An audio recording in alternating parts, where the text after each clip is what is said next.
of people only use a third of their lungs capacity, which is shallow breathing, which ages you, lowers your brain capacity, and also lowers your state of consciousness. So it's essential that you breathe consciously on a day-to-day basis, because this is what truly elevates your consciousness.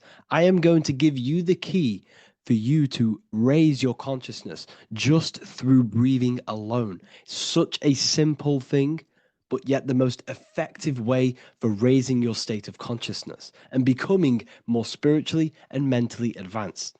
So tune in for this video, and I'm going to show you exactly how to do it and the symbolism behind breathing.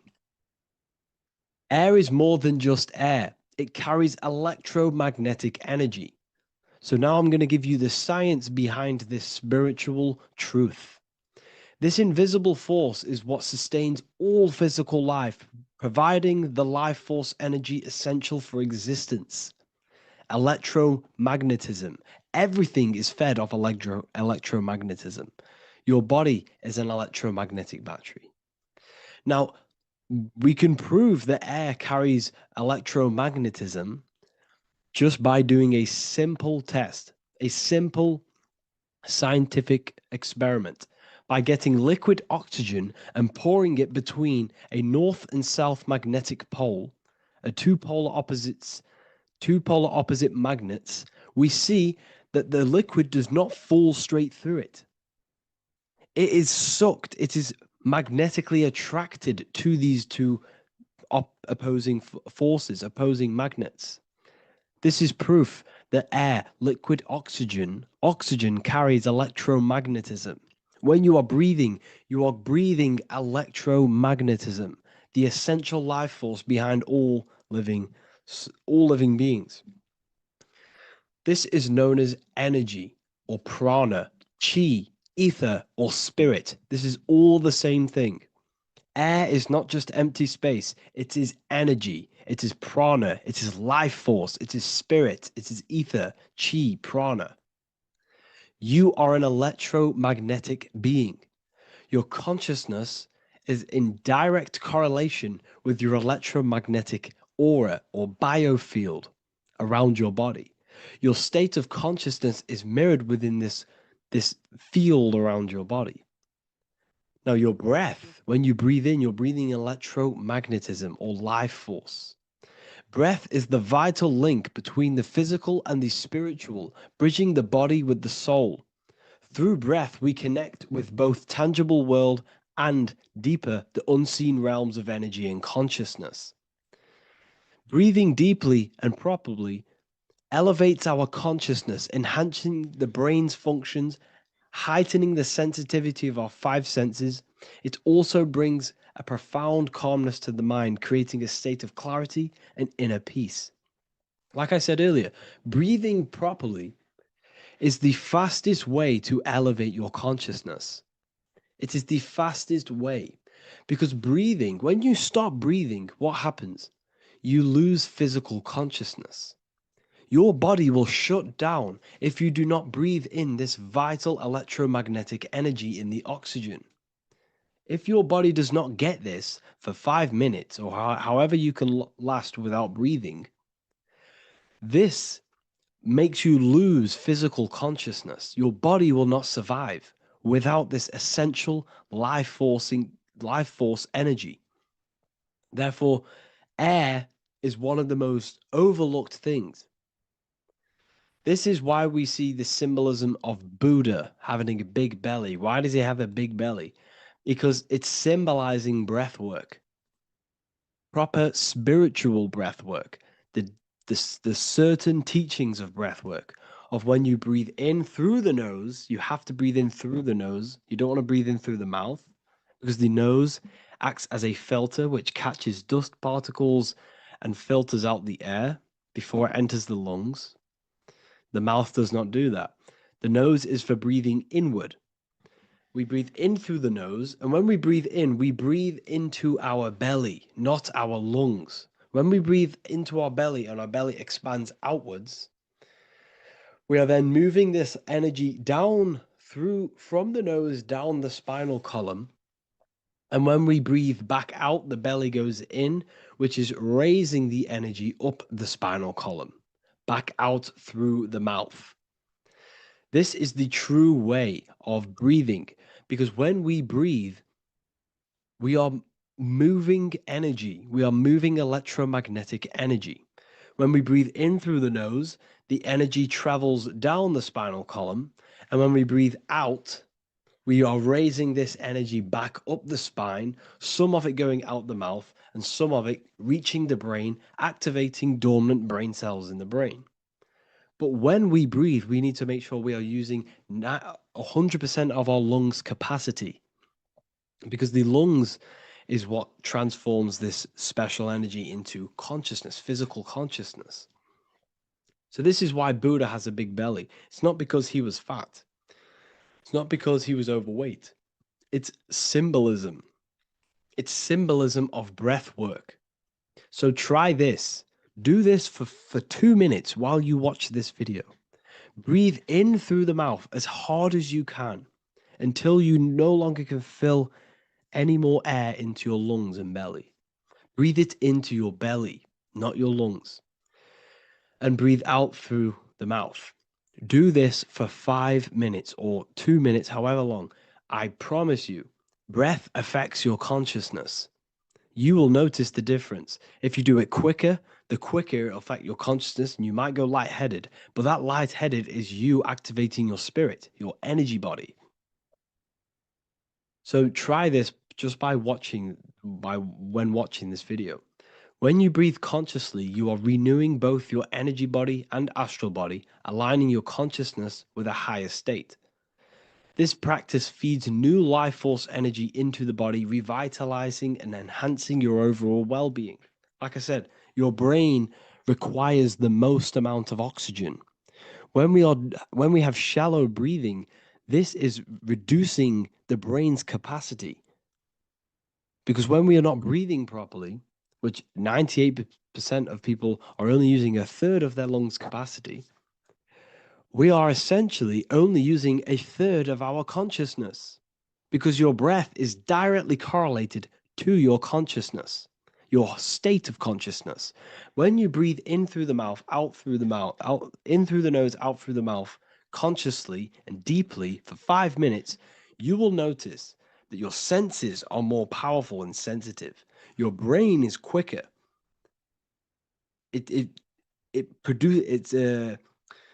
What's the word?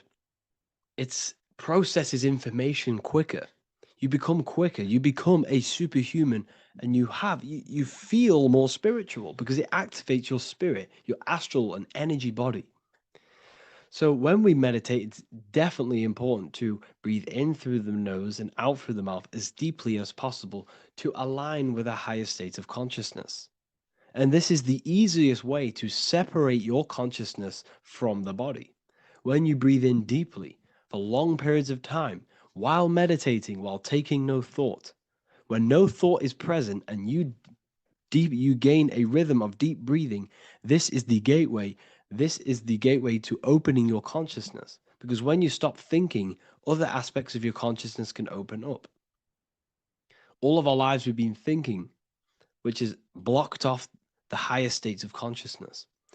So breathing is very, very important. It affects our overall well-being. And this is Yahweh, the in and the out of breathing. When we breathe in, this is Yah. You can hear it. It sounds like Yah.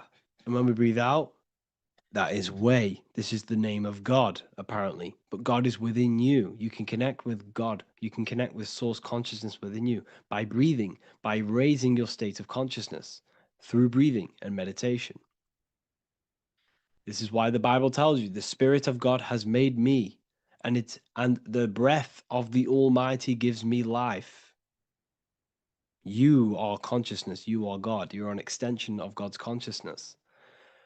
Job 27:3. As long as my breath is in me and the Spirit of God is in my nostrils. The Spirit of God is through breath. John 20:22. And when he said this, he breathed on them and said to them, receive the Holy Spirit. The word spirit means breath. In Greek, Hebrew, Latin, it all means breath or wind or air. The Holy Spirit is a certain way of breathing, a breathing technique that elevates your consciousness, that syncs you up to a holy consciousness, an elevated state. That is the Holy Spirit. That's why it tells you in the Bible, when he said this, he breathed onto them. He breathed onto them and said, receive the Holy Spirit. You must breathe to receive the Holy Spirit. When you breathe, you are renewing the body's energy. You're taking in new life force, which is regenerating your cells, regenerating your brain, nervous system, and also connecting with consciousness, pure consciousness. This is not something that we should be doing during meditation. Yes, it is. We should be doing it during meditation, but this is something that we need to apply all of the time. This is the fastest way you can raise your consciousness. I just want to say, all of this knowledge is inside of the Book of Wisdom, Volume 2. Make sure to give a like and a comment on this video to help the algorithm. And let me know what you think about the last book or this book if you have read them, to let the new people know what they're looking at with this book. This is truly life-changing, the Volume 2 and Volume 1 is truly life-changing. You can get them in a bundle also. Learn hidden knowledge inside of the Ethereal University. This is where truth seekers belong.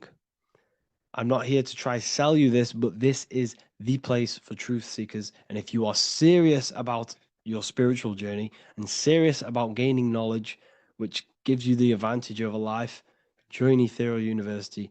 This will definitely help you. Thank you for watching this video. Please leave a like and comment. Make sure to give me any suggestions on videos you want me to make in the future. Thank you all. The Freemasonic square and compass is not just a symbol that represents Freemasonry, a lodge, or a secret society. It is a symbol of gaining your own personal power.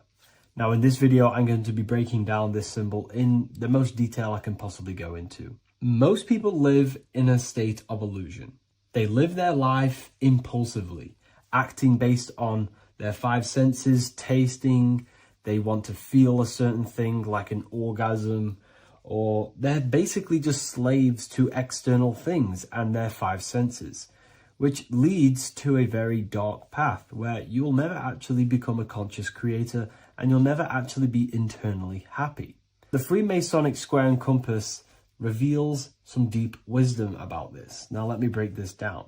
If you want to gain your personal power, listen up. The Freemasonic square and compass is a compass which is used to create circles. Now, if you notice something about the circle, they have no beginning, no end. You can't tell where it begins and ends. It's eternal, which means this represents consciousness. Now, if you don't know what consciousness is, if you close your eyes, you have an internal world. You have thoughts, emotion, visualization. This is all consciousness, spiritual. Then we have the square. The square creates squares or lines, which represents matter. It has a beginning and an end. You can quite see where the beginning of the end is, right? So we can even link this to Leonardo da Vinci, the Vitruvian Man. We see the man in the square with the circle. The circle is the eternal consciousness, and the man is the square, limited to the physical world. But consciousness is not limited. That's why it's outside the square. This is eternal. The body is mortal. The body will die. Consciousness will never die. If we look even closer at the symbol, we notice in this particular symbol, we have the compass overlapping the square. This is very, very symbolic. This represents spirit over matter, also known as mind over matter, consciousness over matter, the circle over the square. Like I mentioned earlier, most people are slaves to their senses. They go through their day and all they do is chase validation and feelings. They eat all day to feel good, which means they're a slave to their taste. They're slaves to their feeling. They masturbate, which means they're a slave to orgasms and external things. They're literally being governed by the external world controlling their internal world.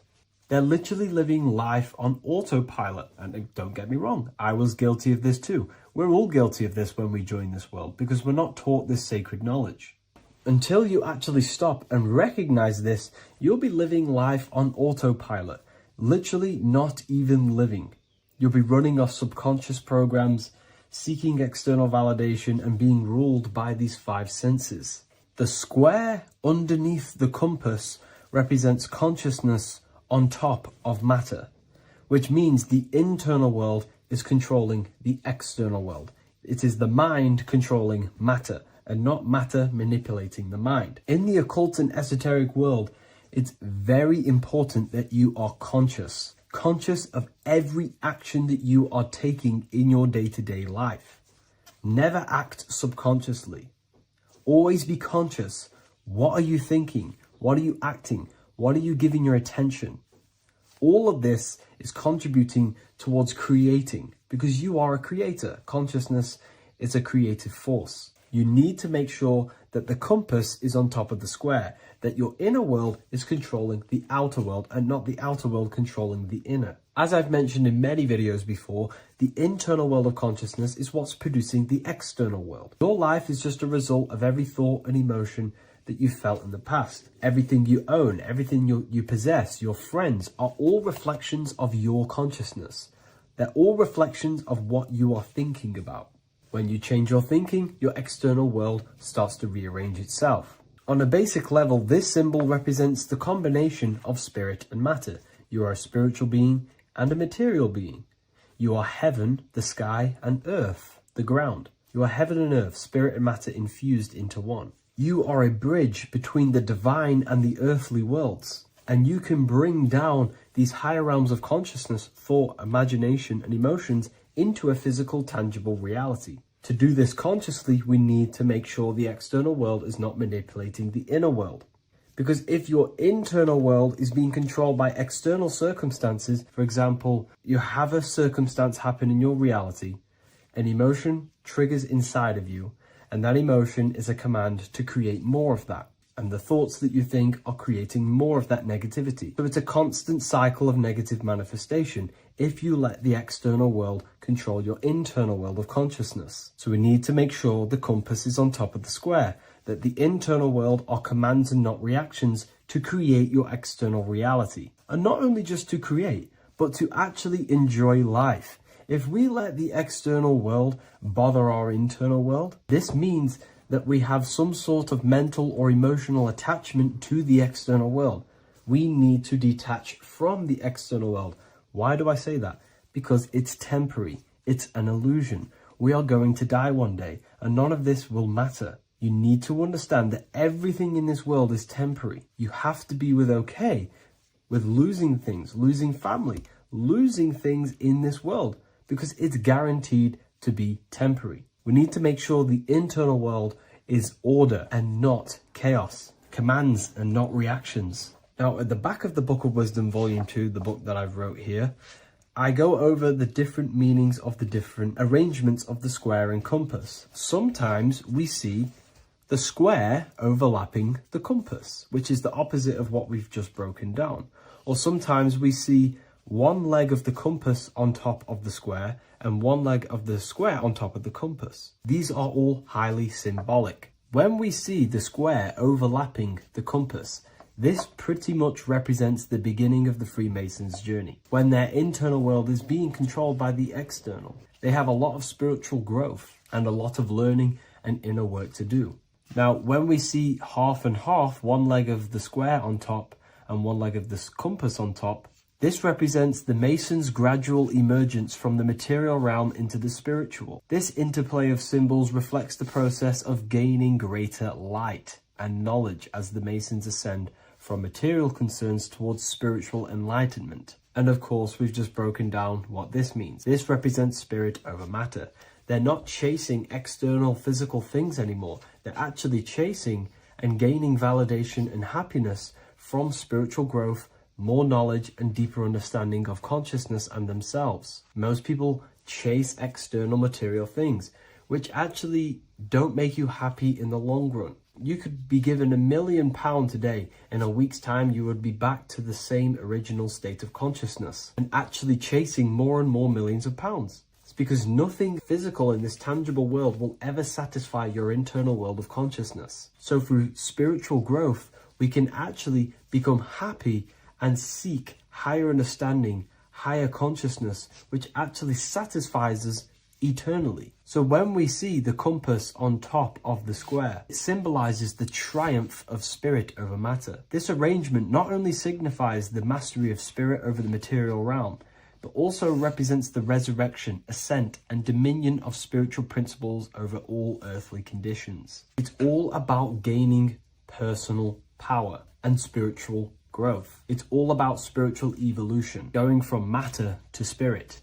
The external world controlling the internal world, to the internal world ruling over the external world, where the mind becomes a powerful tool to actually create and command reality. The mind cannot create and command reality if it's being governed and tossed all over the place by external circumstances and thoughts. Here's a quick tip on how to know if your mind is controlling you. If your phone notification goes off and you're working on something, and you instantly go to reach and pick up the phone as soon as the notification goes off, that is an indication that your mind is controlling you and you are not controlling it. The mind is the direction of consciousness, the direction. It directs the flow of your attention, your energy, your consciousness. So to practice to gain mind over matter is simply just meditation, allowing the mind to sit still and focus on one thing for long periods of time. And over time, this will gain mastery over your attention and your mind. If you are on your spiritual path, this should be your goal, your internal world becoming the master. The mind becoming a vessel for you and not a vessel controlling you. It needs to become a command center and not a reaction. Please like, share this with a friend, and subscribe to the channel if you're new. Leave a link in the description for the Book of Wisdom Volume 2. What is good, people? We're back with another video. And this is going to be talking about the connection between the micro and the macro.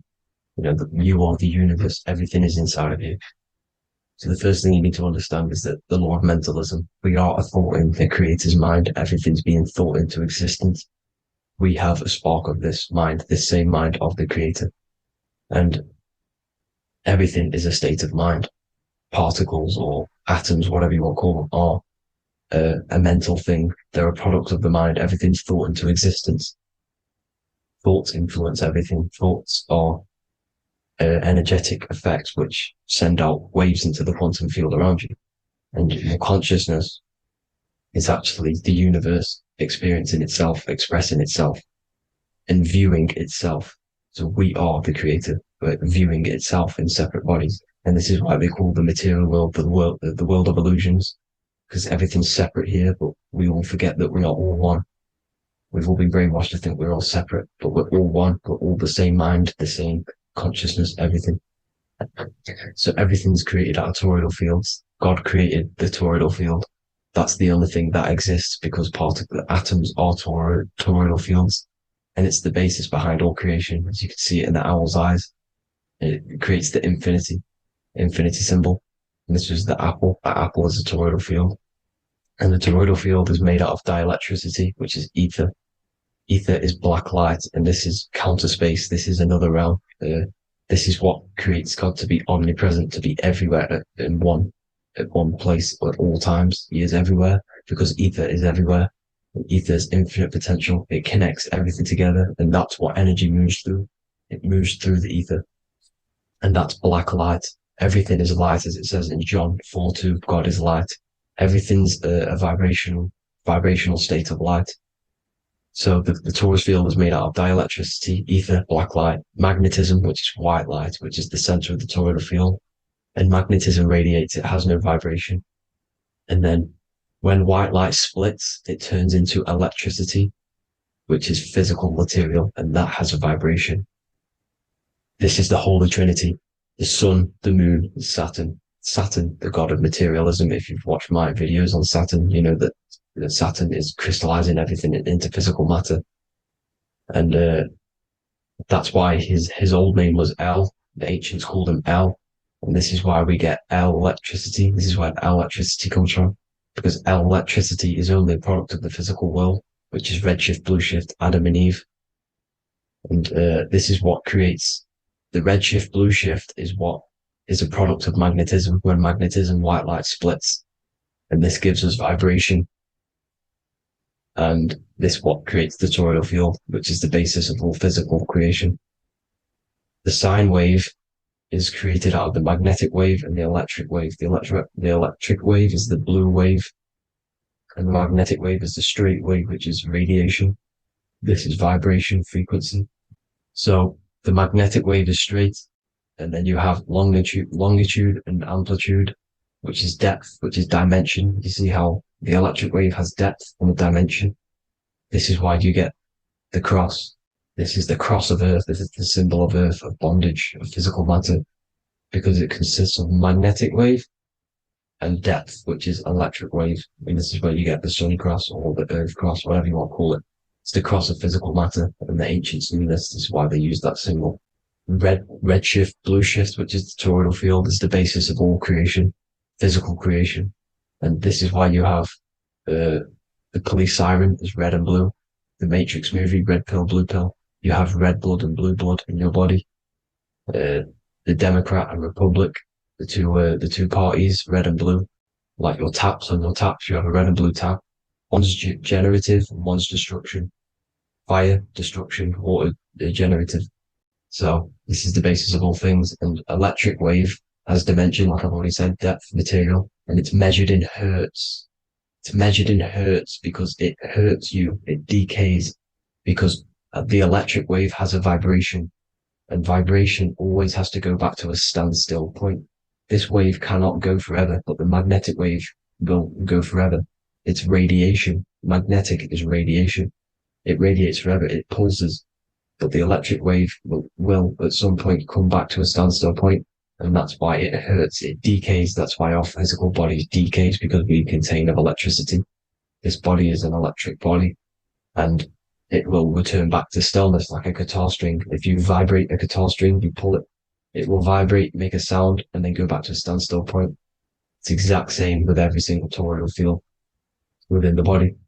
It will decay, and this is why our bodies decay, and everything in creation decays. So we're born into sin, the sin of Eve. The sin of Eve is us biting into the tree of knowledge of good and evil, which is the systems in the body. And the sin of Eve is biting into the sine wave. We bit into the sine wave. The sun moves in a sine wave. Our DNA is a sine wave. Time is a sine wave. Everything in this creation is a sine wave. This is why the dollar bill is a sine wave. Magnetism and electricity and electric waves in one. And this is the sun doing its sine wave, which creates, when you go bowling, it kind of creates that pin that you hit over. That's the pin of the sun. The Zodiac sign is a sine wave, because the Zodiac sign is an expression of the toroidal field, because magnetism unfolds into 12ness. And that's why you have 12 Zodiac signs, 12 systems in your body, 12 cranial nerves in your head, in your brain. So if you can imagine this, see where my pointer is, always starts with Aries. Aries is the head. It's the first thing that's created in the womb. And this is Aries, the ram. And this is why it's called a cerebrum in your brain, which is the first thing that creates when you're in the womb. And what's the element of Aries is fire. Fire is the first element. Fire, first, because it's the first thing on the wheel, the first expression of energy. As you can see here, my pointer, this is the center of the toroidal field. It would go Aries, Virgo, Capricorn, Pisces, Scorpio, Cancer. Then we go back to Libra. Libra would be center.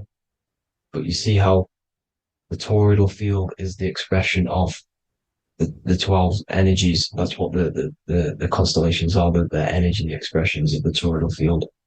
So it would go outwards, starting from Aries here, all the way back to Pisces, which is beyond the bottom half. But Libra would be the center. That's why Libra is the equinox. It's the equinox. Libra is when it goes from summer over to autumn. It's the equal. It starts to transition into the winter side. equinox, equal, which is Libra, and that's why Libra has the two scales. It's symbolized with the two scales. That's because of, the sun moving over. It's being judged. It's equal now, but then it's going to tip over into the winter. That's why Libra is here, the center of the sine wave. Like I said before, magnetic energy unfolds into 12ness. Magnesium is number 12 on the periodic table. It's the sacred number. And this is why the scientists are NASA is trying to bring in another constellation to destroy the holy science of astrology. So Aries rules the head, which is Mars. Taurus rules the neck, the lower head. Gemini, the two twins, which is your lungs, your two twins, your arms, two twins. Cancer, the breasts, the chest area. Leo, the heart, which is the sun, which is fire, the center of the toroidal field. Virgo, the belly, which is the intestines. Libra, the kidneys, the two scales, the kidneys, balancing out everything. Scorpio, the sex organs. Sagittarius, hips and thighs. Capricorn, I've missed that out, which is the kneecaps. Capricorn, kneecap. Aries, which is the ram, which is the cerebrum in your brain. And then Aquarius, the calves and the ankles, and the Pisces, the two fish, the 2 feet.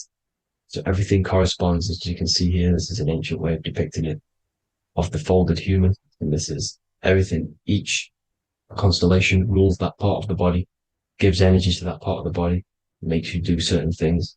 So magnetic energy unfolds into 12ness, electricity unfolds into 7s. That's why when you get electric, the light spectrum that we see, it consists of 7 colors. Why we have 7 planets. The 7 planets give us our 7 metals and the 7 solfeggio scale frequencies. So the rotor, this is the rotor, and rotor is an anagram for Torah. The Torah, which is I think it's the Hebrew Bible. Don't quote me on that, but it's one of the holy books, which is the Torah, the Taurus. Everything goes back to the Taurus field because it's the basis of all creation. So the chief cornerstone, it says in the Bible that the builders rejected the chief cornerstone. The chief cornerstone, you are the builder. You decided to incarnate into the physical world, into the electric world, the world of Saturn. When you are created in the womb, it takes you 9 months for you to be created. So, for example, if you went into the womb here, it'd take you 9 months. So let's say you're born in Scorpio. So you'd go back 9 months, 1, 2, 3, 4, 5, 6, 7, 8, 9. You consist of all of these 9 energies because it takes 9 months or however long you took to be born. Some people are born earlier. You'd have to find out how many months you were in the womb for. But you consist of these 9 energies, and each constellation has a cell salt associated with it. And these cell salts are vital for your health. And your cells and the optimal health of your body. So the chief cornerstone that you rejected is these 3 cell salts, these 3 constellations. So you're mineral deficient in these 3 constellations. For example, fluoride, magnesium, phosphate, and potassium sulfate.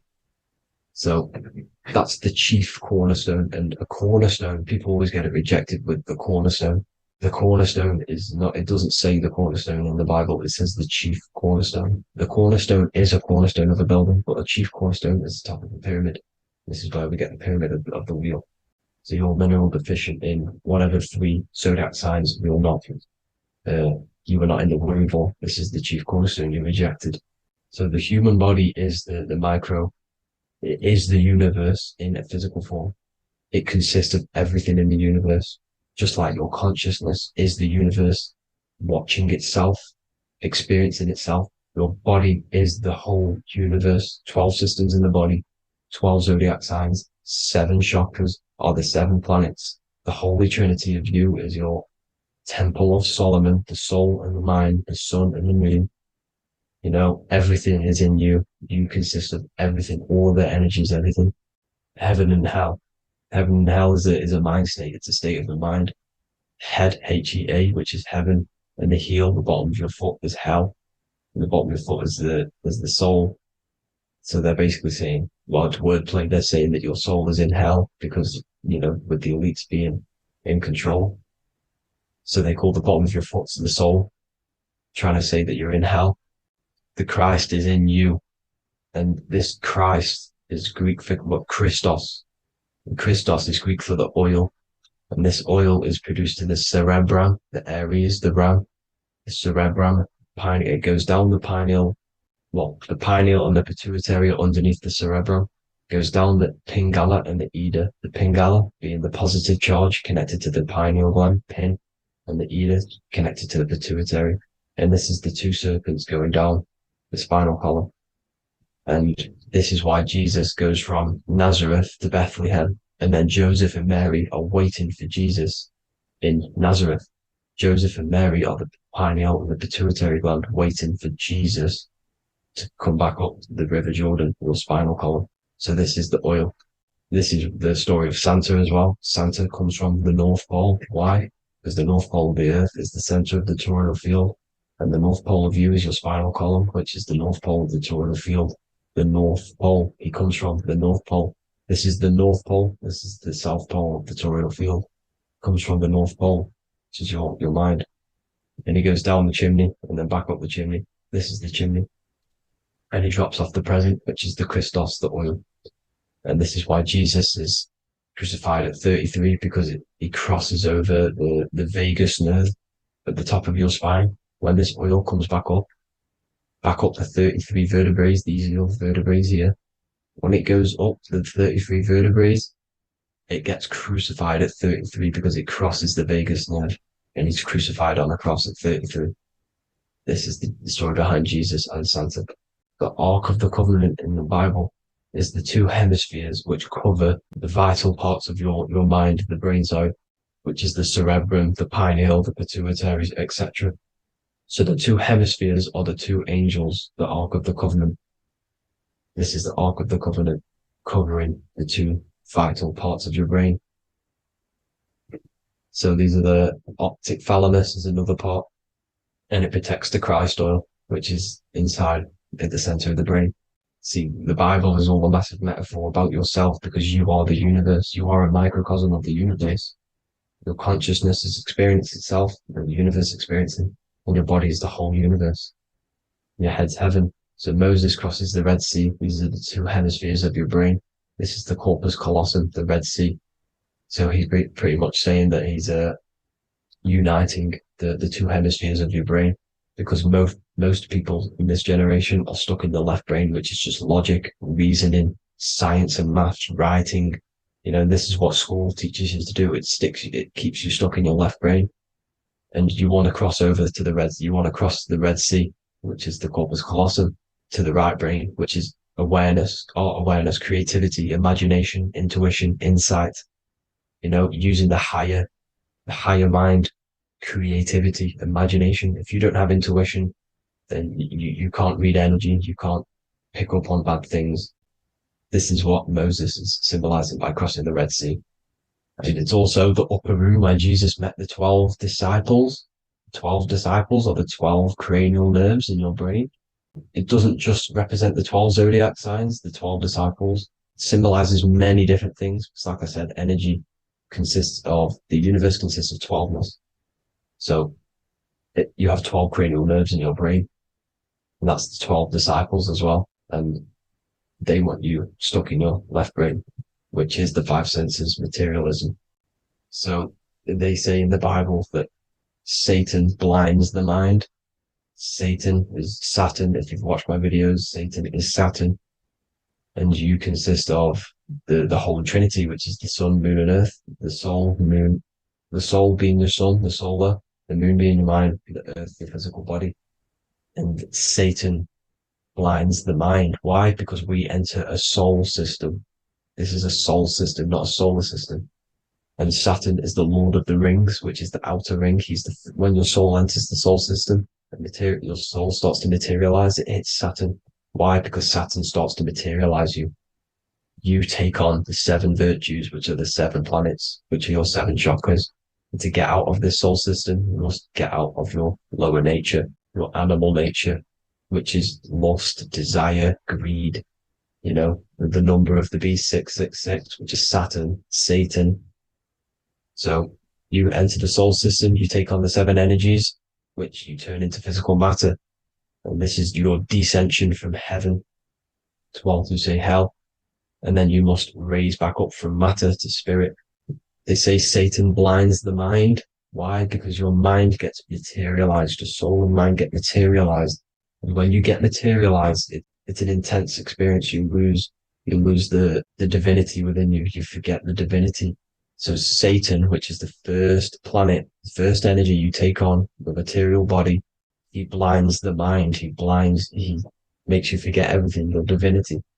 Then you must remember, ascend up Jacob's ladder, the 33 vertebrae to heaven. And this is a microcosm of the macro, because you will ascend back up to heaven if you do this, when you leave your physical body, when your body decays. So when it talks about in the Bible, completely destroy them, the Hittites, the Amorites, the Canaanites, all the ites, this is what God says to the Israelites. It says completely destroy them. It's basically symbolizing saying destroy your lower nature. The Canaanites, cannibals. We're under a Canaanite system now, which is cannibalism. And this is flesh eating, lust, greed, all the demonic stuff, all the lower vibrational stuff, the lower nature, eating, sex, and survival, the lower three chakras. You must get out of these lower three chakras and return back to spirit, which is heaven, which is spirit, love, being holy, being truthful, being passionate. Going back to Satan blinding the mind, all of the planets are made out of these three symbols. Satan blinds the mind, and that's why Satan's symbol, this is the symbol for Saturn, Satan, the symbol of Saturn is the cross, which is physical matter, the earth, over the moon is your mind. So the Saturn symbol saying matter over mind, he blinds the mind, Satan blinds the mind once you enter the soul system.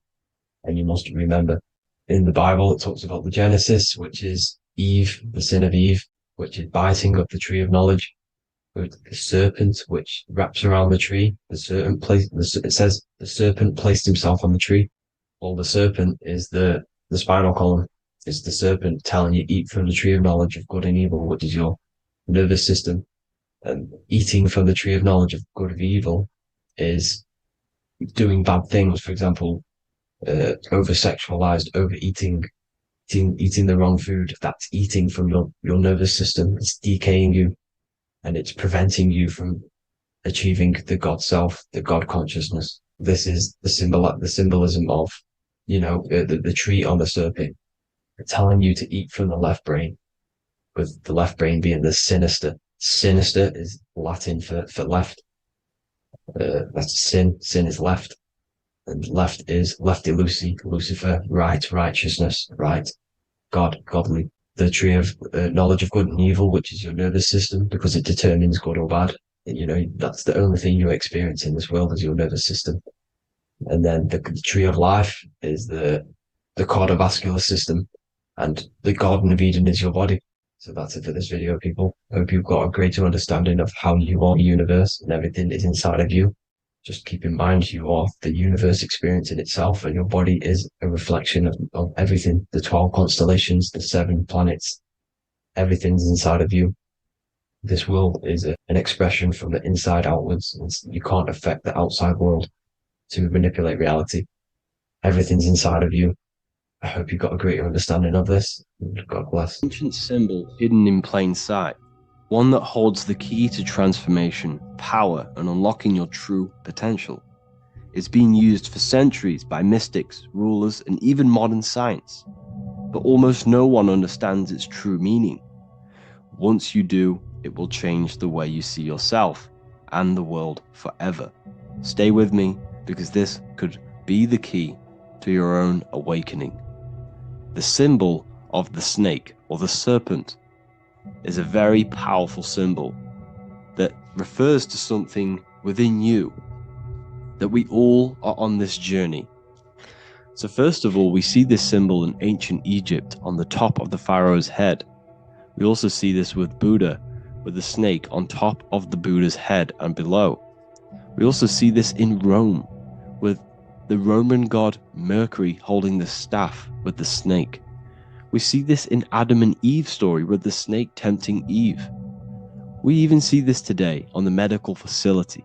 But what does this mean?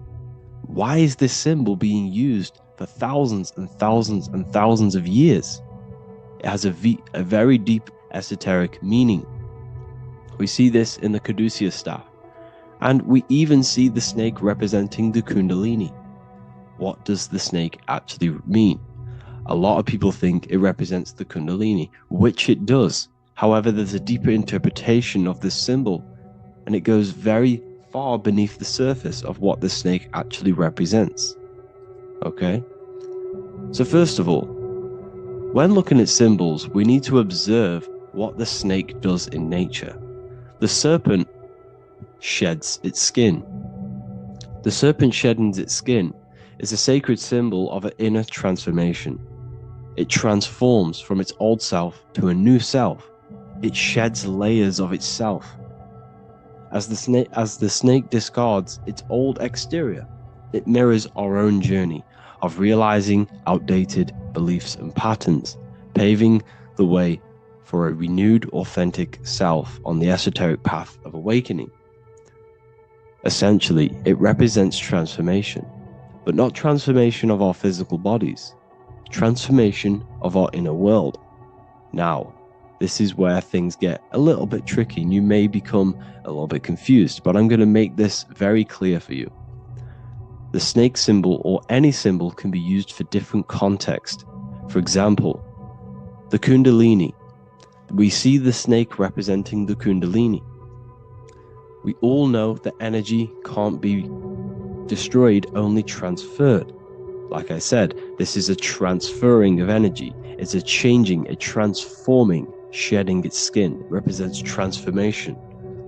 Sexual energy is energy, and we can transform the sexual energy into a kundalini awakening to activate dormant brain cells in our brain, and to activate the human light body, which is the spirit. We can cultivate, save, and retain our sexual energy, transmute it up the spine to activate the brain. This is a symbol of transformation, of energy in this context. However, when we go to the emergency services, this does not mean the same thing as the kundalini. The snake in this context represents transformation of health. When we are picked up by the emergency services, we are looking for a transformation.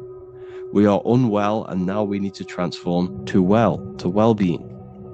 This is why they use this symbol. It represents transformation, especially with the pole and the snake climbing. It's climbing, it's transforming from the bottom to the top, shedding its skin, shedding old layers, transformation. We see this in the Bible with the snake tempting Eve to eat the apple of the tree of knowledge of good and evil. Well, what does this mean? Where's the transformation in this? Well, this is a very hidden one. The transformation takes place in Adam and Eve's consciousness and their mind. They go from a pure, whole state of consciousness, from being tempted by the snake, and they eat it and they transform into knowing the good and evil, into the dualistic ways of thinking and the dualistic meaning of this world. Let me rephrase that. They understand the dualism of this world, and they now understand the two good and bad ways of thinking. They know the knowledge of good and evil, of duality. They shifted from a whole state of consciousness into their consciousness being split into good and evil. This represents the journey of every single soul that incarnates into this world, including yourself. When you were a child, you were whole. You had no understanding of good and evil. But as you grew older, you eaten the fruit. You grew to understand the knowledge of good and evil. Your consciousness split from a whole into a separate and divided way of thinking and divided understanding of the world. We suppressed aspects of ourselves to fit in with society norms. And we just limited ourselves with limiting belief systems. We knew the knowledge of good and evil. Our consciousness split from a whole state. This is what Adam and Eve is symbolic of. We see this with the Roman god Mercury, with the snake. Mercury represents intellect, communication. He's always flying in the air, which represents the air, the mind, the intellect.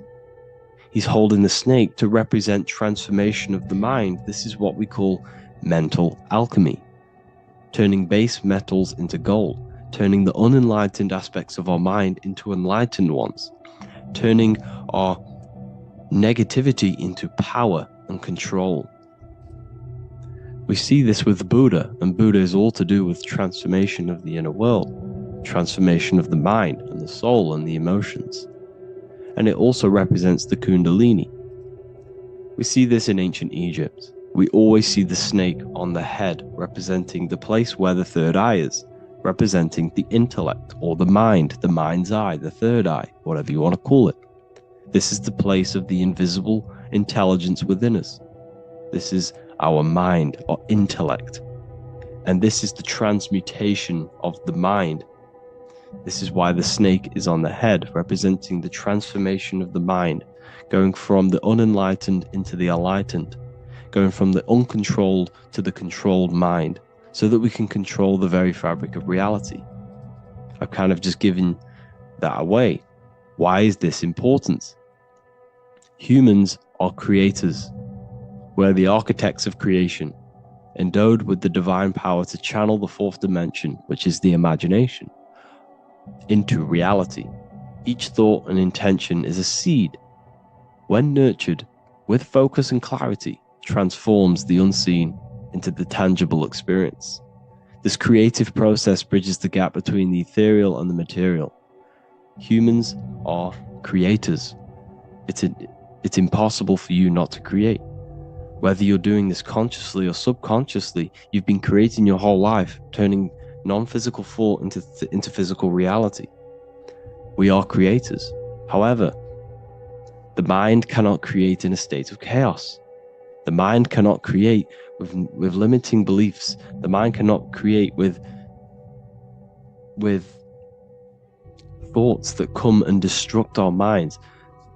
The mind cannot create consciously and effectively if there are impulses within our mind and we have no control over the mind.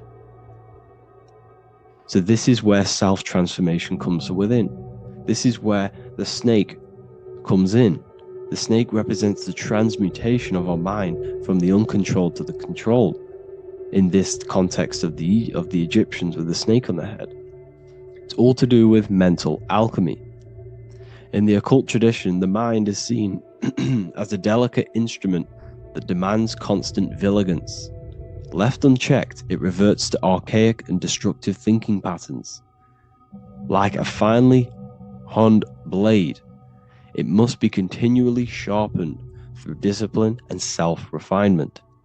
In this unending process of unveiling and mastery, we learn to shape reality, harnessing the power of our thoughts to manifest the highest potential. It's all to do with mental alchemy, and this is how the snake is connected to you. And what the snake represents to you, it represents the transmutation, the changing of ourselves, of our consciousness, so we can gain control in this 3D world. If we lack control, then we'll constantly be manifesting chaos. Now, there are 3 ways that we can transform our world, and we can slowly transform our mind. Now, this is not an overnight process. It takes periods of time of purification. And number 1 is affirmation. Let's say we have this dirty cup of water and we have a tap of water. And in this tap, it's pouring in more water, clear water. Over time, if I keep pouring clear water into this cup, it's going to slowly purify this cup. And then in the end, it will look like the cup on the right. It's the same with your mind. The cup represents the limiting beliefs, the negative thoughts, the negative mind, the uncontrolled mind. But if we keep repeating affirmations over and over and over again, such as I am disciplined, I am powerful, I am limitless, over time this can purify our subconscious and we can gain control over the mind, and we will become conscious of the thoughts that we are giving attention to. The second way is meditation. Meditation allows one to develop an off switch for the mind, providing a sense of control over it, over time, we gain the ability to filter our thoughts and become more conscious of the ones we choose to engage with. Meditation over a period of time will give you this button that allows you to filter out negative thoughts. If you have a negative thought in your mind, you'll be able to become conscious of this and redirect your mind's attention. This is all about self-control, because remember, we become what we think about. The snake represents the transmutation of the self. And another way is visualization. Visualization allows your subconscious mind to experience the reality you desire, accepting it as truth.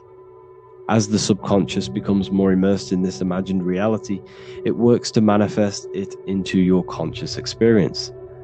Your visual eye, visual eye. You're using the mind's eye to see and mold your future. That's what imagination is for, to create in your future. You can become your future now in your imagination. And this can slowly purify your consciousness, slowly purify your mind, which will then, if you do all three of these over periods of time, you will see great transformation from the inside out. And your outer world will start to mirror your inner transformation, because it's as within, so without. You change your inner world of consciousness, of thought and emotion, you'll change your external reality and your circumstances. So I hope this lesson has gave you a great understanding of what the snake actually represents. And now that you see it, you will see this everywhere. Every time you see a snake, you know it represents the transformation. So please, if you can, leave a like, comment, and subscribe, and turn on the alerts to make sure you never miss a video. And if you have any video suggestions, feel free to make a comment and I can make a lecture on it. I appreciate you all watching this video today, and I'll see you all inside my university if you're inside, and I'll see you all in my Telegram if you join, and I'll see you in the next video, of course. Thank you and take care. Hello and welcome to another lecture from Harry B. Joseph, also known as Revival of Wisdom, the author of the Book of Wisdom series from revivalofwisdom.com. In this lecture, you will learn how to decode Freemasonic symbolism, gain a deeper understanding of yourself, expand your awareness of consciousness and reality, and receive guidance to navigate life with greater clarity. So today we're going to be breaking down this particular piece of artwork, this Freemasonic artwork, and how this relates to you and reaching a higher consciousness. Ultimately, this is what it's about, okay? Freemasonry is considered a craft, and this craft is crafting a better brain and heart, crafting a higher consciousness, crafting a better self. Why? So we can operate in the world at a higher degree, operate in the world more efficiently, live a better experience in the world, and getting to know thyself, okay? So we're going to start from bottom to top, because this is important. Every placement of this symbolism is on purpose, has meaning, especially the placements of the symbols, okay? So we're going to start from the very bottom of the artwork, which represents lower down. When we're looking at symbolism, especially occult symbolism, that's what the word occult means. The word occult means hidden, hidden from the eyes. It has its roots in the word oculus. I'm pretty sure that's Latin, which means eye. So the word occult comes from oculus, which means eye. And the word occult means hidden, from the eye, the unseen, studying the unseen aspects of self. We're studying the brain, we're studying consciousness, we're studying the body, the heart, we're studying the self, the hidden aspects of the human psyche and the hidden aspects of self. Okay? Because ultimately, this is what gives you power in the world, depending on how you use that power, whether for good or bad, depending on the consciousness wielding that power. This is why we say knowledge is power. But I would actually say knowledge of self is power. Because when you know how you function, you gain power. You gain personal power. You gain mastery. Ultimately, this is what Masonry is about. Self-mastery. Crafting a higher consciousness. So at the very bottom of this artwork, we have a checkered board with a coffin. The coffin is the beginning of the artwork, the very base. This is the foundation of consciousness. The coffin symbolizes unconsciousness, the state that myself was in, maybe yourself, before we woke up and before we came conscious of our spirit, before we came conscious of ourselves. That ignorant state of acting without purpose, acting unconsciously, experiencing the world and not actively living in the world, simply reacting to external circumstances. This is an unconscious state where one is ignorant. 80% of the world is in this unconscious state. And this is symbolized as the darkness, the tomb.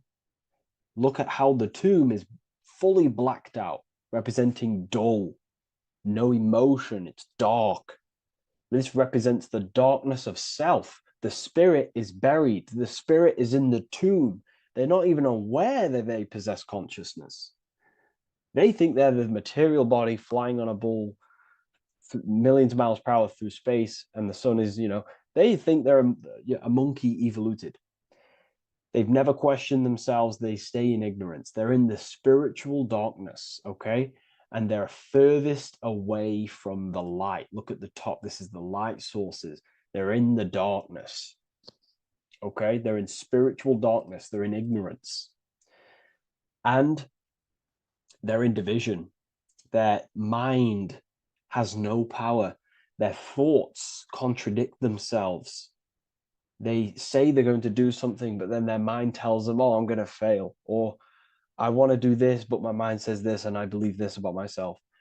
They want to, I don't know, they want to write a book, but their actions are scrolling on TikTok, and their emotions about, feeling about their past person in their life.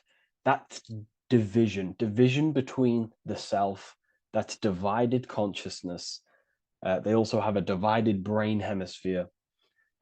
They do not see reality through a true lens, because the brain acts as like a lens on how we perceive things. And if the brain hemispheres are not aligned, then we cannot see reality the way it actually is and truly presents itself, neutral. If we're left hemisphere dominated, we see everything as divided. Nothing's interconnected, nothing's a whole. But if they're, right hemisphere dominated, they see everything as a whole. We need to look in the middle of that, okay? So we'll go into that a bit later. But ultimately, they're in a divided state of consciousness. They're in ignorance. But the tomb, the tomb is symbolic of that. The tomb is, you're not even aware they are divided. They think everything's right in that state. I was like that. My family is like that. They're not even aware of themselves, and you try and say something to them, and they don't even know they're in division. They don't even recognize that they're in a bad, low earth base consciousness. Okay? So when we get out of the tomb, which is representing by a spiritual awakening, we get out of the tomb, we realize, wow, I possess consciousness. I've woken up. You're waking up to the things in the world, and you wake up and start to see the world for what it truly is. When you become aware and you rise out the tomb, you're born again. You start looking within. You start to become conscious of your thoughts. You start to become conscious of your actions. You start to become conscious of the evil in the world. You start to become conscious of the things. You rise out the tomb. you start to become conscious of your intuition. You then step on the checkered board. The checkered board is now you realizing you're in a divided state. Okay, so you're now putting down the ego. Because remember, when you're in the tomb, the ego is fully in domination over consciousness, over your consciousness. It doesn't allow you to say that you are wrong. It doesn't allow you to think that there's evil in the world. It doesn't allow you to believe you have a spirit. It doesn't allow you to see that there is maniacs running the world and trying to control you. The ego is so stuck. But when we start to realize this is part of our awakening, we start to realize that the ego is trying to keep us safe at all times and keep us locked in that state of thinking and believing that we were in before. It's always seeking safety. Okay? So when we come out the tomb, we start to put down the ego and start to, how do I say this? We start to acknowledge that we were wrong about the world. And that is a lot about awakening. You have to acknowledge that you do not know everything. There are people with such higher knowledge. Okay? So when we come out the tomb, we put down the ego. We start to actually say, I was wrong about the world. I was a victim of mind control. I was in ignorance. I was in darkness. Spiritual, I'm divided. My thoughts, emotions, and actions are not aligned. My intuition and my action are not aligned. I'm not taking action on what I know is good. I'm taking actions against what I know is good. That's a sin. That's a sin against the spirit. Okay. So when you acknowledge this, you acknowledge you're in division, you then take the first 3 steps, which is the Freemasonic Blue Lodge degrees. These 3 steps. Okay. Ultimately, this checkerboard represents illusions as well. You're in an illusion. Okay, this is why we see it heavily used in the music industry. It represents base consciousness, base level awareness, 5 sense thinking. It represents you versus me thinking, walking down the street and thinking everyone's trying to hurt you, and it's always you versus me, judging people in your own mind. That's low thinking, lower thought. And not to notice squares. Squares are an unnatural state. They're an unnatural shape. We do not see squares or 90-degree angles in nature. It's the lower mind. So it represents base consciousness, base level awareness, only aware of the physical body, only aware of the 5 senses, never looked within. That is the base. And this is the foundation we have to rise up to the light from, up to higher consciousness. So this gives us a strong foundation when we realize this about ourselves, that we were in division. Our thoughts, emotions, actions were not aligned. Our brain hemisphere was not aligned. I'm not thinking with love of the heart. Okay? So that is the state we're in. Now, hopefully that's cleared things up about the chessboard. Before we move on, please leave a like, maybe a comment if you wish for me to discuss anything in the further lectures. Please smash the like button, and it would really help me out. And share this with a friend who is interested in the occult. Okay, so the steps are the first steps of the Freemasonic degree, the 3 Blue Lodge degrees. Now, this can be represented as the number 3, a very powerful number, a very symbolic number. Number 3 is the 3 expressions of consciousness. How do we express consciousness? How does consciousness express itself? Well, there are 3 ways. We think, consciousness thinks, consciousness feels, and consciousness acts. They are the 3 expressions that we express our awareness and consciousness. So we're looking at thought, emotion, action. We're also looking at the 3 brains: the reptilian brainstem, the mammal limbic brain, and the neocortex.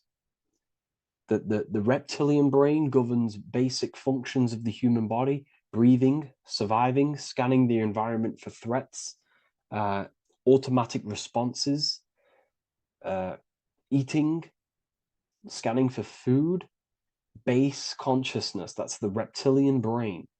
That's what most people operate their lives in, including myself before I woke up. I'm not trying to sound big-headed, but this is the truth.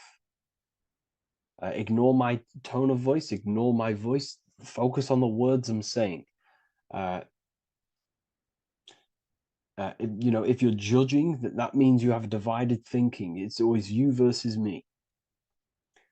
So we need to get out of that thinking of you versus me all the time. That's lower consciousness. That's animal thinking. That's earth thinking. We're unified.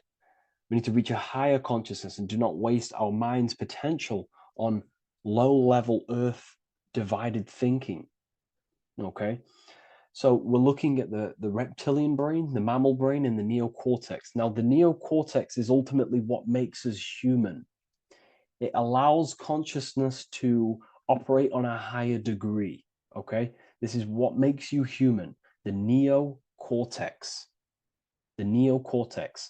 The reptilian brain, like I just said, governs natural survival instincts and the respiratory system, things along them lines of basic awareness, basic functions to operate and survive in the world, in the physical plane. And the neocortex is what allows us to critically think. Okay, it's what allows us to be human, be aware of ourselves. Okay, not. I don't think animals have neocortexes. Don't quote on me on that, but this is the part of the brain that makes us human. And it allows us to think deeply, to create masterpieces like we can. Humans have massive potential in creation. Look at the world we live in. This is because of the neocortex. It allows us to critically think and self-reflect. Now, when we start to operate from higher thought, we start to think with higher thoughts, the higher parts of the mental dimension, we ultimately start using this brain more. We start functioning from the higher brain. Now, this is why Neo from the Matrix is called Neo, because he uses he was in the reptilian brain. If you watch the film The Matrix, if you notice, he gets plugged out of the Matrix and he's plugged in on the back of his neck into the brainstem. And when he's plugged out, his name's Neo, which is neocortex, using the higher brain. It's what awakens the self. It allows consciousness to function on a higher degree compared to animals. Okay, so we're looking at thought, emotion, action. We're becoming conscious of thought, emotion, action. Becoming conscious, what am I thinking, what am I feeling, and what am I acting in the world? And what can I do to master these, to operate more efficiently in the world? How can I use these towards higher consciousness and use these actions, these thoughts, emotions, actions to reach a higher state of awareness of self? So when you go through the first 3 degrees, you enter the doorway. Now, this is symbolic of a doorway. Now, looking at this with a right hemisphere dominated view, you would see a doorway, right? The right hemisphere sees this as a holistic doorway, right? You see a door, you're gonna, you enter the stairs, you go through the door, right? But the left hemisphere is now going to dissect and analyze each individual little part of this, right? So the right hemisphere sees the trees, the left hemisphere sees the woods. So to dissect this down on a right hemisphere, going back to the right hemisphere, we're entering the door. The door is symbolic of entering the unknown. You're entering a higher consciousness. You're entering the door. You're going beyond. See, this is the earth here in the background. This is the darkness. The darkness represents the abyss, the unknown. You're entering in the self. Okay? This door represents entering in the self, questioning internally. Most of us think externally. We have to, obviously, to operate in the world, but we never give time to think and question and reflect internally. What do I mean? Closing the eyes and questioning the self. Who am I? Where am I from? What's the voice in my head? If the voice in my head stopped using the language that I speak, what is it then? It's about going within, into the darkness, what you cannot see, and finding the light. Okay? It's about entering within the self. This is a doorway to higher knowledge, higher consciousness, higher self, and really digging deep for what you truly are beyond your human form. Okay? So we have, most importantly, I'm not going to go over every single one of these symbols here. I'm going to go over this on a basic, well, not a basic level, a very detailed level, but it's not going to go over every single symbol. We have a left pillar and a right pillar. The left pillar has the sun next to it. The sun is more electrical energy. It's very dominant. It's a very powerful masculine force. This represents the masculine quality of consciousness. The masculine qualities. We have many masculine qualities such as actions, physical actions with the body. We have thinking. Thinking is a very masculine force. We have the left brain, analyzing brain, the brain that's very logical, that's trying to figure things out. That's the masculine pillar. Okay. So this is the masculine qualities of consciousness. It also represents what we can see, the sun. The sun allows us to see, to visually see in the world. So the sun represents the external world, the world outside the self. When we close our eyes, we have a self, an internal dialogue, an inner voice. We have an inner world, outer world. This represents the world we take physical action in, the material external world outside you. Okay? The world we can see. And then on the right pillar, we have the moon, which is associated with feminine qualities of consciousness. Now, the moon is in the night, what we cannot see. The moon is the nighttime. The darkness symbolizes what we can't see. So it's representing the internal world, the world of the self, the immortal world. Okay? The self in the mind is immortal. When you close your mind, you go in the mind, that self inside you is immortal. In the mind, you are immortal. Outside the mind, you are mortal. You will die. This body will die. Okay? So this is representing the internal world on a holistic understanding. It's also representing the right brain, the feminine brain. It's also representing intuition, emotion. They're linked. Intuition and emotion. They're a feminine force. Also, we're looking at the heart, the right pillar. So everything that is feminine falls under this right pillar. Now, don't get confused. I know a lot of people can get confused about what I've just said. So this represents the inner world, the outer world. It also represents everything masculine and feminine. So thought is, although it's an internal quality, it would fall under the left pillar, because thought is a masculine force. It's a penetrating force. So try not to get misunderstood with that.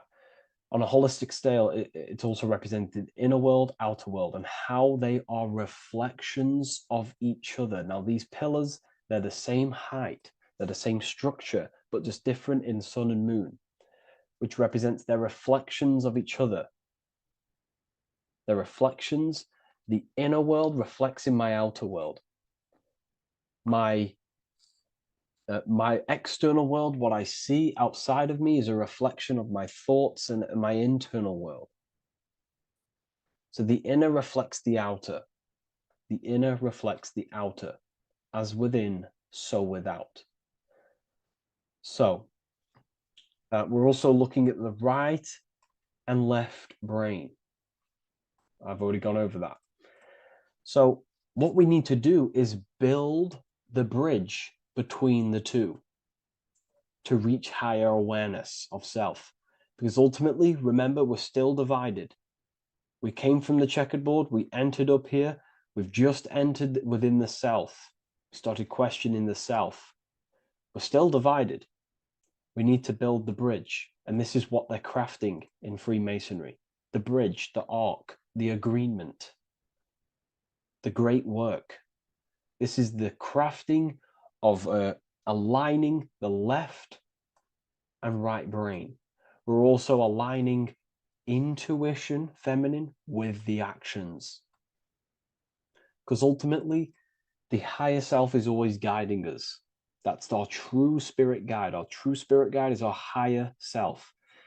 And the higher self ultimately exists in a higher dimension. This is going to sound crazy to some people, okay? But who you are is not your human body. And your higher self does not communicate through the language of the human material world. It doesn't communicate through English, doesn't communicate through thoughts. It communicates through intuition and communicates through dreams and symbolism. So it's all associated with the right pillar. This is the things we can't see. The higher self is always guiding us to awakening and to our purpose on the earth. Okay, so this left pillar also can symbolize what we're born into the world with, our circumstances, our external world. What are we born into? You know, our family, our current financial situation, where you're located in the world. So it's also symbolizing this. It's also symbolizing the qualities you bring here, the natural abilities you have when you're born, and what we need to do with our environment to ultimately reach a higher consciousness and reach our and transmute our environment we're born into to realize who we were and why we came here. Okay, so we need to build the bridge between intuition and action, and always take action on what we know and feeling is right at all times. That's unity consciousness. And when we do this, we gain the light. We gain more light, symbolic of more information of the self. Because the higher self is always guiding. It's always watching over. And it's always trying to give us knowledge of awakening, of why we came here. And when we take action on what we know and feel is right at all times, it's like a domino effect and a stepping stone that pushes you closer and closer towards your life purpose. Okay? We're also aligning the right and left brain to perceive the world in truth, to see the world in its true form, to see the world in what it actually is, instead of any distorted left or right hemisphere dominated beliefs or thoughts. We ultimately do that by acknowledging that, yes, you have a self, you have you know, the left brain is more ego, this like divided thinking, everything's separate, and the right hemisphere is more holistic. So we need to see the world in the middle of this, in the middle, acknowledging the self and acknowledging the collective consciousness, and how my thoughts, emotions, actions contributing towards myself and the collective. We always need to keep the collective in mind. Why? Because We are experiencing this world together. It's not just you. And your actions also have a ripple effect on the collective. We're experiencing the world as a whole as well. Yes, there's yourself and there's the collective. We need to think, feel, and act towards the collective and the self. So aligning our brain hemispheres allows us to do this. It allows us to think holistically and individually and see reality in this.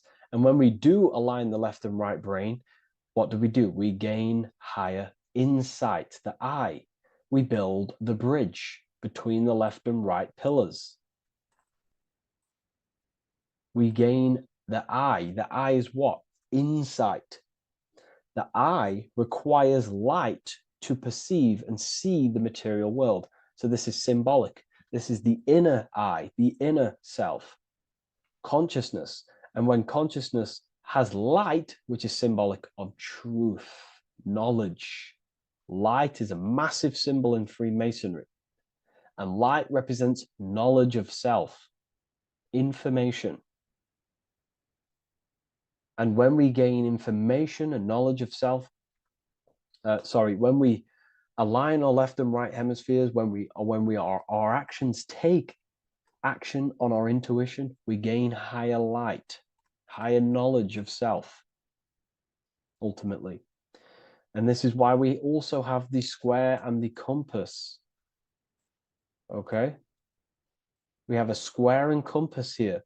The square and the bottom, base consciousness, also representing masculine qualities. This is the masculine qualities because squares are masculine. And the compass creates circles. So we have the circle on top of a square. Circles are divine. This is oneness. The circle is one line. The square is 4 lines. It's divided. So we need oneness over division. We need to unify the masculine and feminine qualities. Masculine, feminine qualities, okay?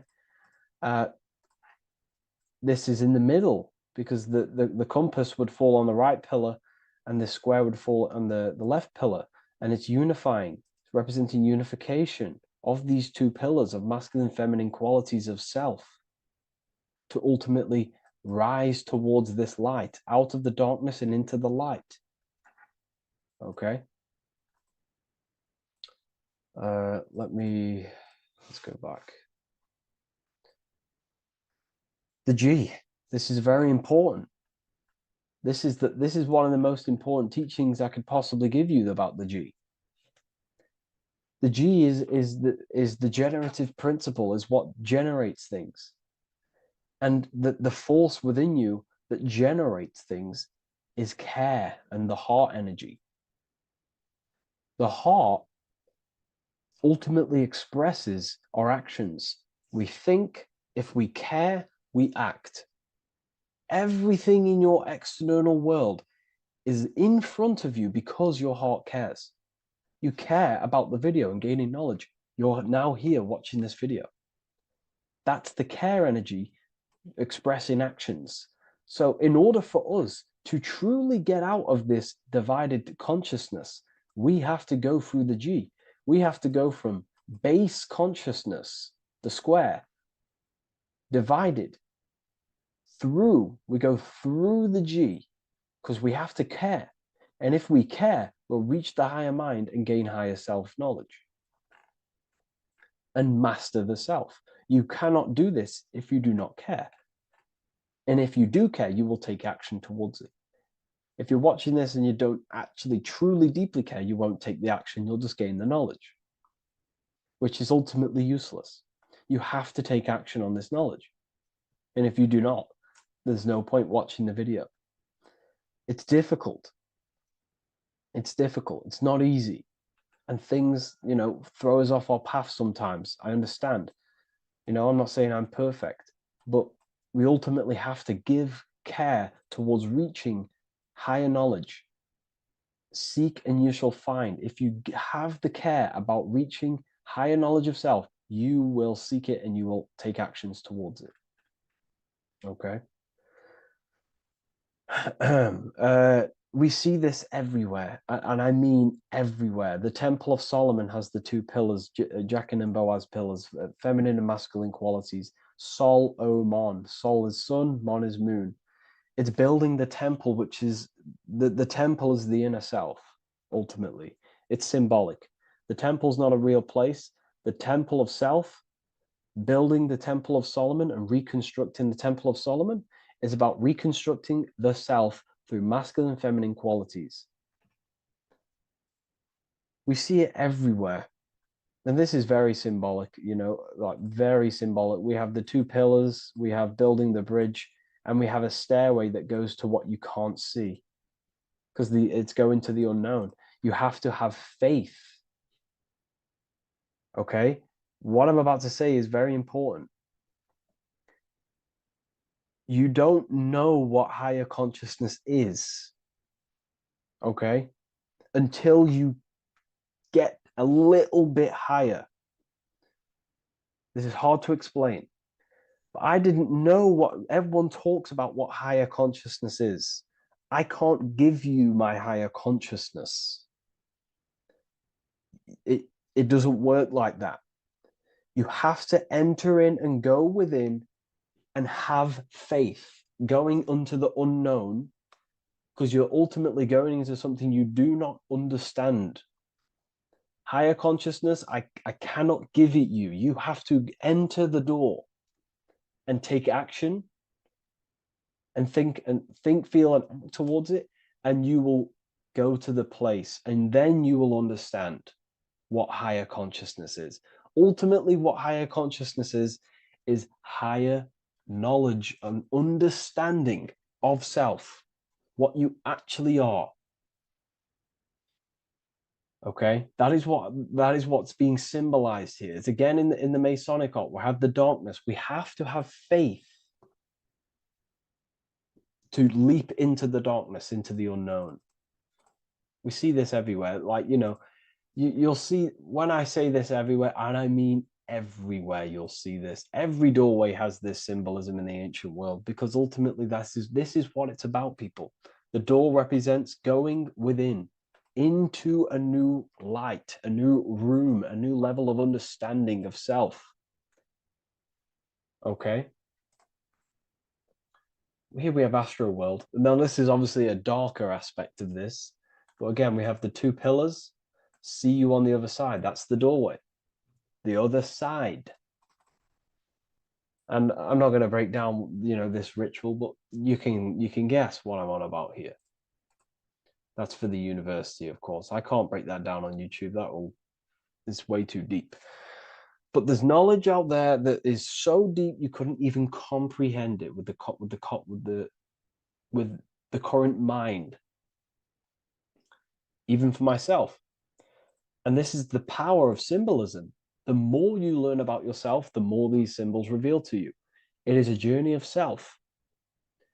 And I can't give you these understandings. You have to go within and question and meditate on these symbols yourself, and have thinking exercises of meditating on a symbol and seeing what your mind does with the symbol, what it lets you think about that symbol, and you'll unlock deeper meanings. I'm going to go over one more symbol before we end this. This is the hourglass, which represents time, a very overlooked thing in today's world. We do not have unlimited time in this body. You have limited time. You will die. You will die. You have limited time in the external world. This is why it's on the left pillar, located on the left side, the external world. You are limited. The scythe represents you will be harvested. Your body will die. It'll be harvested. You will die, and you need to fulfill your mission here. You came with a purpose. You have to find that purpose by going within the self and questioning and taking action on what you know and feel is right. Unity consciousness. aligning thought, emotion, action. So, if you wish to learn deeper insights, gain exclusive lectures, astral projection, self-mastery, I've just started a new section on mind control methods and how people are using this in society and becoming conscious of it. I've now opened 5 spots at a limited special price for Ethereal University. Use the code MIND, all capital letters, MIND, all capital letters at the checkout. And there's only 5 of these codes. Whoever uses them gets them. It's ultimately going to give you 20% off the university for as long as you're subscribed to the university. We go so much deeper in the university. Remember, social media is just the tip of the iceberg. Tip of the iceberg information. There are certain things I can't talk about, but I'll see you inside, and I hope you enjoyed this video. Please leave a like, comment, and a subscribe. Welcome to Revival of Wisdom. Welcome people, we're back with another video. In this video we're talking about how Jesus Christ and Christianity is all sun worship. The Holy Bible of Christianity is not meant to be taken literal for history. It is a story and has lots of metaphors. Starting with the symbol of the cross of Jesus. This cross originates from this ancient cross of the sun. This symbol has been used for thousands of years, way before Jesus was a thing, in Europe, America, Asia, and all around the world. In fact, this symbol is still being used by Christians today, not knowing it represents the sun. This is a 4,500-year-old artifact, a golden plate with an equal-armed cross found in England. The gold to symbolize the sun, and the equal-armed cross for the 4 equal seasons of the year. So this is why in the Bible you have Matthew, Mark, Luke, and John, symbolizing the yearly cycle of the sun and the 4 equal seasons. Also in the Bible, Jesus is referred to as the light of the world. So yes, Jesus represents the sun. He is a metaphor for the sun. Hence why in all of these pictures and images and paintings of Jesus, there's always a sun behind his head, and some even with the sun cross behind his head. Jesus also has 12 disciples, which represent the 12 zodiac signs and the 12 months of the year. This is the Last Supper by Leonardo da Vinci.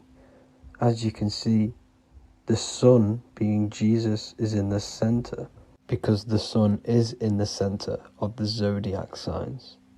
There are 4 groups which symbolize the 4 equal seasons. Each group contains 3 people symbolizing the 3 months and the 3 zodiac signs in that season. There is only 1 female in the painting, which is Virgin Mary, who symbolizes Virgo, the astrological sign. So yes, Jesus symbolizes the sun with his 12 zodiac signs and 4 gospels for the 4 seasons of the year. However, there is another phenomenon. The 25th of December is known as the birth of Jesus Christ, which is known as Christmas today. Jesus symbolizing the sun and is born on December 25th. This is the day the sun moves 1 degree northward, bringing back the warmth, the growth of crops, the life and light back to the northern hemisphere. Everything is springing back to life, as we call it, spring. So it is said that the sun is born again on the 25th of December, and Jesus is known as the risen Saviour, because the sun is our risen Saviour, because it gives life to the whole of this realm, the warmth, the crops, And without the sun rising in the morning, we'd all die in about 2 weeks. And we all know how Jesus died on a cross. The sun also dies on a cross in the southern hemisphere. It dies on the Southern Crux constellation. And on December the 22nd, 23rd, and 24th, the sun remains in the same position. So the sun dies for 3 days and it is born again on December 25th, when it moves 1 degree northward. And this is when the sun is born again, or resurrected, just like Jesus. Constellation Virgo is prominent in the spring sky in the northern hemisphere. So therefore, the sun is born a virgin, Virgo. And as you see in this image, you see Virgin Mary holding the sun. Us as humans do not own the sun, so therefore God owns the sun. So yes, the sun is the Son of God, and this is what Jesus is symbolizing. And just how Jesus sacrifices himself for humanity, that's what the sun does. The sun gives out all of its energy so we can live. There are many other Bible verses which represent Jesus as the sun. Now in Matthew 8:23-27, his disciples are in a boat and there is a massive storm. Jesus is asleep, meaning the sun has not arose. And the disciples say, "Save us, Lord, we are perishing." Quote, "Then he rose and rebuked the winds and the sea, and there was a great calm." End quote.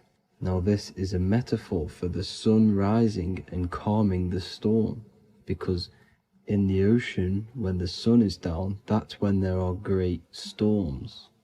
The worship of celestial bodies go back thousands of years, and it's called astrotheology, and it can pretty much be traced back to all ancient civilizations. Now going back to the ancient Egyptians, the god Horus, the god of war, and he symbolized the sun in the morning. Ancients used to say that he walked over the sky in 12 steps. Yes, this could symbolize the 12 zodiac signs. It also symbolizes the 12 hours of daylight. So we have 12 hours of Horus, but now they've rearranged the word to hours. Horus and hours. And when the sun rises, Horus rises, we say horizon, which is Horus is rising. That's the etymology of horizon. Another Egyptian god called Amun-Ra was known as the god of all creation. He was the first god of them all. Amun was also a sun god. Therefore, after every Christian's prayer, they say Amen, sending their prayer through the sun to God. So this all goes back to the worshipping of the sun. Sun worship was around way before the Romans. However, in the Roman times, their sun god was called Mithra. Mithraism was the main religion before Christianity came into play. Mithra was the son of God. He died on a cross, and he was dead for 3 days and resurrected, just like Jesus. So the Catholic Church was not made in heaven, it was made by the Roman Empire. They mixed all the sun religions of Judaism, Mithraism, and other Arabic religions, and combined it into one, so Caesar, the Roman emperor, could gain his own religion. So yes, Christianity was a political move to gain more control over the masses, because it was a worldwide government at this point in time. So here is a Sumerian helmet with the rising sun symbol. And then the Romans also used this rising sun symbol on their armor. So sun worship has been going on for thousands of years, and it still goes on today. However, with all the programming and the low IQs, Today we do not get the full interpretation of the Bible and these stories from the past. And Christians and other religions are all brainwashed to not question their religion and not realize their true origins and where they come from. I do advise you all to do your own research and come to your own conclusions. However, I'm just pointing out the facts and connecting dots for you all to see. That's it for this video, guys and girls. Thank you all for tapping in. God bless.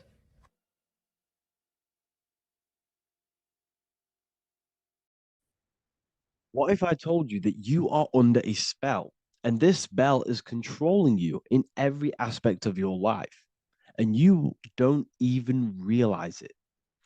Spells are not what you've been taught. They're not fantasy magic wands that are casted over you. No, no, no. Spells are much, much deeper. A spell is a belief system that is installed into your subconscious mind, which holds power over you. Okay? If I install a belief into your mind and that belief holds power over you and controls you, that is you under my spell.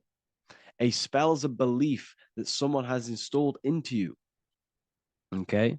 You have a subconscious mind. The subconscious holds power over 90% of your daily basis behavior, thought patterns, and overall emotional state. Because the subconscious is the back end of our mind, the mind that we don't really have access to. It's the shadow self where all of our programs, all of our memories, all of our traumas, all of our everything that we've ever experienced is recorded and kept in this vast database called the subconscious. Now, the subconscious is the 90% of our mind. We are only aware of 10% of our mind, which is the conscious mind, which is what you're using now, what you're consciously aware of. But there is a subconscious mind that holds power over your conscious decisions, and you don't even realize it. For example, as a child, you had a very, very traumatic event happen. Let's say as a child, you were not loved enough by your parents. And this feeling of you not being enough for your parents and feeling alone as a child implanted this seed. And this seed was planted by your emotions, a strong emotion. And over time, as you grew older into an adult, this seed grew and grew and grew. And what this seed grew into is you being very needy, you always seeking validation from others. Okay. But you taking this conscious decision 10 years down the line actually stems from this hidden cause within your subconscious mind, within this little feeling, this seed inside your subconscious where you don't feel like you are worthy. So this results in a conscious decision of you seeking validation from others, being very needy from others.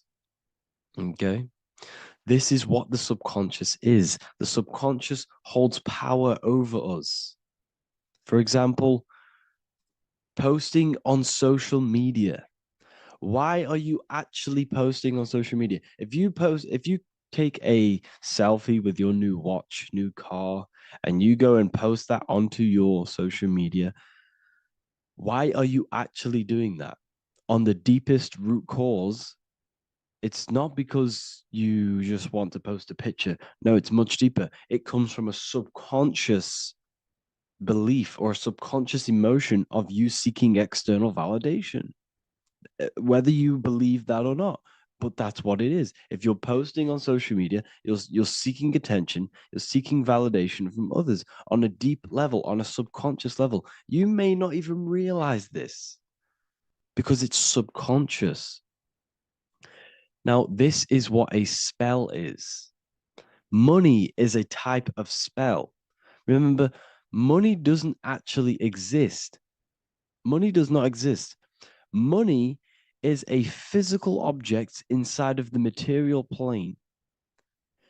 But the physical object has a belief in the mental plane. See, the mind is the highest plane. This is the root cause of reality, the mental plane.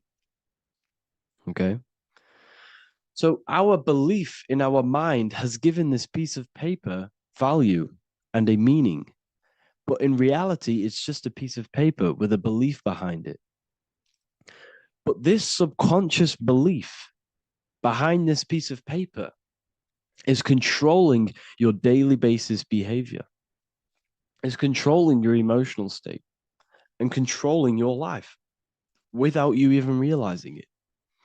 Without you even realizing that it's all an illusion. Money does not exist. It's the belief that gives the piece of paper a power. And the way we break the spell is by realizing that the money doesn't actually exist. The whole world is under the spell of money, and it's controlling all of us. But the spell is the belief. Once we all wake up and realize money has no value, it doesn't actually exist, it's only a belief. There is no actual money. That's how we break the spell. The spell is broken when we figure out that we are under the spell, under the belief, under the illusion of this piece of paper having value, and it's controlling our lives. That's why the word money has mon within it. Mon is moon, and the moon represents our hidden aspect of our mind, our subconscious, and the sun represents our conscious mind. So you have two versions of yourself. You have the self that you show to everyone, the conscious mind, and you have a shadow self called the subconscious, which is the hidden aspect of you. For example, do you really love your partner who you're with, or are you just with them for, is there a subconscious fear of being alone? Do you really want to be with this person, or is it stemming from, are you staying with them because it's stemming from this fear of being alone, of being lonely? Or are you just with them because you have a subconscious sexual addiction? And all of your conscious decisions are actually coming from this little seed of wanting sex or not being alone. You have two versions of yourself, the conscious mind and the subconscious, the shadow self and the self that you show to everyone else. Okay? And the subconscious is what's holding power over you. When you drive your car, you don't consciously have to think about changing gear. You've done it that many times. It's on autopilot. That's the subconscious doing it. You can be walking down the street. Your conscious mind could be thinking about what you're going to cook for tea later, but your subconscious mind is controlling your body and walking your body. You don't have to think about moving the body. You just do it because you've done it that many times. It's a program. It's a belief in the subconscious that's giving this movement power. You see, the subconscious holds a lot of power over you. Our beliefs hold power over our daily basis behaviors and actions. Okay, like I said, posting on social media, this is seeking external validation. There's a subconscious stem, there's a subconscious urge bringing this desire into conscious reality. So we must break the spell of our emotions controlling us, our traumas from a child controlling us. For example, another example of this, let's say you were in a car crash years ago, and this car crash led you to having a very traumatic event, very traumatic emotion you felt in that car crash. You felt a lot of pain. That was impressed into your subconscious. And even to this day, you're probably scared of going into trains, going onto cars, going inside of vehicles. And you might not even be aware that it's actually stemming from this event that happened 10 years ago. That's the spell. That's the spell that's holding power over you. And you don't even realize it. You realize the spell when you realize you're being controlled by this old belief, this old trauma. That's what a spell is. A spell is not something I cast over you with a wand like Harry Potter. Spell's much deeper. It's the hidden aspects of our mind that hold power over us, that control us. Okay? So how do we get rid of the spell? How do we break the spell? By installing new belief systems, by installing new programs into our subconscious. The subconscious is impressed by repetition and emotion. Everything you do on repeat, for example, tying your shoelaces, you can be looking up into the sky, closing your eyes, thinking about what you're going to create for tea while doing your shoelaces. You've done it that many times, you don't have to think about it. That's the subconscious taking over. Okay. That's the repetition aspect of the subconscious. For example, you could probably run down your stairs. You know exactly how to run down the stairs. If I tried to run down your stairs, every staircase is different. I'd probably fall over. But you've done it that many times, you know exactly how to do it. It's what we call ritual. When you have an evening ritual, when you tidy the house, you do your skincare routine, you wash your teeth, that's a ritual. This is what the ancients called ritual. When we do rituals, we're trying to implant something into our subconscious to either remove an old program, an old seed that is controlling us, for a new one that's going to grow into new light, into a new reality. So you can implant messages, implant new programs into our subconscious, which will then grow into a new reality. Okay? Because if I tell you something over and over and over again every single day, for example, if I say, you do what I say every single day I repeat this statement into your ears, about a month or 2 months in, you're going to start to believe in that statement and you're going to start to be under my spell. You're going to start to do everything that I say. So this is what spells are.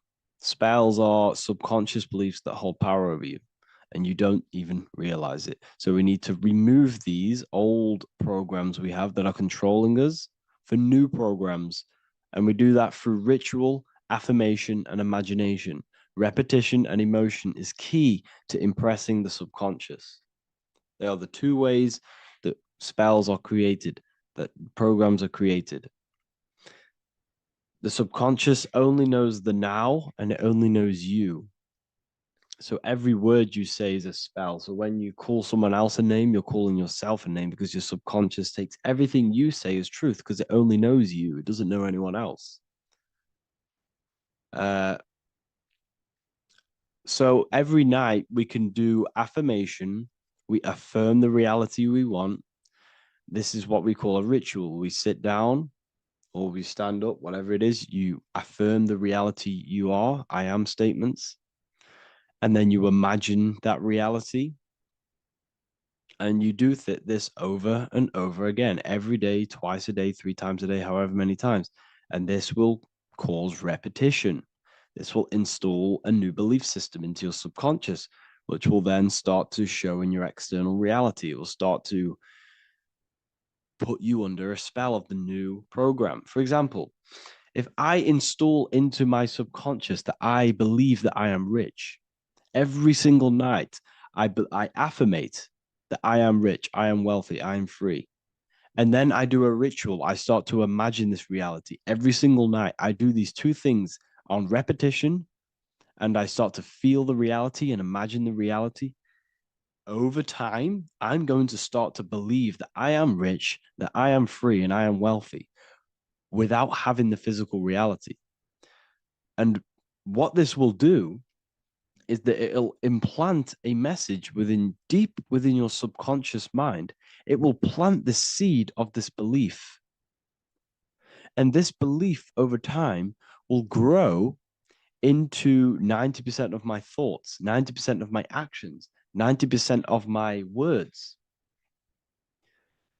My words, my thinking will change due to this new belief. I may not even realize it, but I'm looking for more opportunities to make money. I'm speaking to more people because of this belief that I've installed. This belief has triggered new ways of thinking. My mind, my conscious mind, is now only operating to fulfill this belief. And my conscious mind might not even be aware of it. You won't even realize that you're manifesting this belief of being rich. And that's how it happens. You implant the belief within your subconscious. You implant the spell into your subconscious, which will then gain control over you. So we need to make sure we're removing the negative spells, the negative programs that are controlling us, for new regenerated ones, for new ones that are going to create new realities, a better life. Okay? You don't want negative traumas, negative seeds controlling you and growing into your life. If you don't cut them off, they will continue to grow and grow and grow. Your anxiety will get bigger and bigger and bigger. Your depression will get bigger and bigger and bigger. But it's all actually stemming from one belief system or one trauma. Okay?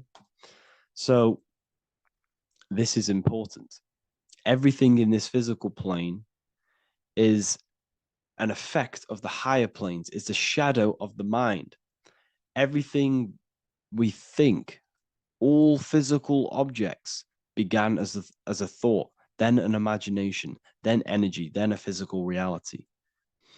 So we must change the mental plane. We must plant seeds into our mind to change down into our physical material life. It's about manipulating this higher plane so we can create change and effect in the physical external material plane. That's what magic is. This is what spellcasting is. This is all what it is. It's not fantasy. This is the manipulation of the higher planes of consciousness, which your mind has access to. You have access to these higher planes. Okay? This is exactly what I teach in my university. I teach different rituals. I teach specific rituals to get rid of certain things, certain belief systems. I teach all different rituals, all different ways for you to create your own reality and live the best reality you want. We also have all of these different courses. We have Activating the Inner Eye. This will teach you exactly how to lucid dream and activate your inner vision of imagination. We have the Sexual Alchemy course. This will give you the power of transmuting your sexual energy into creativity. We have electromagnetism studies. We have esoteric exchange, an exclusive live call that we do every single week, and I connect with all of the students. They can ask me questions, can speak with me one-on-one inside of these live calls. We have the real numerology section. We have the health section. We have a lecture section. Look at all of these lectures we have on occultism, symbolism. All of these lectures are designed to gain you power, to give your personal power back to you, to make you realize things about you. We have a meditation section. We have a library section where you can download all of our library, all of our books, different books on occultism, symbolism, Freemasonry, astral projection.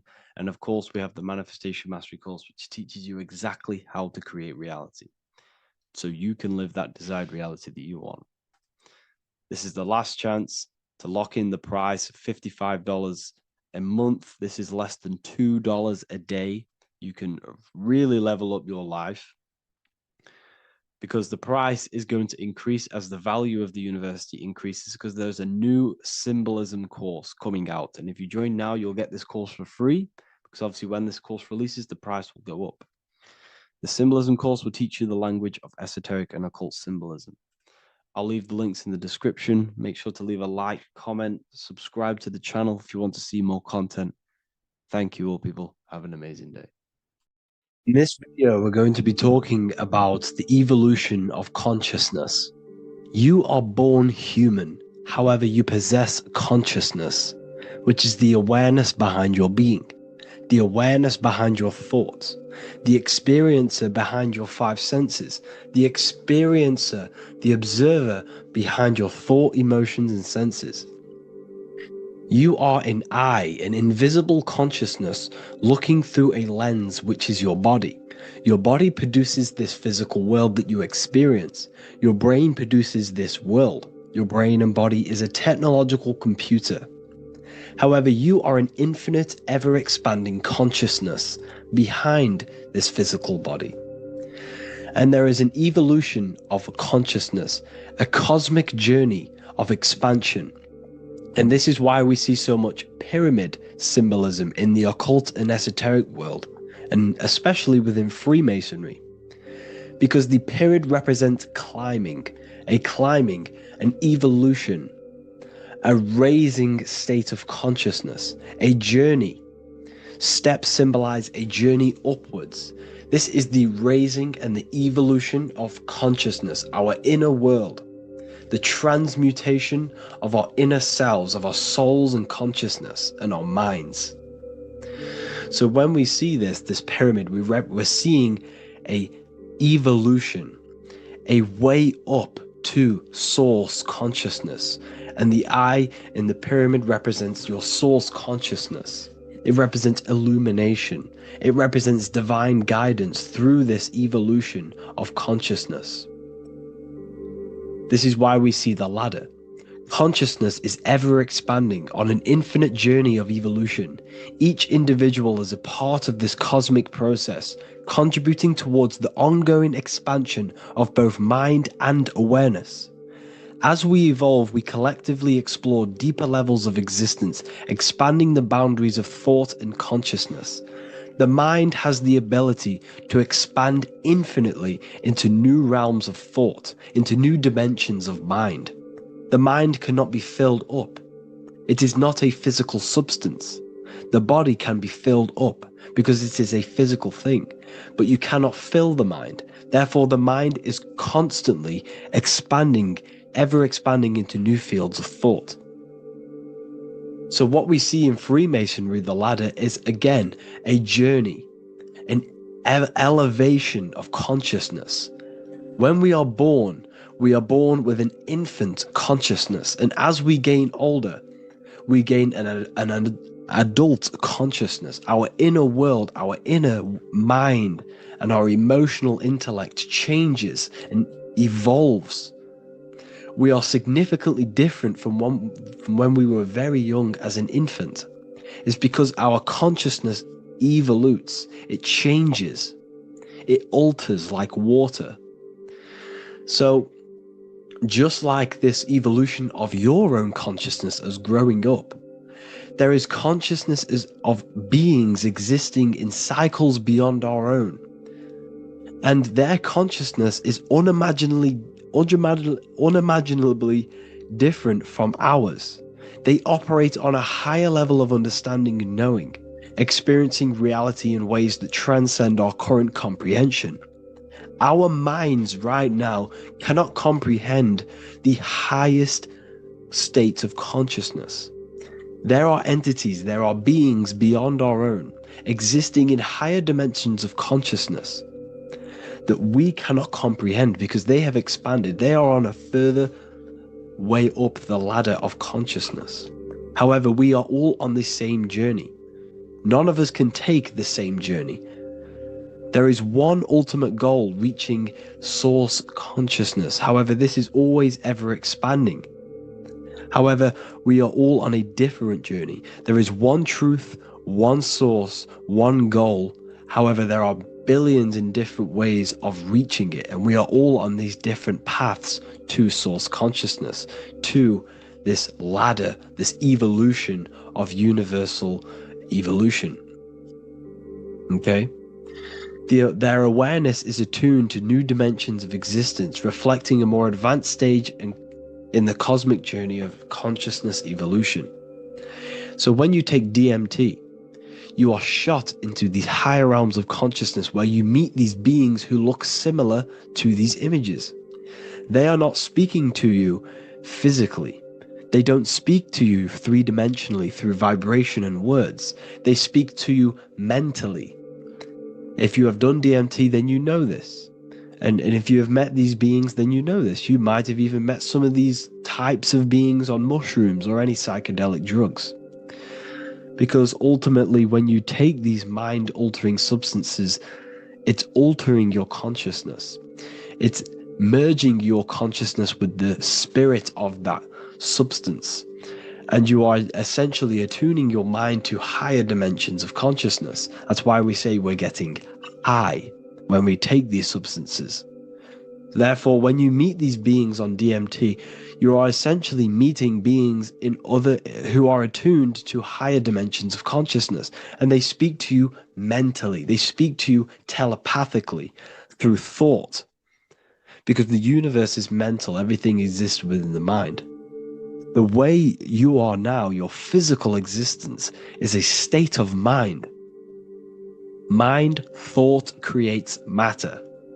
Spirit and matter are two opposing ways of thinking. If we have a very spiritual mind, we have an expanded mind, we are a spiritual person through the mind. However, if we have a very low state of consciousness where we think about food, sex, lust, and all physical things, then we have a physical consciousness.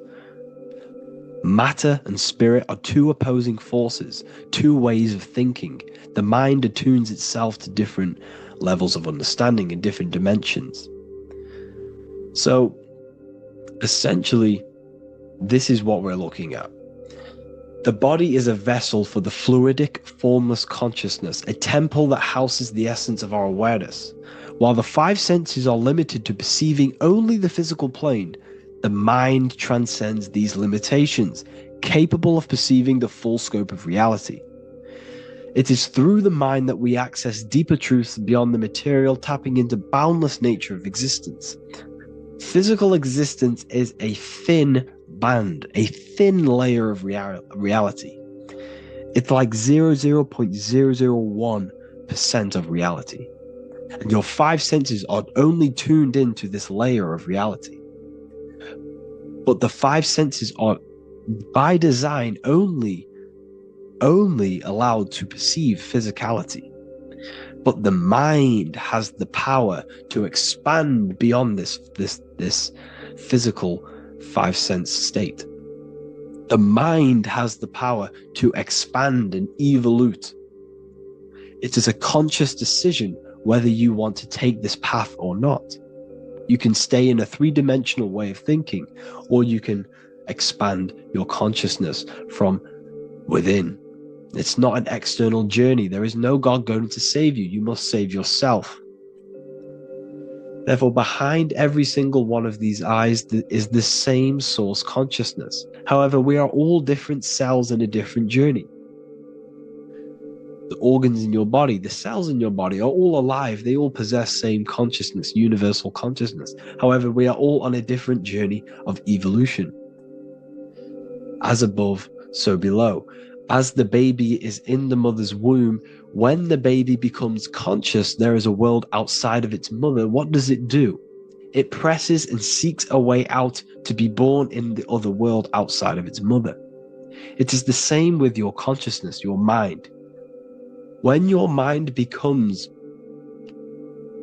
aware that there is realities beyond the immediate surroundings, it seeks a way out. And this is exactly what I'm doing to you now.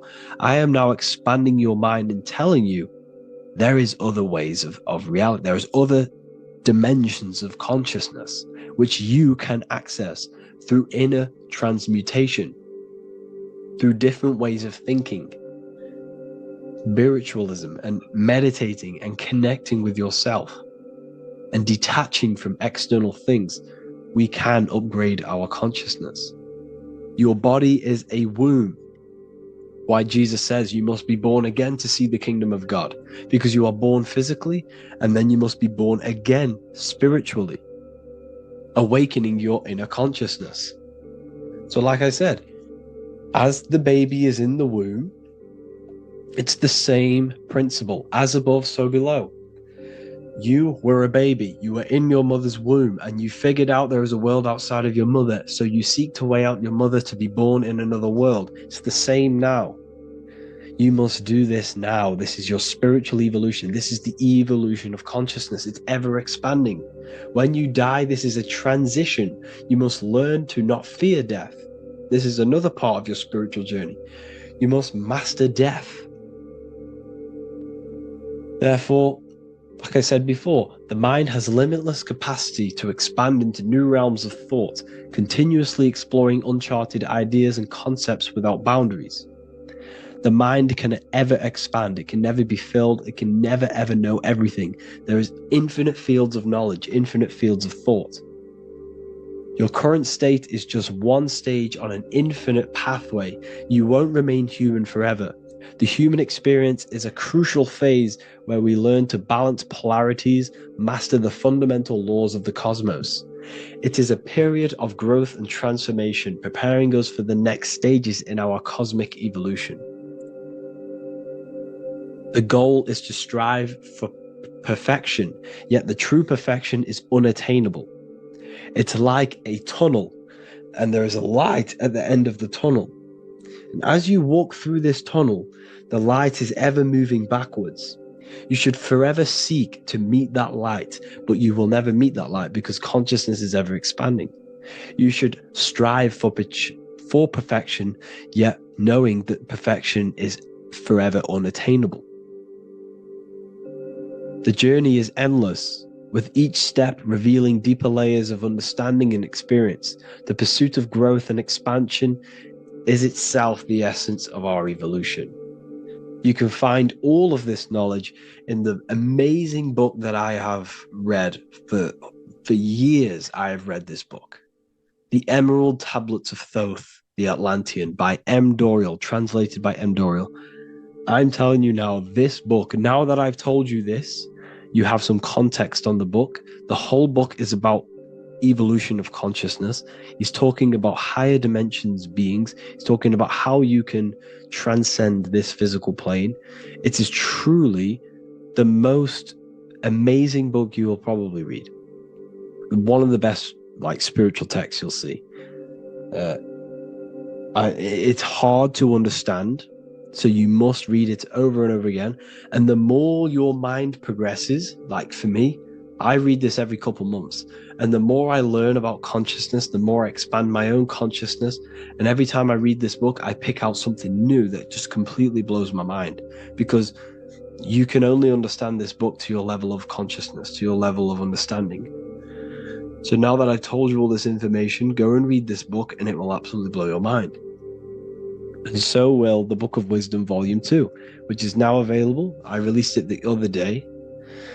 I'm just going to read a page out now. This page is called Spirit and Matter. The Earth is not merely a dense, lifeless rock drifting through space. It possesses spirit, a living essence that animates its form. But what do we mean by spirit? Spirit in esoteric terms refers to the energy, the life force, animating the principles infused in matter. So essentially, what this page is talking about is how everything has spirit, consciousness within it. You are the middle, you are spirit and matter. You have the ability to expand your mind to the God self and raise above our animal instinct, our material self, and know the divine and expand. Animals cannot do this. Animals are not self-aware. Humans possess self-awareness. We can observe our consciousness. We can say, why do I exist? We can look in the mirror and know that we need growth. And this is what Anunnaki means. Anu means above. Anu was the supreme god of the sky, which is a metaphor. He represents spirit above, heaven. Anu came down to earth and married Ki, the goddess of the earth, which represents matter. It's a myth, it's an allegory. Anu married Ki and gave birth to the Anunnaki. Spirit came down and infused with matter and gave birth to the human, which is you. You are spirit infused in matter, Anu and Ki, Anunnaki. You are the Anunnaki. And this is just one of the teachings in my book. Honestly, this book is absolutely amazing. If you truly, truly want to expand your consciousness, give this book a read. And obviously, if you're inside the university, I give you this book for free. A paperback version. If you join the university, follow the steps inside of the general chat. You'll be able to download this book. Sorry, not download it. Order a paperback for free. All you have to do is pay for the shipping. You'll also gain amazing knowledge inside of my library, where your mind will just be overblown with the amount of esoteric books. There's over 45 rare occult books, plus you get a PDF of the Volume 1 and Human Health Guide. You get reoccurring updates where I expand on symbolism, occultism, where you will just feel absolutely amazing once you understand esotericism in yourself. You'll also learn how to create the dream reality that you want with the Manifestation Mastery course, where I teach you how your consciousness creates reality. You'll have a real lectures where I post lectures on symbolism, occultism, esotericism. There's a conscious community and live calls and Q&A where you can ask me questions and I'll answer your questions. I just want to say thank you to everyone who has joined the university. Thank you for even liking and watching this video. Any support I just appreciate every single one of you. Please, if you can, leave a comment and a like on this video and let me know any videos you want me to make in the future. And I will start uploading a lot more to the YouTube. So yeah, thank you all for tuning in today. Have an amazing day. What if I told you you don't have one body? You in fact have four. There's a secret hidden right in front of you, and most of you overlook it. And by learning these teachings today, this will change your perspective on life, on yourself, and completely change the conception of yourself. This is the key to your highest potential. If you stay with me today, you will find secrets about yourself that will change your life. But I warn you, once you step this path of esoteric knowledge, there's no going back. Once you see, you can't unsee. So stay with me, and we will discuss the four bodies of your soul and how you can master yourself to reach your highest potential. The first thing we must understand is that there is a sun. And just like the sun gives life to the earth, there is this life force within the sun that gives life to all matter. We must understand that that matter itself is dead. It has no life potential. It has no ability to create or destruct anything. All of the life comes from above, from the sun, from the life-giving power of this infinite energy source we call the sun. No matter what model you believe, the sun still gives power to this physical realm, giving life to all of the crops, giving life to animals, giving life and growth to all things that the rays come in contact with. This is a macrocosm process. We must understand the teachings of as above, so below. This means that the macrocosm repeats itself in a microcosm form. Now, what do I mean? Humans are made in the image and likeness of God. You are a miniature version of God, a spark of the divine consciousness made in human form, in physical form. Just like the sun gives life to all physical matter and growth to all crops on the earth, your soul is a miniature sun. And your soul is giving life to the body. Your body is a miniature earth, which also goes through the cycles of the 4 seasons of the sun. We feel different in each one of these seasons. It's because our body does not only go through these cycles externally, but these cycles happen within ourselves, within consciousness. Your soul is the sun. The sun you see in the sky is an externalization of your soul. Your soul is the life force. You are the soul, not the body. And like the sun gives power to the earth, the soul gives power to your body. So first, let's look at the etymology of the word sun. The word sun comes from it's a Latin word solis or sol, which means the sun. Sol then became soul, sun, soul. And in fact, S-O-N and S-U-N in the old etymology dictionary mean the exact same thing. They are interchangeable. So when we look at the symbol of the sun, we look at a circle and a cross, which represent the 4 aspects of the sun, the 4 seasons of the sun: summer, winter, spring, and autumn. These are the 4 states of the sun. Like we said, this is why we get this symbol. You have the 4 states of the sun, which represent the 4 bodies of the soul. Now, this is where we get deep. Like I said, the sun you see in the sky is a macrocosm of your soul, an externalization of your soul. Just like your sun has 4 seasons. The 4 seasons within us are the 4 bodies. Our soul is incarnated and split into 4 sections. We have a mind, we have a physical body, emotions, and spirit. These are all interchangeable and they are all linked. In ancient alchemy, we have the exact same symbolism of the 4 stages of alchemy. But in this case, they're symbolized as the 4 elements: earth, water, air, fire. In this ancient alchemical symbol, we have the pentagram with the top one representing the soul, ether. Our soul then has the 4 bodies with the human here. We have the man, the eagle, the bull, and the lion. We see this on the tarot card, the Wheel of Fortune. The man, the eagle, the bull, the lion. We see this in Matthew, Mark, Luke, and John. The lion, the bull, the man, and the eagle. We see this with depictions of Jesus. Jesus, the man, the bull, the lion, and the eagle.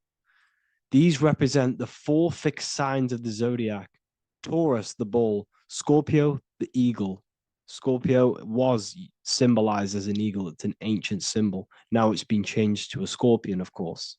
Leo, the lion; Aquarius, the man. These represent the 4 fixed signs, which are 4 different elements. Taurus is an earth sign. Scorpio, a water sign. Leo, a fire sign. Aquarius, an air sign. Taurus is the earth. As above, so below. The earth is the physical body. Leo is fire. Fire is the spirit. Scorpio is water, which is the emotions. Aquarius is the mind, which is an air symbol. Air is the mind. That's why we call people airheads. Okay? So what we're actually looking at here are the 4 aspects of our soul. We have the sun in the middle and the 4 bodies of the soul. This is what Jesus is symbolizing. Jesus represents you. God made flesh with the 4 aspects of the soul. The 4 gospels are all depicting Jesus in 4 different ways according to the different body of consciousness. The Wheel of Fortune are representing the 4 bodies of the soul. This represents the 4 bodies. Now, how are they 4 bodies? They are 4 dimensions of consciousness. The mind is not made of the same substance of the emotion. The emotion is not made of the same substance of the physical body. The spirit is not made of the same substance as the physical body also. They exist in 4 dimensions of consciousness. They are 4 bodies of our soul. And the most important teaching here is what I'm actually getting to, is the powerful one. This is what gives you power. Most of us live in chaos. Our mind is thinking of doing something. Our emotions are feeling something else. Our body is lusting and wanting to do something else. And our spirit's energy is completely off. Most people live in unbalance. None of these 4 bodies are working together. This is why we produce chaos in our lives. When these bodies are in balance, are not working together. So in alchemy, they symbolize the 4 elements, which are the 4 bodies of consciousness.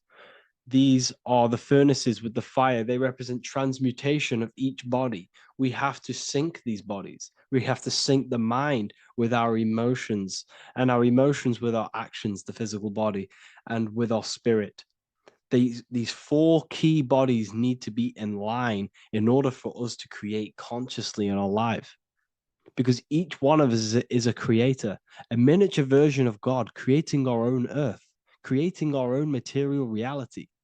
And in order for us to create consciously and with effect and power, we must have these bodies unified so that we can create consciously and not create chaos. So this is very, very important. And this is a secret teaching found in all ancient societies. But this is what the hidden symbolism of astrology actually is. The sun is our soul, and the 12 zodiacs are 12 aspects of our soul. And we have the 4 aspects of the 4 main bodies. This is what we're looking at. We're not looking at the sky. We're actually looking at aspects of ourselves, aspects of our soul that we must master and transmute in order to become our highest potential. So I hope this makes sense. And it may take a while for you to fully understand this, but the key knowledge in order for you to understand any of these teachings that I've gone through today is the major teaching of as above, so below. What is above is below. What is within is without. Your inner reality projects the outer reality. What is inside of you is outside of you in some form or way. Whatever trees, whatever roots that go down will always shoot up. When you throw a bouncing ball, you shoot it down, it will go up. As above, so below. As within, so without. God did not make a creation separate from himself. We are all extensions of the divine made in physical form. And we are incarnated into 4 sections. Our soul is separated into 4 sections. These are the 4 corners of reality. These are the 4 pillars of reality that we must control. So in order to access our soul in meditation, we must turn off these 4 things. Turn off the mind, the emotion, the spirit, and the body. And then we access the soul. So I hope this video helps today. And you can learn all about this in the Book of Wisdom, Volume 2. This book is a revolution in consciousness.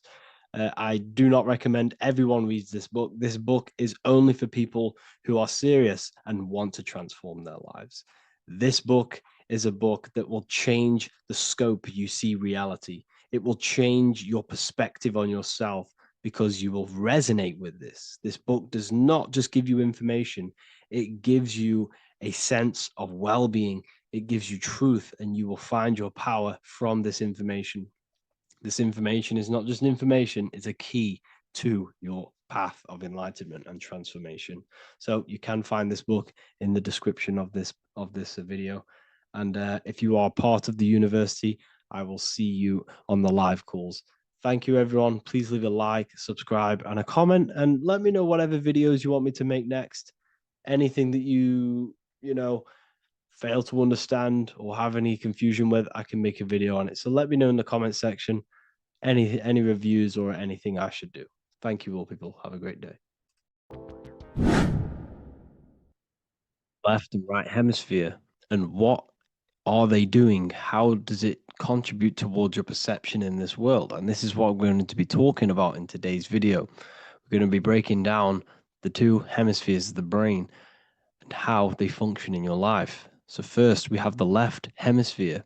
This is the logical hemisphere. This is the analytical, divided, scientific, or verbal hemisphere. The right hemisphere is creative, wholeness, artistic, symbolic, and metaphorical. The right hemisphere does with non-verbal things. It produces a holistic perception. It is more to do with creativity. Because what you must understand is that we are not in the external world. The world is produced by our brain. We see with our brain. Our eyes are a part of the brain. What we touch is the brain's interpretation of electrical signals on the nervous system. What we smell is the brain's interpretation of smell through the nose. What you taste is your brain's interpretation of chemical reactions on your taste buds. So what you are experiencing is the brain. The brain is a computer creating a simulation. And you have 2 hemispheres, which breaks down this reality. So essentially, the brain is the perception creator. It creates perception. So if the brain is creating this, who is the one experiencing the brain? Well, that is you, the consciousness, the mind, the all-seeing eye. You are the all-seeing eye experiencing the brain, the observer behind the brain, behind reality, behind the emotions. So if you're walking through a woods, this left brain sees individual trees. The right brain sees the whole woods. It sees the biome. It sees the bigger picture. So when you are walking through this woods, the right brain picks up a holistic perception of reality. It creates the woods as one unified woods. The left brain's job is to break this down and analyze it so that we can see individual things. And this is also necessary for humans to have the ability to break things down and manipulate things in this world. So without this left hemisphere, we could not manipulate things and break things down. So this right hemisphere is important because it sees the whole woods. It sees humanity as one unified consciousness. However, the left hemisphere sees individual egos. So the left hemisphere is the place of the ego because it only understands it sees the world very divided. Okay, so for example, here's another example of the left and right hemisphere. If someone pulls out in front of you in traffic, your left brain's going to start going crazy and analyzing them, calling them names. The right hemisphere, however, sees the bigger picture. Maybe he didn't see you. Maybe it's just a mistake. Maybe he's in a rush. You see how the two brains are very different. They do the same thing, but they function in different ways. The right hemisphere is feminine, the left hemisphere is masculine. So, like I said, this person pulls out in front of you, you start to think with the left. If you start to perceive that in the left brain, you're going to start analyzing them, you're going to start going crazy and calling them names because you're analyzing it. You're not seeing the bigger picture behind it. You're not seeing it from his perspective. So there is a crossover. So the left hemisphere of the brain controls the right side of the body, the right ear, the right eye. Everything to do with the right side of the body is connected to the left hemisphere, and the right hemisphere controls everything on the left side of the body, including your eyes, your arms, your legs. So everything is crossed over, and even your visual field is crossed over. So this is your visual field, as you can see here, and even the left side of your visual field goes to the right brain. There's a crossover. No one really knows. There's not really a reason for this. However, this is how the human body is designed. As we all know, the human body is the most advanced piece of technology on the face of the earth. They cannot replicate the human body. And they tell you it has no creator. This is crazy. People are that brainwashed, they can't even understand that their body is the most advanced piece of technology. Your body is so advanced, the computers that you use are mimicked of the body. Everything they create is mimicking nature, but they don't show you how intelligent nature is because they don't want you to understand you're in an intelligent design. So anyways, let's get back on track. There is a crossover in the brain, and this is why they teach you to write with your right hand. And I was speaking to someone who's in a nunnery, or whatever you want to call it. They were a nun, or they knew someone who was a nun, and they forced these people, these nuns, to write with their right hand. You had to write with your right hand. This is why, I'd say at least 70% of the world or 80% is right-handed and right-legged, because they taught us this to activate the left hemisphere more because of this crossover that happens in the body. So when we are using this right side more, we are using that left hemisphere more. Why? Why are they doing this? Well, they also called it writing. Writing is a spell, to cast a spell on you, to use that right side of the body so that you use this left hemisphere, because they want you to see the world as a divided perception. They don't want you using the right hemisphere, using that left side of the body to activate the right hemisphere to see the bigger picture and see how everything is all one and everything is created. This left hemisphere domination keeps you from seeing the connections between everything, because that left hemisphere analyzes, it breaks things down. So when we are left hemisphere dominated by using the right side of the body, we are essentially seeing everything as divided. And this is why so many people will not understand my work, because my work connects dots and connects fields of knowledge, and makes you see the bigger picture. So people who are left hemisphere dominated will see my work and think this guy's crazy. But everything, it's all about activating that right hemisphere. So they called it writing because every word you say is molding your mind in some sort of way. The things you see is molding your mind. Everything you take in through the five senses is molding your mind. And language is a massive spell, especially the English language. They called it writing so that you use that right side. It's a spell because your subconscious mind picks up everything you say. And 90% of your daily basis behavior and thought patterns is produced by these subconscious programs within the subconscious mind. Essentially, your conscious mind is only the 10% of you. The conscious mind is just what you're aware of, what you're wearing, how you're feeling, what you're thinking. That's your conscious mind. The subconscious mind is controlling every system in your body. It's telling your heart to beat without you being conscious of it. So essentially, this is what they're programming. They're programming this system in the back of the mind, which is controlling everything through the words. And this is what spells are, because it's all about creating perception in the subconscious. So they want you to use that right side more. I truly believe the ancients, they were balanced. They used the left and the right side of the body. They didn't have a stronger side because they understood this science of the body and how the body works. So this is actually called phonetics. It's not etymology. Etymology is the study of root words. Phonetics is the study of how words sound similar.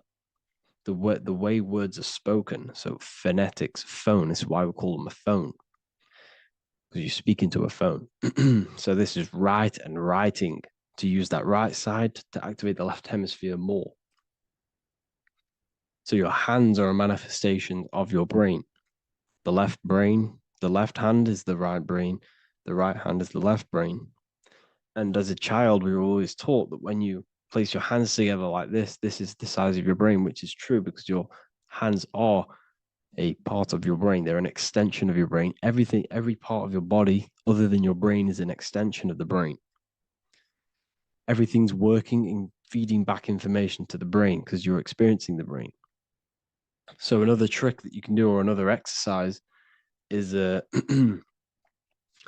looking in the mirror and closing one eye at a time. If you close your right eye, if you take your top off, for example, you'll analyze your body if you close your right eye because you're using that left hemisphere. Sorry, other way around.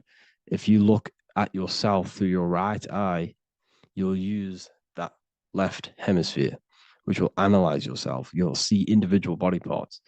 If you close the right eye and use the left eye, you'll see your body as a whole. You won't really analyze it. This is how you can analyze yourself using these two hemispheres. So this whole system is created to keep you thinking logically and to restrict you from creating and restrict you from understanding symbolism, allegories, metaphors, and teamwork. They want you stuck in a logical way of thinking and a logical way of seeing the world. This is why when you go to school, you are told exactly what to do. You're told to think this way and no other way. You're told to do orders, do this.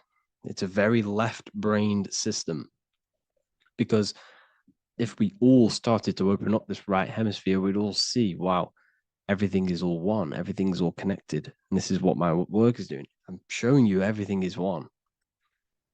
The physical world is an illusion of duality, but everything comes from the one source, the one mind. The universe is a giant mind.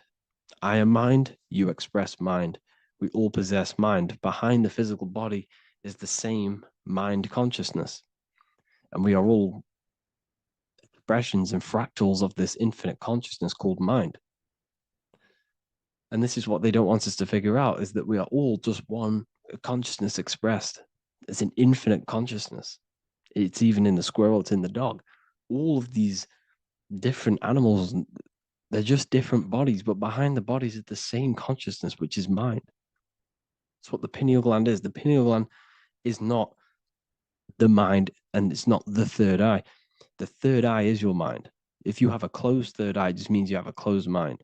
If you have an open third eye, it just means your mind has expanded from beyond physical things through astral projection and mystical experiences.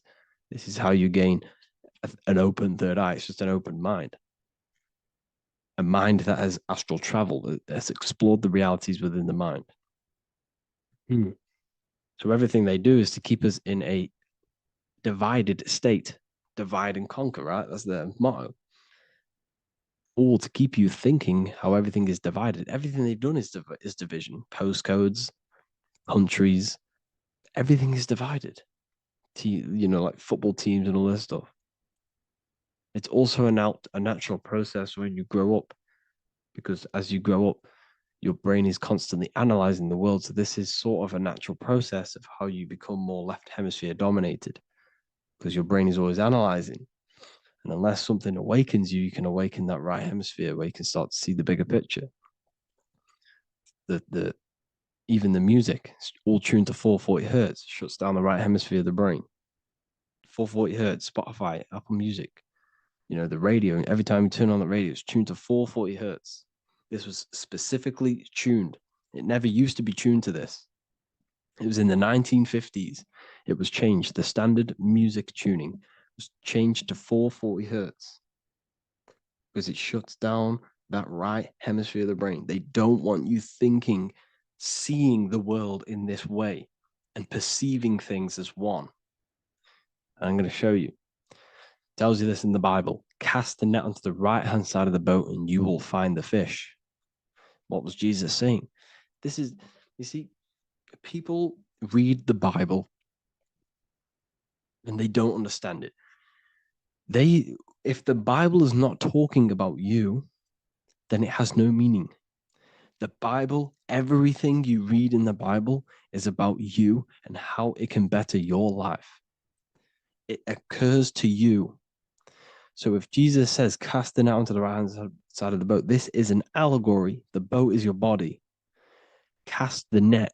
It's the awareness, the perception onto the right hemisphere of the brain, and you will find the fish. What's fish? What do fish do? They swim deep in the ocean. It represents the knowledge, deep knowledge. Cast the net onto the right-hand side of the boat and you will find fish. You will find the wisdom. You'll gain understanding when you cast that your awareness into that right hemisphere. You will see that I am you and you are me. We are all one consciousness. You will see everything. You'll see that the trees are the same patterns as the nerves in your body. You'll see everything is connected. Everything is a fractal of the one infinite consciousness. And how many fish did they catch? 153. That adds up to 9. This is now numerology. The Bible's filled with numerology. Adds up to 9. What's 9? Human consciousness. It represents consciousness. You're in the womb for 9 months. Feminine. It's all about consciousness. And in Revelation 14, and I looked and behold, the Lamb standing on Mount Zion. That's the spines, the mountain. With him, 144,000. 144 adds up to 9. It represents consciousness on top of the spine. You see? And he had his name the name of his father written on the forehead. What's the father? The higher mind, the higher consciousness within you. Where is that? In the forehead, the pineal gland. The pineal gland is the radio receiver for the higher consciousness. Because every body part of the body has consciousness. Your heart has consciousness. Your gut has consciousness. You are thinking with these different consciousnesses. You think with the gut. You think with your penis. You are thinking with all these consciousness. And it's about raising your consciousness to the higher consciousness, which is the father, the mind in the head. Don't think with the lower parts of the body because that is your animal nature. Think with the higher parts of the body. It's all representing consciousness. How to activate the right hemisphere of the brain? Well, it's all to do with non-verbal things. So music will activate the right hemisphere. Make sure it's tuned to the right frequency though. 432 hertz, 528 hertz. Any frequency that adds up to 3, 6, or 9 is good for you. Meditation, turning off the thoughts, and you raise yourself to the higher brain. Symbolism. Symbolism is all right hemisphere. Reading between lines, metaphors, determining the Bible, it's all right hemisphered. Seeing the bigger picture, it's reading between the lines. So tithing in the Bible. these people in the churches are giving 10% of their money to the church. It's nothing but a scam. What these people have done is they have externalized the Bible. They have taken the Bible and literalized it so that they can make a business out of it. So what they're doing is a tenth of the produce of what it says in the Bible, a tenth of the produce of the land, whether grain or fruit, is the Lord's and is holy. So what's that saying? The tenth of it's basically saying give the 10% to the Lord, to God. What does that mean? Well, what's the land and the fruit? This represents physical things, the physical things that you have. The tenth of the physical things that you have. What's that? That's your ego. All the physical things that you have is all to do with your ego. That's the lower self. The ego, what is the ego? It's the mind's perception of the physical self. You had no ego when you were a child. Okay, when you were a child, you had no ego. As you grew older, you created the ego. But the ego is the full self. It's the echo. Ego, echo. It's the echo of the full self. So it's saying give the ego over. Take away the animal self. In that left hemisphere, that's all to do with the left hemisphere. That left hemisphere sees the ego. It sees individuality.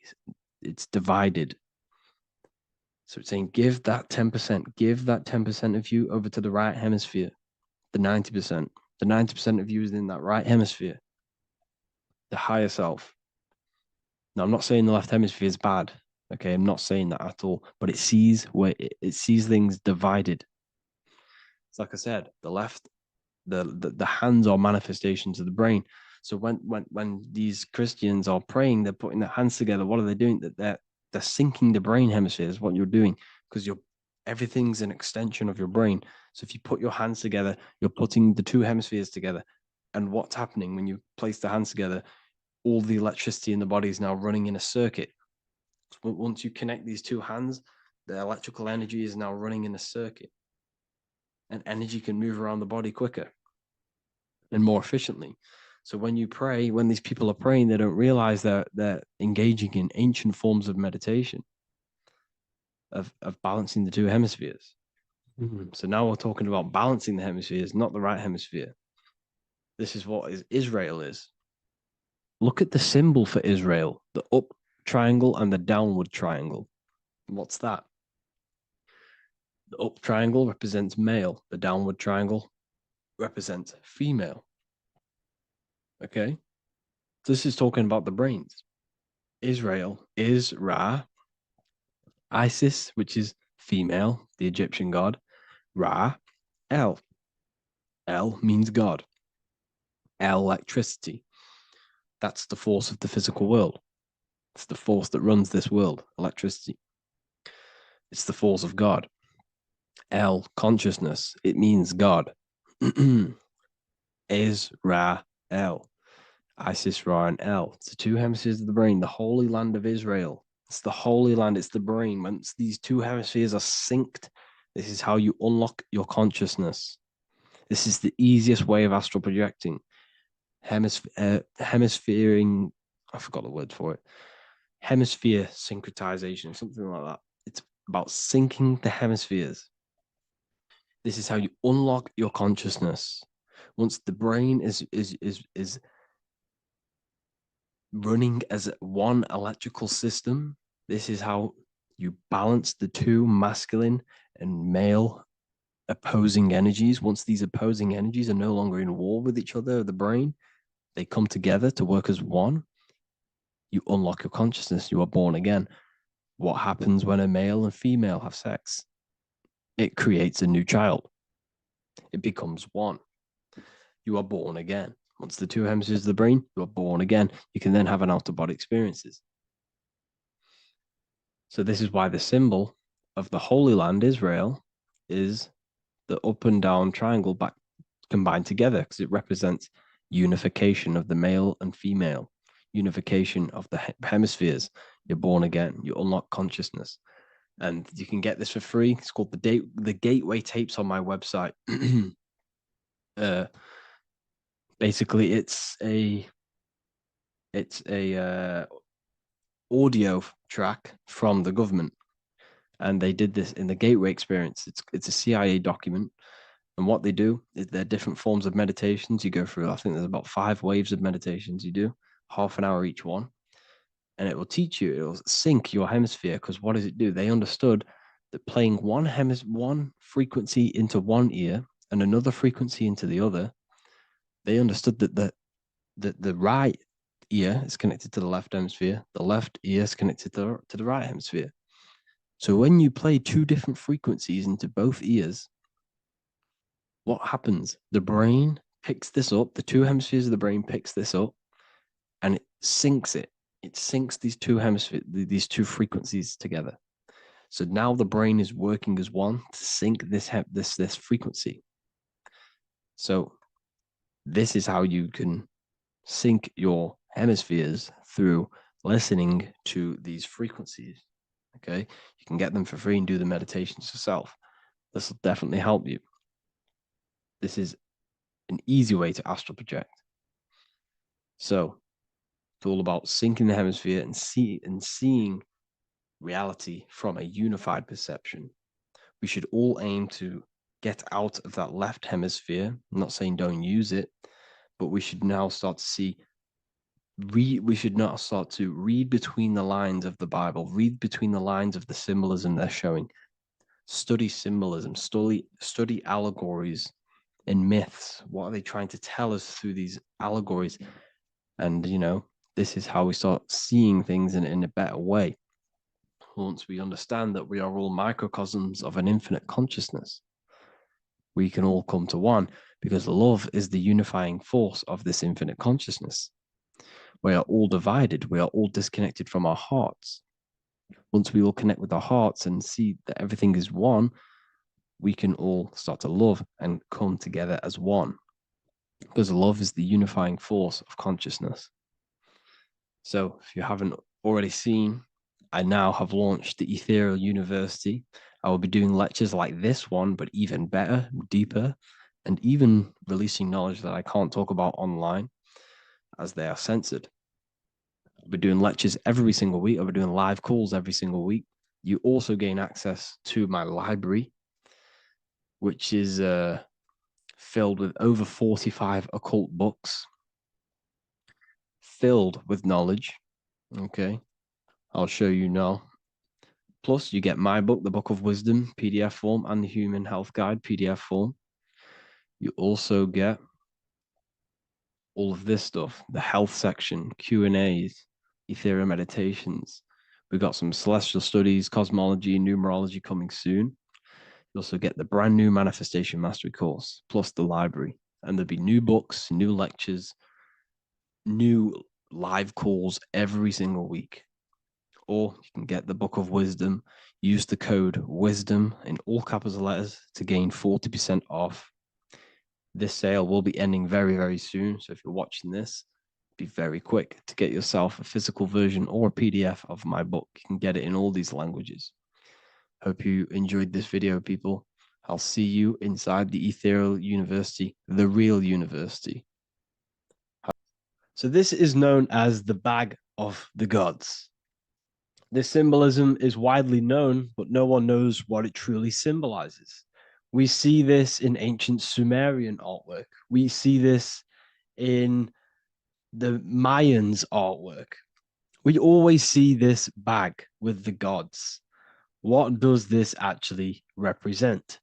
Okay, so the bag itself represents carrying. Carrying what? It represents information, represents knowledge. Your mind is the carrier of the information. So this is why in his left hand, he carries the bag, and the right hand has the pine cone.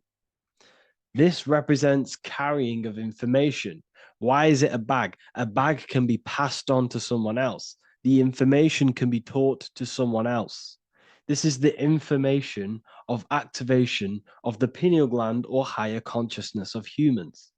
Because as humans, we all possess an animal nature, the nature that tells us to eat, to steal, to gain material wealth, to survive, to hate, This is our animal self. This is our animal behavior. But we also have a divine nature of consciousness, which we have access to, the higher planes of consciousness, the planes that manipulate this material world and create all things in this material world. The human mind has access to. The animal does not. The animal has no idea he exists. The animal has no inner dialogue, but humans have the inner dialogue. Humans can create infinitely. We can expand our minds infinitely into new realms of thought. So we have this higher divine nature and a lower nature. This bag of the gods is basically just representing the knowledge they possess of higher consciousness, of the higher aspect of life. Okay? Which is the activation of the pineal.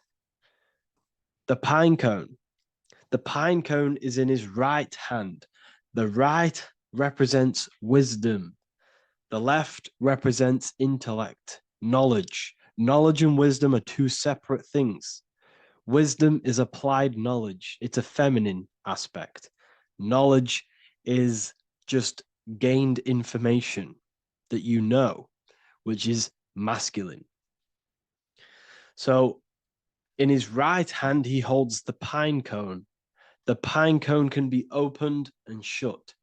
The shut pine cone represents the asleep human being, the human being that exists in his lower nature, that just basically survives, lives on eating, consumption, material lust, living in chaos with his emotions, living in a place of hell. This is the animal nature.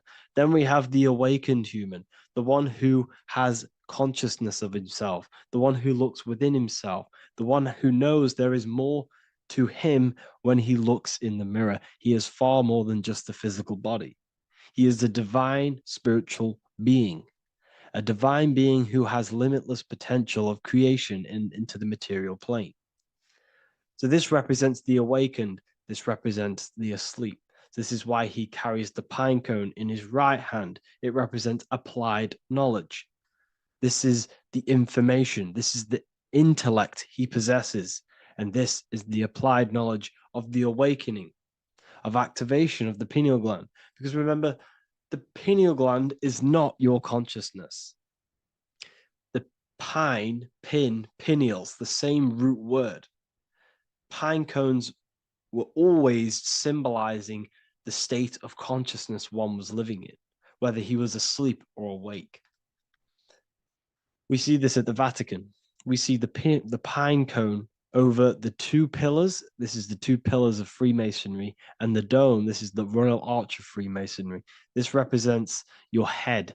This is the two pillars, the two hemispheres, and the pine cone in the middle, which is the pineal gland.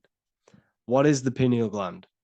The pineal gland is not your consciousness. It is not the third eye, and it is not the mind. It's not the mind's eye. The pineal gland is a radio receiver. This is your body. Your body is an antenna. Most people think they are this body. This body is nothing but a receiver and a downloader of consciousness. Your brain does not produce consciousness. You are not this brain in your head. This brain is a downloader of consciousness. Consciousness comes from a way higher divine plane, which is what this image is showing here with the clouds. The mind is light. Consciousness is light. And this light is coming down into the material plane, and your body is basically a crystal antenna which is receiving and downloading this consciousness. So you can experience a three-dimensional reality. So God can experience himself in a divided, separate state. This is what this represents. Now, the pineal gland can be activated, okay, and stimulated, because the pineal gland has physioluminescent crystalline jagged-shaped cells on it. And obviously, these are crystals. Crystals are on your pineal gland. And what do crystals do? Radios use crystals. Your phone uses crystals. They tell you that crystals are woo-woo and pseudoscience because they don't want you to know the power of crystals. Your body is basically a giant crystal. Your pineal gland is a radio receiver for your consciousness. So if they can ruin your pineal gland and damage it, this will damage your connection to the divine, to your true self, to consciousness, to God, whatever you want to call it, the source. There is all one source consciousness, and we're all collectively connected to it. And this is our connection. This is our antenna. So what a radio does, a radio has an antenna, and the frequencies are all around us because all the radios are playing in your ear right now. But what the antenna of a radio does is tune into a specific frequency to pick up that frequency and play that frequency. It's the same with your consciousness. You're all a fraction of God's consciousness.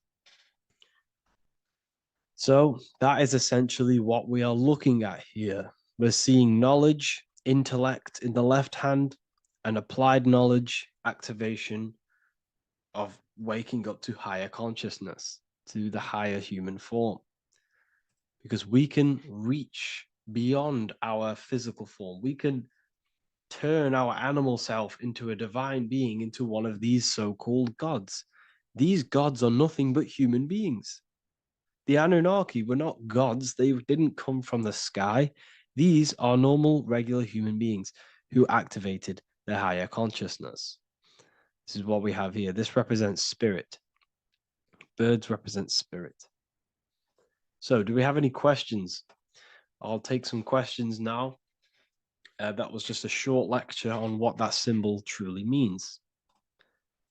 Okay. So if we have any questions, feel free to go ahead and ask some questions.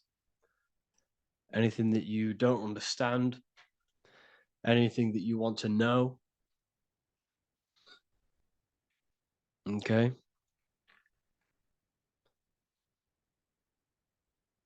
So base reality would be where source resides. Yes, the base reality is your consciousness. Are these lectures available in the university? There's a whole section, basically inside the university, there's a whole section with like over 30 long form lectures like this. So the base reality is where the source resides. Yes, the base reality is your inner world, your consciousness. That is the only thing that exists. Your outer world is just an effect of your consciousness. Your consciousness, everything that has gone on within the mind and emotion is pushed outwards into your reality. You have thought and felt your way into your external circumstances. Your life is a direct correlation of every thought you thought in the past. Therefore, your inner world of consciousness is creating and molding your outer world.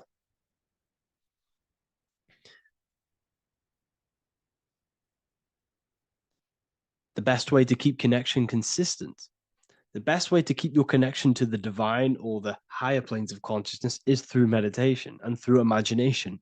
Imagination is the fourth dimension. It is the astral plane. That screen that you have in your mind is not a physical screen.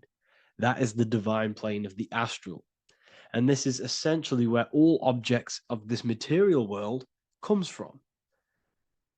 The phone that you are holding, the laptop you're watching this on, whatever you're doing, every single object you see in your room that you are in right now began inside of the plane of imagination. This is not a physical plane. This is a metaphysical plane that you have access to. And you have the ability to bring down this plane into physical form. That's what we call manifestation. That's what the ancients called magic. This is what we now call in science metaphysics. It's all the same thing.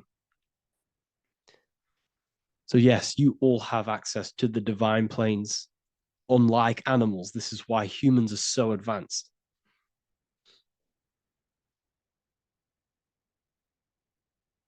Okay. Is the pineal able to constantly activated, or is it just a temporary experience? I don't fully understand that question, unfortunately. Maybe you could word it in a different way. The real meditations on the university, legit, y'all, yes. In order to connect to consciousness, you need to sit in meditation and turn off your feelings, and the feeling of unity will come. Do I understand correctly? Yes, that is correct.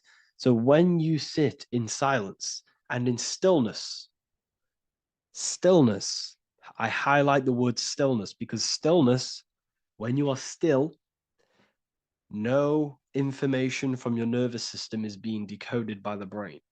So when your body is still and does not move, your nervous system starts to relax and comes to a balanced state. Your brain starts to relax, it comes to a balanced state.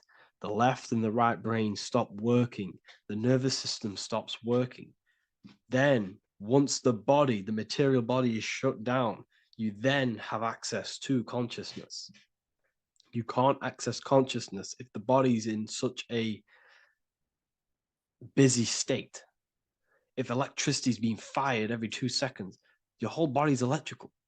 When you move your foot, that's electricity being fired from the brain to the foot instantly through the nervous system. Your brain, your whole body is a technological machine. So you must shut down the technological machine to access the divine that exists beyond the technological machine. Do you understand that? Did we create ourselves from the higher plane? When you say yes, you created yourself, you manifested yourself in this material form for a reason in this specific time and place. Wisdom books, are these available inside the university? Yes, they are. So anyone who joins the university, they all gain 50% off the store. So you can get anything you want inside the store for 50% off. Plus, you get the Book of Wisdom Volume 1 PDF for free. You get the Human Health Guide. Plus, you get all of the library books. There's a load of different books on occultism, symbolism, esotericism. Do you need to place your attention somewhere specific during meditation? You can do. Okay, you can do. So if you struggle, when you first start to meditate and you struggle to turn off the thoughts, think of the back of the brain, the back of your head. Don't think of it, place your attention on it. Okay, so when you place your attention on the back of the brain, this now shuts off thought because the back of the brain doesn't have any activation to do with thought. The front brain does, the neocortex. That's all to do with activation of thinking. So place your attention on either the back of the brain or your breath. What's more important, creating yourself or finding yourself? It's balance of both. So in order for you to create fully, you must have awareness of self and awareness of thought and control over the mental dialogue, the inner voice inside of you. Okay? When you control that inner voice, that is when you gain power. That inner voice is what brings commands into physical reality. Before you kick a football, there is a change in consciousness. There's a decision made in consciousness before the body takes the action. Therefore, every physical manifestation is a change of inner consciousness before it's a physical reality. You can have the reality you want through consciousness before physically having it. That's the secret to creating. But you must believe it like you know the sun is going to rise in the morning. That's how much you should know that you have that reality in consciousness through feeling and thought and imagination. And that's how you can truly create in your reality. Shrooms help with consciousness or ego. I can't really talk about that because I'm maybe uploading this to YouTube, unfortunately. But we need to clean our pineal gland first from calcification. Yes, definitely. You should go on a detox the body. Because you can't really connect with consciousness if your body is in such a dirty state. Because the brain is, your nervous system is in a state of fight or flight, trying to fight off all these toxins. So when you meditate, you're probably going to be having thoughts all the time because your brain's firing, your nervous system's being attacked through toxins. So you must detox to have a true connection with the divine. Your diet plays a big role in your spirituality and mentality. What is the most optimal food for pure consciousness? Fruits and vegetables. They possess consciousness. So when you place them inside of you, they're syncing with your consciousness. How to check the cleanliness of your body, your skin, your teeth, your tongue, your mouth. If your skin has spots, different colors on it, you're not clean, because your skin is a reflection of your inner organs.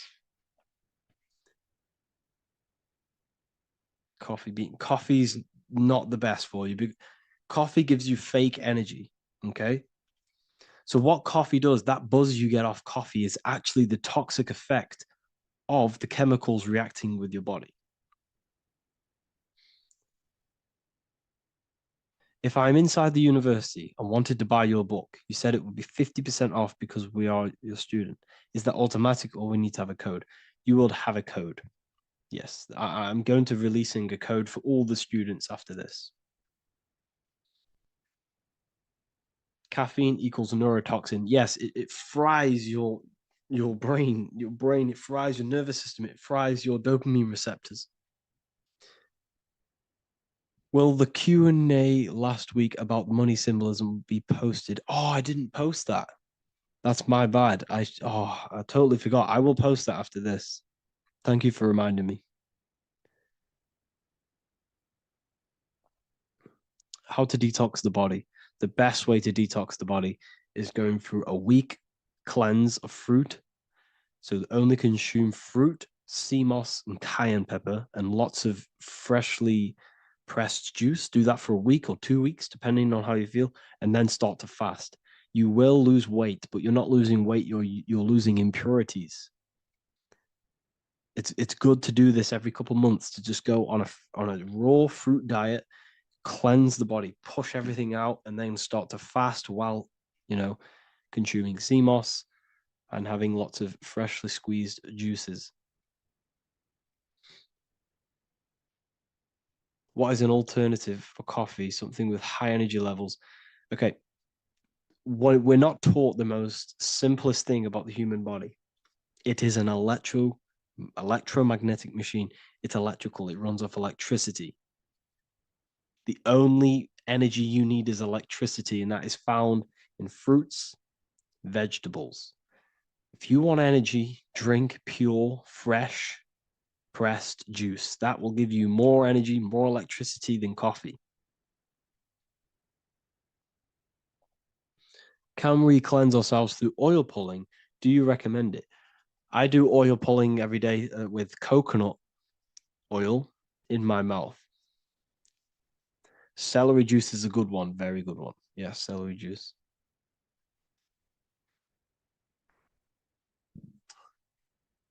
Any more questions?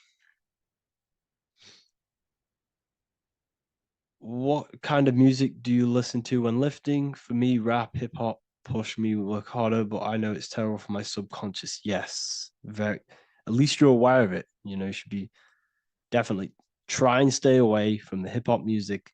Try and stay away from anything that's talking about anything negative, because it's all programming your subconscious. And your belief system is your reality, people. Your belief system is your reality. Okay? So look after your subconscious. That's what's controlling your actions. 90% of your actions on a daily basis are controlled through your subconscious beliefs. Okay? I listen to a lot of Pastel Ghost. I listen to a lot of let me get my playlist up. It's all like background music for TikTok. Do you know what I mean? Like Pastel Ghost. That's mainly what I listen to.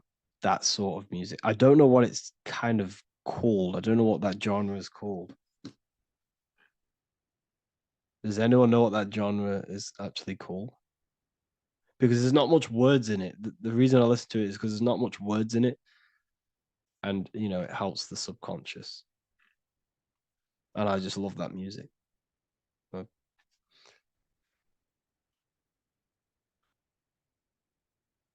Like lo-fi, yeah, a bit of lo-fi.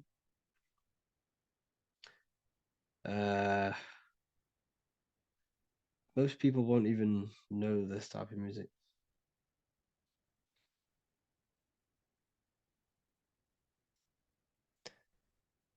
Can you tell us how you use cayenne pepper?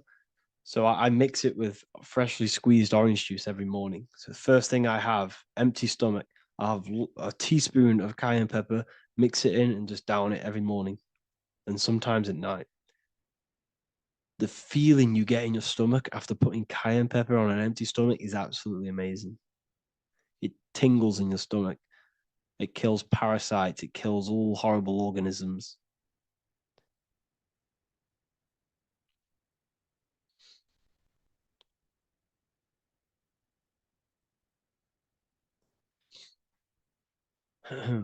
Mix it with hot water. Yes, hot water and key lime water. That I bet that's powerful. If you mixed warm water with key lime with cayenne pepper in first thing in the morning, I can imagine how powerful that is. I've never done that, but I'm going to try that. Do you use sea salt? I don't know what to think about sea salt, to be honest. I try and stay away from it. I don't know whether it's good, don't know whether it's bad. I'm kind of mixed on it, mixed information.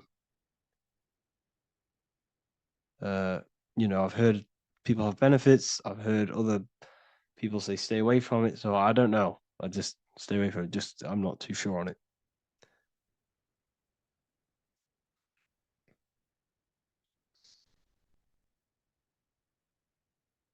I drink fresh pressed celery juice every morning. Yeah, definitely. Is there any chance we could move to esoteric occult questions? The only reason I say that is because I might be posting this to YouTube, so it's like I don't want them thinking I'm giving health advice because I'm not. This is what I do. I'm not giving anyone medical advice. This is what I would do to myself. Because I can probably get in trouble for that. So the subconscious is the all-knowing. It is the all-seeing eye. The subconscious knows everything. Your conscious mind does not. Your subconscious knows every single cell in your body. Your subconscious is making your heart beat. It's talking to your heart. It's talking to every organ, every cell in your body is being connected and spoken to by your subconscious mind. It is the all-knowing. The subconscious has access to the astral plane, imagination, the fourth dimension. It has access to the mental plane, thoughts. It has access to the ethereal plane, energy. And has access to your physical body. It's the door. It's the portal. The subconscious is the portal to the divine. You must go through the subconscious in order to access the divine. Any coupon codes for book 2? Yes, inside the university, there will be a 50% off coupon code. Speaking of ancient civilizations, why did they use symbols to give us true knowledge? This is a very, very good question. Very good question indeed. The reason they use symbols is because symbols are their keys. They hide meanings.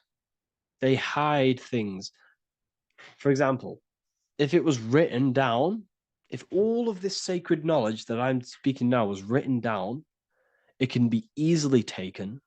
It can be easily misused. Someone can take it, read it, and steal it and misuse it and abuse the world and create horrible things. The reason they use symbols is because they're hidden. They hide the teachings. Only the ones who possess the key, that possess the knowledge, can read the symbol. So the symbols act as a guard towards this higher wisdom, this higher knowledge, which gives you power. All of the knowledge I teach you gives you power. And you can misuse it. You can misuse your imagination. You have no clue, unless you've put this into action, how powerful your inner consciousness is. You can become a Okay, listen. If you hate your job, it's not the job that you hate. Think about it. It's not the job that you hate. The hate is coming from your inner consciousness. It's the state of consciousness that you hate. So what does that tell you? You can change that inner consciousness to another reality, the feeling of another reality. You can become that consciousness within before you actually externally have it. And by becoming and knowing that reality, that's what produces effect on shaping your outer world. When you really, truly know that reality inside of you, of being free, of being wealthy, of having abundance, your outer world has no other choice but to rearrange itself to your new inner state of consciousness. That's what magic is. It's manipulating your inner state of consciousness. It's convincing yourself that you already have it, not believing it, knowing it. Okay? Knowing is different than believing. Believing is a lie. You should know thyself. Okay? So we can say that human overpopulation is intentional. There is no human overpopulation. We're all cramped in these cities. We're all cramped into one little place. We're not supposed to live like that. We're not supposed to live so cramped. This is why there's so many weirdos out in public. So many weird people doing weird things. This is when things start to go weird, and we shouldn't be living in this state, in this condensed state. We should be spread out. Okay. There is no overpopulation. It's just an illusion because we all lived in such. Have you ever been on a plane? Have you seen how much land there is? It's crazy. There's no overpopulation. And how many people do they say there's in the world? There's not that many people in the world that they say. I think it's like 8 billion. I think they say there's 8 billion people. There's not 8 billion people. There's probably more like 2 billion. And the reason I say that is because I have a friend who only has like 300K followers. So that's a lot of followers, okay? And he gets recognized everywhere he goes. And he's into all this stuff. And he says, listen, the population is definitely not 8 billion or whatever they say. I think it's like a couple billion. It's probably more like a billion. How to properly manifest intentions. Thought, emotion, and imagination are the key. You must know that you have that reality. Don't believe it. Become that reality within your consciousness. All day long, as much as possible. Feel it. Imagine it. Say it. And have zero doubt. How to have zero doubt. You can't, well, okay, so the doubt, that little voice that will seep into your mind saying, you can't do that. You can't do this. That's your old voice of your subconscious program. Listen, the reason why most people fail in life is because they have trained their subconscious that they will fail. They have told and believed that they will fail. The reason I will succeed for the rest of my life is because I have trained my subconscious to say, I will win, I will succeed, I will solve any problem. That's my belief system. And if my belief system is that, then my external reality, my conscious mind will seek a way to fulfill that belief. It will seek to control and create that belief in my external world. It will seek to solve any problem. I've trained my subconscious mind to know that I already have the reality, to know that I'm abundant, to know that I have everything that I already need. Therefore, if any problem comes, I can sort it straight away. But most people have a different belief. It's not your fault. We've been kind of manipulated and told this, that they will fail, that they can't do anything, that it's too hard. And that basically casts a spell on the conscious mind, where your conscious mind is just like, no, I can't do that, because of this subconscious belief that you hold. So you must reprogram your subconscious that you can do it, that you will solve any problem, and that you are abundant. That's the reason why successful people succeed. It's because they have a complete different mind state, a complete different belief system in their subconscious.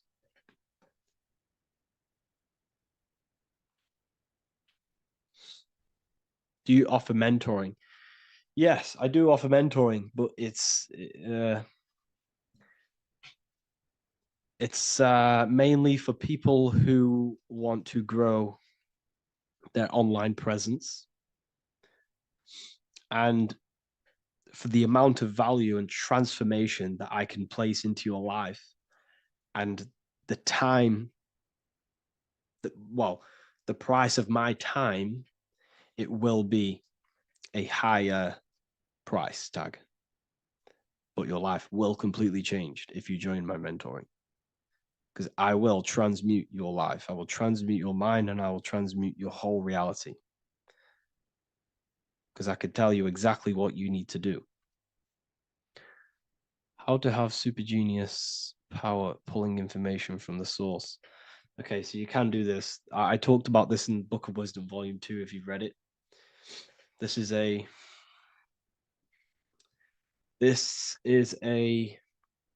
technique that Albert Einstein used. This is a technique that Thomas Edison used. This is a technique that all of the ancient geniuses have used.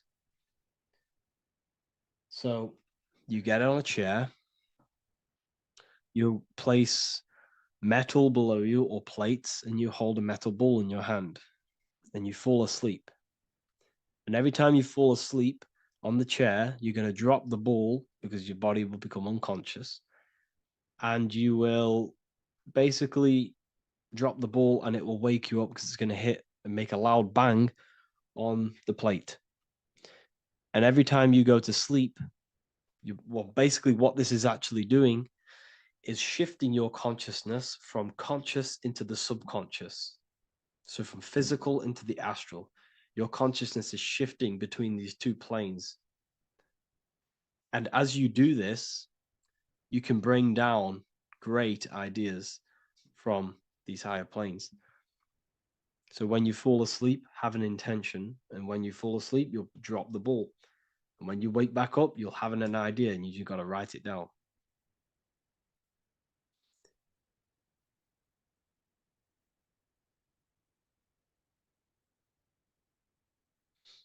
How to balance chakras. Don't focus on balancing your chakras. Focus on the mind. The mind is the cause of the chakras being blocked. If you have a blocked throat chakra, this is a problem in your mind, not the chakra. You see, the chakras are a result of the mind. You transmute the mind, you can transmute the chakras and cleanse them.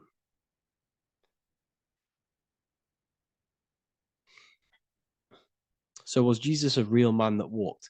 Okay, so I'm going to tell you something. Like, some of the things that I say in my reels, they are to catch attention. So if I say the first thing on the reel, Jesus never existed, straight away, you see that, it's going to trigger you. It's going to trigger Christians. It's going to trigger people. So yes, I do say things to catch attention. The reason I do that is because I have to, in order to catch attention. Maybe there was a Jesus who walked. So in the past, I have said Jesus never existed. Yes, this is to catch attention, to boost the reels, views, and comments and stuff like that. Maybe there was a man who was called Jesus and walked the earth. But listen, he was not the Son of God. You are all the Son of God. Jesus represents an archetype. He represents morals. He represents a way of living that you should embody in your life, not to worship. We shouldn't be worshiping this man. We should be embodying his qualities into our lives so we can become Christ consciousness, so we can live in harmony with our mind, emotions, body, and spirit. Okay? He was not the Son of God. You are all the Son of God. We are all God experiencing himself in a three-dimensional divided form. God is oneness, and he created a divided world so he can experience himself. Why do you quote from the Freemasons oft times? I don't recall me looking at Freemason quotes and quote them. I just simply, when I post a quote, I literally just, whatever comes to my head, I just whack it into Telegram or Twitter. Are dreams tied to your subconscious, and how do you understand them? Okay. Dreams and astral projection are two different things. Astral projection is your soul leaving this plane into the collective consciousness, into the collective mind, the collective astral plane. But dreams are basically the astral plane, but it's your personal astral plane in your personal subconscious. So when you dream, you're entering your own consciousness, you're entering your own subconscious. Every character, every event that happens to you, everything that is said to you, everything that happens to you in your dream is yourself pushed outwards, and you're basically experiencing your own mind. If something scary comes up in your dream, this is your belief, this is something in the back of your mind materializing and coming to you and showing itself to you. So in order to understand your dreams, it's basically suppressed emotions, suppressed thoughts, all lingering in your subconscious materialized. Okay. A few months ago, I'd have concurrent dreams of getting in a car crash that lasted for months. Then one day out of nowhere, I got into a really bad accident, and that low-key bugged me out. I didn't know if my mind was trying to warn me or what. You can explain that. Okay. If you are having dreams about having a car crash, this is a belief.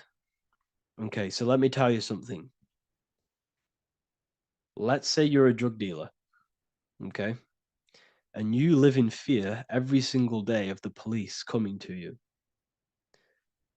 This dealer every day is worried, he's scared, and he lives in fear of the police getting him. He was believing it. This fear, this emotion he was feeling on a regular basis, repetition, and the emotion is basically impressing your subconscious. It's impressed his subconscious that deeply that he now believes it. It's now become a belief. So one day the dealer gets caught and he goes to prison. Let me tell you something. He placed himself there because he created a program, a belief in his subconscious of the police. And his external reality is now in a prison cell. But that prison cell is just an external manifestation of the prison cell of fear he installed in his subconscious mind. The four walls he's now trapped in is just basically an externalization of his own belief system that he created through consciousness, through the subconscious. If you embedded your belief that you will be in a car crash, you will be in a car crash. He placed himself there. He materialized that reality through the thought, through the emotion, through the belief. He put himself there. You see? So if you were having dreams, this was maybe, it could have been anything. You could have watched a program when you were a child about a car crash, and that maybe scared you. Or you saw a car crash when you were very young, and that scared you, and that impressed your subconscious. Then you had a dream about it. Then you started to believe it. And then one day, bang, it happens. That's the power of the subconscious mind. It holds control over you. It holds control over every aspect of your reality, of your being. So I hope you all enjoyed this live. I'll see you all inside Ethereal University. I'll be posting another lecture this week. And yeah, let me hold on. The Pope is supposedly opening 5 portals on Christmas Day. Now, I know this video is a bit late, but I'm going to be commenting on what I think this symbolism and this ritual truly means and what they are trying to do to society with this symbolic ritual. So the first thing we must understand is that everything these people do on a mass scale, all of these major events that they take place on, are all symbolic. They're all ritual. They all have purpose. Okay? So when we look at the locations of these 5 doors that are in Rome, we actually see the sigil of Lucifer when we connect the dots of all of the 5 door locations. This is the sigil of Lucifer. Lucifer is not what you think. Lucifer, sigil of Lucifer, represents the outline of the human brain and our visual perception field. Now, the human perception field is how our brain interacts with the external reality. Our external reality is not physical. The only thing that exists outside of you is pure energy, formless, vibrational energy and light. Your brain is an energy decelerator. Your brain decelerates this light, this energy, into a material reality or perception that you can interact with. You don't look into the external world. The energy, the light enters the eye retinas, goes through the optic nerve, and travels to the back of the brain called the visual cortex. And the visual cortex is what shapes your visual screen. Now, if you are seeing the screen, this means that you are not the body, you are not the brain, you are the perception observing the screen that you are seeing. You are the eye behind that, you are the person behind that. So, what this is actually symbolizing is perception. This is a symbol of perception, of perceiving the material plane, of how spirit interacts with matter. Now, what's Lucifer? Now, the word Lucifer means the light bearer.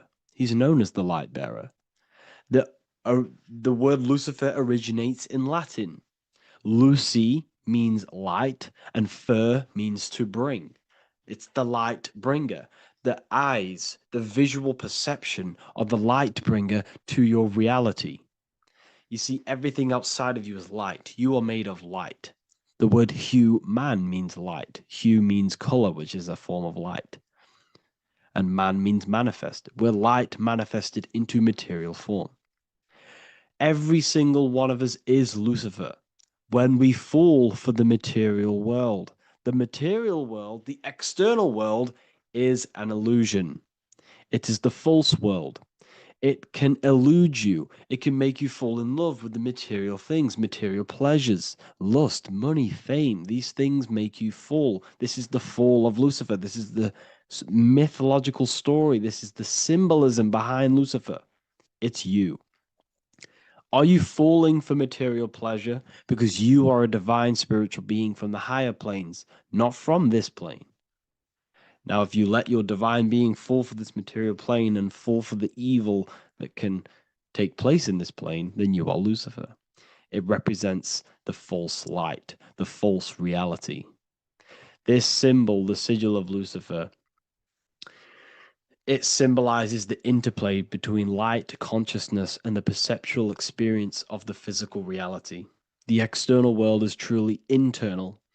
What we visually perceive is essentially light waves carrying information, which then gets processed by our brain, the central computer of our nervous system. Okay? So, how many doors are open? 5 doors. So 5 is the number of perception as well. 5 fingers on each hand, 5 points on the human body, 5 toes on each foot. We have 5 senses. 1, 2, 3, and 4, they're spiritual numbers. 6, 7, 8, and 9, they're material numbers. 5's the gateway. 5 is the middle bridge of how our spiritual self interacts with the physical self, how spirit interacts with matter. So this ritual is symbolic of perception. This is maybe bringing in a new perception. A new event will happen after this, a new perception of the world. Or personally, I think this ritual was to obviously shape the collective consciousness, because your reality is an externalization of your inner consciousness. It's simply just a mirror. Your material life, your material world outside of you is simply a mirror reflecting with mathematical and geometric precision of your internal consciousness. Your consciousness is creating and causing the effect called reality, physical reality. Your life is a result of every thought you thought in the past. Therefore, with that being said, everyone who perceives this ritual of, oh, the Pope's opening 5 spiritual portals, who's letting in demonic energy into the world, they're going to let demonic energies and demonic spirits all in the world. Well, what if I told you the only portal they're opening is a portal in your own mind for negativity? By you believing in negative forces coming into the world and going to possess everyone, that's opening up your own mind. The collective spiritual community has been brainwashed in thinking there's going to be demonic energy. Therefore, what will happen? There will be demonic energy. Not because the Pope opened up a portal to the demonic energy, it's because everyone opened up their own minds to the demonic energy. Therefore, we as a collective consciousness shape the external world on a macrocosm scale. For example, the microcosm is your personal life. Your personal life. You have created it through consciousness. Your belief system is just externalized in your world. But on a collective scale, we all believe in money, for example.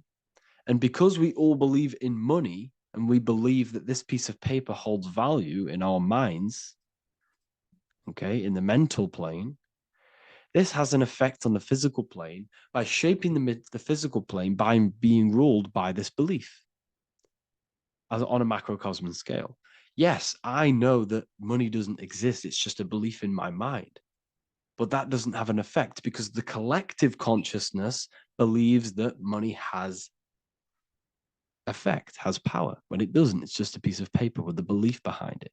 If the collective consciousness stopped stopped believing in money, then the collective consciousness would have broke the spell and we would have no longer had a material plane ruled by money.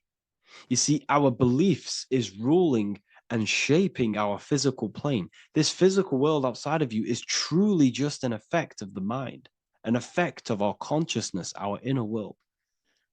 So I believe this ritual was done to change our perception, to make us think the Pope is bringing this spiritual energy and negative forces into the world.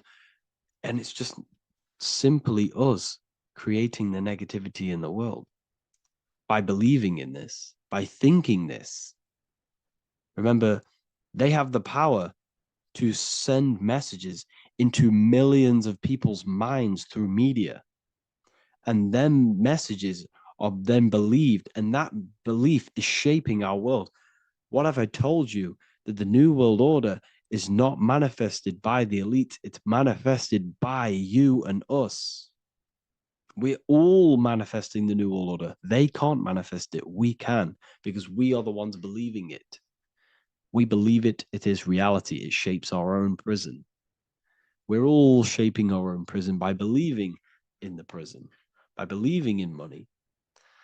So this ritual was all to do with perception, creating a new perception, creating fear in our minds to, of course, distract us from what's really going on.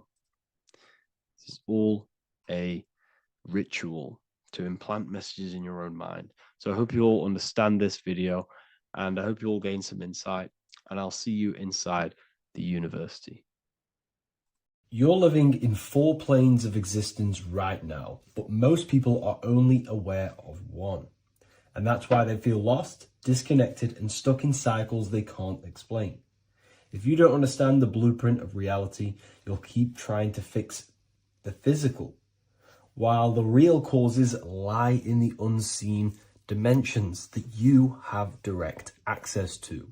You must understand is that the universe only exists in the mind. Everything is a projection of consciousness. Therefore, consciousness produces everything. Our internal world is consciousness. Our external world is this physical body, physical world. Everything is an externalization of consciousness. For example, this was a thought. Now it's made physical. But before this was invented, it was existing in someone's mind, in consciousness, invisible. Then it was made manifest, made physical.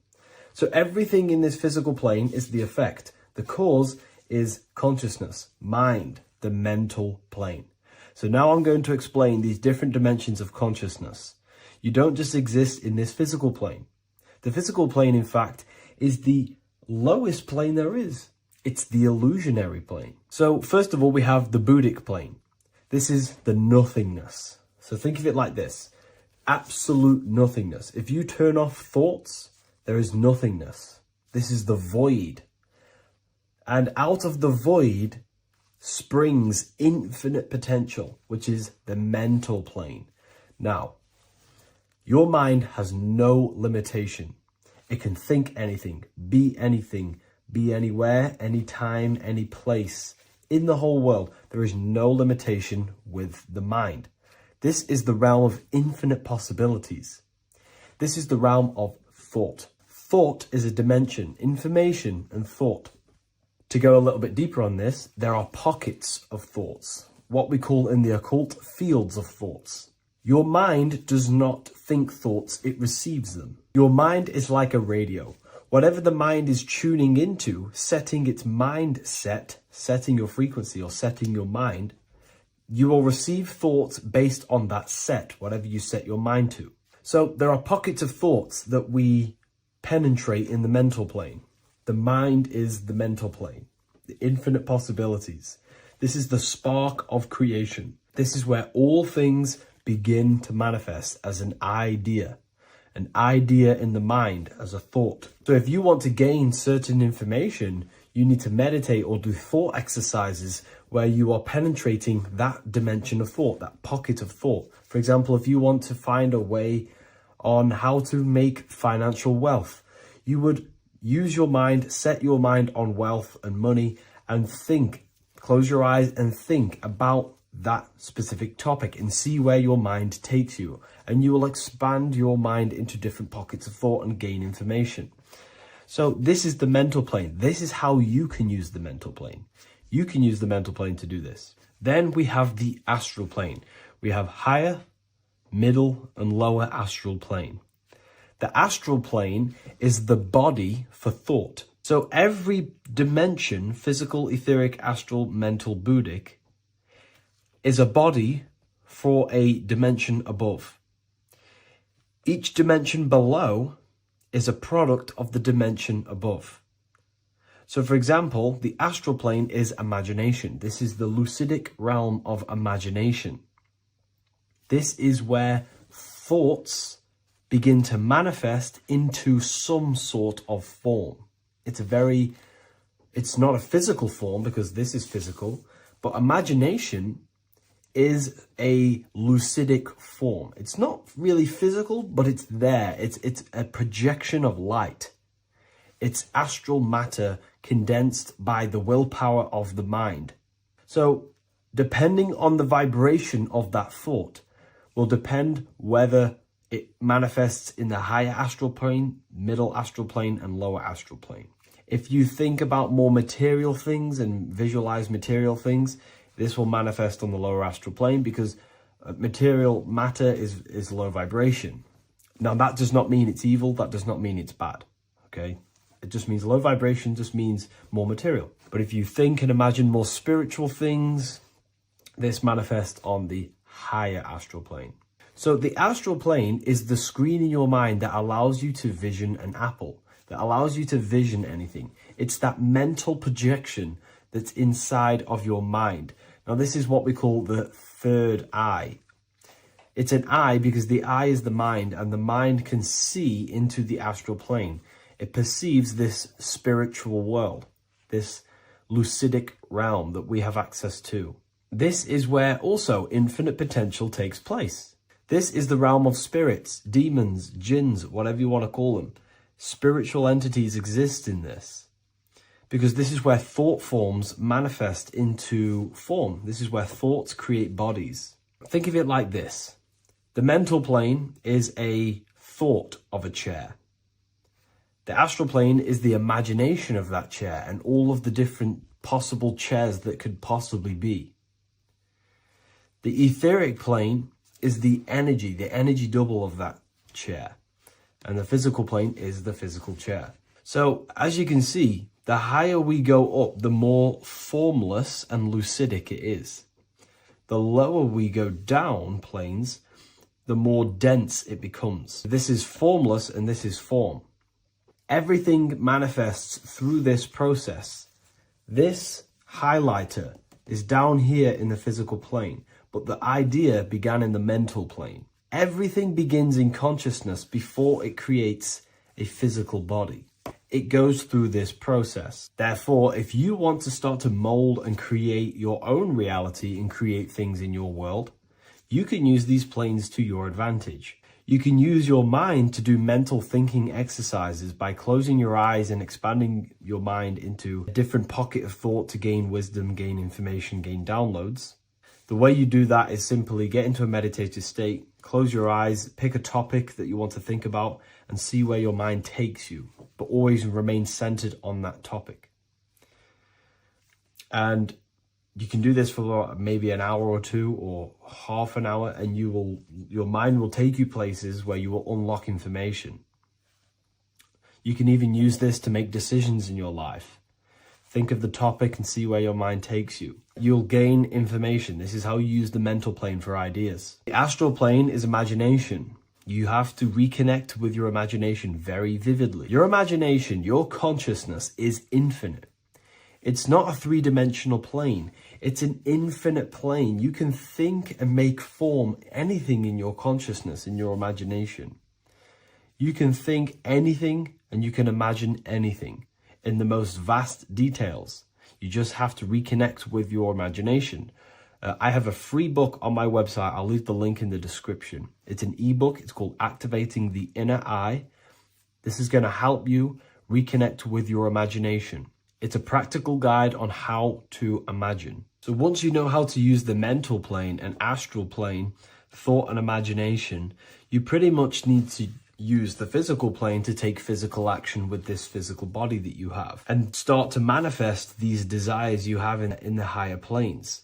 Now, it's very important that we master the mind, because the mind is the very fabric of reality. We become what we think about.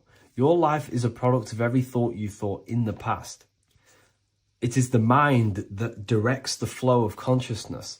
And wherever this consciousness is flowing is what you will create in your life. Consciousness is the most potent force in the universe, and the mind is pretty much the universe in a microcosm form. It is infinite potential, and your mind will continue to expand into new realms of thought forever and ever and ever. You are eternal. You are not this physical body down here. You are consciousness, literally dreaming that you are in this physical body. So everything begins with the mind. We need to be conscious of the thoughts that enter our mental field of consciousness. There is a level of self-awareness that you can reach where you can become conscious of pretty much every single thought that enters your mental field. Now, we have over 7,000 thoughts a day. You can gain such mastery over your mind where you can become conscious of every thought you think. And that is when you gain superior power. Because when the mind is fully under control of self, you can direct the mind's potent force into a specific goal. Most people's minds are dualistic. They want something, but their mind is thinking something else. They have limiting belief systems. They have the little voice that comes in and says, you can't do this, you're a failure. That is a fractaled mind. The mind needs to be singular. It needs to be on your team and not an enemy. Do not let your own mind take away your power. Your mind should be on your team, giving you power, giving you the best possible thoughts and the best possible beliefs. When the mind is in this condition and on your team and not taking away your power through the destructive thoughts, it becomes a potent, powerful force used for manifestation to create anything. And the way we get the mind on your team is through constant meditation to learn how to control the mind and turn it on and off. Subconscious reprogramming through visualization, affirmations, cultivating emotions associated with your goal. All these three ways we can reprogram the mind slowly over time so that it becomes powerful and becomes on your team and doesn't give you negative contradicting thoughts. When the mind is fully aligned on one thing, it can create massive empires and things in your physical reality. So I hope this video helps, and I'll see you in the next one. Neo is plugged in on the back of the neck, which is the reptilian brainstem. The reptilian brain is all to do with survival mode, survival state. It's always scanning the environment for safety, whether that's physically, emotionally, or mentally. It does not think. It is instant. For example, do I smack the guy or run off? If something happens to you, like a car's coming really quick to you, you do not think about this. The reptilian brain is the animal instinct that will instantly move your body on the instant reactions. Hence why it's the closest brain to the rest of the body. It has instant access to the electrical nervous system to control the body at instant reactions. Now, Neo is plugged in on the back of the neck, which is the reptilian brain. Therefore, the matrix is the body itself. It is the lowest state of consciousness. This is what it represents. The word matrix means womb. It translates to womb because your body is a womb. Your body is a vessel for universal consciousness, for God consciousness. And the body is also a womb where you can be born again outside of this body by raising your consciousness, by awakening the neocortex. This is why Neo is called Neo, because it represents the neocortex. This is the higher aspect of our brain. This is all to do with new things, higher reasoning, higher thinking, new learning. You see, the brain is a receiver for universal consciousness. Now, what do I mean? It is a radio receiver. Think of it like this. You have a radio tower which emits frequencies, and each little frequency, 00.1, 00.2, 00.3, each 00 point is a different person. We are all the same universal consciousness, encapsulated inside of a different vessel. This is why our body is the temple of God inside of the Bible. Your body is a sacred temple of the divine essence of the universe. However, consciousness is controlling this physical body. And I'll show you this diagram here. Consciousness consists of imagination, emotions, thought, and memory. All of these things are not physical. They're not made out of atoms. You cannot think with atoms. If I split open your brain while you are thinking of a cheesecake, I would not see a cheesecake. It's because these things exist metaphysically within consciousness. They are not physical. The body is physical. It's part of matter. It's part of time. You see the Leonardo da Vinci, the circle and the square. The square represents limitation, beginning and end, because when you draw a square, there is a beginning and end. It represents the body, the mortal self, the ego, the echo. Then you have the spirit raised above, which represents spirit over matter, mind over matter. Invisible forces create physical forces. Everything physical exists in non-physical. This is also the Freemasonic square and compass, why the square is below the compass, because the compass creates the circle, which is spirit or mind. Then you have the square, which is matter. Mind and matter are the same substance. Mind creates matter through thought. Everything in this physical universe manifested through thought. Everything began as thought. So you are spirit and matter. You have a material body and a spiritual body. And you are right in the middle. This is why humans are very, very important. Because we have an animal nature, the reptilian brain, and a higher consciousness, the neocortex. And we must awaken out of the matrix, which means womb, which is the body. And Neo is waken up from the lower self, the reptilian brain, and moves into the neocortex. Because the brain is a radio receiver for consciousness. Now, what do I mean? I went over this before. Your consciousness is controlling the brain. The brain is a computer. And when our consciousness, our imagination, our emotion, our thoughts, and our memories are all contributing towards just survival things, food, safety, fear, all of these things, and our consciousness is locked into a survival state, we are using the reptilian brain. We're no longer thinking. You don't think with the brain, but the consciousness is thinking, which activates the different parts of the brain. When we think for higher reasoning, we use the neocortex. It stimulates the neocortex. When we think about survival, we're using the reptilian brain. So therefore, when Neo wakes up, he wakes up to the higher aspects of consciousness, which is only utilized by the neocortex, by learning new things and expansion of the mind and expansions of consciousness. Okay?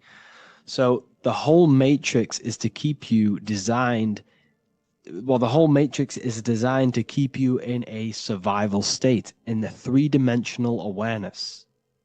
They want you constantly scanning for safety, scanning for food, scanning for emotional safety in relationships and other people. You see, they do not want you to think. They want you stuck in that reptile, that animal state, that beastly state that most people are in. Most people, all they do is eat, listen to music, consume, have sex, lust, desire. This is all the reptilian brain. So when we say the world's being ran by reptilians, it's symbolic. There is no physical reptilian humanoid beings controlling, manipulating human consciousness. We are all the same consciousness. However, there is a corrupted state of consciousness running this world. And this consciousness worships the physical plane. And they control the physical plane. So by doing that, they keep you stuck in a reptilian way of thinking, the animal state, to keep you stuck in the lowest state of consciousness. Now, this is the god Osiris, which represents the reptilian brain. None of the Egyptian gods ever existed. They are all symbolic for the brain and anatomy of the human body. Osiris represents the reptilian brain. As you can see, this anatomy compare to the brain stem and Osiris statue found in Egypt. And we also see an ancient artwork of Osiris with green skin and two reptile crocodile alligators next to him, which also symbolizes the reptilian survival state of human consciousness and the activation of the reptilian brain. This is what it symbolizes. Now, this is what the Matrix is all talking about. It's talking about the awakening, the expansion of consciousness. The word divine is dive in because you connect with the divine by diving inward. There is no man in the sky going to save you. You must connect with the self. Know thyself. Truth comes from within. All of these things I'm telling you comes from within you. I'm just pointing it out. All of this is self-realization. A lot of people say, well, what are my sources? My sources is knowing thyself, observing thyself, using the neocortex of critically thinking, sitting down and thinking about yourself and having deep realization of yourself. You can realize that your thoughts are not of this physical world. It's quite simple. The brain does not think. The brain does not imagine. The brain does not hold memory. All of these things exist in consciousness, the one consciousness, but we are all fractal, infinite parts of. This is the eye on the triangle, consciousness being given down to the rest. This is separate. Consciousness is separate from the rest of the pyramid. The pyramid is your body. Neo is the one consciousness. This is the Egyptians symbolizing the one consciousness giving Ankh, which is life, to all the different life forms. However, you can see that the central sphere is giving a big Ankh to the humans, because humans, like I said, possess the advanced consciousness, an advanced brain that allows us to turn above our reptilian animal self. For example, we can go against our reptilian lower animal nature and turn to our godly nature. Animals cannot do that. They are stuck in instinct. They are stuck in a reptilian animal way of thinking and operating. Everything they create is to survive. We can turn against our lower nature and create for amazing things like buildings, architecture, technology. We can use our creative consciousness for anything we wish, not just survival needs. And it's the same with your spiritual journey. You can raise your consciousness beyond this animal state that they try to keep you in through fear, consumption, food, and the reptilian brain. We must awaken, start to think critically, and awaken to our divinity, because the mind, the consciousness within you has infinite potential to expand. There are infinite fields of knowledge that you can explore. The mind can never be filled. It can never ever be full of knowledge. It always expands, and that's why you are alive. That's why you are part of this universe. That's why the science always says the universe is always expanding, because the universe exists in your mind, and the mind is always expanding into new fields of thought, new fields of knowledge and information. And that is your whole sole purpose, of expansion of mind and expansion of consciousness, and the exploration of the mind of God. We are living in the mind of God. You are a thought in the mind of God. You must awaken out of this body. This is why Jesus says you must be born again to see the kingdom of God. You must be born again. You must raise your consciousness beyond physical limitation and awaken to your divinity. And this is pretty much it for this video. I hope you all understand this, that this is all symbolic for consciousness.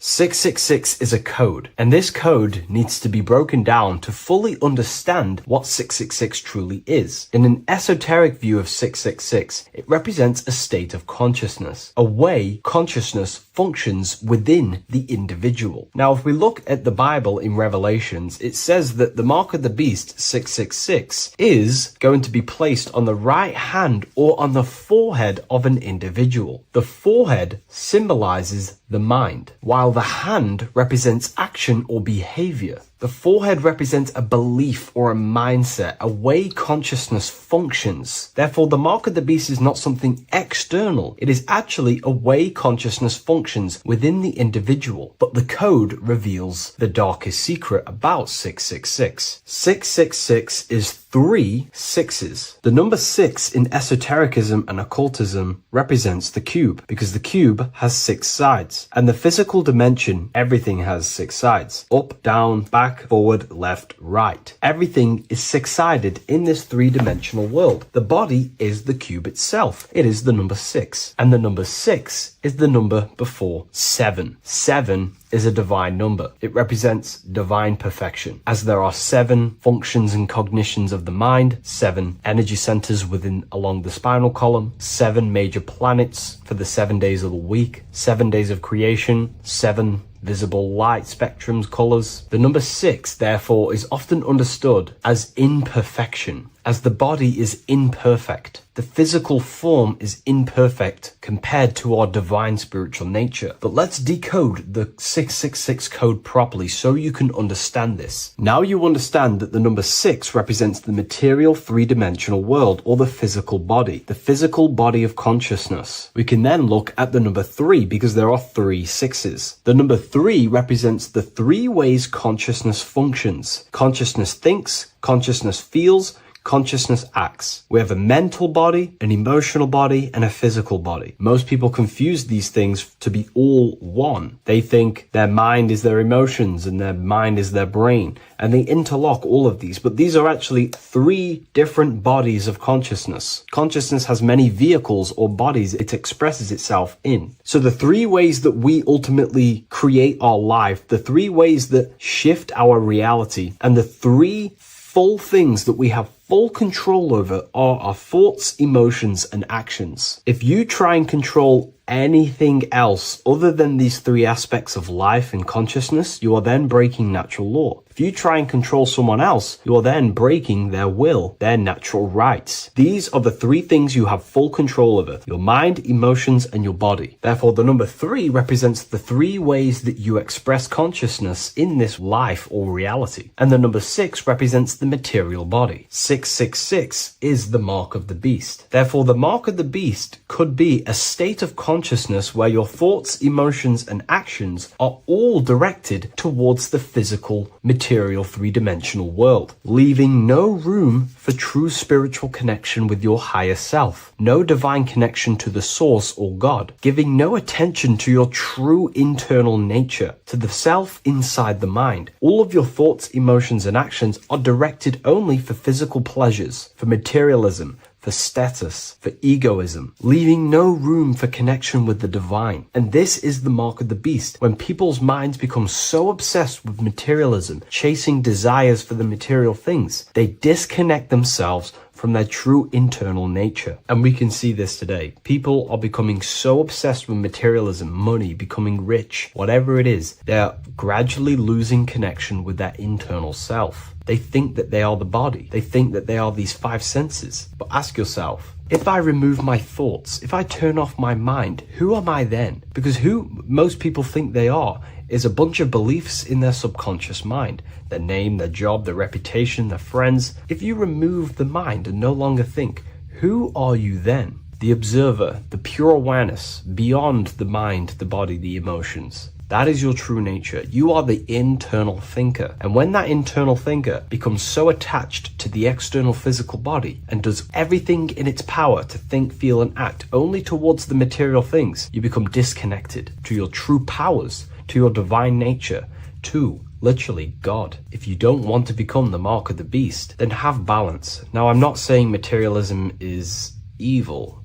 Chasing material things is wrong. I'm not saying that at all. We all have a different views. But me personally, I like to have balance. Yes, I love reaching goals. Yes, I love living the best life possible for myself, materially. But I also make room for my internal world. I train my mind to have self-mastery of meditations. I try and lucid dream and astral project as much as I can. And I try and perfect my thought processes and my internal world as much as possible. So I live a truly balanced life between my inner self and my outer self, which is what these 2 pillars, Jachin and Boaz, represent, the inner and outer world. And the middle pillar in the middle represents the unity of the inner and outer world, living in balance. Or you see a person standing in between them, they represent the middle pillar, or a ladder. This is all symbolic of living in balance between the inner world of consciousness and the outer world of consciousness. Yes, this is Freemasonic artwork. You can learn a lot from their artwork and symbolism, but I hope this brings a bit more clarity about the number 666 and the mark of the beast. Please leave a like, comment, and subscribe to the YouTube channel if you want to see more. And one last thing, the Book of Symbolism has finally been accepted on Amazon, so you can now order this on Amazon in pretty much any country. Geometry. This is the study of nature. of the codes, the mathematical codes behind physical reality.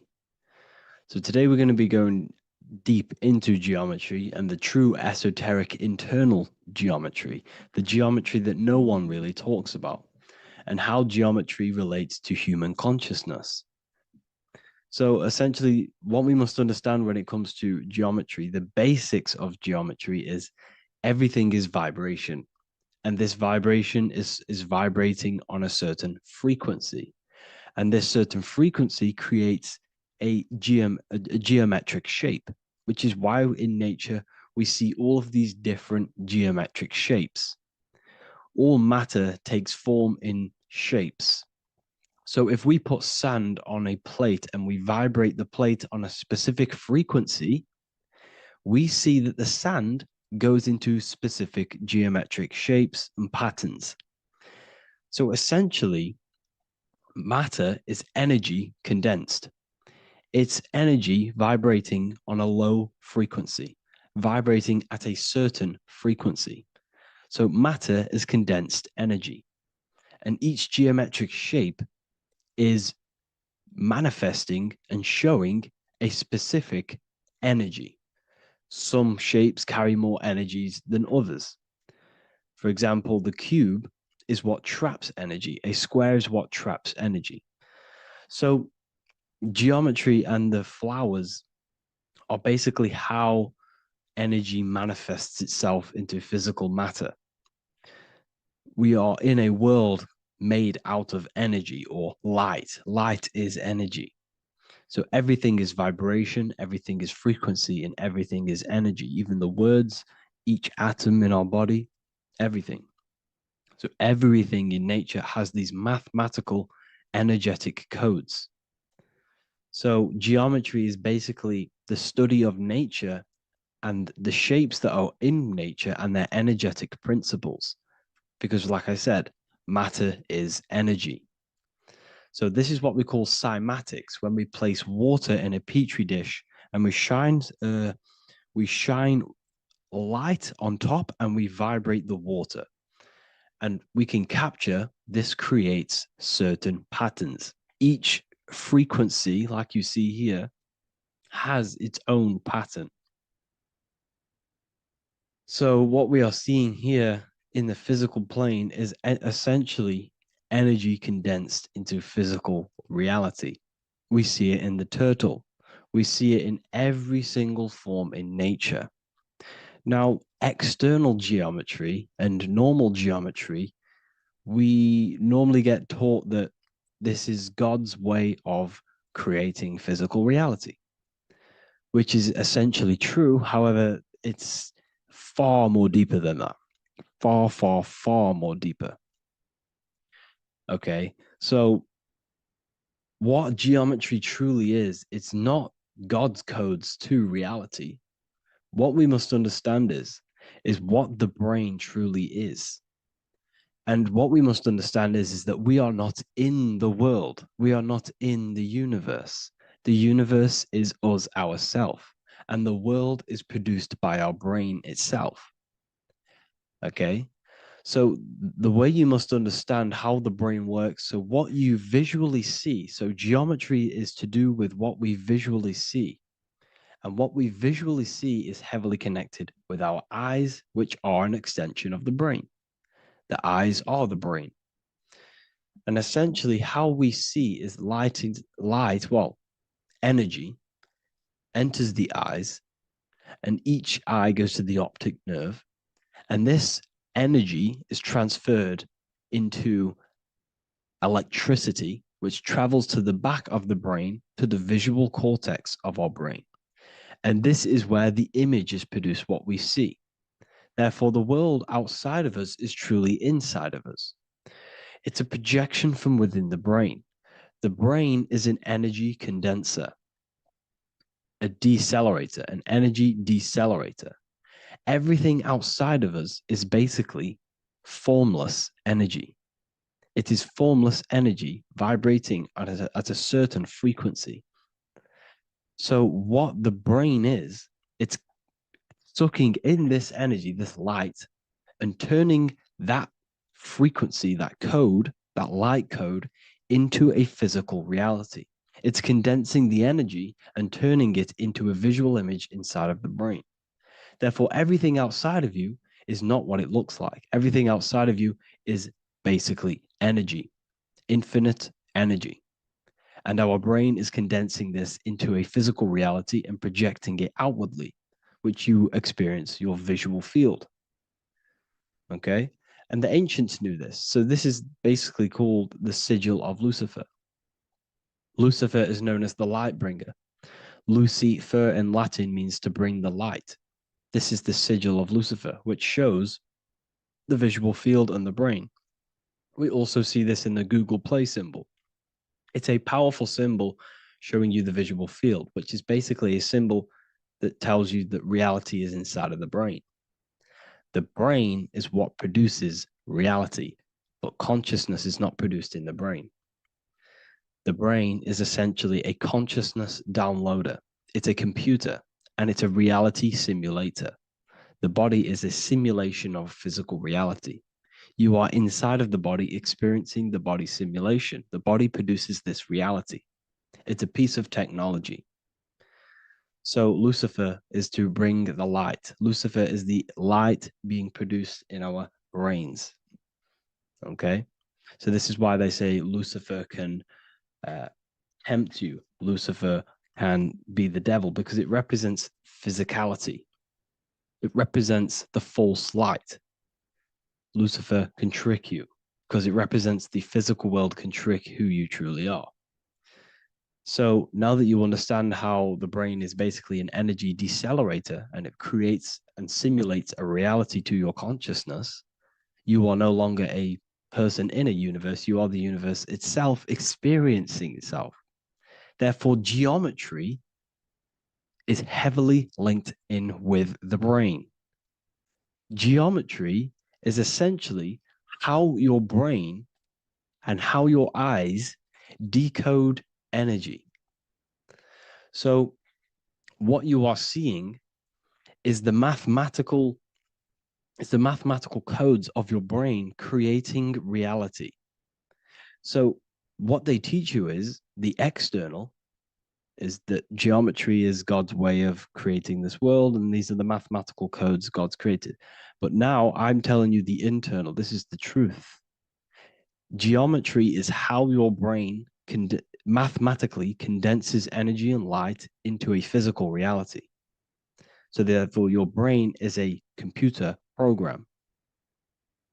So now geometry is nothing outside of you.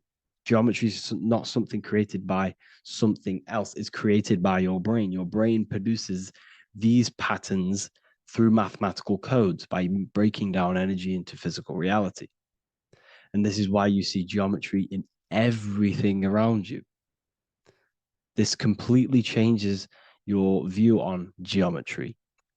It's in your ear, it's in your face, it's in everything. Geometry is everything.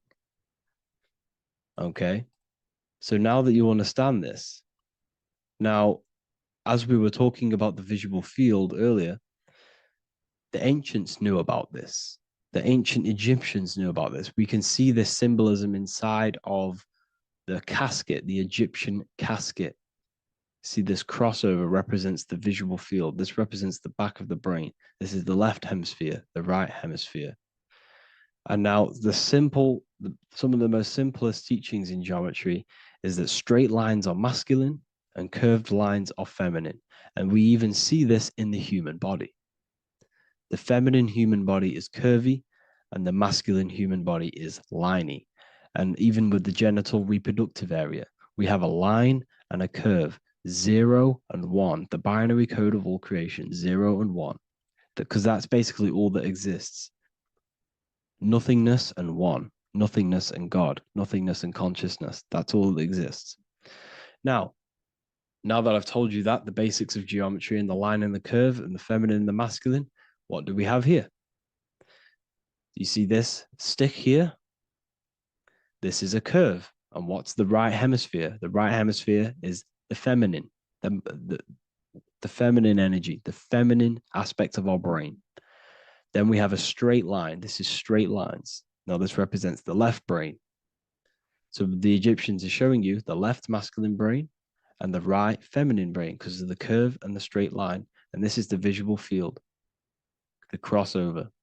So there's a crossover in the brain. The left eye is connected to the right brain. The right eye is connected to the left brain. Okay, so the left eye is connected to the right brain. The right eye is connected to the left brain. The solar and the lunar. So, like I said, everything outside of you is basically energy. Your body is basically a holographic avatar, condensed energy produced by your brain. There's nothing actually outside of you. Your five senses are electrical threads of light. And when you touch something, this is basically electrical signals in your nervous system, which are reporting back to the brain. Therefore, what you touch is actually, you're not touching. The feeling that you feel when you touch something is not the true feeling. That's your nervous system you're feeling. You're feeling your nervous system in the brain. It's electrical signals to your brain. So the five senses do not decode, well, what you're experiencing as the five senses is not outside of you. This is your brain interpreting electrical signals. You don't experience the world, you experience your nervous system and your brain. The nervous system is an extension of the brain. So this is the truth. This is not woo-woo spirituality. This is true consciousness science that I'm teaching you here. Okay? So nothing is truly outside of you. It is a universe. You yourself are the universe, the fabric of the universe itself. The only thing that exists outside of you is essentially energy. That is it. And your body and your brain condenses this energy into reality. So when we look into architecture, why is architecture, the ancient architecture, so important? Because what did I tell you at the beginning? Shapes and physical matter is condensed energy. Each shape holds specific energy. Some shapes hold more energy, emit more energy. Some shapes condense energy. Some shapes transfer energy. Each shape, each geometric shape has an energetic principle because matter is essentially energy. So when we look into cathedrals and the ancient buildings, they were filled with geometric patterns, geometric shapes, because they understood the energy principle. Architecture is basically solid energy. It's physical energy. If we create this pattern here is an energy code. And if you stand next to it, you're going to gain that energy. It's going to be imprinted on your body. So essentially, they filled their buildings with high energy geometric shapes. Points, triangles, pyramids are very, very energetic. This is why you have crystal pyramids made, organite pyramids. They're always in pyramid shapes. That's why the Egyptians built in pyramids, because pyramids hold high energy. They emit high energy. So this is why you see all these different geometric patterns. Okay. So in the real reality, in the energetic plane, this building would basically look like this: lines and grids of energy. Okay. This is what it would look like in the energetic plane, a blueprint of the energy body. So as you see here, these are the different frequencies in a petri dish, of water in a petri dish. And you can see they are specifically aligned up with these specific patterns. You can see geometry even within geometry. It's fractal. So essentially, when you would stand inside of these buildings, they would imprint the energy of the building in your body, because your body is healed through energy. You have an electromagnetic field around your body.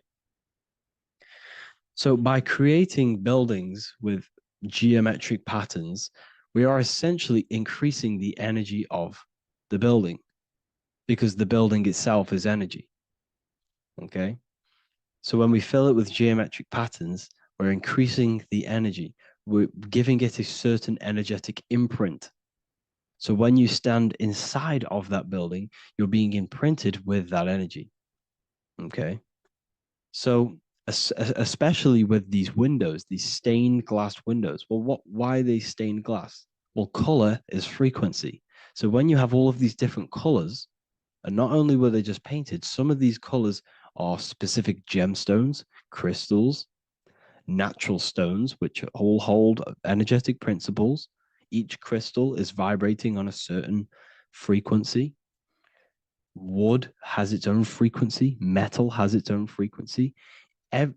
What you must understand is that everything in nature is not just a piece of matter. It's vibrating. The atoms of wood are vibrating on a certain level, which give it a certain energetic principle. Each crystal is vibrating. The atoms of the crystal are vibrating on a certain frequency, which give it a certain energetic principle, quality.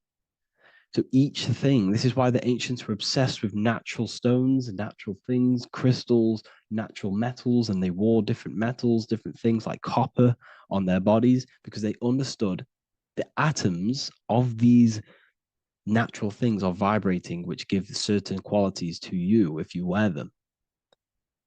So you're not wearing it, you're basically putting that frequency onto your body because they understood this is energy.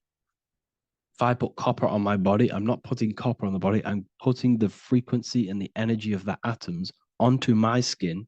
And that frequency of them atoms are going to vibrate my skin, that frequency, and heal my body. So this is why this is so important.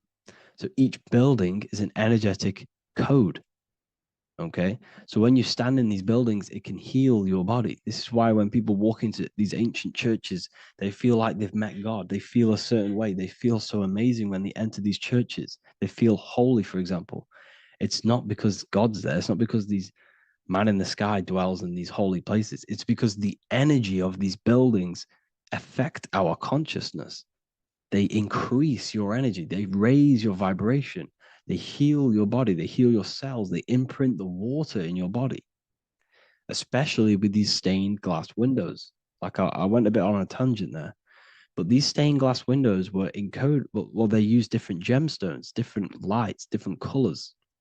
And when the sun would shine through this window, well, what's the sun? The sun is light. Light is energy. The sun's light would go through this filter of the window of the crystals and the different gemstones and the different colors, and the sun's light would be encoded, imprinted with these crystals, with these colors and these natural glasses, which have healing energetic principles. And when you are inside that building, the sun's encoded energy of the window would be imprinted into your body, into your energy field, and it will heal your energy field, and it would heal your body, your cells on a cellular level. Because your body is what? 60 to 70 to 80, some people say 80% water. And water is encoded with vibration. If you say certain things into water, it gives it a specific geometric pattern, like I broke down in the beginning. If you say love to a water and then freeze it, it will go to this. If you say hate, it will go to a distorted pattern. So when you are in these buildings, you're being imprinted by the energetic codes of these buildings, the energetic principles of the windows, of the structure itself.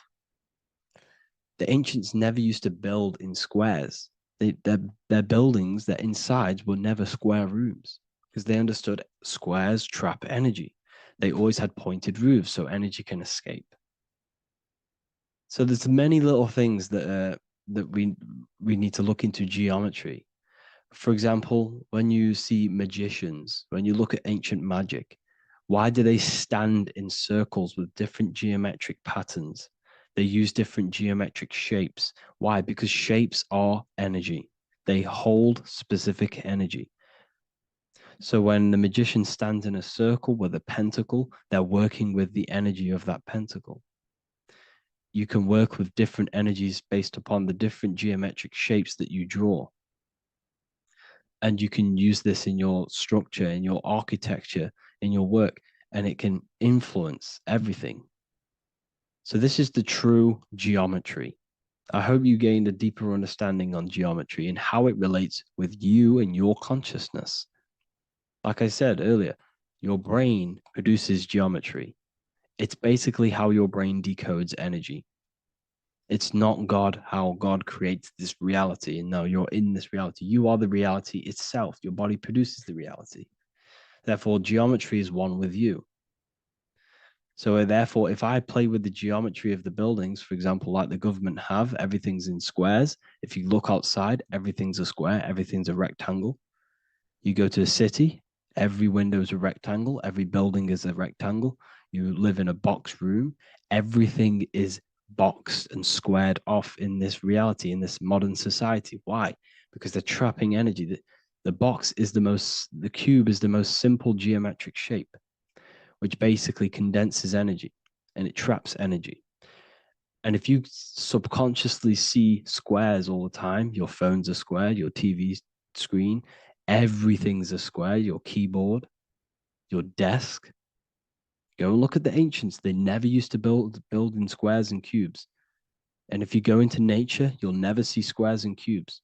Nature doesn't create squares and cubes. Everything in the modern society is squares and cubes to simple your consciousness down, to dumb your brain down. So the ancients built very, very complex structures. Why? Because they understood what we see affects our brains, because our brains decodes reality and creates reality. If you see a sophisticated building, this is going to give you a sophisticated mind and raise your IQ levels over time, subconsciously. I'm not saying if you look at this building, you're going to become smart. I'm saying if every single building in your environment, ment is mind, mental, every single building in your environment was this complex and complicated, it would increase your IQ on a subconscious level. It'd make you more complex, make you more intelligent. So they've dumbed everything down. They've dulled everything down. Look at everything. Everything is being dulled down. So anyways, I hope you all gained a better understanding on this. If you want to gain more occult knowledge and esoteric knowledge, make sure to read the Book of Wisdom, Volume 2. If you're inside the university, you can get this book for free. Go to the general chat area and follow the instructions, and you can order yours for free. Truly life-changing stuff. Because the issue is with the world is that no one really understands who they are, what they are, and why we are here. That is the issue for people's depression, for people's wrongdoings. They don't understand who they are, what their emotions are, what their mind is, what their body is, what reality is. This book gives you that. This book gives you the sense of understanding, the sense of well-being that will give you a better life because you understand life and what life is. And if you truly want to take your studies to the next level, we have the Ethereal University. This is the place for truth seekers where you can connect with like-minded people so you don't have to feel insane, because not many people think this way. I've been there when people, when you wake up and not many people around you are thinking the same way, and you start to feel a bit insane and you can't really talk to people about these things. That's why I created this, so you can connect with people and learn at the same time and become the best version of yourself by understanding truth and knowledge. If you join, you'll gain access to free live calls every single week, every single Saturday morning. We do live calls. You can ask me questions and all sorts. So make sure to leave a like and a comment. And thank you all for tapping in. Hey people, how are you all doing? It's Revival of Wisdom. And today we're going to be talking about your birth certificates and how we are slaves to a system and how they have trapped us into this system. Okay, so the first thing you need to understand about this system is there are two types of laws. You have the law of water, which is Admiralty law, and the law of the land. So the Admiralty law is the law of water, and this is what money is. Money is water. This is why we say liquidity, currency, the current. A current is water, something moving through something. Cash flow.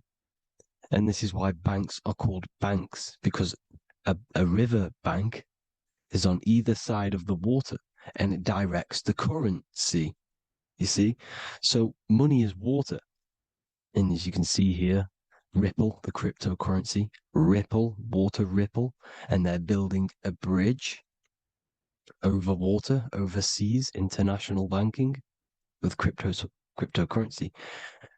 So money is water, and this has specific laws about water, but water is the same everywhere. You see, what the difference is with the law of the land is that you can have different laws in different lands.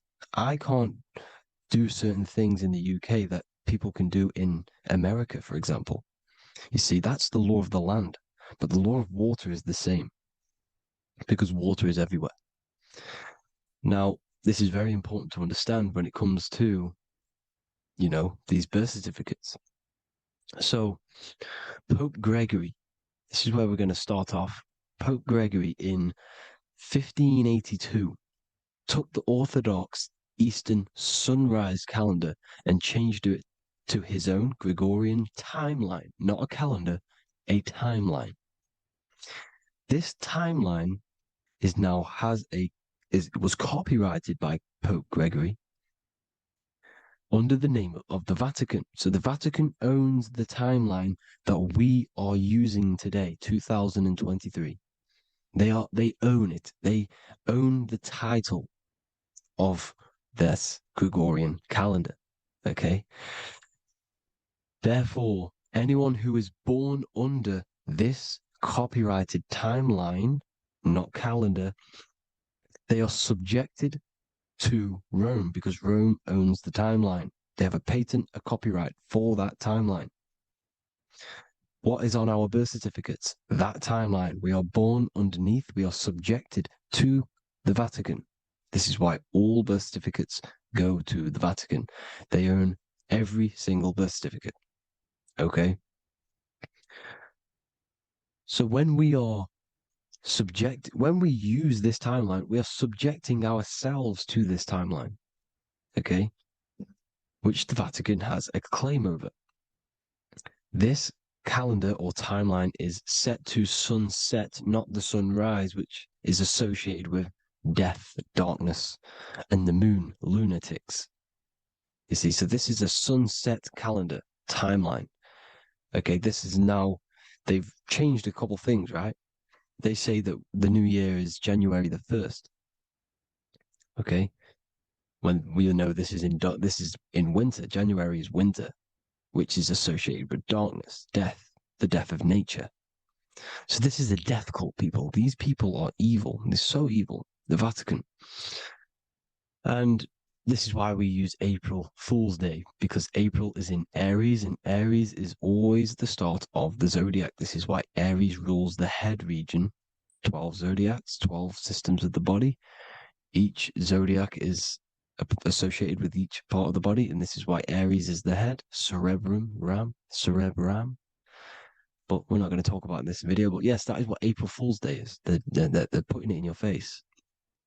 April Fool's Day is the real start of the year, when the sun starts to rise again, when the risen Savior is resurrected, when it's born again. This is when the Jews celebrate the Passover.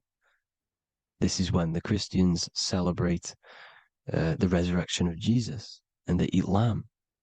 The Jews eat lamb because we're in Aries, the new year. The sun is now born again, our risen Savior, the light of the world. So yes, this is what April Fool's Day is. It's the first day of the year, which they changed. Pope Gregory changed. So you need to understand is that you are in the womb. You are inside of a ship, because every ship, literally a ship, every ship is female. This is why they say she delivers the product, because she does deliver the product, you, the baby. Same thing with a ship, they deliver products. They are a she. And when they pull up to the bay, like you can see on this picture, they're pulling up to the bay. This is now called the birth canal. The ship is now in birth on paper. Okay, this is law. And when they pull up, you know, they tie up to the bay, and now they get a certificate of manifest certifying all of the products which are on the ship and what they are bringing into that nation.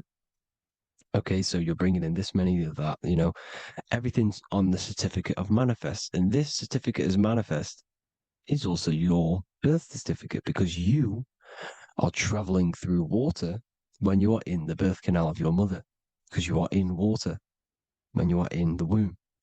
And you travel through the birth canal. And when you arrive, you get a certificate of manifest with the name, how many, the quantity, that's your birth certificate. Okay. And this is what it is. We are a well, we're not a corporation, but we represent a corporation, which is your name in full capital letters. That is your corporation.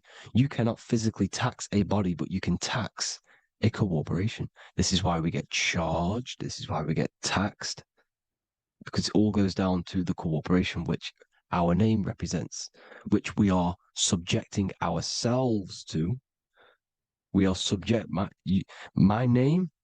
I am subjecting myself to this name, and that name has a corporation which I represent, which I subject myself to. You see, this is how we are attached to this straw man, this character that they have built on paper. So it's a character which is on paper. This is what we represent. So when the woman gives birth, she delivers the baby, and then she has another substance. Now I'm going to break down how they attach this name to us, how they do it. Okay. Our mother is carrying us the product in the womb, the water. And it goes, for example, it goes from the United Kingdom into a state-owned, corporate, federal-owned hospital, which is government-owned. She does not declare the package when she enters the building. Aha, so keep that in mind. When she delivers the package in the federal territory, she does not declare the package either when she leaves. Therefore, there is no evidence that we exist when we arrive. On paper. On paper, there is no evidence that we came into the building or left the building. We have not been declared. So we do not exist on paper at this point. When the woman gives birth, she delivers the baby, and then she has another substance, which is called the afterbirth material. Okay? This afterbirth material has the same DNA as our physical body, with the body, mind, and spirit. Okay? This is how they get this corporation. Hold on. The afterbirth material does not get claimed by the mother nor anyone. Therefore, they salvage that substance because we are under the Vatican. Every state is all Catholic. Your birth certificate is Catholic. No matter what religion you think you are, every single birth certificate is Catholic because we are subjected to Rome. All roads lead to Rome. Rome runs all of this. Okay. We're still under the Roman Empire. Okay. So Rome are Catholic and they believe in salvation. This is how religion comes into this. This is how they use religion to get this. So they salvage the afterbirth material and they claim it and they salvage it and give it and charge it to Rome. And they give it a name. Here's the legal term, born alive. Here's what it says. Each product of such birth is considered live born and fully recognized as a human person. So each product of such birth, so that could be anything, the afterbirth, the person who actually comes out, the baby. So your afterbirth, which we do not take with us, we take the baby with us, they keep that in the hospital, they collect the afterbirth, and they salvage it, and they give it the name, which, it is us. We are a representative to that afterbirth material, which they put the name on, they claimed, which is subject to Rome. So we are walking around our whole lives as a representative to that claimed salvaged afterbirth material, which the federal state have. Okay. We are under the Catholic Church Vatican, therefore, the afterbirth material is a child of God. See? On paper, therefore, they believe in salvation and salvage the afterbirth material. This material has no mother or father. The state pick it up, it becomes a war to the courts and gets charged to the state. So we are a representative to that character they salvaged because it is the exact same DNA as you. Subject is the name or the title, and the matter is the physical aspect left behind in the hospital, which represents us. You see? So now we're moving on to Unum Sanctum. Unum Sanctum was in 1302, a very, very important year. Very important year.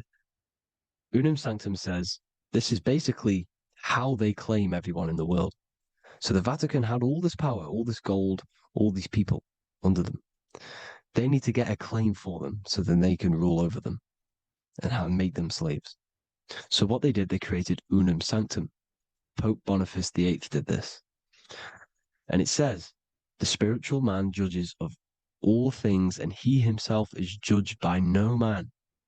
The spiritual man, keep that in mind, unless he invent like Manichaeus, two beginnings, which is false and judged by heretical, since according to the testimony of Moses, it is not in the beginnings, but in the beginning that God created heaven and earth.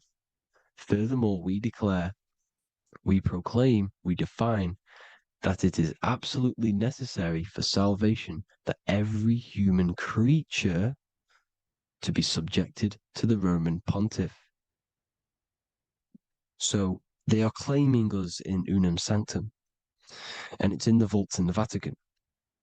They will put a spell on it because they are sorcerers, they are magicians. They put a spell on it, they lock it up, and whatever goes on that piece of paper goes. And this Unum Sanctum is claiming all of us. So what does it say in the beginning? The spiritual man judges of all things, and he himself is judged by no man. The spiritual man, the man with the body, mind, and soul, the first baby that comes out the birth canal. That's you, your body, you, body, mind, and soul.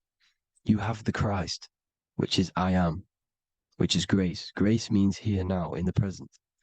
You have the Christ, which means I am. Therefore, you have a soul.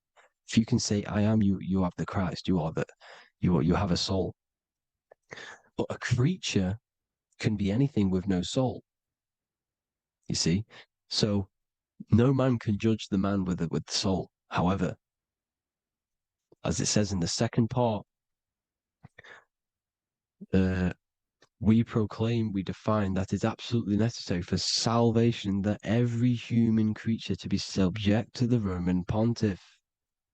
So they are subjecting the afterbirth, not the man with the body, mind, and soul, but the afterbirth to the Roman pontiff, to the Roman Catholic Church. We are the ones who are claiming to be the afterbirth material, which is our birth certificate, which is our representative. We represent that because it is our DNA. This is how we are stuck.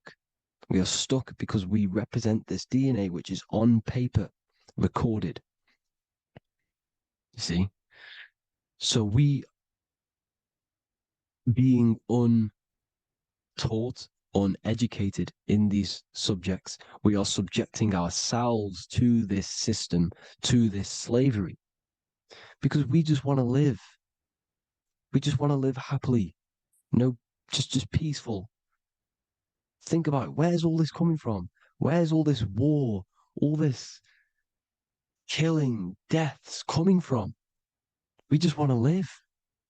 It's coming from the Catholic Church, these evil death cult, which has subjected us, which has used us as slaves, and we are still slaves, and it's just going to get worse and worse and worse. So this is how we have subjected ourselves to be the slaves to this system. It's a lot to take in, and there's a lot more deeper stuff which goes into this. I'm just going over the surface. I'm going quite deep, but there is little details that I still need to learn myself. But this is the general how that we've been stuck to this slave system. So we are batteries. Okay?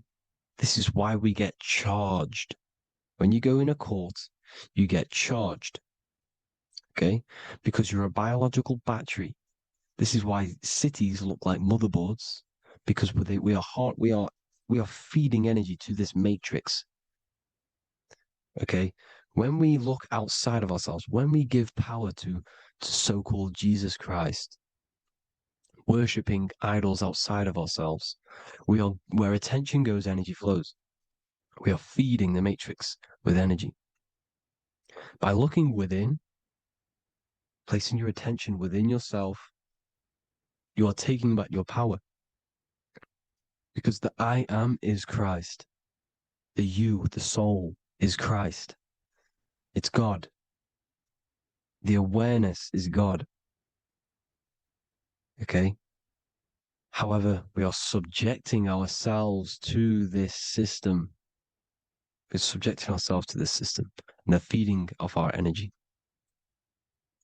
So what we need to look for the future is that, think about it, with the end goal is to change our DNA, is to literally make us robots, transhumanism slaves.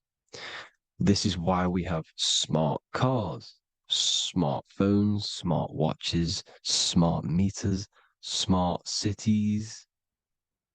And all of this is going to be connected by the smart grid, which is 5G.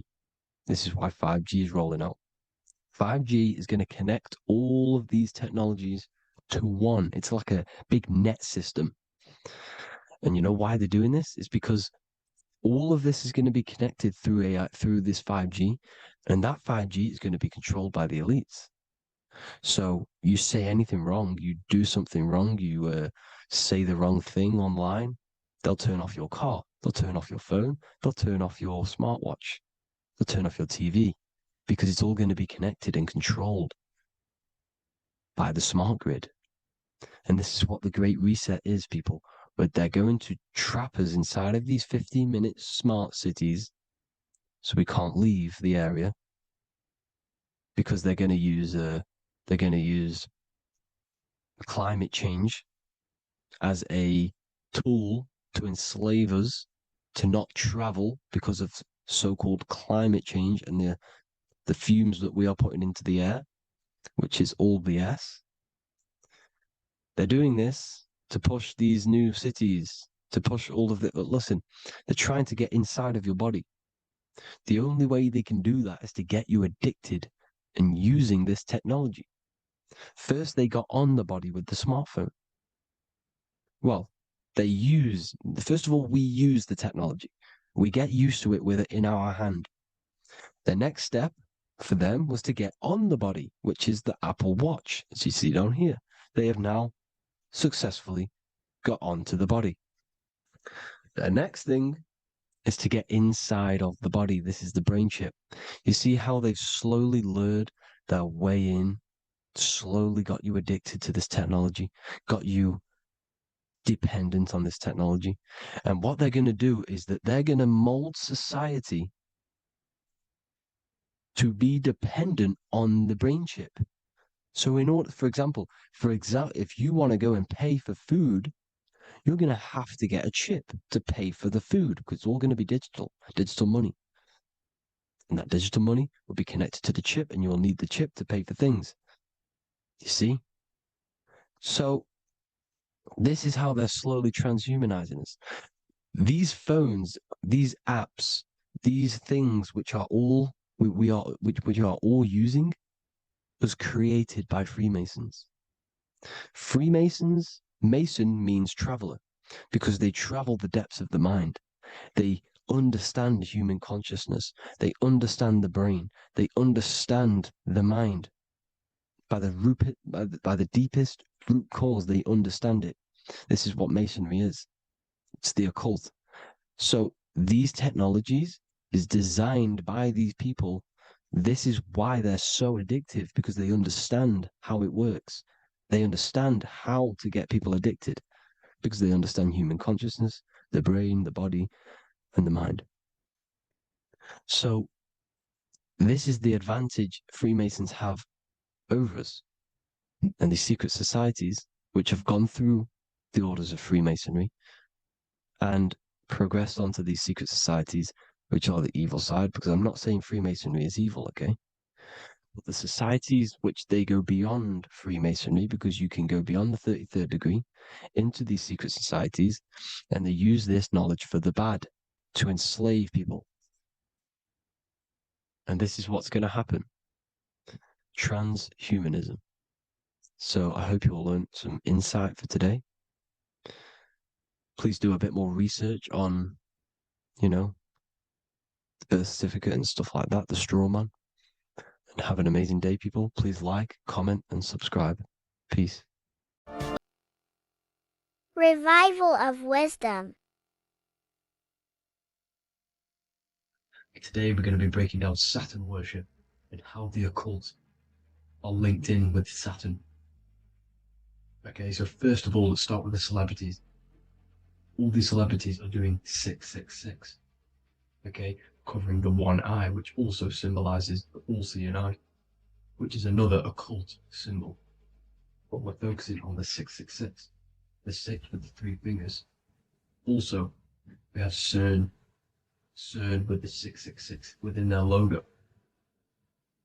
Also Disney, okay, as you can see here, 666 within their logo. Pepsi, Coca-Cola, and even Cadbury's. Monster Energy with the 666 in Hebrew numerals. Unleash the beast. So what is 666 to do with Saturn? Because on Saturn, on the north pole of Saturn, there is a 6-sided hexagon, okay? So Saturday is named after Saturn Day, the 6th planet. It is also the 6th day of the week, and has a 6-sided polygon on its north pole, 666. Not only that, when you create a star out of the hexagon, you will create a 6-pointed star, okay, with 6 triangles within the star, and a 6-sided hexagon, which all adds up to 666. Okay, so this is why all these symbols contain 666. So why do they worship 666? Saturn. Because Saturn is the god of time and death, okay, and order and lessons. Okay, Saturn is a very cold and dry being. That is the 6th planet from the sun. Okay, Saturn represents the winter, which symbolizes death. Okay, because all nature dies within winter because the sun's not there. So it represents darkness and death. It rules the zodiac sign of Capricorn. Okay, so in the celestial cycle, Saturn is always opposite the sun. So it's the opposite of the sun. So they're worshipping this energy which is death-like. Okay, this god which is death and does not bring life. Okay, also is the god of time. Okay, also in the Roman and in Greek it's called Chronos. Okay, which is just a translation for time. It's also known as the Father Time, aka the Grim Reaper. Okay, the Grim Reaper. Keep that in mind. We'll come back to this. Here are some more logos with Saturn. Okay, NAG, Internet, Wi-Fi. Okay, all these occult logos all worship Saturn. They are a satanic occult. They worship this death god, this evil god. Okay, this is where the cube now comes in. Okay, because what color is associated with Saturn? It's black, because it's the absence of light. It's opposite the sun. So black is the color associated with Saturn. Each planet has its own color associated with it. Okay, so when you make the cube, okay, as you can see here, the cube out of the polygon, it creates what? A black cube. Okay, and the Kabbalah, okay, Kabbalah means cube, Allah means the god, the cube god. These religions are secretly worshipping this cube god, the god of death, Saturn, Satan. It's the same entity behind it all. Okay, so Also, we have these black cubes in Australia, Denmark, all around the world, these black cubes, because this occult is worldwide. Saturn, Satan taking over this realm. Okay. Also, with this black cube, they walk around it like the rings of Saturn. It's around the black cube of Saturn with the rings, they walk around in circles. What are circles? Cycles. What is a cycle? Time. The time god. This is why it has a ring around it, because it represents time, cycles. Okay? And this is another depiction, Saturn, always depicted with this Reaper staff. Okay? Keep in mind this staff, just like we associated with aka the Grim Reaper. The Grim Reaper also wears a black robe, representing Saturn with the same staff. Can you see it? This is where it comes in. Okay? It's the same thing, look, the same staff with the black robe. Black representing Saturn, the god of death. Okay, the Grim Reaper, Satan. Okay. Also, when you graduate from university, what do? You wear a cube on your head, a black cube with a black robe. This is Saturn worship. See, this is how Saturn, Satan, has tricked the world into worshipping him, not God, the sun, which represents God. So what is a corona? Because a corona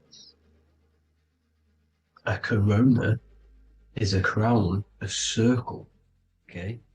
A set of concentric circles of light seen around a luminous body. So Saturn, so this is why they used to worship Saturn by wearing crowns in ancient days, and we still do to this day. The king or queen has a crown, a corona. Also, corona, the drink. Corona adds up to 666, just like Saturn is 666. But like you see in the corona, you see the staff. You see this staff, just like the staff of Saturn, the Saturn god, like the Grim Reaper, with the black robe and the staff, just like the Saturn god. What is the Grim Reaper? It's a killer, it represents death, just like Saturn, the god of death and time. So all these occults and secret societies all worship the 666 god, which is Saturn, Satan. All of our energy is being put into Saturn. Okay, and Saturn, Satan, is harnessing all of this energy. So gradually, this is what the mark of the beast is. Like it says in the Bible, the mark of the beast, or the name of the beast. Here is wisdom. Let it know that you have to understand and count the number of the beast, for it is 6. It is the number 6 of a man, and is 6. 600, 3 score is 6, 666. So this is what the mark of the beast is. They are going to eventually put green chips, just like Neuralink, which is what Elon Musk is pushing. Okay, so this chip is the mark of the beast, and it's going to be implanted to our hands or brains. Okay, and they will manipulate our consciousness, and it will manipulate our DNA, and it will directly connect us to AI, and AI is linked in with Saturn, Satan, as the demons and the people who rule this world are in love with AI. They want to connect humans to AI. And this will control our consciousness completely and give all of our energy back to Saturn, Satan, this deity that they all worship. Just like when you get married, you wear a wedding ring, the rings of Saturn, over the finger, which represents the sun. So you're basically seeing Saturn over the sun. The sun is the son of God. It represents the sun, represents God. So you are putting Saturn over the sun. So Thank you guys all for tuning in. I'm going to leave you guys here. Please leave a like, comment some topics that you want me to talk about. And please, please subscribe for more amazing content. God bless.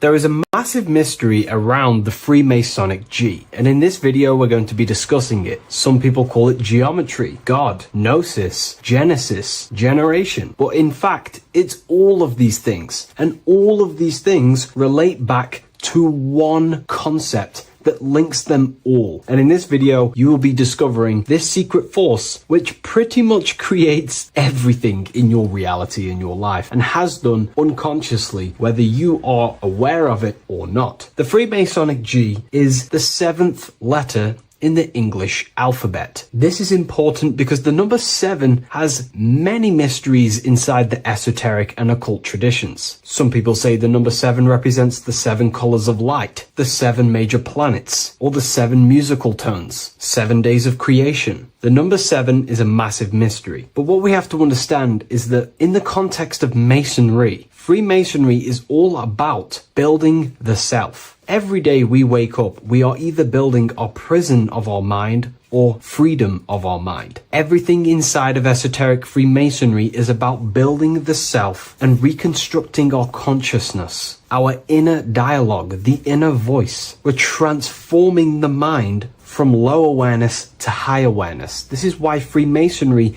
uses the allegory of stonemasonry, stones, chipping away at stones. The stone is in fact you, and we are perfecting the stone, which is your very own mind. Because the universe is a mental construct. Life is happening to us inside our minds. We are all the universal mind expressed and clothed in a different body. Therefore, now we understand that everything is about the internal inside of Masonry. This G relates to something inside of you. Hence why you see the G inside of the square and the compass. It's something internal in you. G is the 7th letter of the English alphabet, and the number 7 symbolizes the 7 cognitions of the mind. In esoteric and initiatory traditions, the 7 psychological cognitions of the mind refer to the 7 distinct modes through which human consciousness perceives, interprets, and transforms reality. Different schools use different names, but across Hermetic, occult, Gnostic, and mystical systems, the same underlying pattern emerges. The mind has 7 functional powers, each representing a layer of awareness and a stage of inner development. Number 1 would be perception. The first cognition is the raw reception of sensory and subtle impressions. It is the gateway where the outer world enters the inner world of our minds. Perception involves learning to see without distortion, to notice the symbolic dimension behind ordinary appearances in an occult interpretation of perception. The second one is interpretation. After perception comes the act of making meaning. The mind organizes impressions into patterns, beliefs, and judgments. Esoterically, this cognition determines whether a person interprets life through the ego or through the higher insight of their higher consciousness. The goal is to purify interpretations so that the intuition can speak through it, to clear our minds of the clutter, master it, and let our higher consciousness shine through it. Number 3 is the imagination. This is the creative faculty that produces images, symbols, and visions in the mind's eye. This is associated with the astral plane. We live in a mental universe of thought. Thought wraps itself inside of imagination. The thought alone has no true form, but then the thought wraps itself in a vehicle of consciousness, what we call imagination, and we give form to the thought. Imagination becomes active. Imagination becomes active imagination, the foundation for rituals, alchemy, meditation, and visionary insights inside of occult traditions. Working on your imagination is a key part on developing your consciousness, as it is literally the sight into the astral plane, your internal vision of the mind. The fourth cognition of the mind is emotion.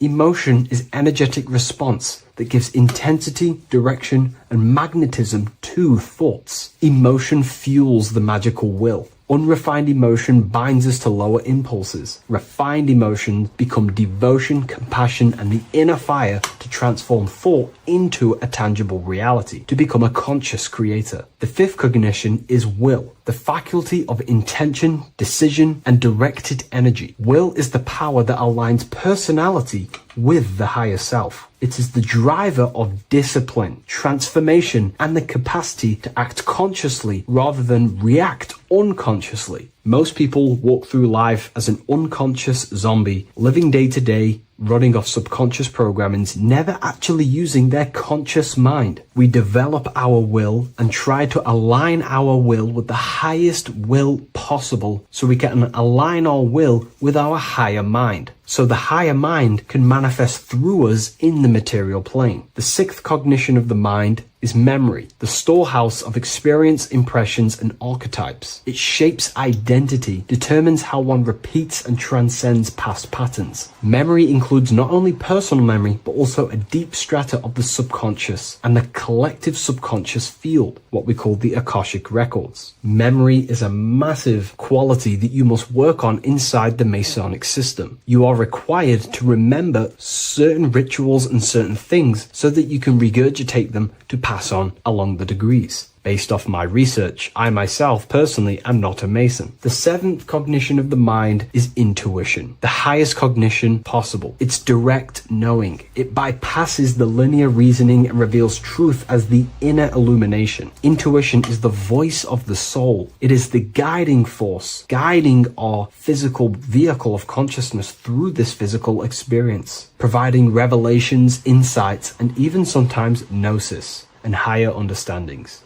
They are the seven principles and cognitions of the mind that we should work on. Sometimes they're symbolized as seven luminary planets, because lumen is light. The planets are light. Light is consciousness. Consciousness is light. Now moving on to the true understanding of the G, the higher understanding of the G, as I mentioned previously. This is what we call the generative principle, the care principle, the human heart principle, the female aspect of consciousness within yourself. All creation is built upon a care. All action is built upon a care. You only act on what you care about. You care about paying the bills and staying inside your house and looking after your family, for example. Therefore, you take the action to generate the reality and generate money to pay the bills. Them actions are driven by the force of care. If you care about a plant, you take the action to water the plant and it grows. If you care about your partner or relationship, you give them attention and care and love, and you grow the relationship. As soon as you stop providing care, watch the relationship crumble and the reality destroys itself. Care is the generative force of reality. This is the generative principle that generates your experience in this world. We are in a continual state of becoming. Each cause gives birth to an effect, and that effect gives birth to a new cause. The G is the generative principle that drives creation in the present moment. Reality is creating, unfolding in the present moment, and the G is the force inside of you that generates your experience. You're watching this YouTube video right now because you have a care in your heart for the information I have provided in the past, and you have a care about watching this video. As soon as you don't care, you take action to do something else with your time that you actually care about. The G is the generative force of the heart. It is the love energy. You only take action on what you love or care about. The whole world is built upon this principle. This is why we say money makes the world go round, because the whole world has a G or a care for money, and it's making everyone wake up in the morning, take actions, and make the world go round. It is the G, the care for that principle or money object to generate that reality. It is the force that drives you, hence why the G is sometimes surrounding with light rays, because it represents a force, emanation, something that is invisible but driving the physical body. The G is the internal force that focuses thought into an action. We can think many thoughts, but the thoughts you don't care about, you don't take action on. But the thought you care about, that you have a G for, intensifies that thought, focuses and directs it into an action to generate that experience and reality. The whole world is built upon this principle. The sun is a perfect example of the generative principle. The sun gives all of its life, light, never asking for anything back, making everything grow and generate on the earth. Everything in your life is built upon this principle, and gaining control over your care gives you control over your actions and your reality and what you generate. Once you see this, it is truly beautiful that the world is actually built upon love. This is why they say love is the force of God. It is. Truly. This is the reason why God begins with a G. It's about Genesis. Genesis means creation. G, generation. Anything that generates and creates is all to do with a care or a love energy. But don't get me wrong, people can love sick and twisted things, and they act upon them sick and twisted things. This is why purification of ourself is important by understanding this principle, as it is a very powerful principle to understand. This is the reason why the word gift begins with a G. You're giving something. I care. I'm going to give you something, a gift. Or guidance. This is what guides you into becoming something, what you love. This is why also gnosis begins with a G. Gnosis is not actually knowledge. Gnosis is knowledge attained by direct experience or through direct experience. For example, you're not believing you're watching this video right now. You know you're watching this. No, gnosis, same phonetic sound. It's about knowing. Gnosis is about gaining knowledge of the self. Self-knowledge through direct experience. Instead of believing in God, I seek to know God through direct experience, by altered states of consciousness, transcendent meditations, understanding human anatomy, understanding the laws that govern my mind, understanding creation. That is direct gnosis, knowing that God exists instead of believing he exists. By going within the self, questioning the self, and gaining a deeper relationship with the inner observer, you start to gain gnosis, self-knowledge through direct experience. And in order to gain gnosis, you have to care, because gnosis requires action. It requires you to meditate and go within yourself. It requires you to study yourself. It requires you to go within yourself. And in order to do that, you have to care. If you don't care about knowing yourself, you won't take the action to generate the gnosis. If we take a look at this piece of Freemasonic artwork, we can see a whole lot going on here. But if we focus down here with the temple with the letter G on, and when you walk through the temple, there is a pathway leading up a hill towards the light. The light reveals things. If something is in darkness, you can't see it, but the light reveals something. It's symbolizing truth, the light of gnosis, knowingness. And in order to walk this path, you have to go through the temple, which means entering in yourself. This is symbolic of the path. The Masonic path is about the self, reconstructing and learning about the self. In order to walk up that hill, it takes a lot of effort. It's not easy walking up a hill.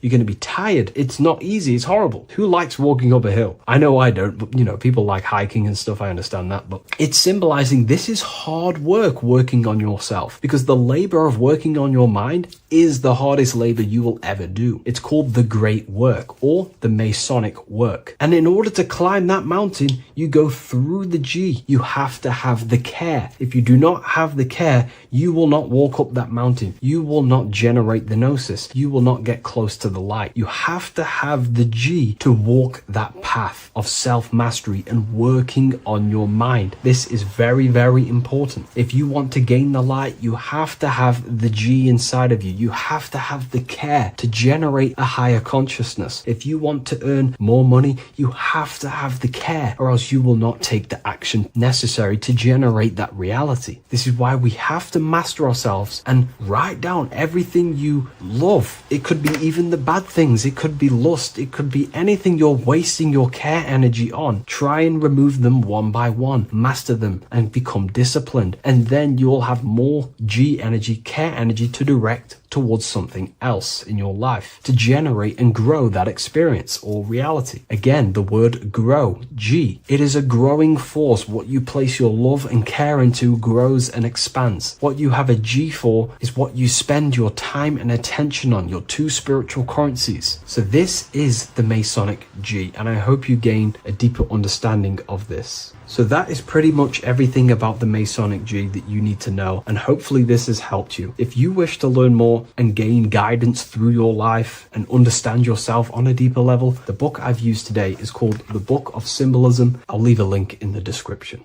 Watching pornography makes you see people as objects. It does a lot of psychological damage to the human mind. And if you truly want to progress in life, your spiritual journey, mastery, whatever it is, mastering your sexual urges is essential to become powerful, successful, and become the best version of yourself. And there are some occult practices that I used to help master this urge. They're not really techniques, they're more mindsets, which will definitely help you overcome your urges. So if you want to quit pornography today, this is the way forward that I used to create this version of myself. Before we go into the tactics, we must understand that whatever we do in darkness comes into light some way or another. If you watch pornography, you know you have a problem, you keep this to yourself. We all naturally do. These things are private, and what we do in our private time molds our subconscious mind, and we keep it away from people. But whatever we do in darkness always comes to light. If you're doing things you don't want others to see, such as watching pornography, it will come out through a subconscious force. It will come out in your eye contact. You won't really be able to make eye contact with the person you're attracted to. It comes out in your energy, your aura, your presence, your confidence. All of this plays a role in molding your consciousness. And especially women can pick this up so easily. Females are more subconscious, males are more conscious. Females speak indirectly, males should speak directly. If a woman is hungry, they will say, "I'm hungry." "Are you hungry?" But a male will say, "Let's go get some food." You have to see the underlying subconscious messages in women because they speak in more of a subconscious language. Men speak in a direct language. And maybe even men will pick this up. If you want to be taken seriously in the business world or your career, whatever it is, this is essential for your body language and your personal power. So you must master your sexual urges. Releasing your sexual energy,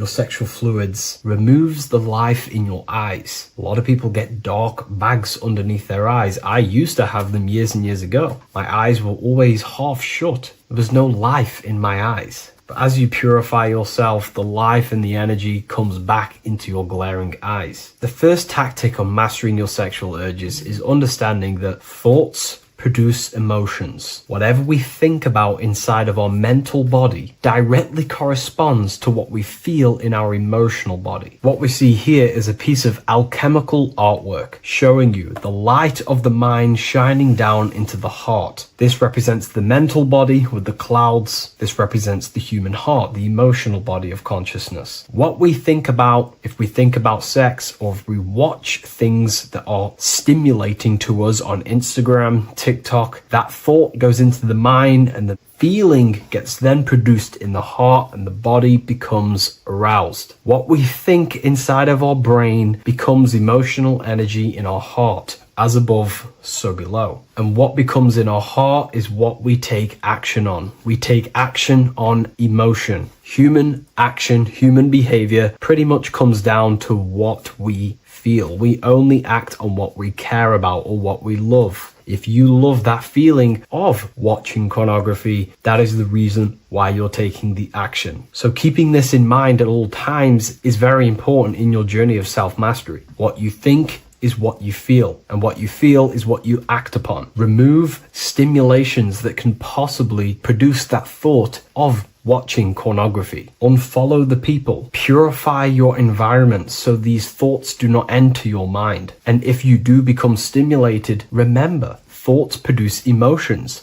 Change your thoughts. Think about something else instantly. The more you think about it, the more you feel, and the easier it is to take action upon it. And the second tactic that I say to myself is that it's all mental. World The universe, life is all mental. For example, unfortunately, my brother passed away recently. I've never gone through something like this in my life. It's tough. It's horrible. It's not nice losing a loved one. However, if I sit around and focus just on the negative side of that, yes, of course, I'm going to have my moments. But if I just sit there and focus on the negative, it will destroy my life. It will pull me down. The only thing that I can do to benefit from this situation is to become a better family person out of this. Become more loving. Spend more time with the people who mean a lot to you. You can always change and transmute the mindset of every situation in your reality. There's a famous saying I like to say, if you can change it, change it. But if you cannot change it, change the mental attitude towards it. Never just sit there focusing on the negative side of reality. This helped me with mastering myself watching pornography. It's all mental. You hold the power over the mind. And the next tactic is probably the best one ever. And I still use this today in everything in my life. Before I make any decision in life, I always say to myself, what is the effect of this cause? Is that effect going to push me towards who I want to be? Or is that effect going to pull me away of who I want to be and become and where I want to go in life? If the effect is not pushing me towards who I want to be, I will not take the action which is the cause. Consciousness cannot escape the law of cause and effect. It is an immutable,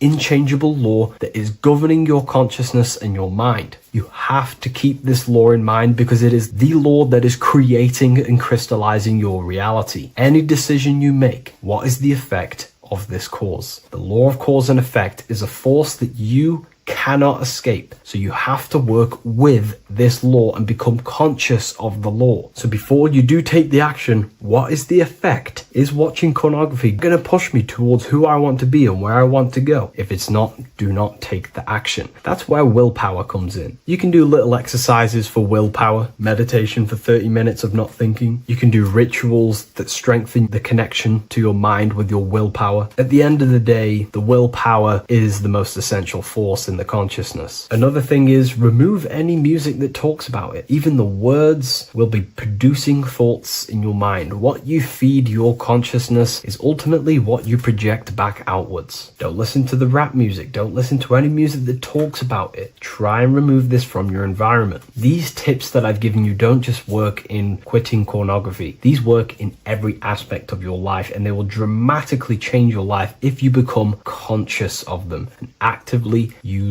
your mind. Don't fall under the spell of becoming unconscious. Never act unconsciously. Never think unconsciously. Never feel unconsciously. Stay on top of your mind. Be the observing eye in your mind. Never fall unconscious. Of course, we all need to sleep, but I mean in the waking times. And this is why learning about yourself or consciousness is essential for every aspect of life. Business, your career, money, whatever it is. Whatever you're doing in your life comes down to understanding human consciousness. And that's why I wrote these books, so you understand yourself, so you gain your understanding of the functions of your own mind, body, emotions, and how you are creating reality. That's why I wrote the book of Symbolism, because symbols are not just symbols. These symbols represent forces and aspects of the human psyche themselves, and they are veils, they are keys that help you remember and become conscious of what has fallen unconscious in your mind. We're simply just becoming conscious of what we are unconscious of and becoming conscious of them and using these powers. You want to take your life to the next level? Feel free to get the book of Symbolism. I'll leave a link in the description.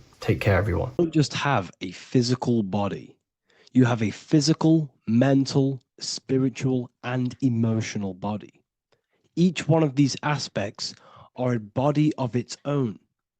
Body does not just refer to a physical substance.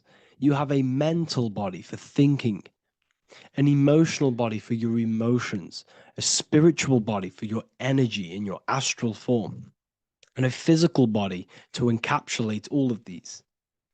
Each four of these aspects are essential for the human experience and essential to balance.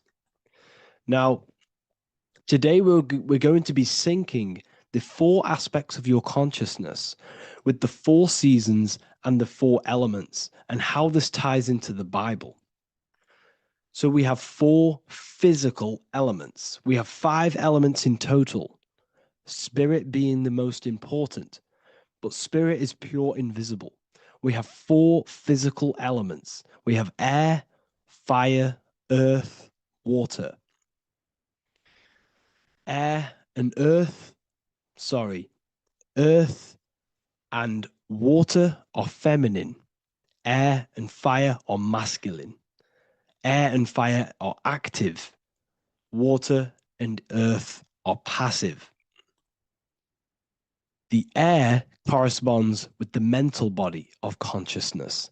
This is where your intellect, this is where your communication, this is where your thoughts, intuition all comes from. This is the mental body of consciousness that allows you to think, allows you to process, figure things out, and have intellect and gain knowledge. This is your intellectual aspect of your consciousness, located in the head region. We have a fire nature, a spiritual nature. This is our astral body. Our astral body is all to do with the subconscious realms, the higher realms of consciousness. This is the body that allows us to be free from the physical body. Our spirit is more of our energy. Water is our emotional body. This is what allows us to feel things, that allows us to gain intuitive feelings of conscience. So emotion allows us to understand what is right and what is wrong. When we feel something bad, we know that this is wrong. When we feel something good, we know that we are doing good. Emotions are a creational force that allows us to feel certain things to bring them into existence. Our emotional body is a creational force and should not be reactive, and it should be controlled. Most actions are stemmed from emotions. Actions bring thought into physical existence. Emotions are the driving power. They are what drives your actions. The thought, then the emotion, then the action. Earth is your physical body. This is your physical state that allows you to take mind and emotion into action, into fruition, into physical matter. This is what your physical body allows your consciousness, your soul, to interact with the physical world and bring things into physical existence. The physical body, the physical world, is an outcome and an effect of the thinking mind. All physical substance comes from the thinking mind. The pen, the phone you're holding, the microphone I'm speaking into, all began as a thought in the thinking mind, then it was brought into physical reality. Earth is the most dense. So it goes in this order: body, emotions, spirit, mind. The higher you go up, the more lucid and fluidic it becomes. The lower you go down, the more dense and dull it becomes. Air is the mind, fire is the spirit, water is the emotion, earth is the physical body. So this is why you are a microcosm. You have these 4 things within you.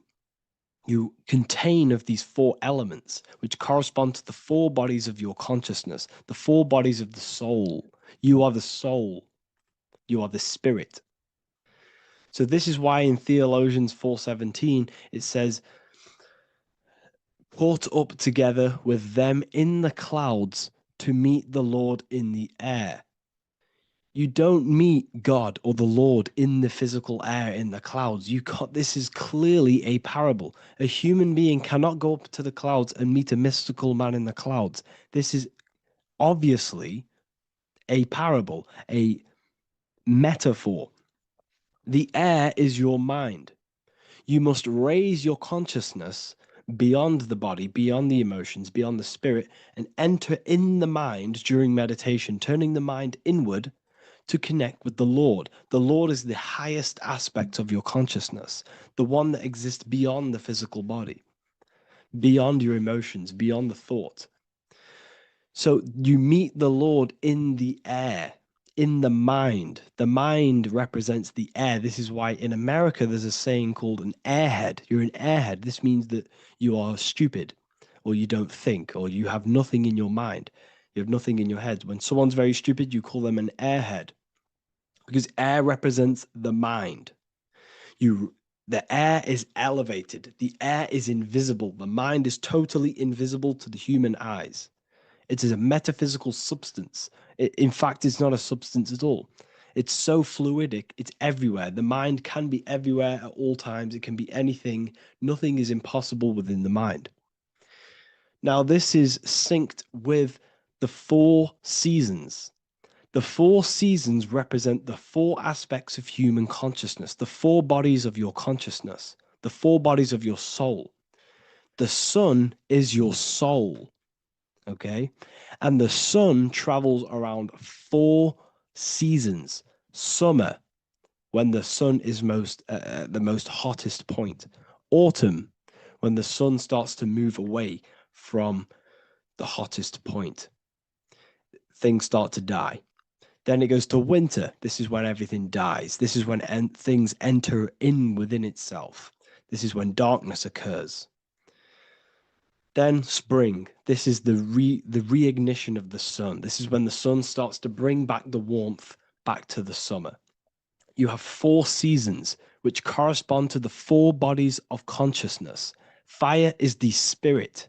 This is when you are passionate. This is when you are taking action. This is when you are fiery. The sun is blazing. You're taking action. You're very passionate. You're very spirit. You're in the spirit. Autumn is water, emotion. This is when you start to become very reflecting. This is when you start to feel emotional. Because in autumn, there's lots of water. This represents the emotional body of consciousness. Winter is the mind. This is air. Winter, what happens in winter? Everything enters within itself. The leaves die, the trees die, everything dies and goes within. This is the mind. The mind is the darkness, remember. You close your eyes to enter within the mind. The winter represents meditation. In the winter, what do people do? They stay inside of their house.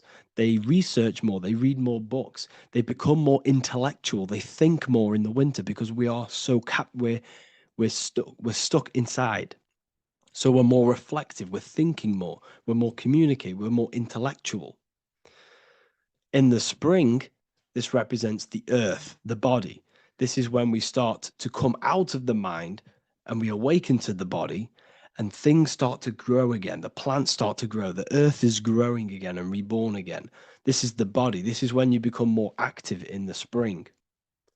And then the summer, back to the summer, we then take action on these thoughts and these thoughts that we gained over the winter. Essentially, this is just a massive cycle. And this is a daily cycle also. The nighttime is the winter. The morning is the spring. The midday is the summer. And the evening time is the autumn. This is a microcosm. We have 4 bodies of consciousness. You are the sun, you are the soul, and the soul has 4 bodies: summer, autumn, winter, spring. Emotion, air, body, spirit. Sorry, emotion, mind, body, spirit. So you are the soul. You are the pure essence of consciousness. The sun is your soul in the heart. And the seasons are inside of you because you are a microcosm. Okay? You are a microcosm. The word sun is son. The Latin word for sun is sol, which is soul or solo, because the sun is solo. It's on its own. You are the soul, and the soul has the 4 different bodies of consciousness. So before we move on any further, if I've blown your mind, please, if you can, leave a like, a comment, a share, and a subscribe. Let me know what videos you want me to make in the future. Please drop a like. It definitely will help me. You are a microcosm of the macrocosm. Man is a miniature universe that goes through its own cycles. The seasons of the summer, winter, spring, and autumn do not occur merely outside of him, but within him as well. The summer is within you. You feel different in the summer. You feel different in the winter. You feel depending on the body of consciousness, your soul's interacting with. So the sun in the sky is your soul inside, and the sun goes through these cycles, which is affecting your bodies of consciousness, because the cycles represent your bodies of consciousness. Now, this ties in with the Bible. This is why we have 4 Gospels. This is why Matthew, Mark, Luke, and John are always seen with the 4 different zodiac sign animals or symbols. So you always see each one of the Gospels. If you just type in on Google Matthew, Mark, Luke, and John, type in ancient pictures, paintings, or pictures of them, and you will find these 4 zodiac signs are always standing with each one. Taurus, the bull; Leo, the lion; Scorpio, the eagle. An old symbol for Scorpio was the eagle, and a man for Aquarius. Here you see very, very ancient paintings and artwork. Here we see Matthew, the man, Aquarius. Here we see John, the Scorpio. Same here. We also see it on the tarot cards, on the world card. We see the 4 fixed zodiac signs. Here we see it as well. These are called the 4 fixed zodiac signs. Now, when we look at the zodiac, we're no longer looking at the sky, because what you must understand is as above, so below. What is above you is inside of you. What is above is what is below. What is outside of you is within you. The zodiac is inside of you. The zodiac revolves around the sun. The sun is your soul. These are different energies of your soul. Like I said earlier, the 4 seasons are the 4 bodies of your consciousness. And in each body of consciousness, you have these different energetic energies that you can work with. Okay, so this is the true astrology. This is the true astrology, the internal esoteric astrology. You can't find much information on this at all. Very hard to find. So what we're looking at are the 4 bodies of consciousness. Obviously, when you look in the middle of each, when we look in the middle of each season, spring, the middle of spring is Taurus. The middle of winter is Aquarius. The middle of autumn is Scorpio. The middle of summer is Leo. These 4 signs are known as the 4 fixed signs. Okay, Scorpio is fixed. It's the middle of autumn. Scorpio is a water sign, emotion. Aquarius is the air sign, the mind. Taurus is an earth sign, the body. Leo is a fire sign, the spirit. This is why we see Matthew, Mark, Luke, and John with the 4 fixed signs of the zodiac, which represent the 4 bodies of consciousness. Leo, the spirit, fire. Luke, Taurus, earth, body. Matthew, Aquarius, air, mind. John, Scorpio, water, emotion. Each gospel is depicting Jesus and showing Jesus in each gospel. Each one of these gospels is showing and depicting Jesus according to the different body of consciousness. In John, this is when Jesus starts to turn water into wine. Water is emotion. Wine is transmuted emotion. This is when he does miracles with his emotions, water into wine. Aquarius, which is Matthew, air, the mind. Inside of the Gospel of Matthew, this depicts Jesus as an intellectual person, a person who's communicating and using his mind, his mental body a lot inside of the Gospel of Matthew.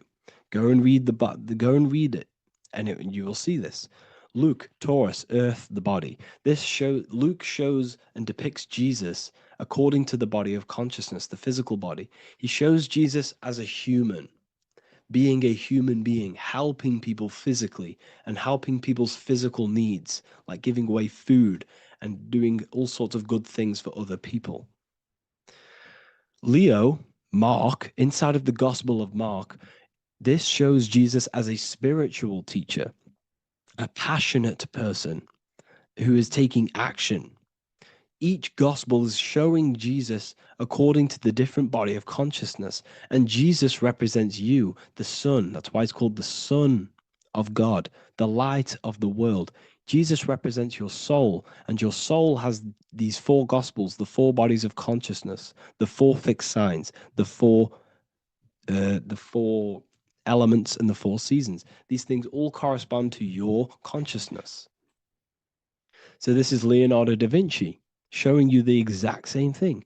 Jesus is the I am, the Son, the soul, in the middle, on his own.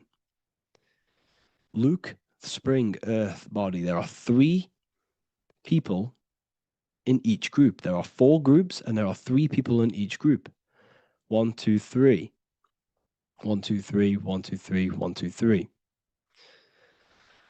Fall, winter, summer, spring. These are according to the four bodies of consciousness. Here we see Aries, which rules the head region. He's on the head of the table.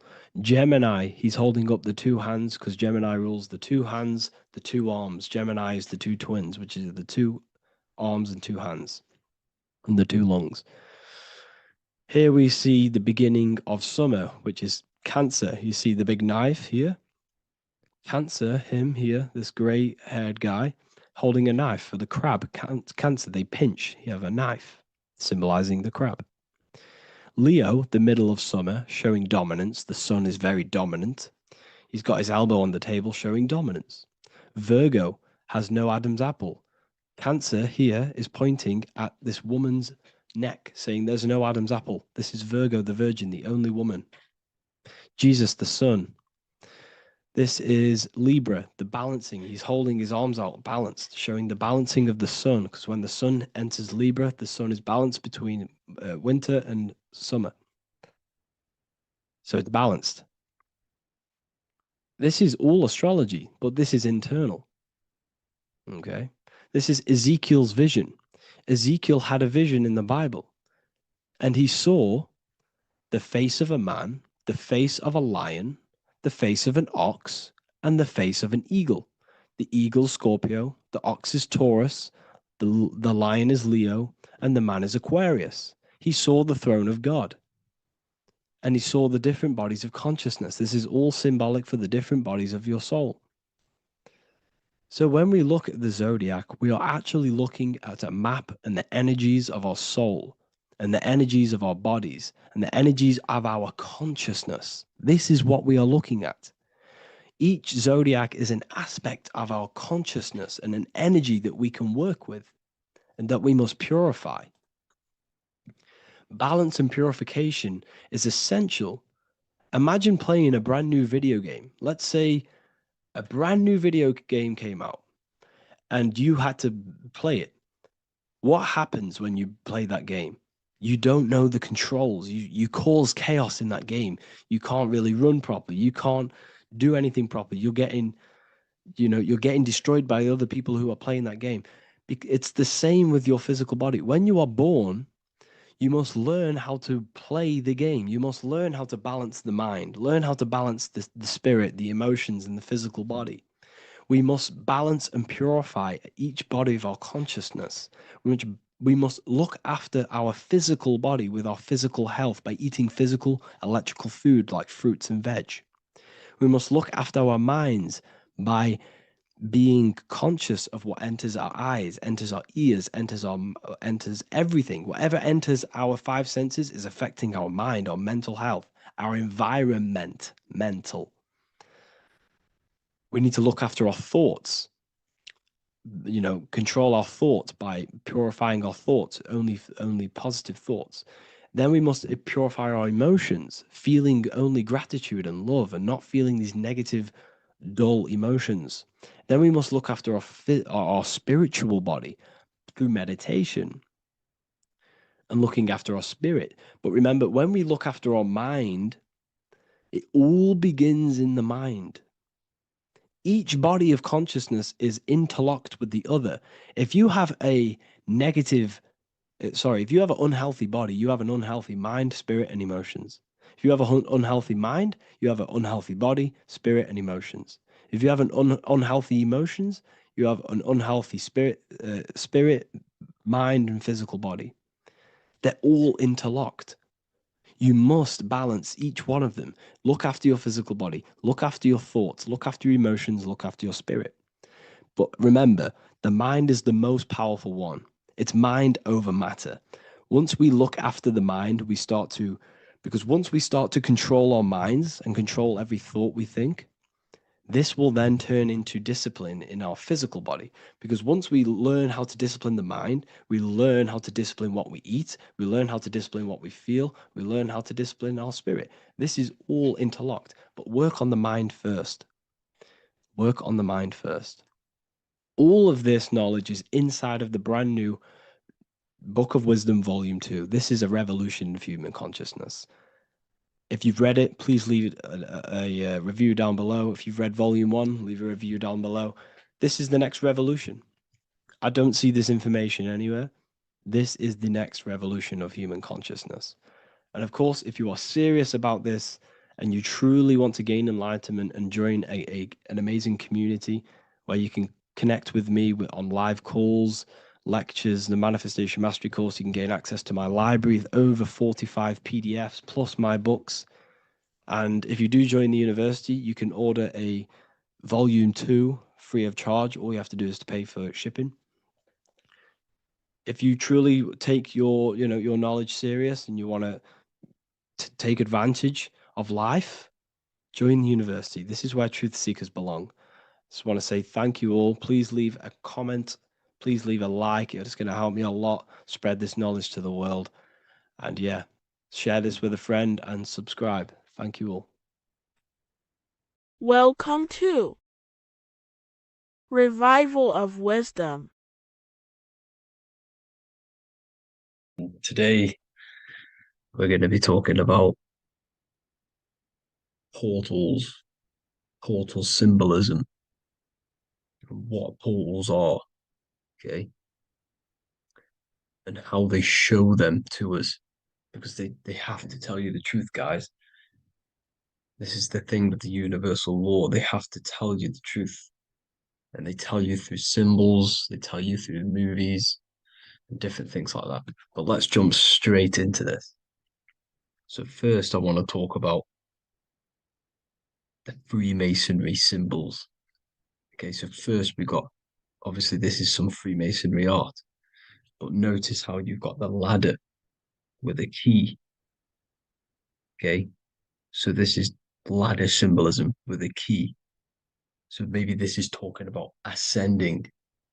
Okay, because look, because this is ascending into the heavens, because it's a ladder with humans going up it with a key.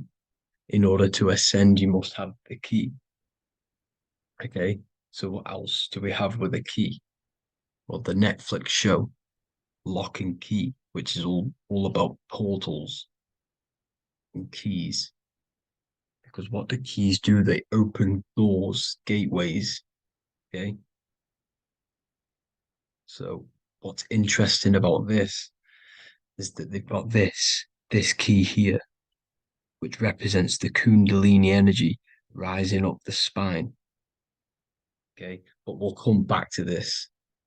But it's that same portal key symbolism. We've also got the Vatican. The Vatican is in the shape of a key. Okay, so you can see the start of it here and the end. So this is key symbolisms. Keys open doors. And notice how it's got the 8-pointed star. Okay, what is the 8-pointed star? Okay, we'll come back to this. This all ties in, guys. I'll break it all down for you. But then you've also got the god Janus. Janus, okay, is known as the god of the doorways. He's an ancient god of Rome, and they worshipped him. However, he's not a god, he's more like a high-level ranked demon. Because he is the god of the doorways And notice how he's got two faces, because doorways always have two sides. You're going into somewhere, there's always two sides of a door, and he's always depicted with two sides of a face and a key, because he holds the key to the doorways, to the portals, to other worlds and realms. Okay, as you can see, he's always got two faces and a key. Okay, so now we have the Sumerians, the Anunnaki, and they are always depicted with the two faces. Why do they have the two faces? Because they're symbolizing doorways, and the Anunnaki come to Earth through doorways and portals. So these are what these gods are symbolizing in their artwork. But they always have the 8-pointed star. Okay, what is the 8-pointed star? You see how they always have. Look, let me try and find another one. It's the 8-pointed star. This 8-pointed star is Polaris.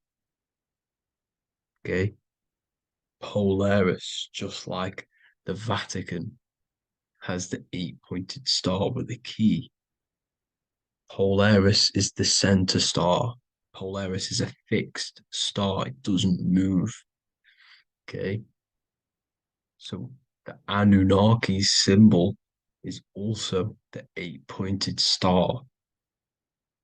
So this is symbolizing the portals and doorways that they come through in order to get to the Earth.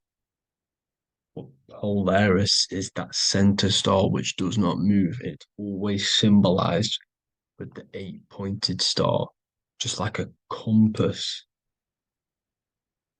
Why is a compass the 8-pointed star? Because at the center of our realm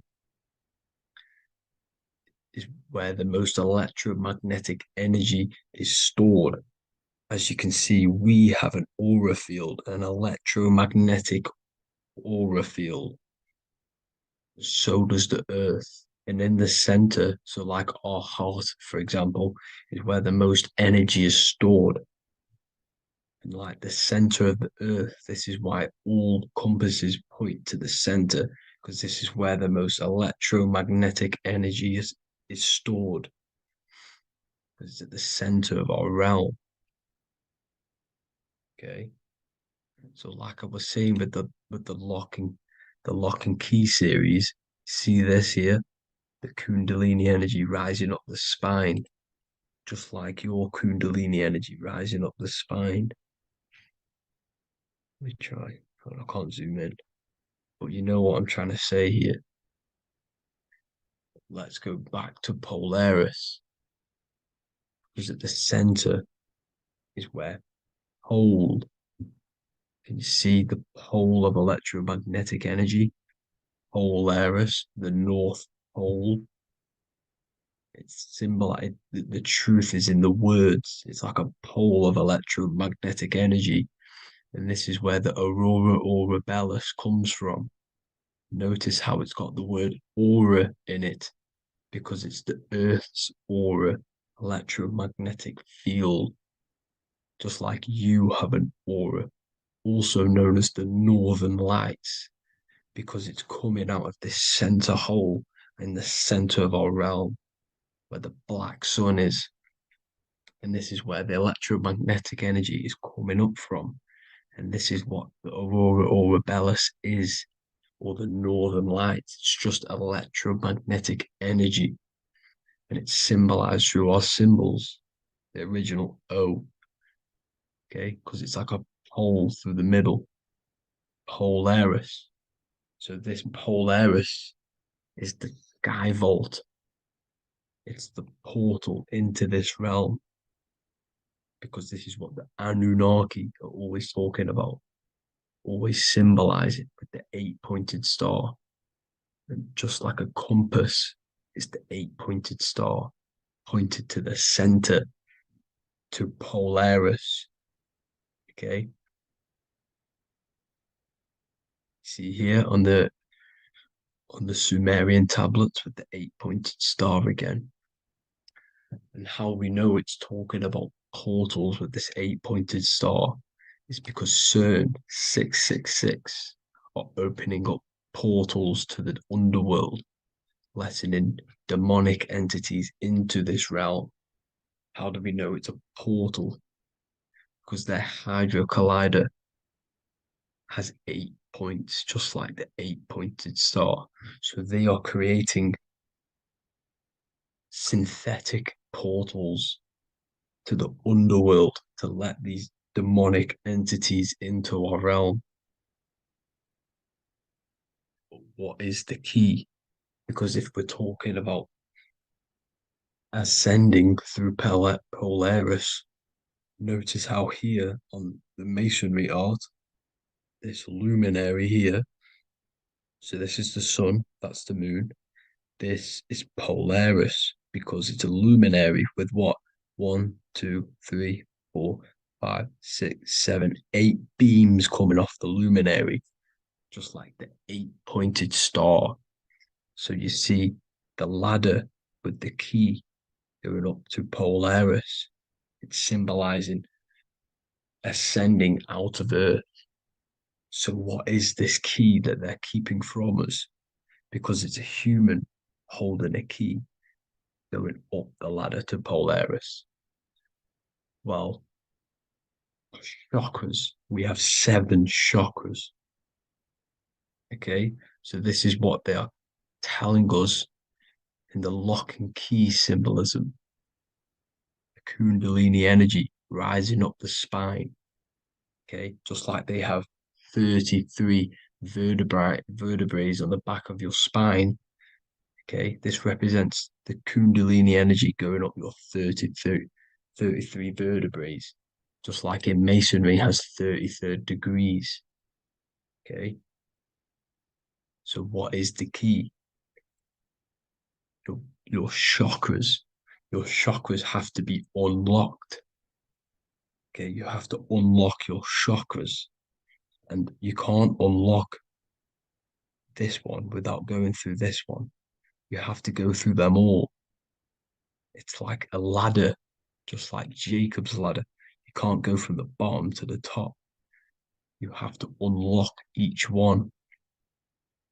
Okay, just like you have 7 chakras, you have 7 layers of your aura. Okay, you have to unlock your chakras to the highest point in order to reach Christ consciousness. And this is the key that they're talking about. They're symbolizing the organic portal within each and every one of us to ascend out of this realm. Okay, so this is the key that they're talking about, and they're holding back this knowledge to keep us trapped in this 3D realm.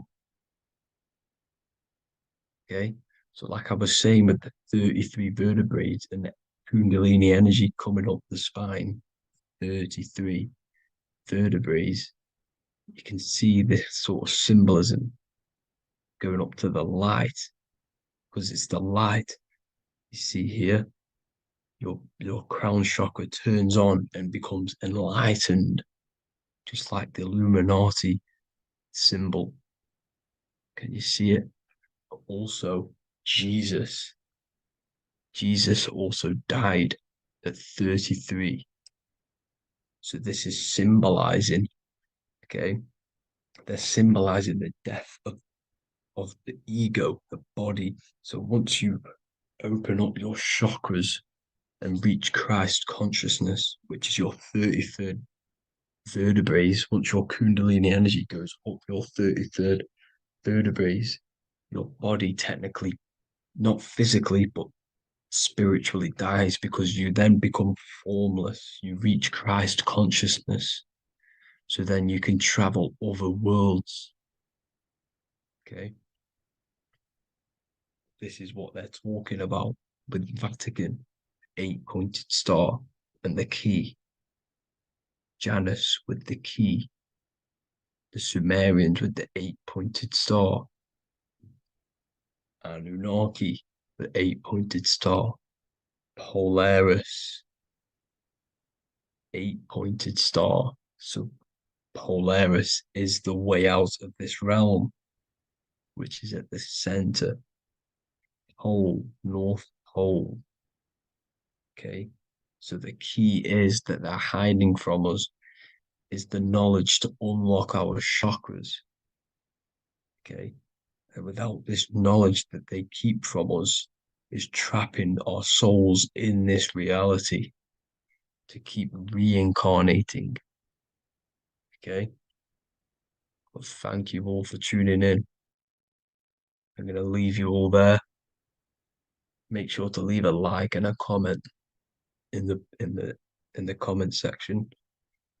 Let me know some topics to talk about so I can break it down for you. God bless you all. Hello and welcome to another video and another lecture from Ethereal University. Today we're going to be breaking down in detail the Freemasonic 33rd degree symbol. Now, of course, this is a complex symbol, and it's composed of many symbols put together to create a greater meaning. So, as you should know from my previous videos, a bit of context behind Freemasonry, what it particularly is, and I will give you a brief overview before we go into this. It's definitely important to know what Freemasonry is before we break down this symbol, okay? Because without the knowledge of Masonry and what it is, it's difficult to understand what the symbol truly means. So Freemasonry is all about building. The word Mason means to build. And we're either building with light or we're building with darkness. So that we have good Freemasonry, we have good Masons, people who want to spread the truth, people who want to help people awaken their mind and liberate them and bring them up to higher consciousness. Or we have Masons who want to divide, keep the knowledge to themselves, create walls, build walls in people's minds, construct illusions in people's minds for their own personal gain. Okay, so we're either building with light or you're building with darkness. You're either building with light or bricks, spirit or matter. God and the devil, same thing. You're either uplifting people or dividing people. Each and every single one of you is a Freemason. Well, a Mason. Not a Freemason, but a Mason. You are a builder. And you're either constructing division in you and other people, or you're either creating oneness. Everyone is doing this. Everyone is building. Everyone is contributing towards the world and building our reality. So Masonry is a craft, and that craft is to craft a better mind and heart, a higher consciousness, a higher understanding of the self, building a higher perception of yourself, getting to know who you actually are, why you are here. Every action, behind every single action, behind every single cause is choice. You chose to be here. Whether you know why you are here or whether you do not know. You chose to be here in this time, in this period of life on the earth, on this physical dimension.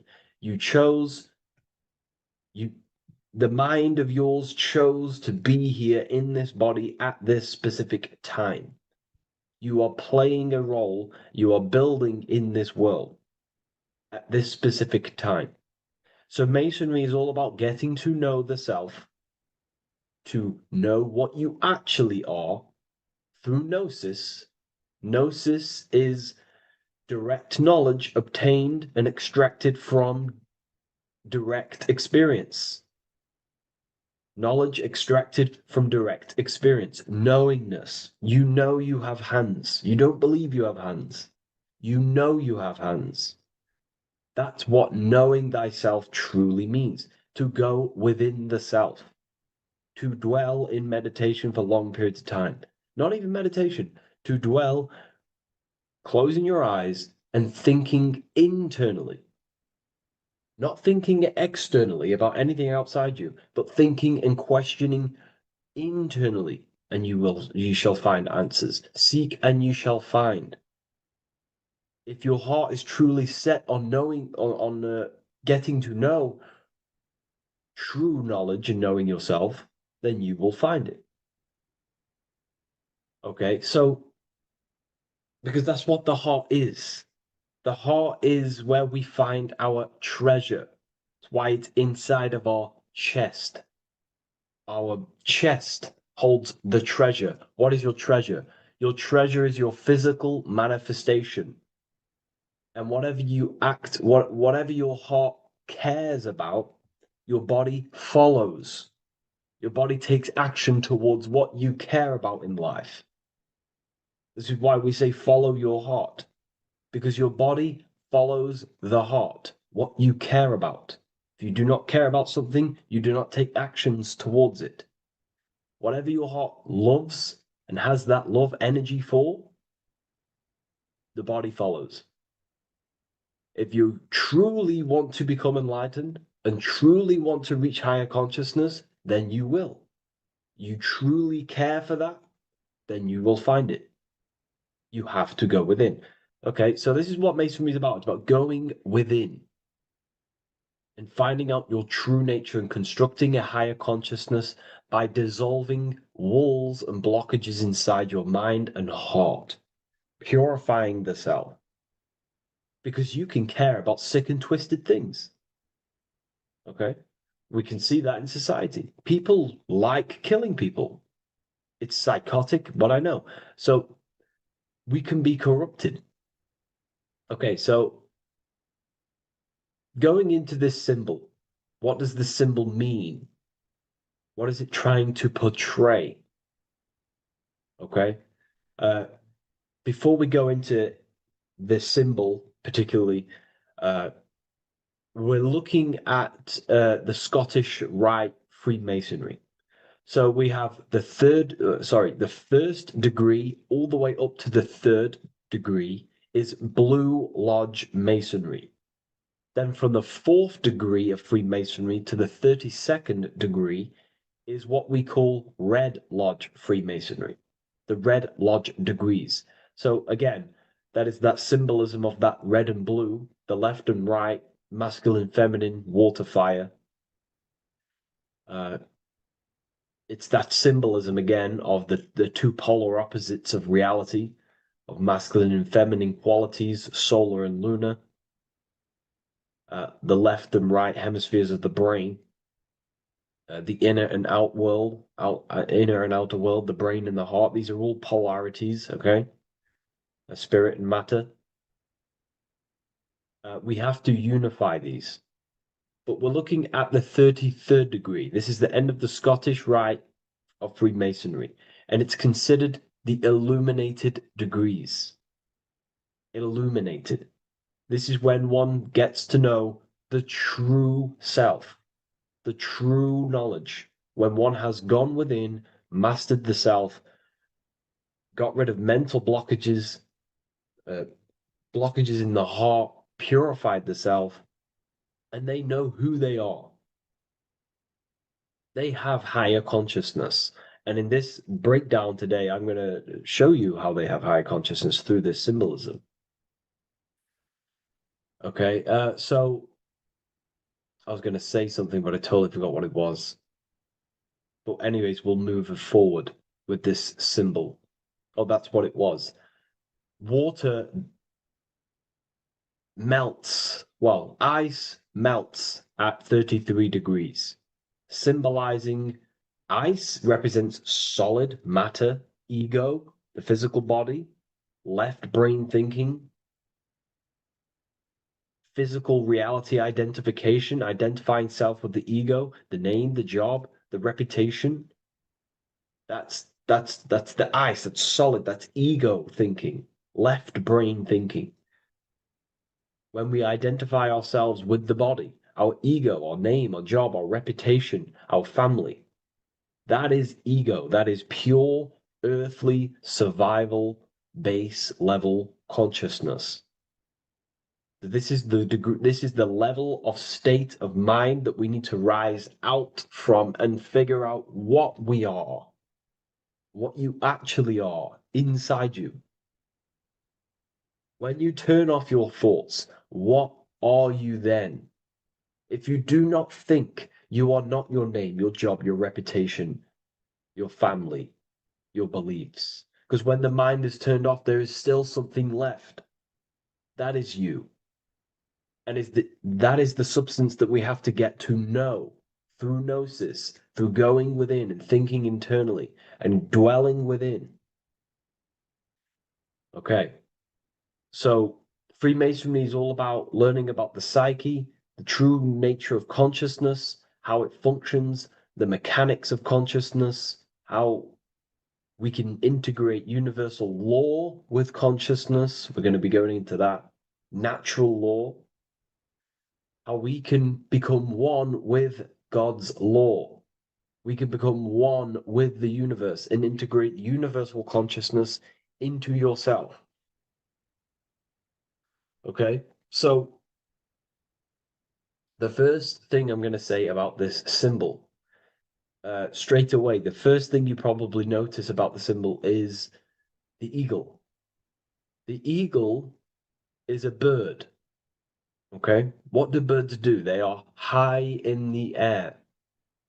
They are above the earth, which represents rising consciousness, rising the mind out of the lower mind, earth-based survival, impulsive, reactive, egotistical mind. And we're pulling us out, we're rising from that. The earth represents that lower base survival consciousness, ego-driven thoughts. And we're rising up. The bird is free. It's free from the earth. Okay? It's free. It's elevated. It looks down upon the earth. So the eagle is a bird which represents higher view of self, a higher understanding of the self. It's elevated. We have a higher view of myself when I reach the 33rd degree. That is what it's showing you. That is what it's symbolizing. Okay? It's above the earth. It is free.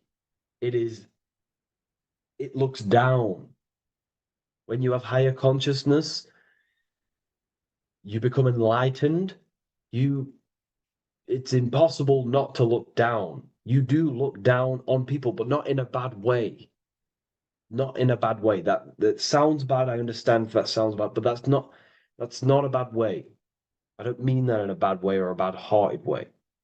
I mean that as when you have higher consciousness, you can see people who are living and dwelling in zombie mode, low-level earth-based consciousness. They think they're the body, they think they're their name, their job, their reputation, their family.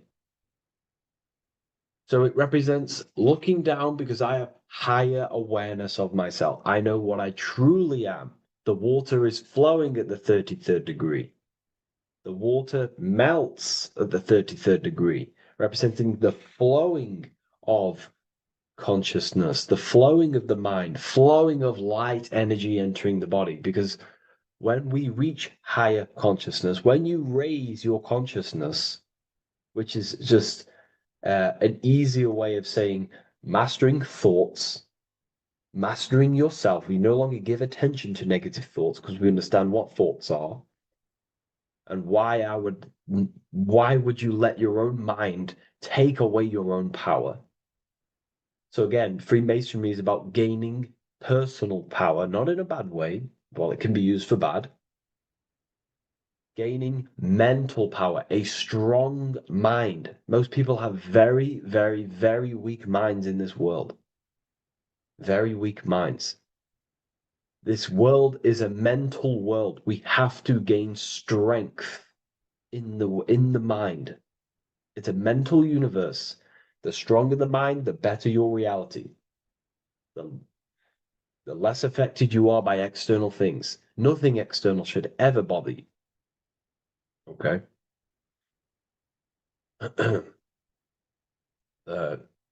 So it's about gaining mental strength, mental clarity. So again, the bird is elevated, it looks down, it has a higher awareness, it sees things from above, it sees the world for what it truly is. That's the eagle. Okay? It's the higher view. This is the illuminated degrees. So we're looking at now the sword. The bird, the eagle, the double-headed eagle is standing on the sword. Very symbolic. The sword is not above the eagle. The sword is below the eagle. The sword moves through the air. On a basic breakdown of the sword, it represents power. Power. Because if I have a sword, I hold the power over you. That's what it symbolizes. In war, you have a weapon bigger than someone else and more destructive than someone else, you hold the power. So it's a power symbol. To go even deeper on this, on its true meaning, the sword, I've already broke this down plenty of times. It moves through the air. It cuts the air. It's the mind. Air represents the mind. Water is emotion. Fire is the spirit. Earth is the body. So we're looking at the mind, the power of the mind. And the eagle is standing on top of this, representing, I am conquering my own mind. I am conquering my mind. My mind does not conquer me. My mind is truly mine. I hold the power over it.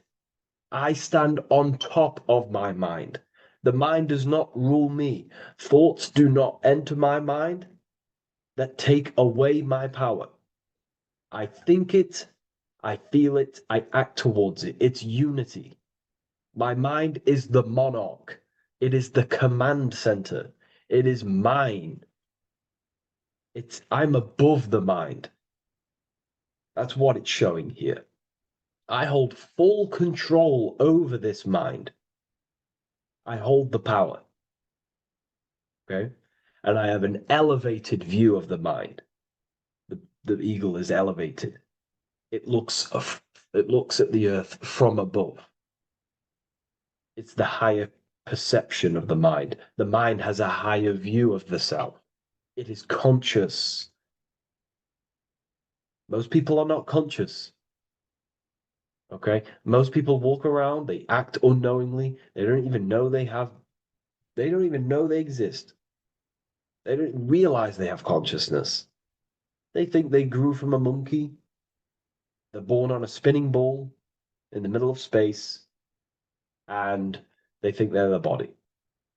That is the level of earth-based consciousness. And it's saying, I hold the power. I hold my mind to what I want to direct the mind's forces to. I create with my mind. I carve reality. I shape my reality with my mind and thoughts and my intellect, my communication. Okay? That is what we're looking at here with the sword. It's on top, meaning I control it. When you stand on top of something, you are the top.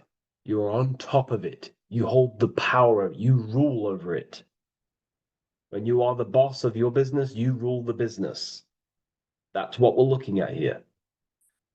The sword needs sharpening. It always needs sharpening. You can't use a sword forever. You need to sharpen it.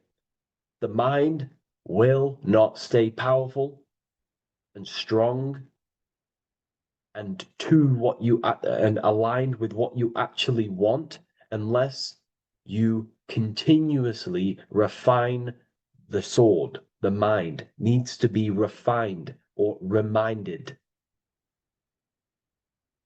If you stop doing affirmations, the mind will fall back to old ways of thinking. If you constantly meditate, you constantly implant the messages into your subconscious mind, you constantly visualize, you are keeping the mind sharpened with what you want in life, what you are trying to create.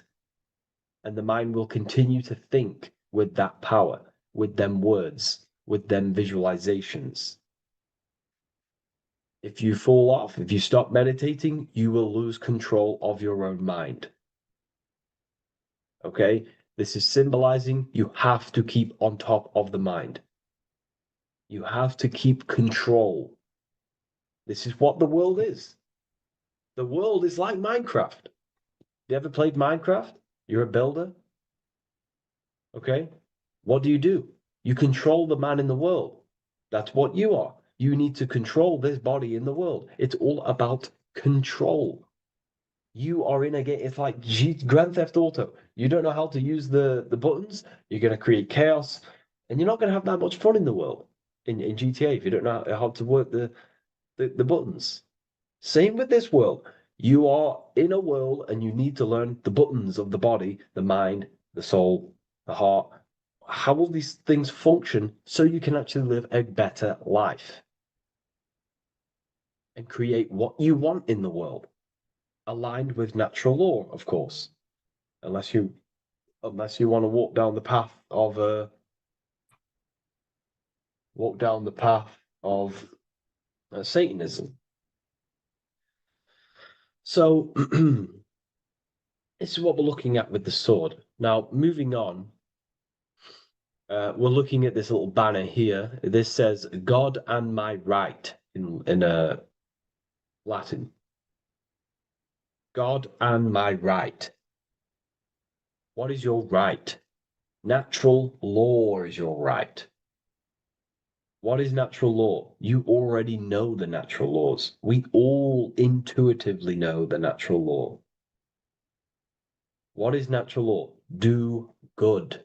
We all subconsciously, on a soul level, we know to do good. We know to do right. It is wrong to hurt people. It is wrong to control people. What is your natural law? What are the forces that you hold power over, that you have full control over? You have full control over what you think, what you feel, what you act. Thought, emotion, action. If you start to try and control things outside of them three forces, that is now you breaking natural law. If I try to control and manipulate someone else, that is now breaking natural law. I'm going against my inner law. My soul tells me what is right and wrong through emotion. So it's about aligning the self, my actions, my thoughts, with my emotion, my intuition, my natural law. These are your rights. Your rights is to think, feel, and act with the law, with good, with God, with love, with care for one another. Am I building with light to bring good things to the collective? You see, most people are stuck in their left brain, and the left brain only sees me, ego-driven thinking. That's why they trap us in our left brain. They train us to be left brain. They tell us to write with our right hand to strengthen the left brain. They call it writing. Everything in this matrix is to activate your your left brain. Why? They need you in ego consciousness so you can be controlled and manipulated. So you do not recognize patterns. That's the right brain. The right brain recognizes patterns, symbolism, metaphors. They don't want you reading between the lines. They want you logical. They want you divided, because the right brain sees the whole. The right brain sees the woods. The left brain sees the trees. And that tree is your ego. And the woods is the collective consciousness. They want you only thinking about you. Because that way you are divided from the collective consciousness. And we're all one consciousness family. We're all God. We're all God experiencing himself. And we are all building this world. So it's about aligning the self with my right, with God, with natural law. It's what Freemasonry is about. True Freemasonry, light Freemasonry, not dark Masonry, or evil Freemasonry, whatever you want to call it. The crown, royalty. Royalty wear crowns. And what do the royalty have? Again, this is another power symbol. They hold control. Yes, royalty hold control. And that's why this crown is at the top of the image, not at the bottom of the image. It's at the top, representing I control the left, I control the right. I control my left brain and my right brain, the two eagle heads, the two views. The eagle has one eye on each side. It's looking, it's seeing. And that's symbolic of the left and right brain. We see, not physically see, but I mean perceive. We perceive reality with the left brain and we perceive reality with the right brain. And it's about unifying these two brains so we can see and perceive reality from a true lens. Because if we see reality only from the left brain, and a left brain dominated brain, we see everything as divided. But if we see everything from a right brain perspective, we see everything as whole. When everything is in the middle, you need to see reality from the middle. Yes, I have my own personal consciousness, and yes, there is a collective consciousness. So I need to balance between that. I need to see reality between the line, between the left and right brain, and align this worldview, and align my thoughts, align my actions with this. Because if you're left-brained, dominated, you're only going to take action on ego. You're only going to take action on me. You're only going to think about me, me, me. But if you're right hemisphere brained, you're only going to take action for the collective, which is, yes, that's good, but you also need to think about yourself. Why did you come here? Your life has a meaning as well. It's not just about the collective, it's about you as well. But we need to balance this. You see? This is what we're looking at. The crown is in the middle, representing the balance, the power over the two. Okay? It's the balance, it's mastery, it's control. Royalty hold control over society, royal families. So it's about controlling the self. It's control over the eagle, control over the sword, over the mind. It's about personal power we're looking at here. Self-control. Now we're looking at a upright triangle, which represents the element of fire, which is masculine. Masculine is all to do with action. Action, the physical body. We're looking at fire, which represents spirit or transformation. Fire is a very transformative element. It transforms things. Okay, so we're looking at self-transformation through action. This is what we're looking at here. Fire is a very, very masculine force. A very penetrating and transformative force. So we're looking at transforming the self, not through knowledge, but through action. We have transformed the self, 33rd degree. I've reached the 33rd degree and I have now fully transformed. Now, there are higher degrees than 33rd degree, but we're just breaking down the symbol. That's a whole of a lecture. But this represents full transformation. 3, another, if you watch my video on numerology, you know 3 is all about what? Transformation. thoughts, emotions, actions. These are the transformative forces that turn and create reality. Jesus dies and dies and resurrects after 3 days. Transformation from dead to the awakened. Brahma, Vishnu, Shiva. God is threefold. Three. Electricity, magnetism, dielectricity. The three forces that pretty much create physical matter. Transformation is 3. So we're looking at transformation through action. Action is a very transformative force. There's no point learning this knowledge if you're not going to act upon the knowledge. A lot of people join the university, they learn a lot, but they leave because they don't want to take the action. They don't want to do the hard part. They don't want to act towards higher consciousness. They want to dwell in their lower mind. That's fine. That's your path. That's their path. But if you truly want to raise your consciousness, you have to act upon it. You have to actively not take the action. It's about what you do and do not do. Because not doing something is also an action. If you are not participating in the low-level pleasures like sex, casual sex, masturbation, going out and getting blind drunk. These are low-level pleasures. It's going to keep you on a low-level frequency and a low-level consciousness. That is also an action, not doing that. It's about what you not do as well, which is very important.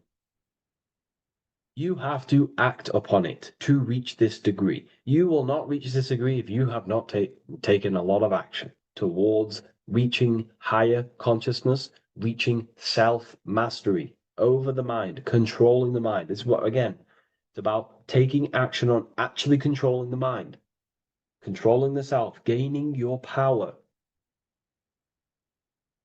Okay? Okay. This is another fascinating part about the eagle head and wings. It also represents the past, present, and future. The crown is, again, symbolic of the crown chakra. This is all to do with knowledge. So we're looking at knowledge of the past, the eagle on the left looking behind, and the eagle on the right looking forward. So we're looking at the crown, knowledge of the past and the future. Looking at your past is very powerful. What has led you to this very point in your life?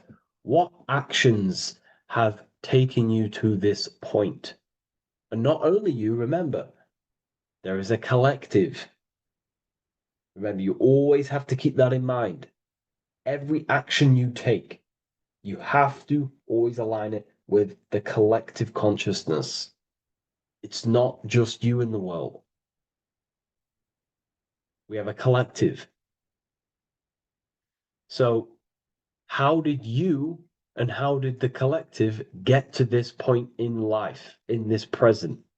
How did we get here? How did we get into this mess?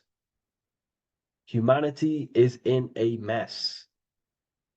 A straight up chaotic mess.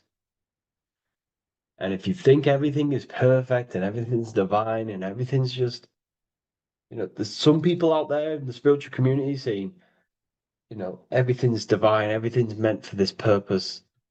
No, there are people actively manipulating and using mind control methods to control this reality. How have we got into this mess? So we have to look into the past to analyze patterns so we can take action now in the present to change the future of the collective and your personal life. That's what we're looking at here. So the eagle looking left is looking in the past, representing analyzing the past, analyzing the actions in my life and the collective life. The actions that led to this mess now, to this state now. And what can I do now with my knowledge to change the future to a better future, aligned with, again, natural law, aligned with goodness, aligned with God, aligned with care and love for one another and the self. So it's all about knowledge of the past and knowledge of the future. And what I can do now to take action, the triangle pointing at the middle, which is the present, what can I do now to change the future? To create a better future, to transform the world. 33, transformation. To transform the future. Okay, this is what we're looking at here with the two double-headed eagles as well.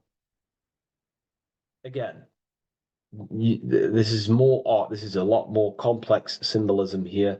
But again, we have the Earth hemisphere here. And what? The eagle above. It is raised above the earth, above material pleasures, above the material thinking self, above the ego. Not to say we get rid of the ego. We need the ego. But balancing, control, power over the ego, power over the two hemispheres of the brain, power over my past and my future, power over time. What am I using my time towards? Time is your spiritual currency. Okay? It's elevated. It sees things from a higher perspective. It is higher consciousness. We're also looking at the astral body. Birds on a deeper level represent the astral body. So symbols have layers of meaning. The deeper you get into the occult. So when you join the first degree, you get, a good interpretation, and the higher degree you go, the more deeper the symbol reveals. As the more deeper you know yourself. So we're looking also at the astral body, the light. What is the light? Light is a massive symbol in Freemasonry. It's knowledge, gnosis. When you're very intelligent, you call someone, they're a bright child. They have enlightenment, light in the mind. Looking at light, a lot of knowledge, a lot of self-knowledge of the self, of the psyche, how I function, what I am, knowledge of the astral body, rising above the earth, astral projection, exploring your true nature, exploring consciousness. This is what we're looking at here. And in order to explore your astral body and explore the astral realm, you have to control the sword, the mind. And you can then explore. You are free like a bird to fly. This is all symbolic of rising consciousness. All symbolic. So I hope this video has gained a bit more clarity on this symbol and given you some insights. And I will see you in the next one. Thank you for tuning in today.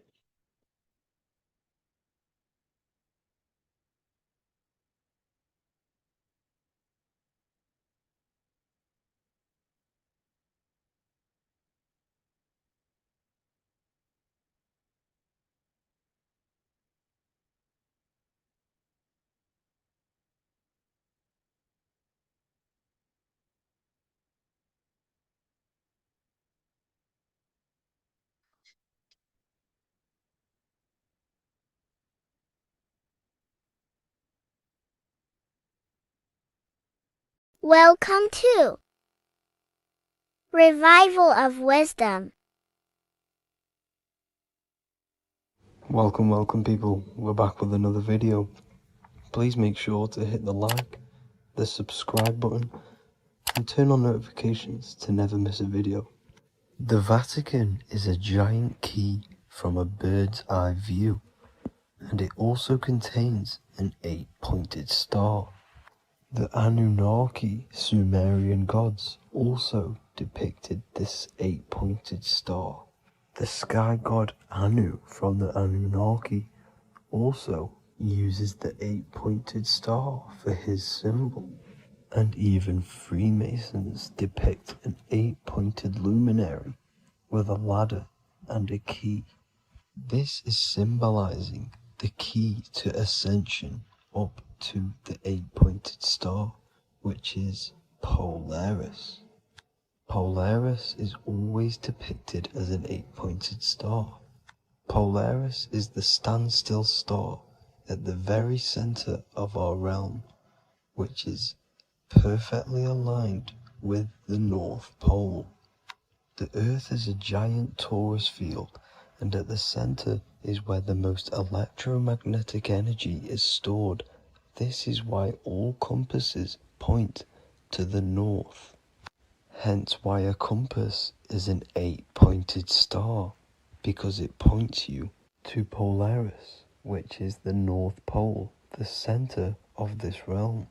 The 8 points of the 8-pointed star symbolize the 8 points in space and time. So yes, Polaris is the portal which you ascend through if you outgrow this consciousness by aligning your chakras.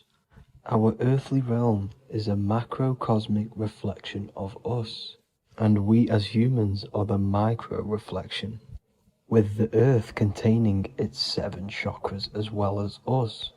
The North Pole is the 7th chakra, which is the crown chakra.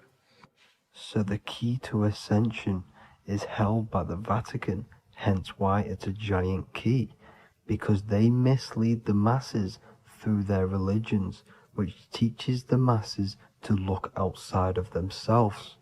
As stated in the 20,000-year-old emerald tablets, written by the Egyptian god Thoth.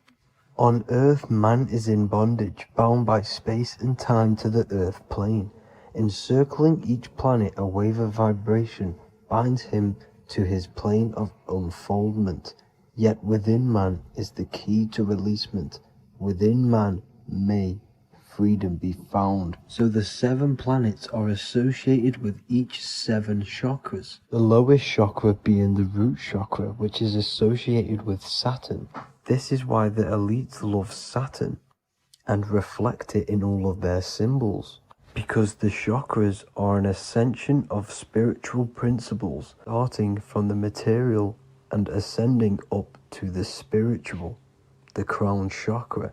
However, evil love bondage, and they are trapping souls in the physical realm by stopping and provoking the ascension process. They do this by abusing the energy of Saturn, and Saturn is associated with the lowest chakra. The lower 3 chakras are associated with survival mode, which keeps the consciousness in a constant state of fear and only aware of its surroundings.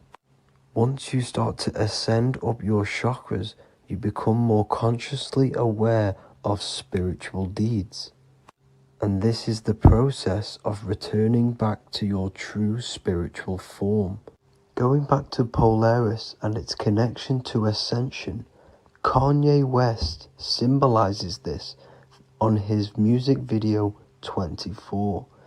As you see him rise up into the sky, you see an 8-pointed shape around him, which symbolizes the 8-pointed star, as you see the beam of light. And even NASA symbolize this in their Space Delta logos, a bear holding a key with an arrow up to Polaris, the 8-pointed star. Here's another NASA logo of an arrow from the Earth to Polaris. The series Lock and Key on Netflix is all about portals and doorways, and they have the Kundalini energy as one of their keys. Kundalini energy is the energy which rises up the spine, the 33 vertebrae, and activates the third eye. The third eye is the spiritual gland which connects humans to other spiritual realms. We are not the body. Our spirit, our soul inhabits the body. We exist physically, spiritually, and mentally. Therefore, we are multidimensional. The intellectual and spiritual inhabit the body. Therefore, this is just an avatar within this timeline. However, within each and every one of us, we all have the key to releasement, as says in the Emerald tablets. This releasement is ascension, up until higher states of consciousness. As stated in the Emerald tablets, man is in process of changing to forms that are not of this world. Grows he in time to the formless, a plane on a cycle above, and another one saying, man is a flame bound to a mountain, but we in our cycle shall ever be free. Know ye, O man, that when ye have progressed into the cycle that lengthen above, life itself will pass to the darkness, and only the essence of the soul shall remain. That's it for this video. I hope you all enjoyed. Please feel free to leave a like, subscribe, and comment any subjects you want me to talk about. God bless you all.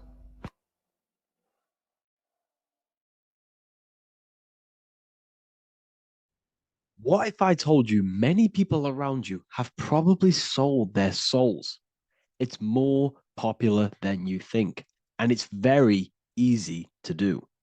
Selling your soul is not something that you can just go and meet the devil and do it. It doesn't work like that. But before I tell you exactly how you can sell your soul and how not to sell your soul, what is the soul? So looking at Jesus, we always see two lights surrounding his head, one surrounding the heart. And as of course, if you've been watching my channel, you know Jesus represents you. He represents the divine essence of the universe made in human form. Each one of us possess a fractal of God's infinite consciousness. We are all God. We are all God experiencing himself in a three-dimensional divided form, separated from his oneness. God wanted to experience himself, so he made this world. So each one of us possess a soul, and the soul is the spark of God's infinite loving consciousness, filled with God's loving moral law. So the reason why Jesus is always have a light above his head and a light on his heart is because this represents the brain and the heart. The brain is not the mind. The heart is not the soul. The brain is the physical manifestation of the mind. It is the physical mechanical computer for the spiritual mind. The heart is the physical manifestation of the soul. The heart is a brain. In fact, it contains 40,000 specialized cells, which are the exact same cells found in your cranial brain. Yes, your heart is an emotional brain. Your cranial brain is a thought brain. It's a computer. Okay? Everything that exists physically exists non-physically. This is what the ancients called spirit, just means invisible force. The mind, the thoughts are not made of atoms. You can't touch, you can't find tangible thoughts, imaginations. These things exist spiritually in metaphysical counterspace. It's the same with your emotions. The emotions are spiritual. They are not physical. You can't touch them. So thoughts are the language of the mind. Emotions are the language of the soul. Sometimes we can become eluded by thought and we can become eluded by emotion. If we are led purely by emotion, we can cause We can create illusions in our perception. The same if we rely only on thought. We must balance these two. Okay? So the mind is the creator, the soul is the operator. Every thought we think is being judged by our soul. The soul is the judge. The soul tells you what is right, what is wrong. And even the Freemasons depict this spirit and matter in their black and white checkerboards. White is spirit, black is matter. Matter is dead, spirit is life. This is what this represents. Physical reality is not just physical. For every physical object, for every physical manifestation, there is a spiritual force bringing it into existence. Consciousness brings everything into existence. Before you kick a football, there is a change in your inner consciousness before you take that action of kicking the football.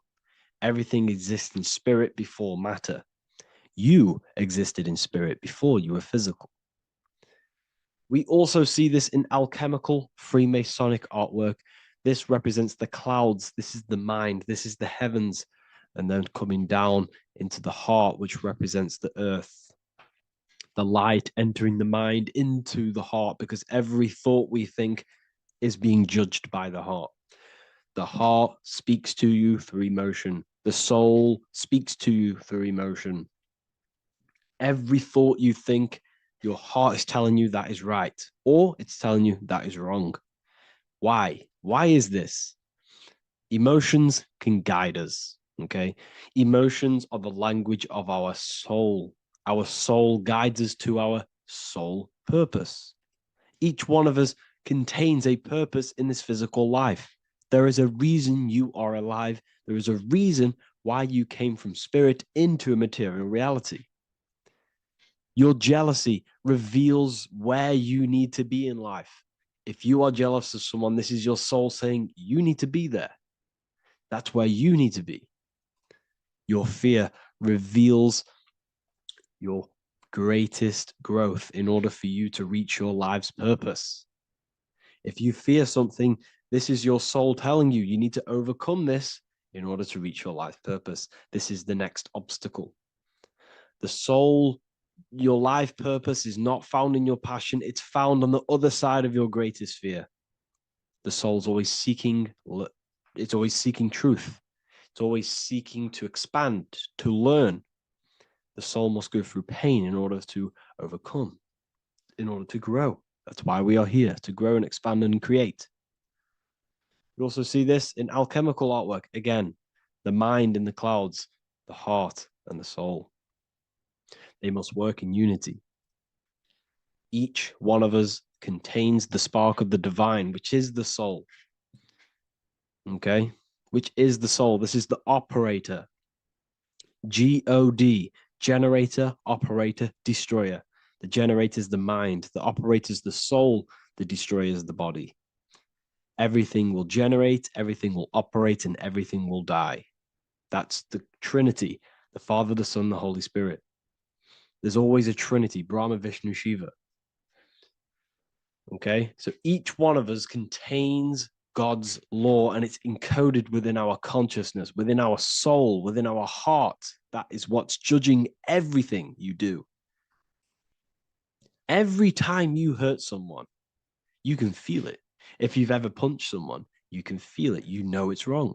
If you've ever stole something from someone, it doesn't matter what you've learned in the past. If you steal something, you know deep down within your soul it's wrong. This is because each one of us are encoded with God's law of love and integrity. I don't care how tough you think you are and how hard you think you are and what you've done in your life. I don't care. You know what is right, what is wrong, because you are encoded with love. Does not matter how far your mind can take you away, how corrupt your mind can become.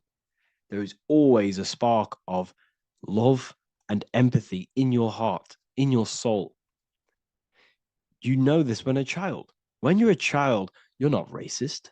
You don't want to hurt anyone. You don't want to steal. As a child, you're pure love, you're pure awareness, you're pure You would never think about being racist. It's the corruption of the mind that leads us to corruption. Our soul always wants to do good. So the soul is encoded with God's law. And when we go against this law, this destroys our body. Yes, because your body is electromagnetic, and that's being casted from your heart. So every time you go against the heart's guidance in moral law, we weaken our electromagnetic field, which weakens our body. If you've ever looked at someone who's very negative, you can see them. You can see that they are aging quicker. You look at Scrooge, for example. If you ever watched Scrooge, look at how corrupt he looks. That's his heart. You can see the people's hearts on their face. People who do negative things and have negative thoughts, negative emotions, you can see it in their eyes and their face. It's because it corrupts you. It corrupts the body. It ages the body. Goodness is life. Okay. So can you sell your soul? You cannot sell your soul physically. But what you can sell is your conscience. What you can go against is that moral law. And you can exchange physical material things such as money, fame, cars, houses, business, in order for you can exchange that to go against your inner dialogue. For example, these rappers, celebrities, what are they doing? They're not selling their soul. You can't sell your soul to some entity on the astral plane. But what you can do, you can take money to say, I'm going to go against my heart. I'm going to go against my inner moral law. I'm going to take that money and I'm going to do something wrong. It's basically going against your soul.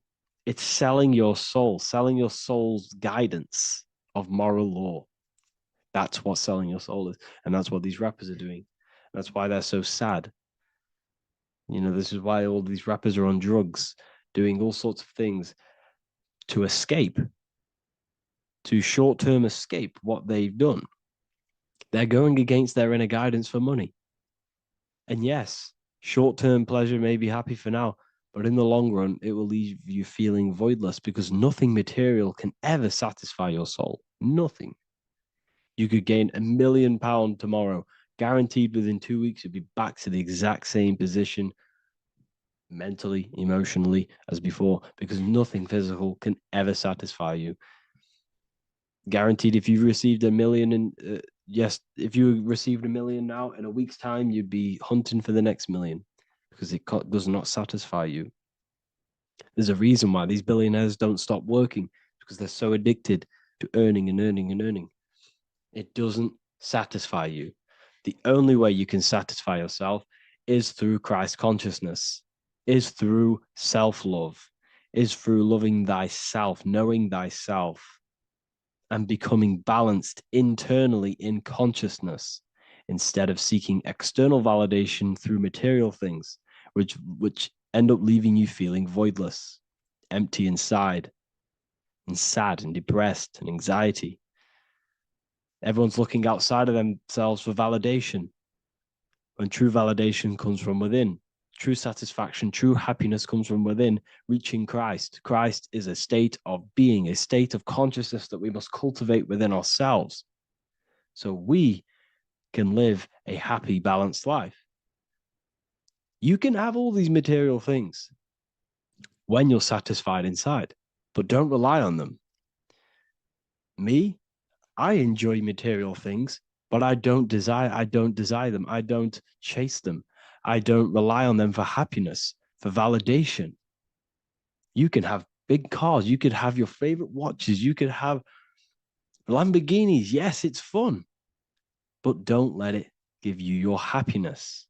As long as you're happy on the inside, it's okay to have these things. You should seek balance with your inner world and outer world. Okay, so this is what they are doing. Rappers, celebrities, actors, Hollywood. This is what they've done. They've exchanged their inner integrity, their inner law, their inner moral compass for exchange for material wealth, fame, money, and cars. That's what they've done. And power. It corrupts you. They slowly corrupt you. So yes, you cannot sell your soul.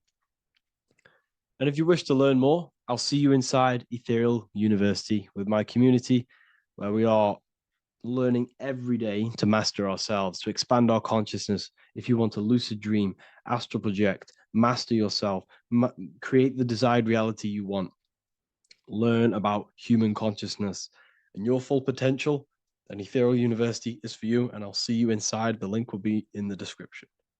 Thank you for watching. Welcome to Revival of Wisdom. Welcome people, we're back with another video, and this video is about Freemasonry and their connection to the Illuminati. Please, as always, to make sure to hit that like and the subscribe button and turn on the notifications to never miss a video.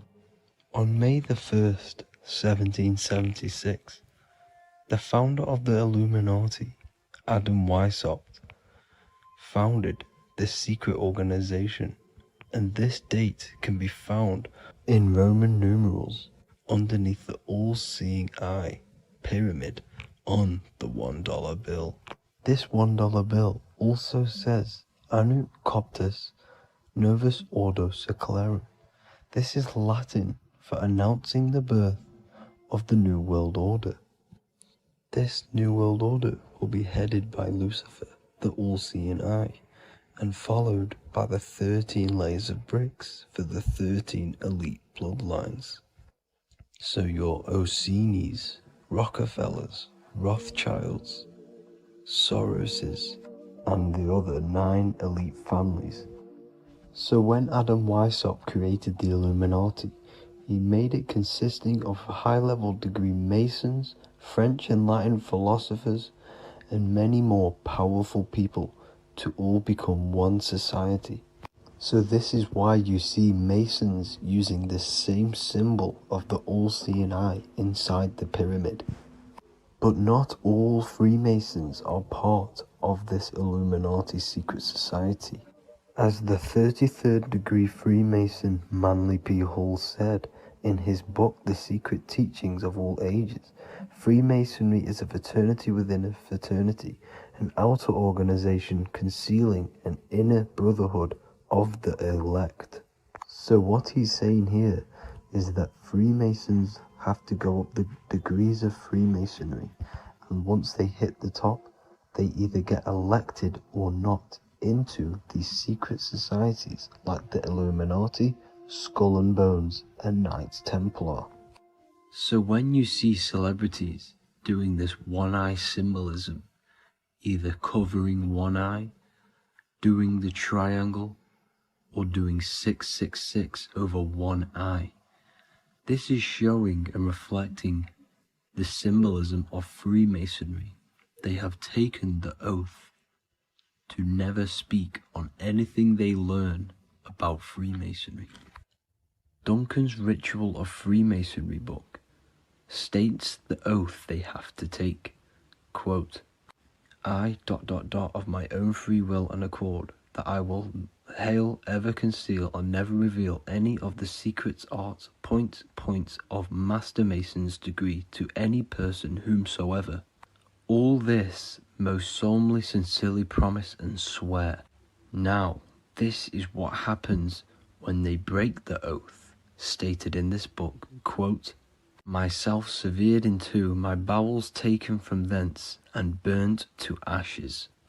So this states that Freemasonry comes first, before any law of the land. It has the right to kill you if you break your oath. This is the hand gesture they have to do every time they enter the ritual room inside the Masonic lodge. This is the cutthroat symbol, showing you and reminding you of the oath and what will happen if you break it. Now in this book, Richardson's Monitor of Freemasonry, it states, if you break your oath, binding myself under no less penalty than to have my throat cut across, my tongue torn out by the roots, and my body buried in the rough sands of the sea. If they do not decide to kill you, this book states this by pointing him out to the world as an unworthy vagabond, by opposing his interest, by dearranging his business. In other words, they have the power to frame you and destroy your reputation to the world and destroy your business if you break this oath. So yes, they do kill to keep this truth hidden, because this truth of this reality is what keeps them in power. They have the ability to manipulate people, because people do not know what manipulates them. This is why they call themselves the government. They govern the ment, which is the mentality, because the mind is the root cause of reality. They control what you perceive to control what you manifest. By knowing the truth, you are set free, and you no longer need no controller above you.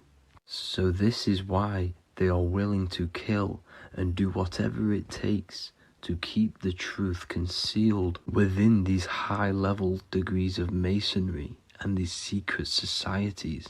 However, going back to Manly P. Hall's book, it states, part of the symbols are displayed here to the initiate, but he is intentionally misled by false interpretations. So this is saying even Freemasons are intentionally misled and told lies to conceal the truth, to make sure the truth is hidden in the high degrees of masonry.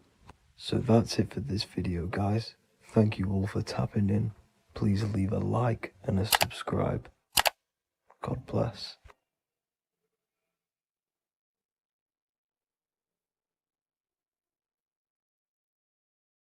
In this video, we're going to be talking about the evolution of consciousness.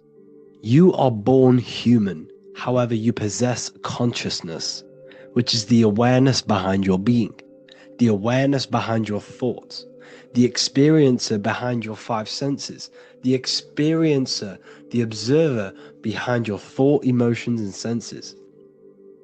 You are an eye, an invisible consciousness looking through a lens, which is your body. Your body produces this physical world that you experience. Your brain produces this world. Your brain and body is a technological computer. However, you are an infinite, ever-expanding consciousness behind this physical body. And there is an evolution of consciousness, a cosmic journey of expansion. And this is why we see so much pyramid symbolism in the occult and esoteric world, and especially within Freemasonry. Because the pyramid represents climbing, an evolution, a raising state of consciousness, a journey. Steps symbolize a journey upwards. This is the raising and the evolution of consciousness, our inner world. The transmutation of our inner selves, of our souls and consciousness and our minds. So when we see this pyramid, we're seeing a evolution, a way up to source consciousness. And the eye in the pyramid represents your source consciousness. It represents illumination. It represents divine guidance through this evolution of consciousness. This is why we see the ladder. Consciousness is ever expanding on an infinite journey of evolution. Each individual is a part of this cosmic process, contributing towards the ongoing expansion of both mind and awareness. As we evolve, we collectively explore deeper levels of existence, expanding the boundaries of thought and consciousness. The mind has the ability to expand infinitely into new realms of thought, into new dimensions of mind. The mind cannot be filled up. It is not a physical substance. The body can be filled up because it is a physical thing, but you cannot fill the mind. Therefore, the mind is constantly expanding, ever expanding into new fields of thought. So what we see in Freemasonry, the ladder, is again a journey, an elevation of consciousness. When we are born with an infant consciousness, and as we gain older, we gain an adult consciousness. Our inner world, our inner mind, and our emotional intellect changes and evolves. We are significantly different from when we were very young as an infant. It's because our consciousness evolutes, it changes, it alters like water. So just like this evolution of your own consciousness as growing up, there is consciousness of beings existing in cycles beyond our own. And their consciousness is unimaginably different from ours. They operate on a higher level of understanding and knowing, experiencing reality in ways that transcend our current comprehension. Our minds right now cannot comprehend the highest states of consciousness. There are entities, there are beings beyond our own, existing in higher dimensions of consciousness that we cannot comprehend because they have expanded. They are on a further way up the ladder of consciousness. However, we are all on this same journey. None of us can take the same journey. There is one ultimate goal, reaching source consciousness. However, this is always ever expanding. However, we are all on a different journey. There is one truth, one source, one goal. However, there are billions in different ways of reaching it, and we are all on these different paths to source consciousness, to this ladder, this evolution of universal evolution. Okay?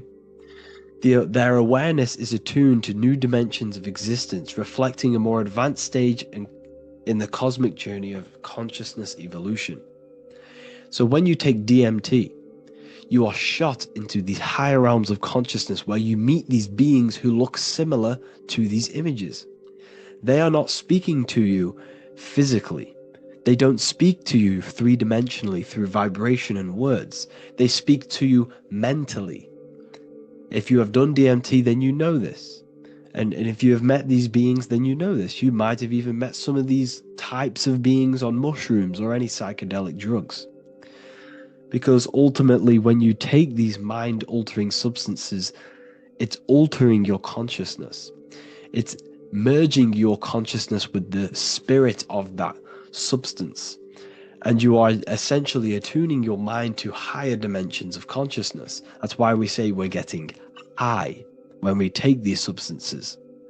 Therefore, when you meet these beings on DMT, you are essentially meeting beings who are attuned to higher dimensions of consciousness, and they speak to you mentally. They speak to you telepathically through thought, because the universe is mental. Everything exists within the mind. The way you are now, your physical existence, is a state of mind. Mind, thought creates matter.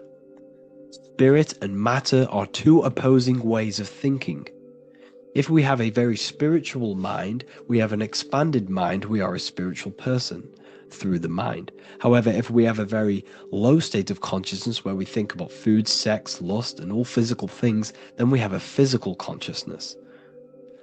Matter and spirit are two opposing forces, two ways of thinking.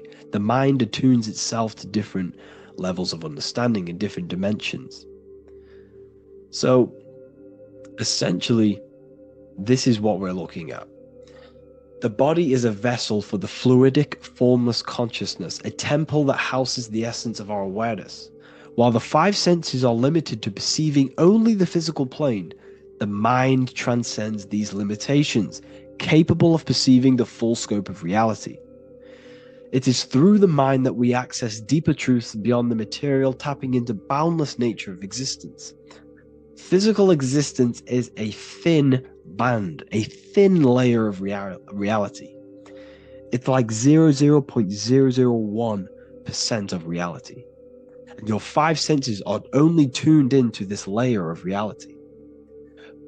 But the five senses are, by design, only allowed to perceive physicality. But the mind has the power to expand beyond this physical five sense state. The mind has the power to expand and evolute. It is a conscious decision whether you want to take this path or not. You can stay in a three-dimensional way of thinking, or you can expand your consciousness from within. It's not an external journey. There is no God going to save you. You must save yourself. Therefore, behind every single one of these eyes is the same source consciousness. However, we are all different cells in a different journey. The organs in your body, the cells in your body are all alive. They all possess same consciousness, universal consciousness. However, we are all on a different journey of evolution. As above, so below. As the baby is in the mother's womb, when the baby becomes conscious, there is a world outside of its mother. What does it do? It presses and seeks a way out to be born in the other world outside of its mother. It is the same with your consciousness, your mind. When your mind becomes aware that there is realities beyond the immediate surroundings, it seeks a way out. And this is exactly what I'm doing to you now. I am now expanding your mind and telling you there is other ways of reality. There is other dimensions of consciousness which you can access through inner transmutation, through different ways of thinking, spiritualism, and meditating and connecting with yourself and detaching from external things. We can upgrade our consciousness. Your body is a womb. Why Jesus says you must be born again to see the kingdom of God, because you are born physically and then you must be born again spiritually, awakening your inner consciousness. So like I said, as the baby is in the womb, it's the same principle. As above, so below. You were a baby, you were in your mother's womb, and you figured out there is a world outside of your mother, so you seek to way out your mother to be born in another world. It's the same now. You must do this now. This is your spiritual evolution. This is the evolution of consciousness. It's ever expanding. When you die, this is a transition. You must learn to not fear death. This is another part of your spiritual journey. You must master death. Therefore, like I said before, the mind has limitless capacity to expand into new realms of thought, continuously exploring uncharted ideas and concepts without boundaries. The mind can ever expand. It can never be filled. It can never ever know everything. There is infinite fields of knowledge, infinite fields of thought. Your current state is just one stage on an infinite pathway. You won't remain human forever. The human experience is a crucial phase where we learn to balance polarities, master the fundamental laws of the cosmos. It is a period of growth and transformation, preparing us for the next stages in our cosmic evolution. The goal is to strive for perfection, yet the true perfection is unattainable. It's like a tunnel, and there is a light at the end of the tunnel. And as you walk through this tunnel, the light is ever moving backwards. You should forever seek to meet that light, but you will never meet that light because consciousness is ever expanding. You should strive for perfection, yet knowing that perfection is forever unattainable. The journey is endless, with each step revealing deeper layers of understanding and experience. The pursuit of growth and expansion is itself the essence of our evolution. You can find all of this knowledge in the amazing book that I have read for years. I have read this book, The Emerald Tablets of Thoth, the Atlantean, by M. Dorial, translated by M. Dorial. I'm telling you now, this book, now that I've told you this, you have some context on the book. The whole book is about evolution of consciousness. He's talking about higher dimensions beings. He's talking about how you can transcend this physical plane. It is truly the most Amazing book you will probably read. One of the best like spiritual texts you'll see. It's hard to understand, so you must read it over and over again. And the more your mind progresses, like for me, I read this every couple months. And the more I learn about consciousness, the more I expand my own consciousness.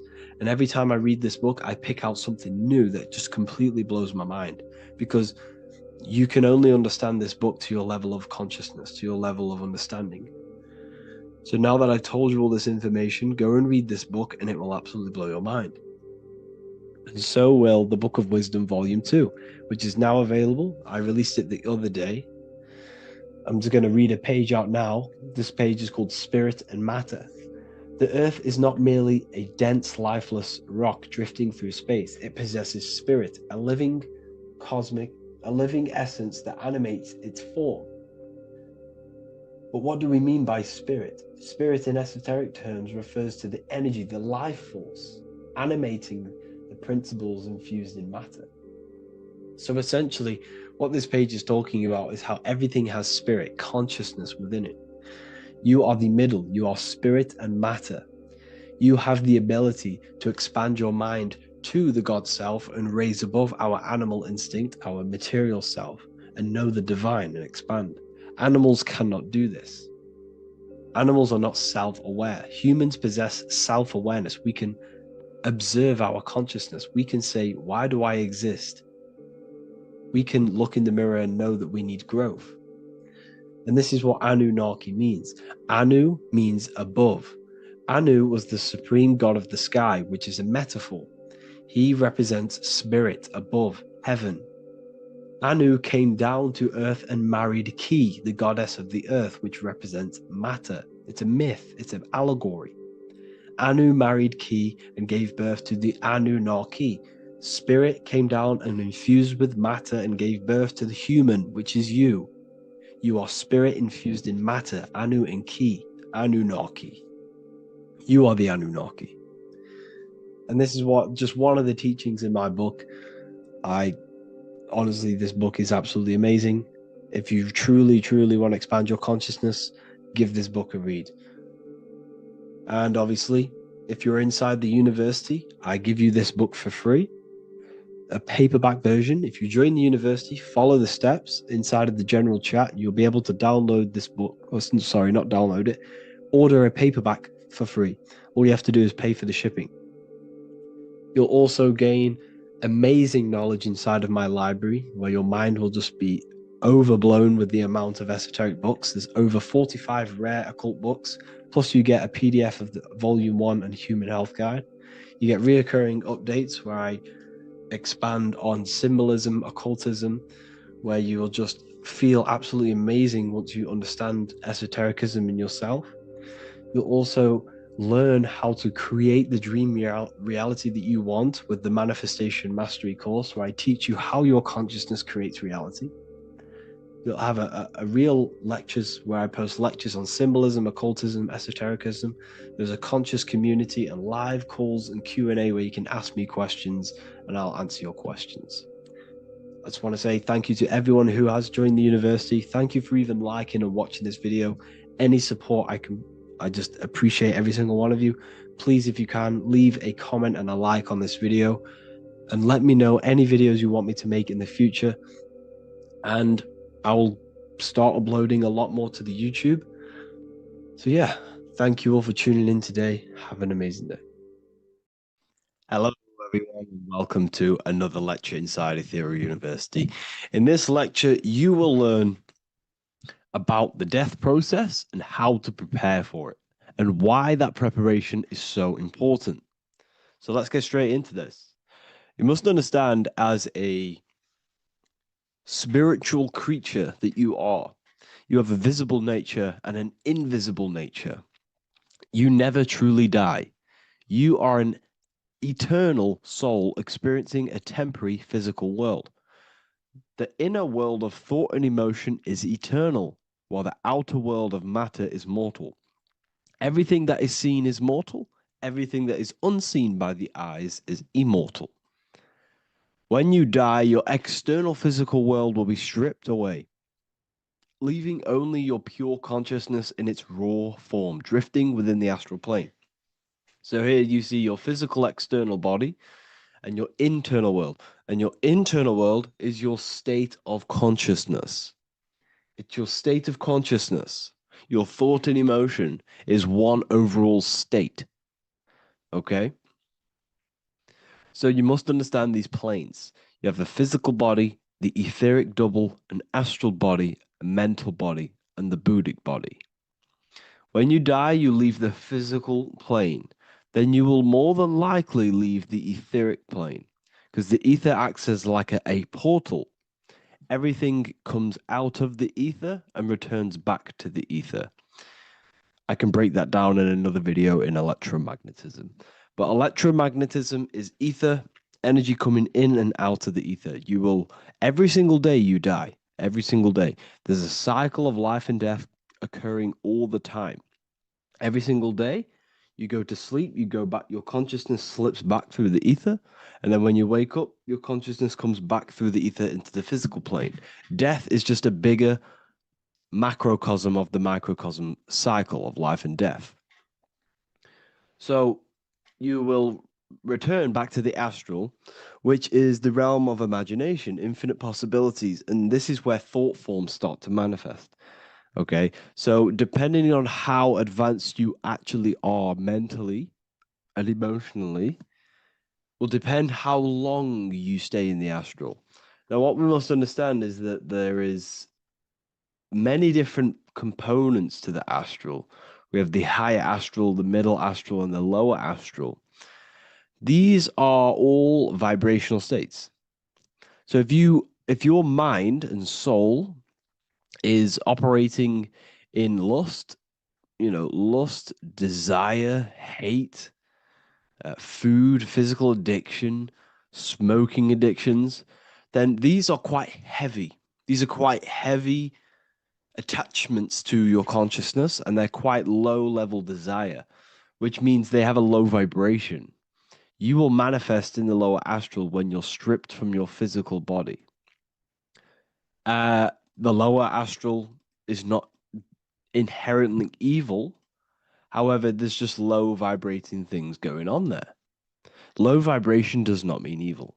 Okay? So, just like bad doesn't mean evil. Okay? In the lower astral, you are going to see lower astral beings. You're going to see spirits, souls with low level desire. Okay? People who are attached to the physical plane, people that lust, people that do these things. Technically, this is hell, but you can escape it by escaping yourself. Now we're going to break all this down. I'll break all this down properly once you understand the full context. So depending on your level of desire, you will manifest in a corresponding layer of the astral plane. If your mind is still attached to the low physical desires, you will find yourself in the lower astral realms. But if you have few desires and have detached from the worldly attachments while you are encased in a body, then you will rise into a higher or middle astral plane, mainly the middle. Okay. The higher astral plane is very formless. So as I broke down here, this is, well, the physical plane is the lowest dimension. This is the most form, the most matter. It's quite heavy. The higher you go, the lighter it becomes, the more fluid, the more formless it becomes. So you see here it says denser down and lucidic up. So this is more lucidic in these higher realms. This is more dense in the lower realms. So this is why the ancient Egyptians were always talking about, I'll show you this. This is showing you death. So first of all, we have Anubis, which represents death. Here you have the heart, which represents the soul. And here you have a feather. And this is a scale. You see how this is a balanced scale? So what this is symbolizing, this represents death, this represents your heart, and this is a feather. So when you die, your heart must be as light as a feather, which means your emotions, your soul, should have no attachments to the world. It should be light. It should be detached. This is why the word light and light are the same. Light is in heavy and light is in very bright. Because when you're less attached to the things, your soul shines. You're authentic. You're light. You're very bright soul. And you have no attachments. Your light is in not heavy. So you must detach from the worldly desires. We have to detach from the smoking, the food. This is why we should fast. Smoking, this is why we should detox. We should also meditate. We should also be able to sit with ourselves for long periods of times. Okay, I'm going to break all this down properly. But that's why the Egyptians show you the symbolism here. Okay. So you're stripped of your material body. So that state of consciousness you're in right now, your inside world, if you shut your eyes, that state you're in, that is what you're going to experience when you die. Okay. And you're going to be manifested into the astral. In the physical plane, you can mask or hide almost anything. But in the spiritual realm, you cannot. The astral body, your thoughts and emotions directly shape your spiritual body, your astral body, revealing your true inner state. So your desires that you can hide in the physical plane, your emotions, your thoughts, you can't hide any of that in the spiritual plane, in the astral plane. That will directly shape who you are, your color of your astral body, and your astral body as a whole. So here we have Kim Kardashian.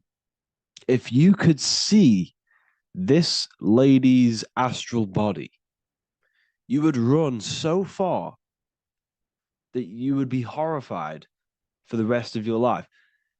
If you could see their spirit, their astral form, it would be horrific because their mind is so attached to, physical things, so attached to desire, money, fame, worship, power.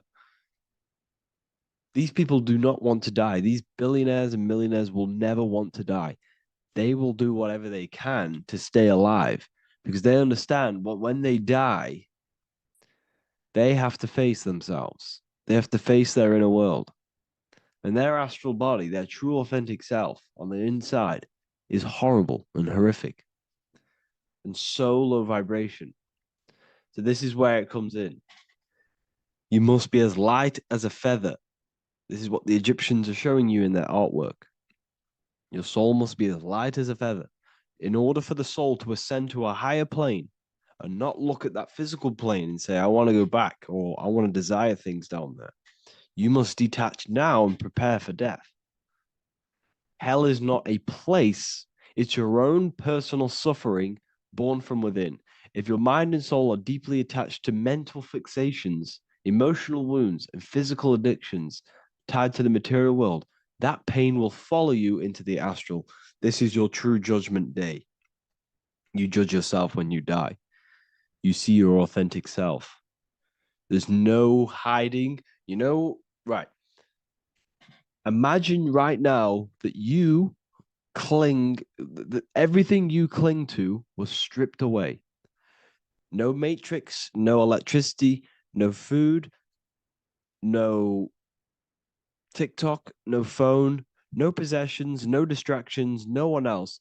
Could you sit alone with yourself for just 1 hour? Could you sit alone with your thought and emotion? That moment of truth is what you must begin to prepare for. Could you sit alone with yourself? Can you sit alone for long periods of time and just think? And if you cannot, then you're running from your internal world.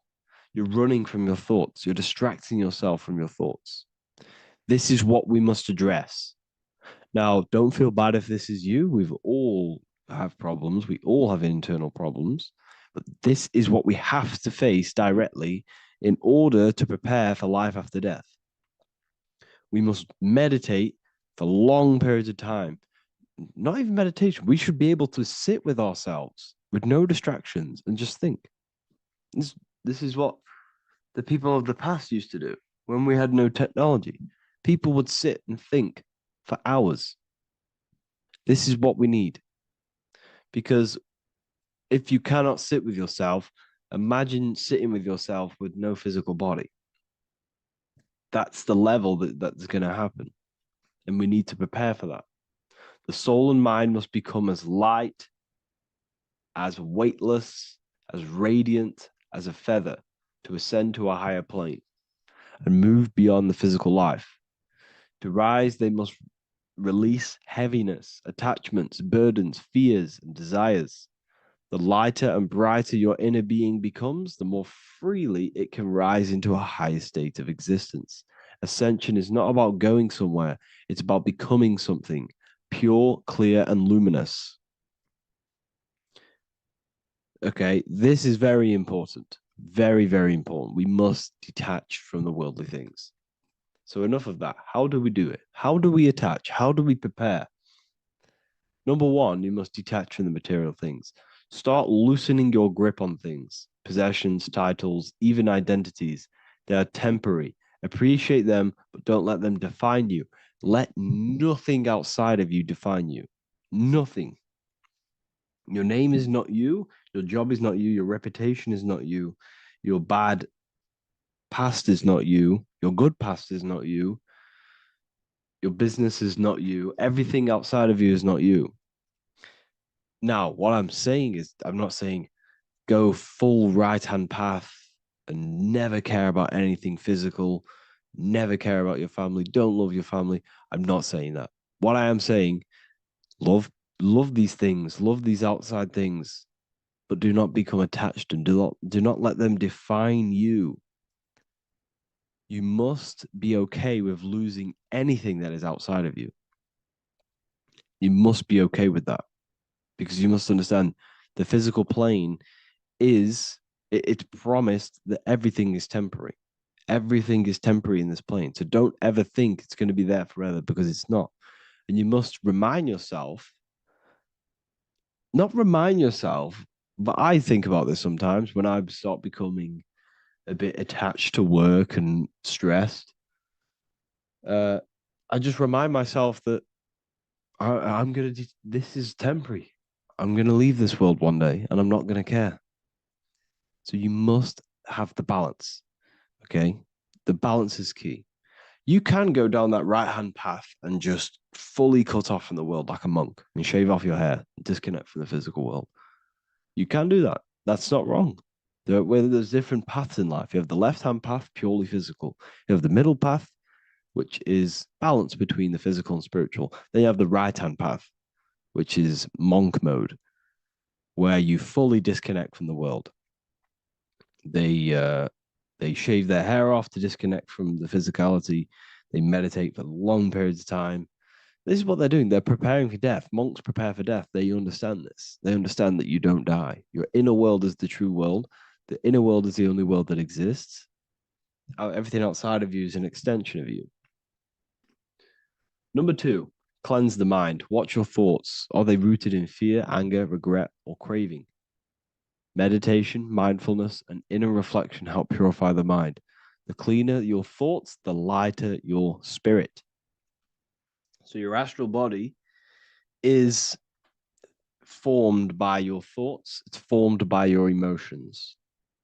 If you sit around thinking about eating all day, you're going to have a very heavy astral body. It's going to manifest in the lower planes. But if your mind is thinking about good things with good intentions, love, knowledge, expansion, you're going to manifest even the middle or the higher. And there are ways to even ascend out of your astral body. Yes, you can ascend out of your astral body and out of the mental body, but that's all very advanced, and I'm not going to teach that yet. I'll make another video on that, but you can ascend from them bodies. The astral plane is not the end. You can keep ascending as a soul until you're left with just the pure essence of the soul.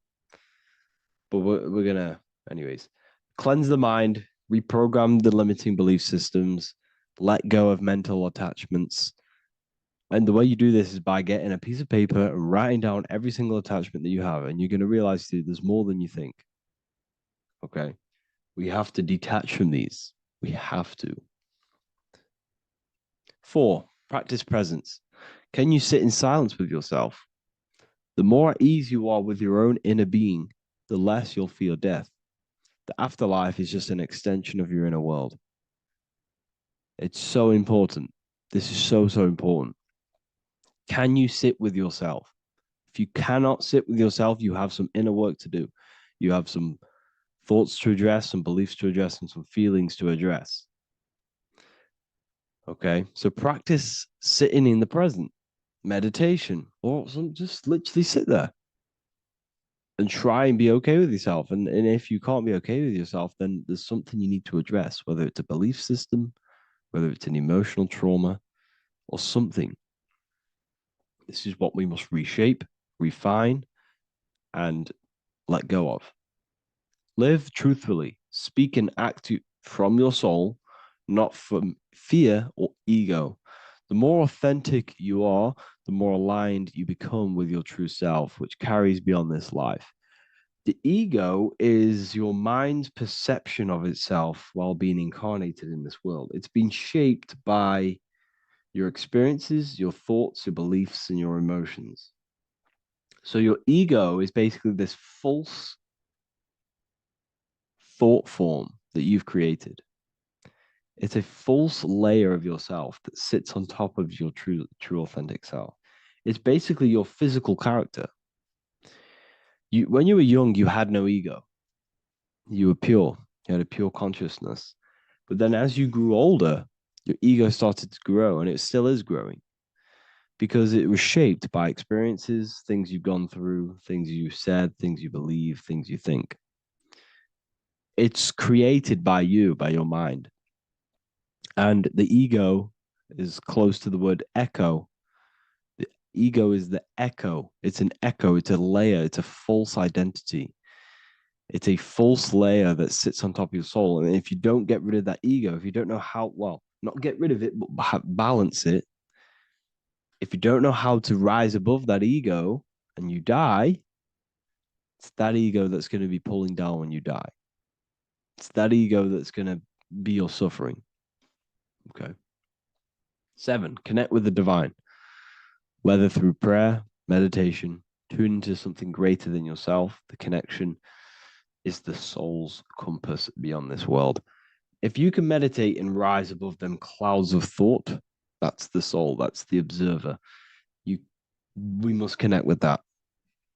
Okay, this will definitely help with just allowing yourself to connect with your true self. Meditation's great because you can just fully detach from the world. And the more you meditate, the more you can prepare for death. A powerful way to cultivate detachment is through daily detachment meditation, done either at night or in the morning or the first breath upon waking. Or do this as many times as possible per day. Start by physically grounding yourself in the present moment. Say out loud, I am here right now, nothing else matters. Let that phrase draw your awareness into the now. Just keep saying it until you're present. Then begin to slowly list everything you identify yourself with, one by one. I am not your body. I am not my body. I am not my name. I am not my possessions. I am not my house. I'm not my children. I'm not my everything. I am not my thoughts. Release each layer gently. Imagine, if you want to, if you have a good imagination, imagine placing these things into a big box. Placing your body, placing your name, placing your possessions, placing your house, your car, your thoughts, your beliefs into a box, and then shut that box. If you have a good imagination, do that. That can help. And you'll be left with yourself. And you're not even that. It goes even deeper. Eventually, you'll reach the mind itself. Detach from the language that the mind is even using. Now, that's very difficult. And not many people have ever thought about that, and they've ever even been there. Detach from the language that the mind is using. Think about that for a second. Your mind is not what you actually think. It goes very deeper. Your mind is not that little voice. It's that voice that the language is using. So even the language is a spell on your mind. Okay, it's an attachment. Eventually, you'll reach the mind itself, detached from the language it uses, the voice in your head, the need to define. What remains is something beyond thought and beyond words. I can't even describe what's left, because words, once the language is gone, it's purely metaphysical. All I can say it is pure awareness, and it's symbolized. This is why symbols are so amazing, because they can symbolize things that are beyond words. A flame, it's just a flame, and you won't be able to understand that until you've been there. It's just a flame. It's pure cause.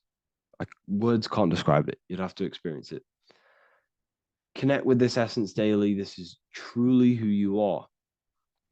So this is a great way to detach. We can do these detachments every single day during meditation. This will definitely help over long periods of time. Of course, you're not going to be ready tomorrow for death, but just try and prepare for these things. This is the whole reason people used to meditate. It's the whole reason why people do these spiritual practices, because they understood that this plane is temporary and your soul moves on from this plane. And you'll never truly believe in the soul until you experience it. So I can show you these things, but you must go out and experience it. The soul is real, but you won't understand unless you cast off everything else. Okay. So I hope this video helps. It's a very deep video. I'm going to be making more of these stuff, of more self-mastery. And of course, we've made the self-mastery section now. So I'm going to start filling up this place with lectures. And I think it's a great time to start this, because a lot of people have been asking on how to master yourself, prepare to death. So hope this video helps. See you in the next one. What if I told you that the seasons don't just change the external world, they also change your internal world? They have a psychological and a spiritual effect on your consciousness. If you're new to esotericism, you may not really understand this, but if you have some deep understanding of as above, so below, you already know this. But today we're going to be explaining it in great detail. So tune in, take a pen and paper, maybe make some notes. So we have 4 seasons. The sun is the main source of life on the earth, and it changes the circumstances on the earth in 4 different ways. Of course, we have spring, summer, winter, and autumn. These are the 4 states of the earth due to the sun's cycle. Not only do they take place on the earth, they also take place on you, your body, your mind, your spirit, your consciousness. They change things internally and externally. The first thing we need to understand is that we have a dual nature. We have a mind, and in that mind, we have an internal self. That's what we call the spiritual self. It is the individual that exists within their own mind, within their own consciousness. It is the self that imagines, thinks, feels. That's the spiritual self. And internally, that self is the true self. When it's detached from the false identifications, of course, such as the ego. But the true self dwells within the mind, and that's the immortal self. That's the self that will never die, never perish, that will always be there, and it always has been there. The internal self. But on the other side of the mind, the outside of the mind, we have this, what we call our physical human body. This is our external physical body. So outside of us is a physical reality, but inside of us is a spiritual non-physical reality.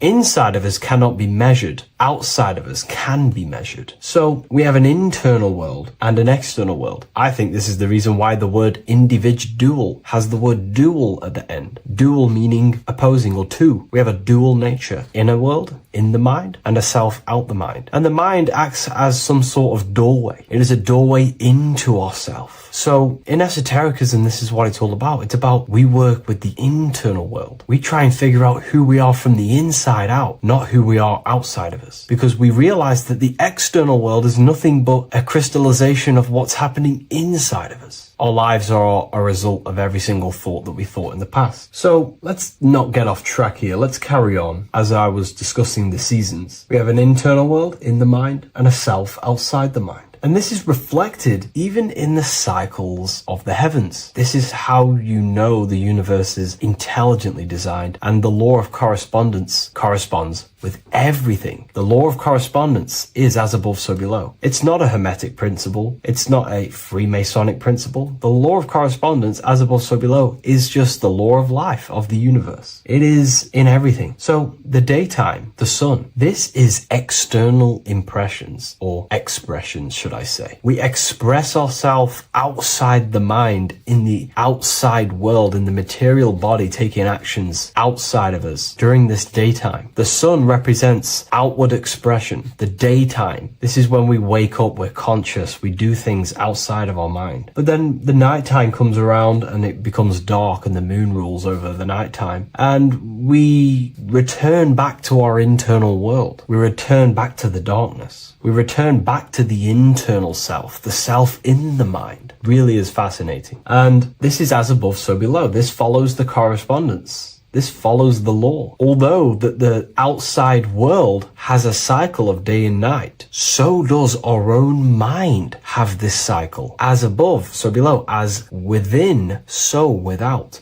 What's happening outside of us is also happening inside of us. The mind is also going in a cycle. Because in the daytime, the mind wakes up and we express things externally. But when the sun goes away and the electromagnetic rays of the sun are not very strong, our brainwave decreases, our body activity decreases, it slows down, and we return to the internal self. The body switches off and we return to the internal self in the mind. We enter in the doorway of the mind and return to the internal, the spiritual self. And when the body is less active, this is when we are more connected to the internal world, our spiritual true self. So as above, so below corresponds with the day and night, the sun and the moon. The moon represents our internal world, the world inside our mind, the self inside the mind. And the sun represents the external self in the external world. So not only are these cycles happening in nature, the darkness outside of us when the sun goes away is the same darkness that we go within ourselves when we go to sleep. It's the same cycle. Our bodies are in the cycle of the external world also, as above, so below. But then we can even take this even further. This fractals down even further. If we look at the cycle of the yearly cycle of the sun, which is what we call the 12 zodiac signs, we notice that these 4 seasons also take place in every single cycle of the day. So a yearly cycle can be seen as a big version of a daily cycle, or a daily cycle can be seen as a smaller version of a yearly cycle. For example, if we look at Aries, which is spring, this is when the sun springs everything back to life in the spring. This is when the crops start to spring up and start to grow again. But we could see that at 6 a.m. in the morning, when the sun rises and just cracks over the horizon and starts to bring light into our day. Aries is associated with the morning time also as spring. Morning time is a smaller version of spring. Then we look at the summertime. The summertime is midday, when the sun is at the top of the middle of the sky. This is when the sun is most powerful, most radiant in our day. This could be seen as the summertime. Then when the sun starts to set, this is associated with autumn. Autumn time is the sunset. Then the winter time is associated with the nighttime, the midnight, when everything's very dark. So a daily cycle is basically a smaller version of a yearly cycle. And just how I explained how the cycle of the sun outside of us also happens inside of us with our consciousness falling asleep when the sun goes away, is also happening to us on a yearly cycle also. So the daytime is associated with the summer and the nighttime is associated with the winter. The winter is like the inhale. The summer is like the exhale. It's the breath of the universe, just like how we breathe in and out of our lungs. Everything takes this rhythm and polarity, okay? So winter is associated with the self and the world inside of ourselves, inside of our mind, the spiritual self, the internal. Because the winter is when the sun's rays, electromagnetic rays, are not very powerful. And this decreases brainwave activity, making us more connected to our internal world, inside the mind. But the summer's the complete opposite. The summer is when the sun is very, very powerful. And the sun's powerful electromagnetic rays increase brain activity, making us more actionable in the physical world outside of our mind, in the external world. So summer is the daytime and winter is a big version of the nighttime. vice versa. Just like how in the winter, we're more in the house. We're inside buildings because it's very cold outside. Animals hibernate. They go inside. They go into little places. They collect all their food and prepare for the winter. They go inside. They go in darkness to hibernate. So does our consciousness, our spirit, the self inside of our mind. We can use these cycles to our advantage, to evolve spiritually, to connect and be more balanced. You know, I've mentioned a lot of this inside the university to my members, to the family inside of there. We discussed this. We had a great discussion about this. And, you know, the live calls we have are priceless. The conversations you can have with someone when they're awake, you never forget them. You always have deep, meaningful conversations. And we discussed this deeply, and we were going into some interesting things about how we can use these types of changes in the seasons for our spiritual growth. We even discussed about spring and autumn and how they're associated with the different spiritual bodies that we have. But anyways, let's not get off track. Lucid dreaming, dreaming itself, and astral projections, I find are more easily accessible during the winter and the night times. Like I said, because the brain activity is decreased due to the sun being not powerful, we are more reconnected with the self inside the mind, the spiritual self, the immortal self. Wintertime is a great time to work on yourself, to start to gaining discipline, to meditating, to really working on the subconscious. Because spiritual work is harder than any physical labor. You really got to dig deep within yourself and be honest and true with yourselves. I think this is the reason why, you know, a lot of people convert to spirituality from religion. They come into spirituality and then they go back to religion because they realize spirituality is it's difficult. You have to be honest with yourself. You have to really face the traumas, the negative aspects of yourself, the dark side of yourself, and bring it to light and transform it. And that sort of work is a lot more difficult to do than any physical labor. So the winter time is the time that we go inside ourselves. We reflect a lot more. We need to work on ourselves, on our mind, on our negative habits, on our dark traits, on our things that we have been pushing away and not controlling. The winter time is that time we can really start to connect with the internal self, work on our imagination, work on our mental willpower, work on all of these things like lucid dreaming, astral projections, and purifying ourselves, removing any mental barriers, any negative belief systems that may be subconsciously holding us back. It's easier to access the subconscious in the nighttime and in the winter, especially the winter. That's why I made this video, because we're in autumn now. We're transitioning into the winter. So I thought I'd share this with you all. And it's important to understand that you are a microcosm of God. Like I said, the law of correspondence associates with everything in the universe, people. Everything. And that's the best thing with the law of correspondence. And I've been using this for the past 3 to 4 years, right? The law of correspondence has determined and filtered out so many lies that was given to me, that's given to you, that's given to everyone in the world. The law of correspondence is like a filter. If someone gives you a piece of information, for example, gravity, and it does not apply with the law of correspondence, then you know it's a lie, because it's a universal thing. What happens inside of me also happens outside of me. What happens in my astral world happens in my material world, more than likely. As above, so below corresponds with everything. The same structure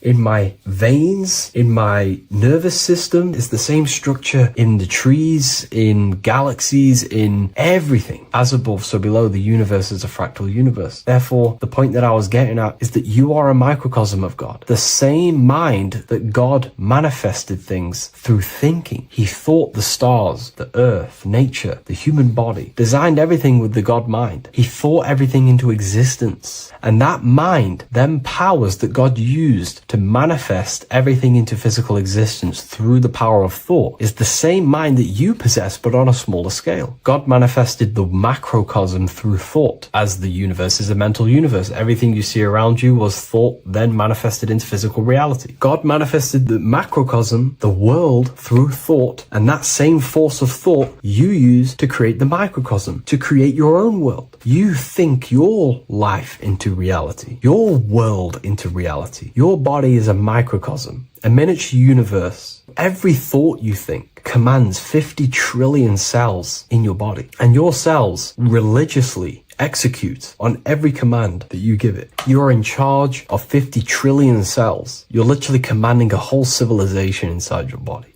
And this is how you are a reflection of the divine. The God mind created the macrocosm, the world, and you create your own world inside that world using the same power as thought. Very powerful. So everything that happens outside of you is also happening inside of you. The law of correspondence is the most important, the law that you could possibly learn, because it makes everything so clear for you in the universe. Makes life so clear. You see reality for what it truly is. It's a reflection of the higher dimensions. Just like how reality right now is a reflection of what's happening inside of people's minds and consciousness. We can't blame the elites for all the negative things that's happening in reality, because all the negative things that's happening in reality is the negative things that's happening in people's minds. We need to take control of ourselves. So with that being said, thank you all, everyone. If you wish to read more, 90% of you watching this video have already got this book. I want to say thank you for your support. It means the world to me. It makes me research more and write more books. And the book of Symbolism is coming very soon. So thank you, everyone. I'll leave a link in the description for the university, for the live calls, and for the book if you wish to join. Have an amazing day. As above, so below. This is one of the most crucial teachings within esotericism, occultism, or what we like to call it today, spirituality. I don't like calling it spirituality because it's not spirituality. I teach human consciousness. I teach the science of you and your consciousness alone and your being. And in order to fully understand you and this world around you, you must understand this number one principle of as above, so below. There is many misconceptions of this, and there is many simple teachings of this, but I'm going to break it down today from the most simplest to the most complex, and you will see the connections between all things. This is the most important lesson you could ever learn, and I'm going to teach it you today. So what you must understand is with the term as above, so below, it applies with everything you see in this world and about yourself. We have something called the macro, which means the bigger scale. On the bigger scale, we have the whole earth. If we look down from the sky on top of rivers, this is what we see. We see this tree pattern. Then on a smaller scale, we see trees have this same pattern. Then we look even closer. We're going smaller and smaller into the leaves of the tree. We see the same pattern. Then we go even more micro into the human brain and look at the human brain cells, and we see the same pattern. This is proof this is a fractal universe, and everything is in the micro is reflected in the macro. As above, so below. As within, so without. On the macro is a reflection of the micro. So now that you understand this, we can go a bit further. A yearly cycle of spring, summer, fall, winter is a macro. A micro is a daily cycle. So a day is a mini year. The summer is the midday. Autumn is the evening. Night is the winter, and spring is the morning. This is a macro, a reflection. We have a miniature cycle of the Zodiac every single day. And this cycle is also reflecting the cycle of life and death. We live, we are born, which is the spring. We live, which is the summer. We then age, which is the autumn. And then we die, which is the winter. And then we are reborn again. This is the cycle of life and death. And you do this every single day. You see, death is a macrocosm of sleep. This is why we say sleep is the cousin of death.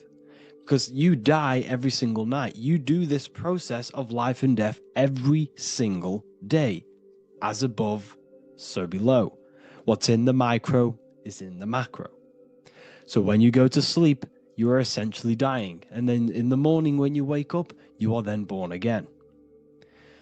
This is a fractal cycle that we live in. Everything in this whole world is fractal. Everything applies to as above, so below. We have the sun, we have the moon, we have the day, we have the night. We have the life, we have the death. We have the conscious, we have sleep. As above, so below. We have the conscious mind, because now we're diving into as within, so without. As above, so below more refers to the external world. As within, so without is referring to your inner world and the outer world.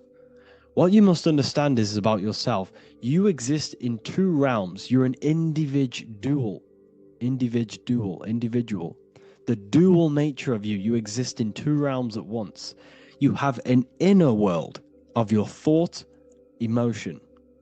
This is the inner world that no one else can see but yourself. And you have an outer world with a physical body which everyone can see. So you exist in two worlds. You have the inner voice, you have the outer physical voice, which I'm speaking to you with now. But I also have an inner voice, which no one can hear, only but me.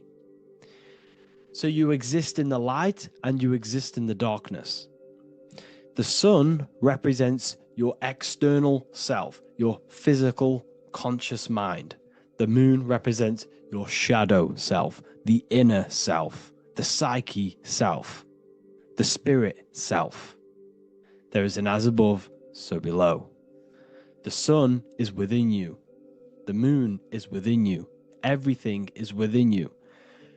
Now that you understand as above, so below, what is your body? Your body is a miniature earth. Let me repeat, your body is an earth. Your body is the earth. Okay? Because like I say many times in all of my videos, you are not in the world. The world is you. You are the universe.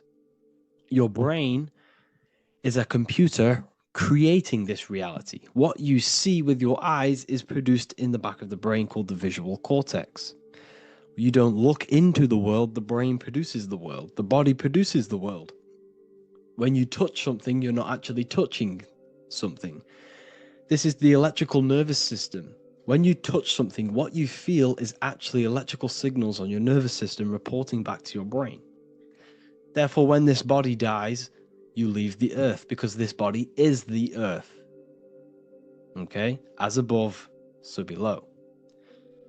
You have the mental plane, the astral plane, the etheric plane, and the physical plane. This is essential for understanding reality and the teaching of as above, so below. Everything in this material plane began in the thinking mind. For example, the microphone I'm speaking into, the phone you're watching this video off, or the laptop or iPad. Where did this begin? It didn't begin in the factory. The first ever place this item begun was in the mind of an individual. The invisible realms of mind is where all physical things and physical items begun. Essentially, this physical plane is the effect of the thinking mind. This world is the world of effect. It's the world of outcomes. When you see something, it is already manifest. It is already being manifested. It is an effect. And in the effect of the cause, which is the thinking mind. Therefore, the mind creates thoughts, which is the mental plane. Then after thoughts creates imagination, which is the astral plane. These two are spiritual. They are non-physical. So spirit kind of means non-physical. Then you have the physical planes, the etheric and the physical plane. As above, so below. What happens in the mind is manifest on the physical plane. Like I said, the phone that you are holding, it was a thought, and then it brought down into a physical reality. As above, so below. You change the mind, you change your reality. Your environment, the word environment has ment in it because your environment is mental. So now that you understand this, so what is the world around you? The world around you was created by the mind of God. It was manifested through God's thought. So you are living in the mind of God. You are a thought in the mind of God. God thought you into existence. But like I said, we are all fractals. Everything is fractal. If God exists, this means that you are God, as above, so below. God created you through the thinking mind, and he gave you a thinking mind. So God created the macrocosm. God created the macro, the whole world. He designed the whole world, the sun, the stars, the moving. He designed this. But then he gave you the thinking mind to design your own life and create your own life in his world. You are a microcosm of God's macrocosm. Just like God thought you into existence and the whole world into existence, you are a microcosm thinking your world, your reality into existence. You see this now? Everything is a reflection, everything is a mirror, everything is fractal. So in order for you to change your reality, you must change these higher planes. Your thought and imagination are the two key aspects of creating physical reality. Every object you see around you was begun in these higher planes of the non-physical, and they were brought out of spirit into physical matter through the thinking mind and physical action. So now we're going to get a bit deeper. The brain is not the mind. Now that you understand, we have spirit and matter. As above, so below.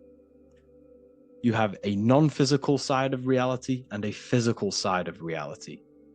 The mind is the spiritual brain.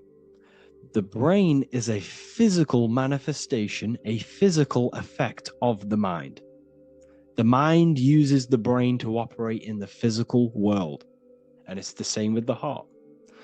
The soul manifests itself physically through the heart. The heart is a physical manifestation of the soul, of the emotion, thought and emotion, the mind and the soul, the brain and the heart, heaven and earth. So you have the inner world and the outer world, the spiritual, non-physical, and the physical. So we are all on this process of awakening, an expansion of our minds into new fields of thought, into new fields of awakening ourselves. Because essentially we are born into this world. But you are born many, many times. You can be born physically and you can be born spiritually. Like I said, everything is fractal. So just like when the baby finds out that there is a world outside of its mother, what does the baby do? The baby seeks a way out of its mother, and then the baby is now born into a new world, a world outside of its mother's womb.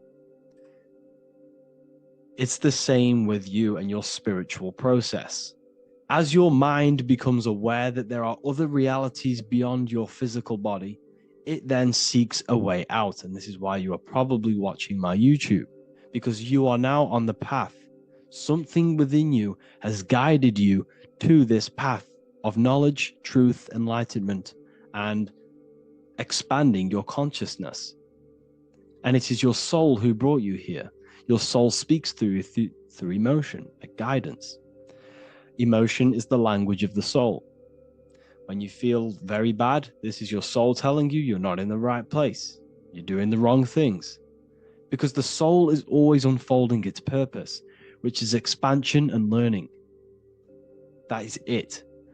The mastery of the self and the learning of the mind is the only thing that counts in the end after this life. So you are on a journey of expansion, of learning, creating, and spiritual rebirth. As above, so below. What does this body tell you? When I see someone overweight, I don't see the overweight. I don't see the body. I see the mind. I see an undisciplined mind. I see a mind that lacks self-control. I see a mind that seeks external validation. That's what I see when I see an overweight person. I don't see his body. I see the result of his mind. Because what does the Bible tell you? You shall know them by their fruits. It's the same saying as above, so below. You shall know them by their fruit. The fruit is their manifestation. Your body is a direct correlation and manifestation of your mind. Your inner world projects your outer world. As within, so without. As above, so below. Now, what do you see when you see this man's body? I see discipline. I see strength, mental strength, not physical strength. I see mental resilience of pain. Because all of this man's mental energy has been manifested physically within his muscle. This body is a direct manifestation of this man's mind's pain and suffering. And it shows discipline. This is why people instantly respect you if you are in shape. You walk into a room and you are in shape, people will instantly give you respect because they know that you are mentally disciplined. The body is a reflection of your inner world, and it's the same with your friends, your family, your connections with people.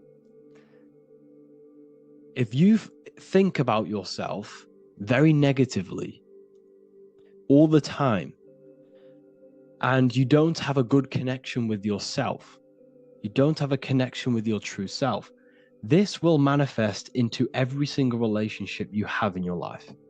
If you don't have a good relationship with your inner self, you don't have a good relationship with the people and the friends around you.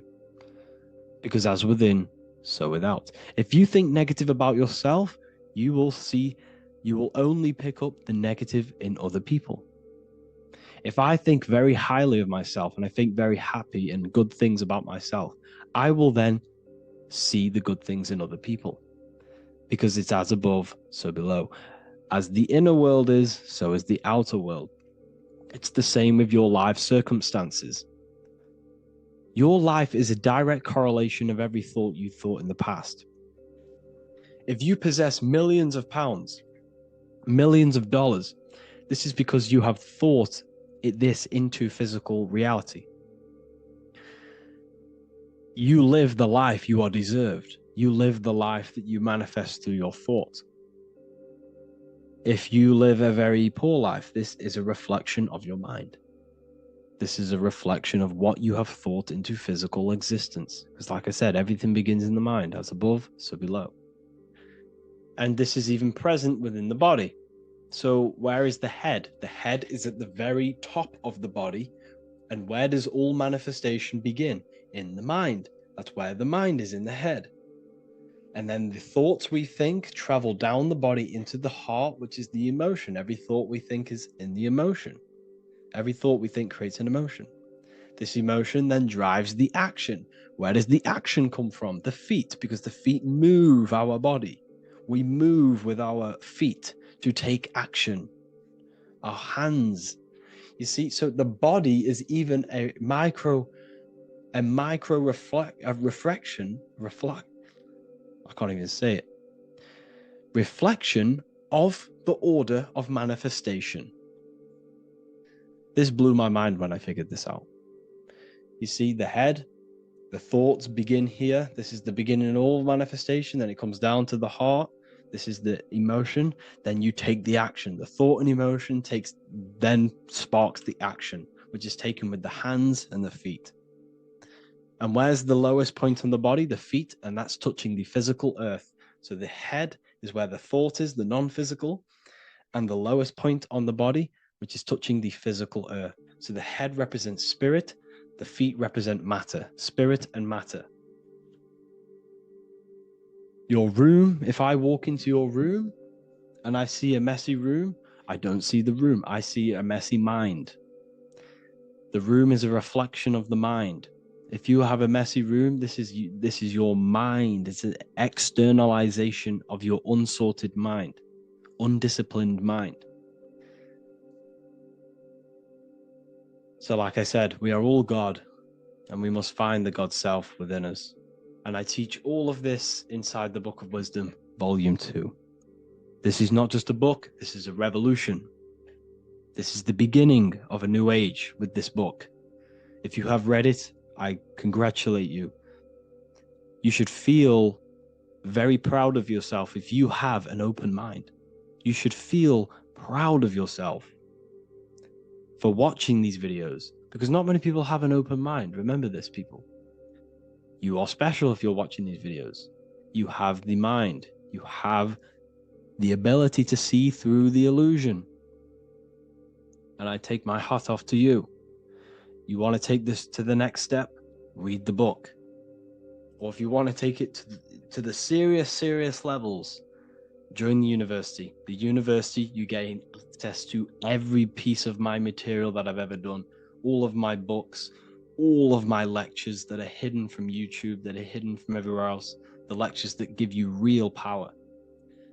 And if you feel alone on this journey, we have a conscious community where you can connect with like-minded individuals, because I've been there. I've been there when you feel lonely, because you feel like no one else is thinking the way you are feeling. You can't talk to people about these things because people just think you're crazy. That's why I put together this, so we can connect, so we can unite, so you can connect with people, so you don't feel crazy about thinking about this stuff, learning about this stuff. And if you truly want to level up your life, people, and take your studies serious, this is for you. We do live calls, we do lectures. There's a whole library filled with books you can read. It's the perfect place for the truth seeker. I thank you all for joining. Please leave a like, a comment, a subscribe. Let me know any future videos you want me to make in the comments. Thank you all. Have an amazing day. Incarnation is real, and that there is a metaphysical, spiritual science behind this. Most people leave this world just as lost when they entered it. That they carry their fears, attachments, and addictions with them, only to be born again, trapped in the same cycle, repeating the patterns of lifetime after lifetime. This lecture is not just about preparing for death. It's about mastering yourself before death, so you don't take them burdens with you. Because the truth is, whatever addictions, fears, and unresolved emotions you cling to in this life, you carry with you into the next. Unless you break free now. You must master yourself before death. Death is not the end. It is the great passage. But how we transition depends on our mastery of the self. This was symbolized by the Ouroboros, the snake biting its tail. Every ending is a new beginning. It's an infinite cycle of consciousness.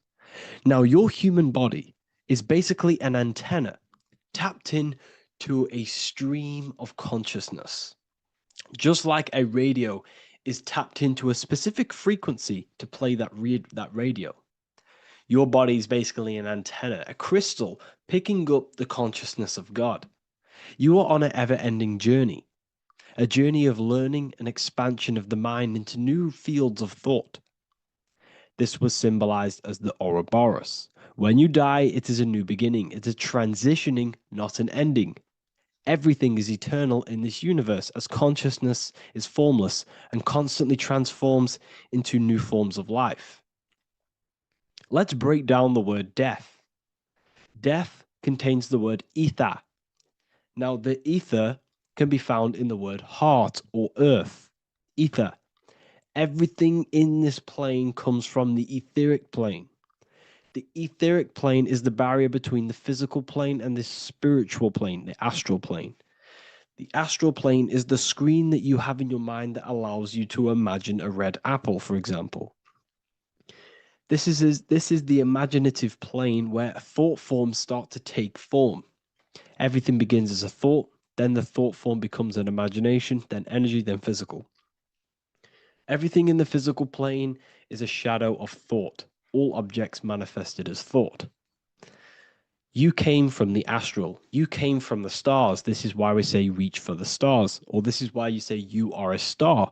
Cis star, miss star, fraud star, stir is star. And when you become famous, you become a superstar and you gain a star on the Hollywood floor. You are a star. The ether. The ether is the infinite energy source which all things come out of and return back to. This is the cycle of life and death, summer and winter, day and night, sleep and awake. The ether is the infinite energy source which all things come from and will return back to. Okay, sorry about that little error. The ether is the boundless source of energy from which all things emerge, to which all things return to. We can see this in the cycle of the sun. The sun does this wave of creation. It rises and it falls. We have the day and the night. The daytime represents our conscious mind when we are alert. The nighttime represents our subconscious mind when we are inside the spiritual realms. The nighttime is spirit, the daytime is matter, spirit and matter, awake and asleep, conscious and subconscious. We see this in the yearly cycle. Summer is life, winter is death. Spring is the morning, summer is midday, autumn is evening, winter is the night. Everything is a macro and a micro cycle of being born out of the ether and returning back from life and death. Life and death is manifested within the cycles of the sun and everything outside of you, as within, so without. This is why we say sleep is the cousin of death. The macrocosm is death, the microcosm is sleep. Every time you go to sleep, you are essentially it's a miniature death. You're entering into spirit and then returning back into matter in the morning when the sun rises. Everything is a reflection of the macrocosm cycles. Preparation for death. The first thing we must do in order to prepare for death, for life after death, in order to stop being reincarnated in this cycle of materialism, in order to progress as a soul, because remember, you are a soul in a body. Just like the sun gives power and life to the earth, your soul gives power and life to your body. When you say I, you're referring to the soul. And your soul can be stuck underneath layers of false identifications. Who you believe yourself to be is merely a collection of subconscious programs running within your mind. Now that's very deep. That is very, very deep. Who you think you are is a part of your thinking mind. Your name, your job, your reputation, your family, your friends. These things are not you. They're all aspects of the thinking mind. What happens if you meditate and you turn off the mind? Then all these things do not exist. You're left with the pure soul, the pure awareness, the pure observation. If you turn off the thinking mind, you're no longer your body, you're no longer your reputation, you're no longer your friends, you're no longer your job and your labels. You are the soul. That's the true you, the observation of the mind, not the thinking mind. The ego is the echo. It's an echo of your true self. The ego is your mind's perception of itself, shaped by experiences, trauma, emotions, and beliefs. It is merely an echo of your true soul self. The ego is not you. Your mind is not you. You are the soul. And this is the true self that we must express within our life and we must connect with before we die. Because when we die under the echo, under these false layers of the emotions, the traumas, the experiences, the addictions, the emotional attachments, when we die underneath all of this, when we don't know our true self, the soul is still hidden. The true you is hidden underneath these layers of false identification. We must remove these layers of false identifications. We must remove them. We must destroy the echo. Remember the ego, you never had an ego when you were a child. When you were a child, you were pure. You didn't, you didn't show off things. When you were a child, you were pure. You expressed yourself freely with you didn't hide anything. You didn't hide any aspect of yourself. You didn't suppress any aspect of yourself to fit in as a child, as a baby. Because the ego was not here when you came here. The ego grows with experience. The ego is a false perception of yourself while being incarnated in this material world. It's your mind's perception of itself and it's created through your experience. Remember, you are unconditioned consciousness, and your experiences, thoughts, traumas, emotions, and beliefs have conditioned your consciousness into believing you're only a physical body, but you are the soul. We have to remove these layers. How do we remove these layers? Like I said, the best thing, meditation. Meditation. There is a great meditation that you can do every single morning and every single nighttime. You can sit there and repeat over and over before you meditate. You can repeat that you are not this, you are not that, you are not this. You can label them one by one. Start with, I am not my body, I am not my job, I am not my name, and then detach from absolutely everything until you are left with nothingness. And when you start to meditate, detach from everything. Nothing matters. I am here right now. And what will be left? The only thing that will be left is the language that your mind is using. Now, this is very deep. Not many people will tell you this, but I've lingered in meditation many times. And I can tell you from experience that the only thing left once you detach from everything is the language that your mind is attached to. So whether that's English, Italian, French. Once you detach the language of the mind that that little voice in your head's using, you're left with the soul. Once the mind is switched off, you're left with the soul, and you have detached from all of these external things. You're left with the soul. That's you. That's the power. That's the source of all creation, where everything you've ever done has come from. Every thought, every idea has come from your soul. Number two, that's meant to say number two. Sorry about that. Mental addictions and emotional addictions. Okay.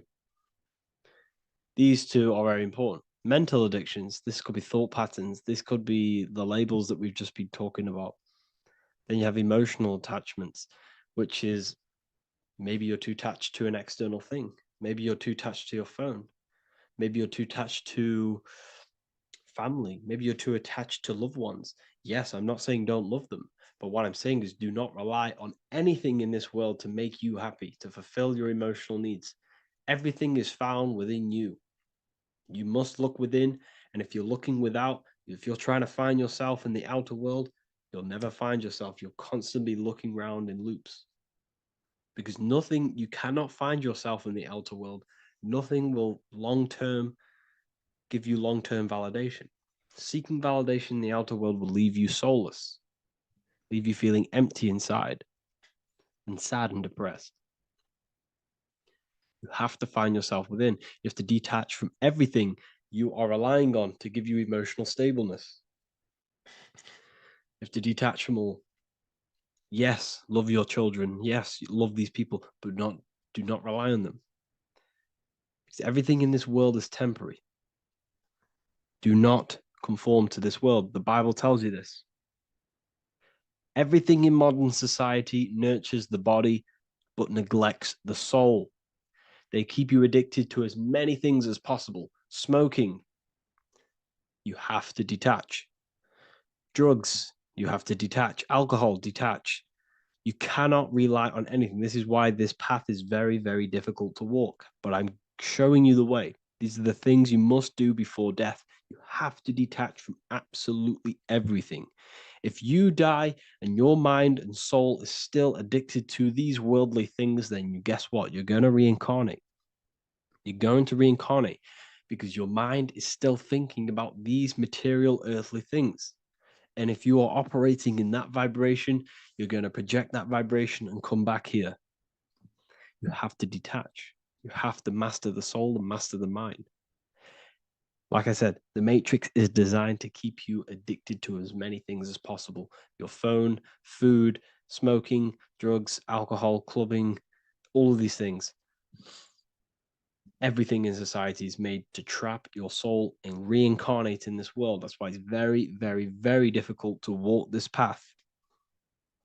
Very difficult. Matrix, matter tricks. John 2:15 to 17.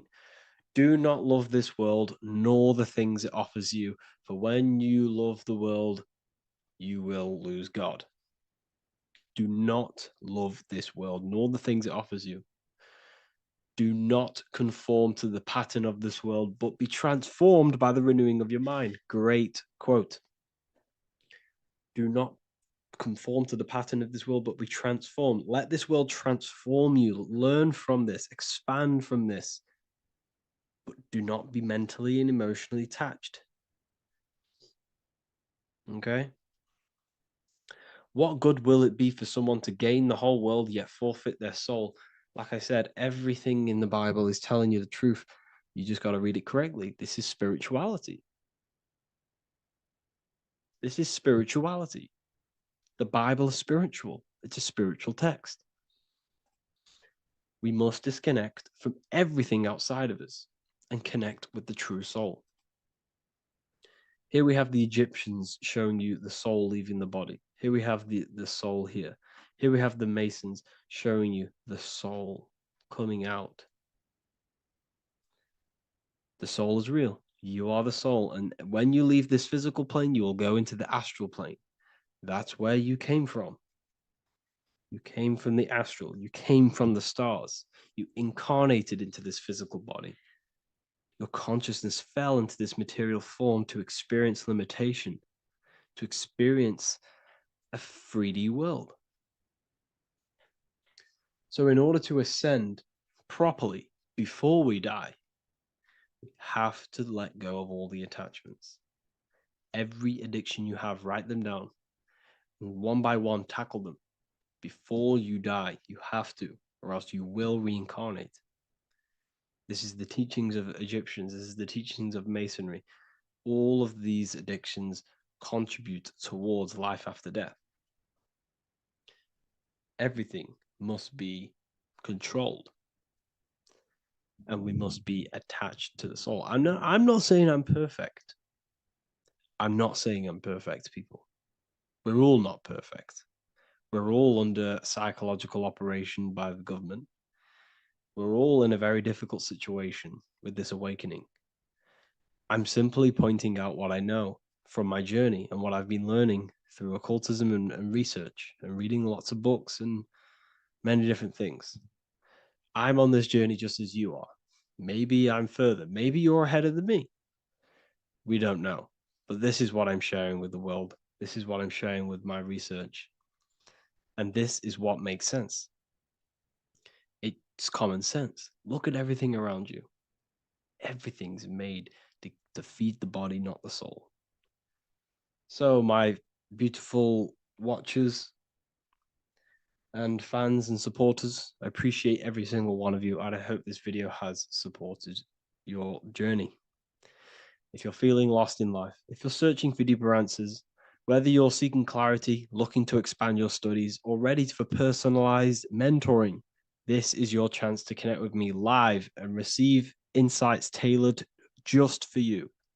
Start your path to self-mastery and enlightenment inside the world's best esoteric school. Your journey starts now. Tap the link in the description if you want to join Ethereal University, or feel free to check out my books.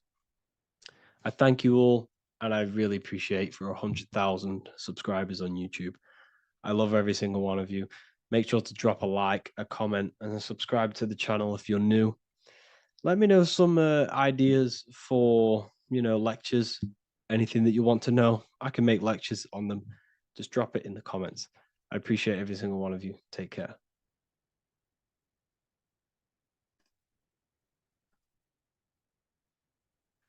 Neo is plugged in on the back of the neck, which is the reptilian brain stem. The reptilian brain is all to do with survival mode, survival state.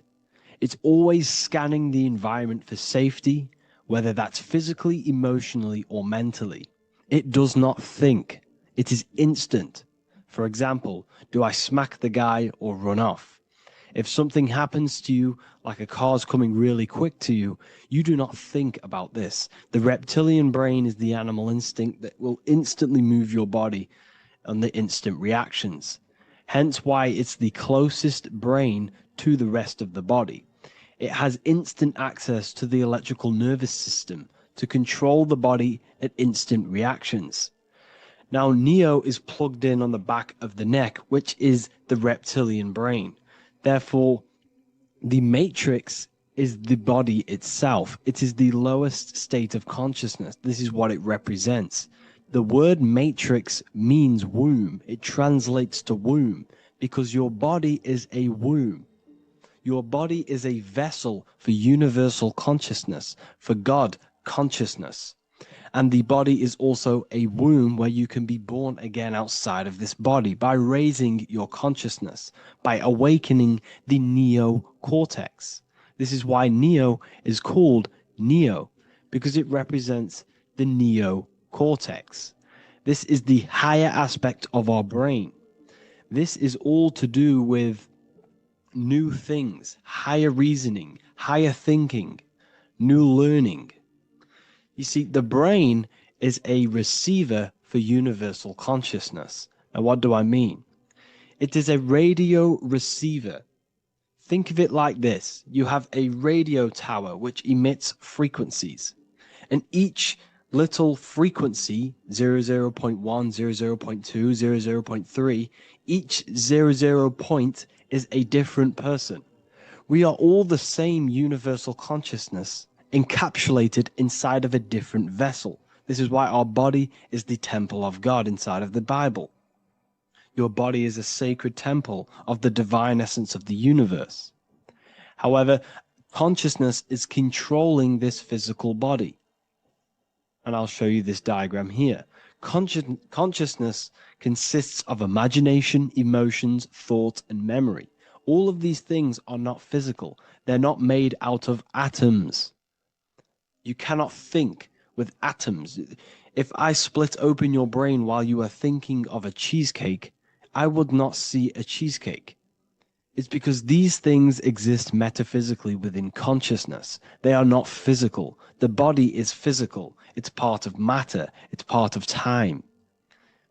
You see the Leonardo da Vinci, the circle and the square. The square represents limitation, beginning and end, because when you draw a square, there is a beginning and end. It represents the body, the mortal self, the ego, the echo. Then you have the spirit raised above, which represents spirit over matter, mind over matter. Invisible forces create physical forces. Everything physical exists in non-physical. This is also the Freemasonic square and compass, why the square is below the compass, because the compass creates the circle, which is spirit or mind. Then you have the square, which is matter. Mind and matter are the same substance. Mind creates matter through thought. Everything in this physical universe manifested through thought. Everything began as thought. So you are spirit and matter. You have a material body and a spiritual body. And you are right in the middle. This is why humans are very, very important. Because we have an animal nature, the reptilian brain, and a higher consciousness, the neocortex. And we must awaken out of the matrix, which means womb, which is the body. And Neo is waken up from the lower self, the reptilian brain, and moves into the neocortex. Because the brain is a radio receiver for consciousness. Now, what do I mean? I went over this before. Your consciousness is controlling the brain. The brain is a computer.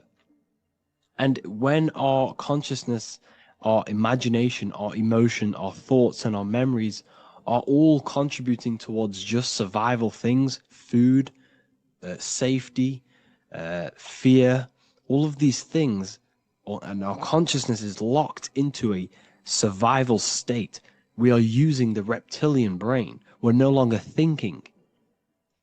You don't think with the brain, but the consciousness is thinking, which activates the different parts of the brain. When we think for higher reasoning, we use the neocortex. It stimulates the neocortex.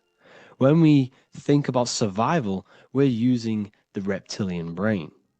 So therefore, when Neo wakes up, he wakes up to the higher aspects of consciousness, which is only utilized by the neocortex, by learning new things and expansion of the mind and expansions of consciousness. Okay?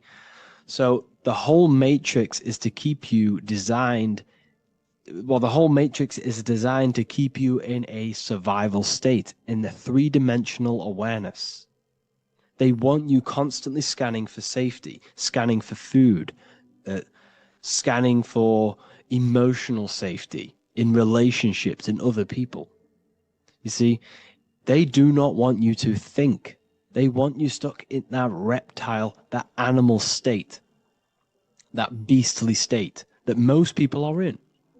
Most people, all they do is eat, listen to music, consume, have sex, lust, desire. This is all the reptilian brain. So when we say the world's being ran by reptilians, it's symbolic. There is no physical reptilian humanoid beings controlling, manipulating human consciousness. We are all the same consciousness. However, there is a corrupted state of consciousness running this world. And this consciousness worships the physical plane. And they control the physical plane. So by doing that, they keep you stuck in a reptilian way of thinking, the animal state, to keep you stuck in the lowest state of consciousness. Now, this is the god Osiris, which represents the reptilian brain. None of the Egyptian gods ever existed. They are all symbolic for the brain and anatomy of the human body.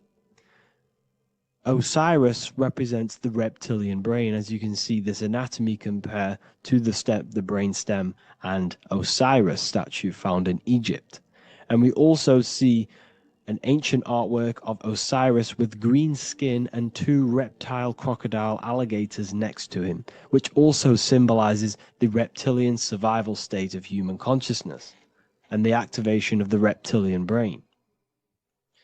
This is what it symbolizes. Now, this is what the Matrix is all talking about. It's talking about the awakening, the expansion of consciousness. The word divine is dive in because you connect with the divine by diving inward. There is no man in the sky going to save you. You must connect with the self. Know thyself. Truth comes from within. All of these things I'm telling you comes from within you. I'm just pointing it out. All of this is self-realization. A lot of people say, well, what are my sources? My sources is knowing thyself, observing thyself, using the neocortex of critically thinking, sitting down and thinking about yourself and having deep realization of yourself. You can realize that your thoughts are not of this physical world. It's quite simple. The brain does not think. The brain does not imagine. The brain does not hold memory. All of these things exist in consciousness, the one consciousness, but we are all fractal, infinite parts of. This is the eye on the triangle, consciousness being given down to the rest. This is separate. Consciousness is separate from the rest of the pyramid. The pyramid is your body. Neo is the one consciousness. This is the Egyptians symbolizing the one consciousness giving Ankh, which is life, to all the different life forms. However, you can see that the central sphere is giving a big Ankh to the humans, because humans, like I said, possess the advanced consciousness, an advanced brain that allows us to turn above our reptilian animal self. For example, we can go against our reptilian lower animal nature and turn to our godly nature. Animals cannot do that. They are stuck in instinct. They are stuck in a reptilian animal way of thinking and operating. Everything they create is to survive. We can turn against our lower nature and create for amazing things like buildings, architecture, technology, We can use our creative consciousness for anything we wish, not just survival needs. And it's the same with your spiritual journey. You can raise your consciousness beyond this animal state that they try to keep you in through fear, consumption, food, and the reptilian brain. We must awaken, start to think critically, and awaken to our divinity. Because the mind, the consciousness within you has infinite potential to expand. There are infinite fields of knowledge that you can explore. The mind can never be filled. It can never ever be full of knowledge. It always expands, and that's why you are alive. That's why you are part of this universe. That's why the science always says the universe is always expanding, because the universe exists in your mind, and the mind is always expanding into new fields of thought, new fields of knowledge and information. And that is your whole sole purpose, of expansion of mind and expansion of consciousness, and the exploration of the mind of God. We are living in the mind of God. You are a thought in the mind of God. You must awaken out of this body. This is why Jesus says you must be born again to see the kingdom of God. You must be born again. You must raise your consciousness beyond physical limitation and awaken to your divinity. And this is pretty much it for this video. I hope you all understand this, that this is all symbolic for consciousness.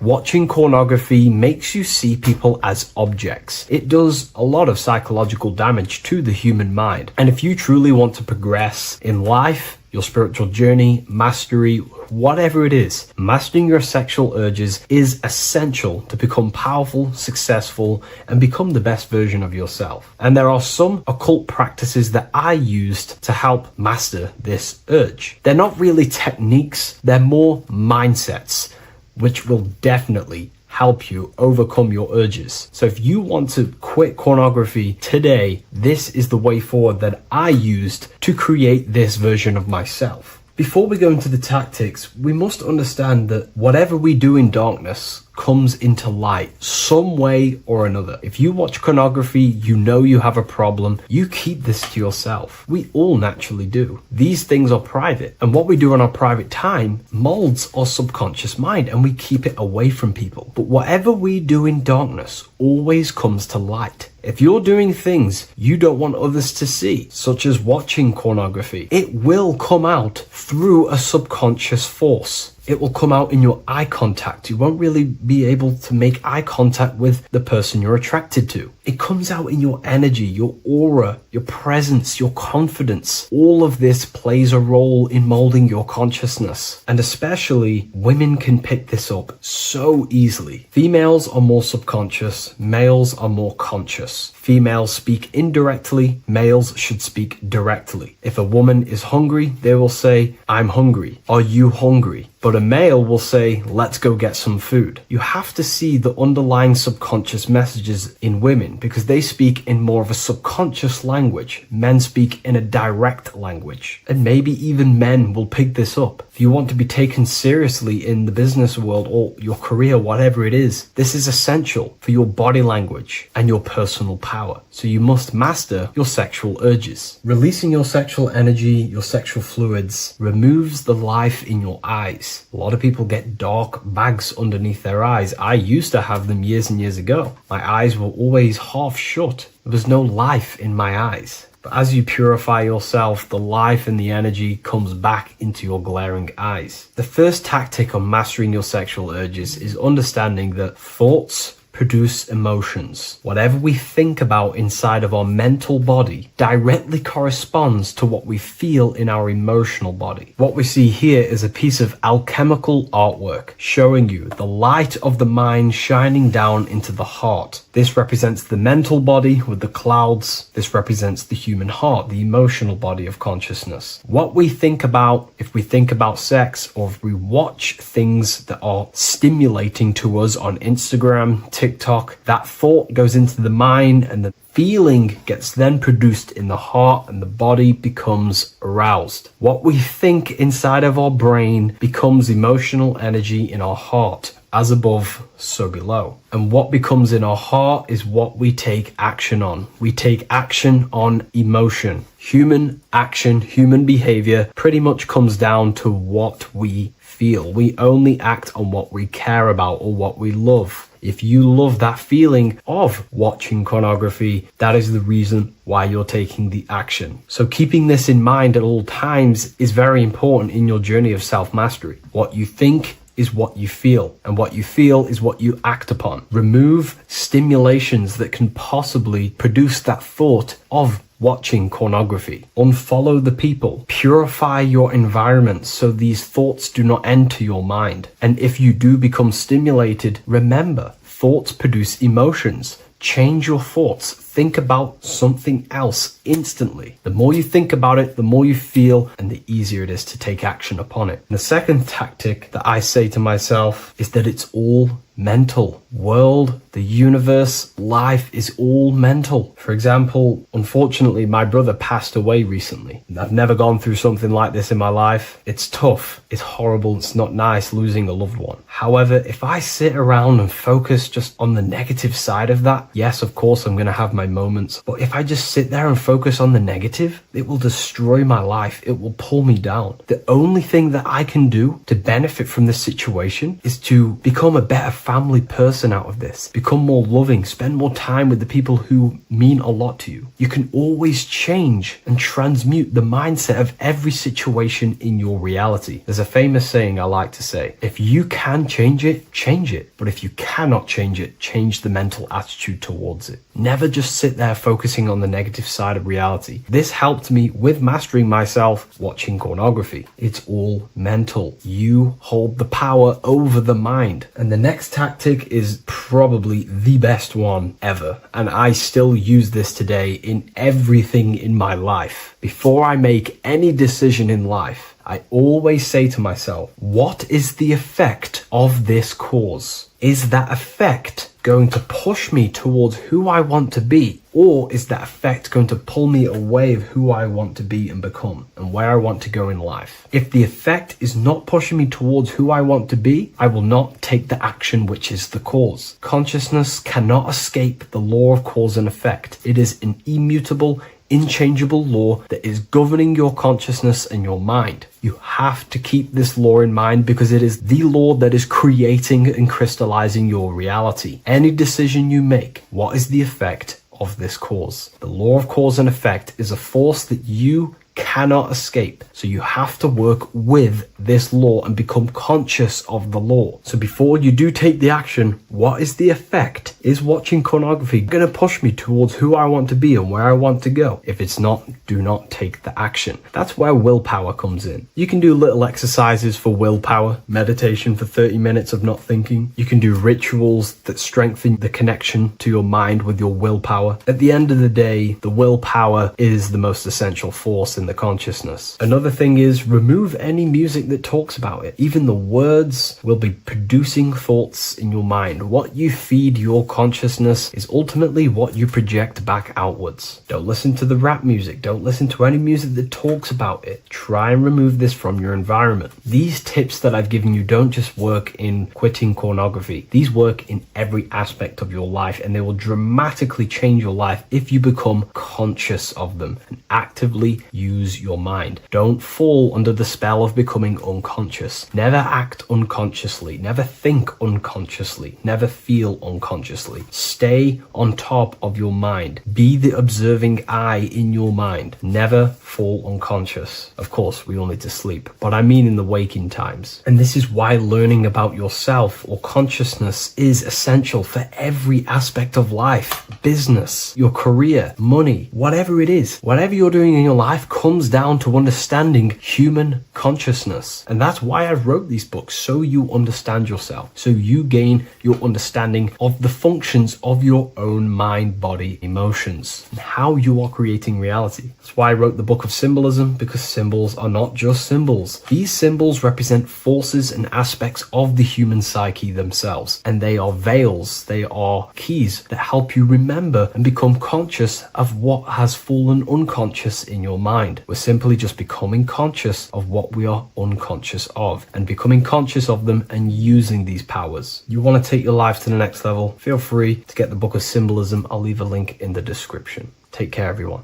In this video, we're going to be decoding the symbol of the double-faced eagle, which is found on the Rothschild's family coat of arms. We see it in the Roman Empire, and we also see it in the 33rd degree of Scottish Rite Freemasonry. So let's get straight into this symbol and decode what this means. Freemasonry is considered a craft, and this craft is about reconstructing yourself. In fact, the word mason means builder, because every day we are building our mind's prison or our mind's freedom. Plus, you are a creator of reality. You are contributing towards the building project on the earth. You are a builder of yourself and reality, a creator. In Freemasonry, they use the allegory to teach the initiate a process of self-mastery. In Freemasonry, the allegory is that the Temple of Solomon is broken, and this broken Temple of Solomon needs to be reconstructed. But this is symbolic. The Temple of Solomon is yourself. You as an individual are the broken temple, as you have forgotten who you are, why you are here on this earth, and your mind has many limiting belief systems and restrictions on it. Therefore, we are the broken temple that needs to be rebuilt and reconstructed. The 33rd degree is the highest degree in the Scottish Rite system of Freemasonry. Therefore, this logo represents the state of consciousness the 33rd degree Mason is operating at. It is symbolic of their level of mind, their level of self-mastery, their level of awareness. This symbol is a very powerful symbol that you can use to also find your personal power. Now, of course, this is my interpretation based off my years of studying symbolism and connecting the dots. If you feel like I miss anything, please leave a comment in the comment section to maybe add to my points. The first of all thing that I see in this symbol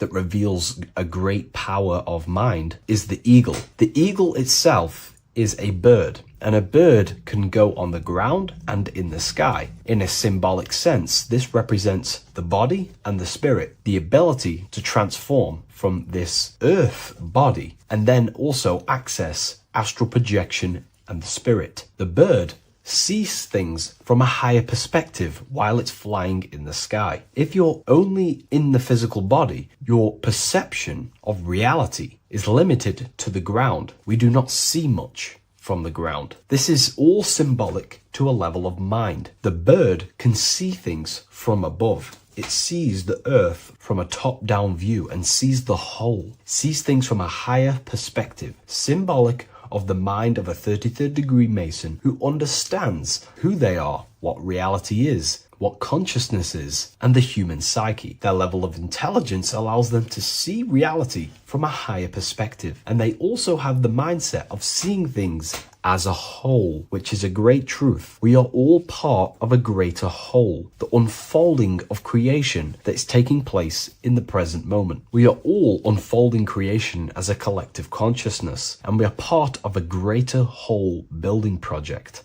So this bird, or the eagle, is symbolic of seeing things from a higher perspective and possessing a higher consciousness. The double-faced eagle, one eagle looking left, one eagle looking right. This is symbolic of the past and the future, mastering time. The way an individual masters time and masters the power over time and gains their power over it is by using the past and the future. The way we master time is by looking into our past and see what thoughts, emotions, and actions have led us to this very moment in the present moment in our lives. By looking into the past, you can see what thought, emotions, and actions have led you to this very point in your life and see the mistakes in your thought processes, the mistakes in your emotions, and the mistakes in your actions. You can extract wisdom from the past of your past and apply that wisdom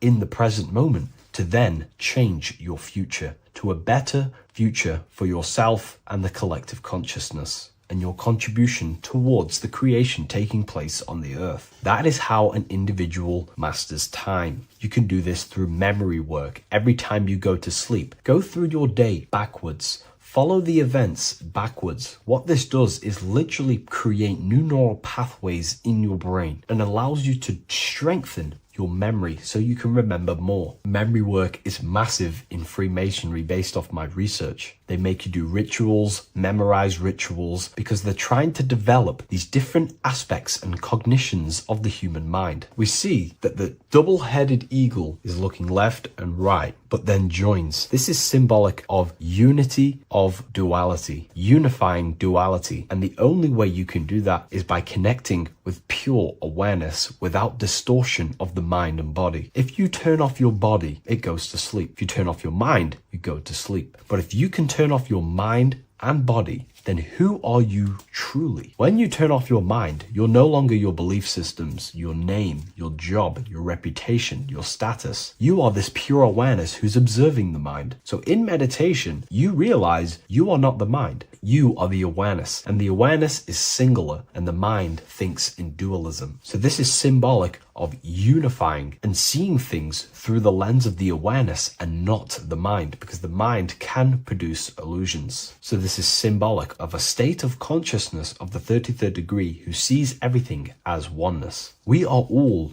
one witnessing consciousness experiencing itself. However, this witnessing consciousness is molded differently through the mind. My mind has gone through memories, traumas, events, and belief systems, which makes my mind unique to you. But when we all turn off the mind and connect with pure consciousness, the pure awareness, then we are all, on the deepest level, actually one. The universe is one. This is symbolic of seeing and perceiving that reality and truly maturing that understanding in your consciousness. We also see that the double-headed eagle is standing on a sword, which is a tool. The tools that you possess in life are aspects of your consciousness. Your thoughts are a tool. Your emotions are a tool. Your actions are a tool. These tools are creating and building your reality, and they're also building your soul, building your consciousness. But we see that the double-headed eagle is standing on top of the sword, the tool. The sword is a powerful tool. So this is symbolic of power on the surface level. But if you go deeper and decode the symbol, it reveals something way more powerful. The sword carves through things. It's also a very murderous tool. If you hold a sword towards someone or something, you hold power over it. It is a symbol of power. And that power that you possess is, in fact, the mind. The mind is the powerhouse of control over reality. The mind is the most radiant force in the universe, as all things respond to the mind. The emotions, the body, and physical reality itself responds to the mind. The mind holds power. Matter is a physical manifestation of mind. The reason why the sword is the mind is because it's associated with the air element. When you swing a sword, you're moving this through the air. And if you've read the Book of Wisdom Volume 2, you understand that each element is corresponding to a different body of consciousness. Air is associated with the mind, the mental body of consciousness. Water is associated with the emotional body of consciousness. Earth is associated with the physical body of consciousness. Fire is associated with the spiritual willpower body of consciousness. Therefore, what we're looking at is the intellect. We're looking at gaining control over the intellect, the mind, thought, banishing all negative thought power from the mind. Think of it like this. You are tapped into a live stream of consciousness, and this live stream is flowing into you in the present moment. Your mind directs this creational force, this flow of consciousness and power. You can use that mind to think about negative things, anxiety, depression, or you can use that power that's flowing into you for the positive only. The universe does not create what you want. It creates what you are. What you put in is what you get out. Your reality is a reflection of your mind. So it's about using this tool for the good. For example, no negativity even has any space in my consciousness. There is no negative thought that pulls me down. And if there is, I banish it instantly and remove it. So this is about gaining power over the mind and using the mind as a tool to carve your reality with the sword. This is your power. This is your sword. Below we see a banner that says Ordo ab Chaos. Most people see this and understand it as order out of chaos. And yes, it is linked to, obviously, molding society, manipulation. However, on an internal understanding of order out of chaos, it's something much more powerful to the individual. Most people see order out of chaos and see the manipulation that takes place on human consciousness, which is very true. The ruling powers create chaos or a problem in society, then they produce an order and a solution to mold society towards their agenda. That's order out of chaos. However, to the individual, this represents something much more powerful that you can take advantage of. Ordo ab chaos, order out of chaos. This is understanding that reality comes from chaos and physical creation is the order of that chaos. The mental plane is chaos. It's just simply pure thoughts, random thoughts. But the physical world is the order out of that chaos, the darkness coming into light. To you, for example, when you first start your journey of self-mastery and spiritual awakening, you are in chaos. My mind was in chaos. My mind had many limiting belief systems. My mind used to think random thoughts unconsciously. I used to take random actions, unknowingly create my reality and produce chaos. That chaos needs to be ordered. So when there is chaos in ourselves, with different aspects of our minds and subconscious, we need to produce an order so that we can gain power over the mind and over our thoughts, emotions, and actions, the three forces you have 100% control over in your reality. If you try and control anything else other than your thoughts, emotions, and actions, then you are breaking natural law. The only things you have been given power over and to control is your thought, emotion, and action, your mind, your heart, and your body. Order out of chaos is about transforming yourself. When you're in a chaotic state, you have to produce order to transform yourself and change your level of consciousness. If you have chaos in your life, you must produce order. And this is how self-transformation occurs through an individual. Order out of chaos. Now, yes, it is also linked to human manipulation, as this applies to everything as above, so below. Above, we see a triangle with the number 33 and light emanating around it. This triangle is highly symbolic of the element of fire. The upright triangle is fire. The downright facing triangle, the opposite to this triangle, is associated with the element of water. The reason why this is an upright facing triangle with the number 33 in it is because fire is associated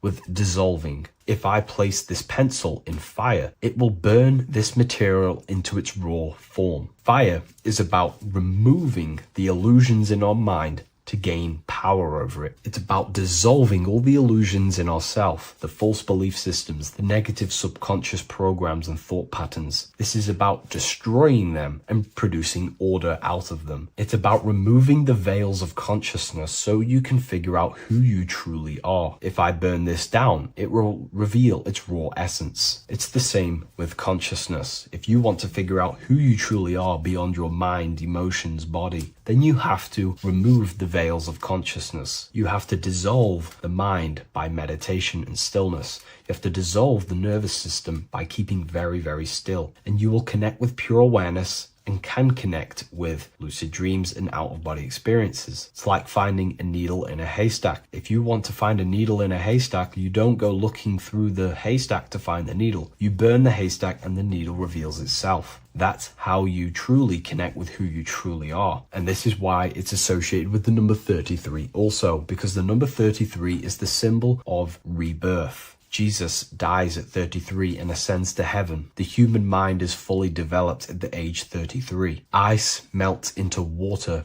at 33 degrees.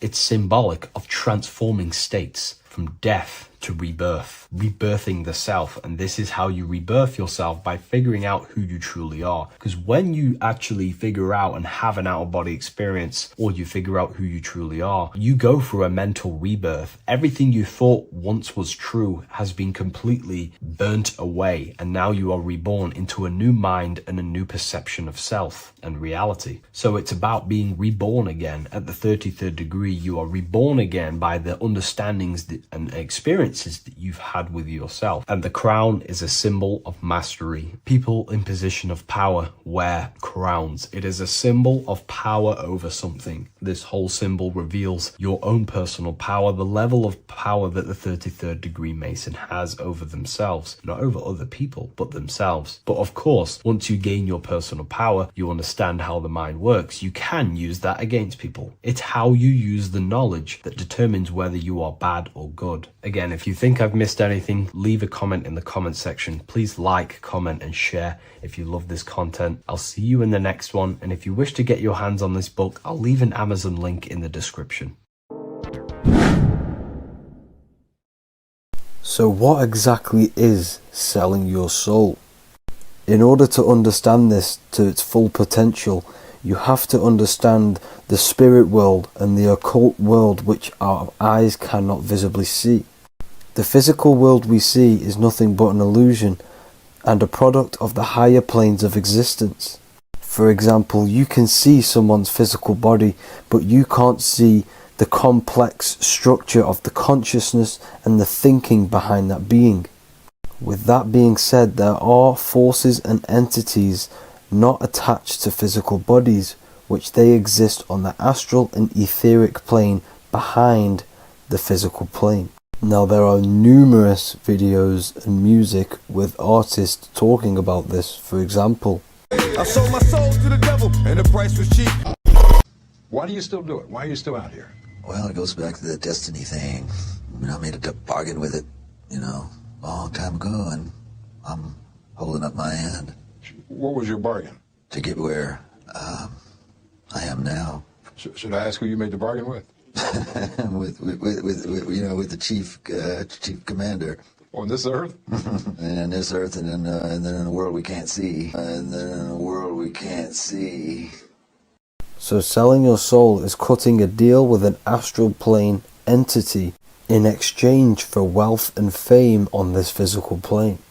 This is classed as black magic because you are bending reality against your intuition. Now, making deals with entities beyond the physical plane, you always have to give something in exchange. When it comes with demonic entities, it always involves some sort of sacrifice, bloodshed, or humiliation. Now, there are countless of rappers who someone close to them have died just before their career takes off to the next level.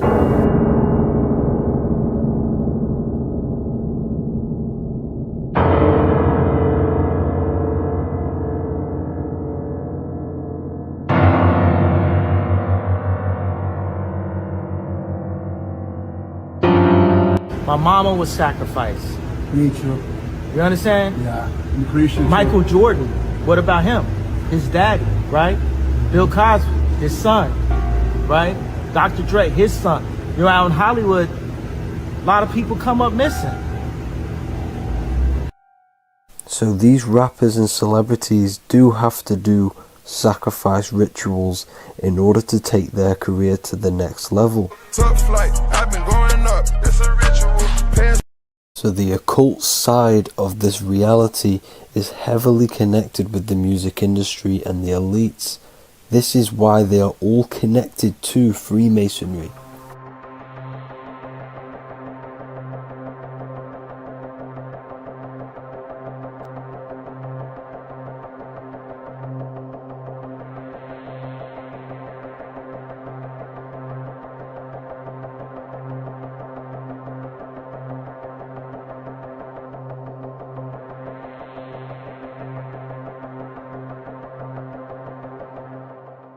Now, this is why the music industry is one of the most important industries for the elites to stay in control and keeping the masses on low states of consciousness. Frequency is one of the most powerful things in reality because it's the only thing which can enter your soul and body without consent.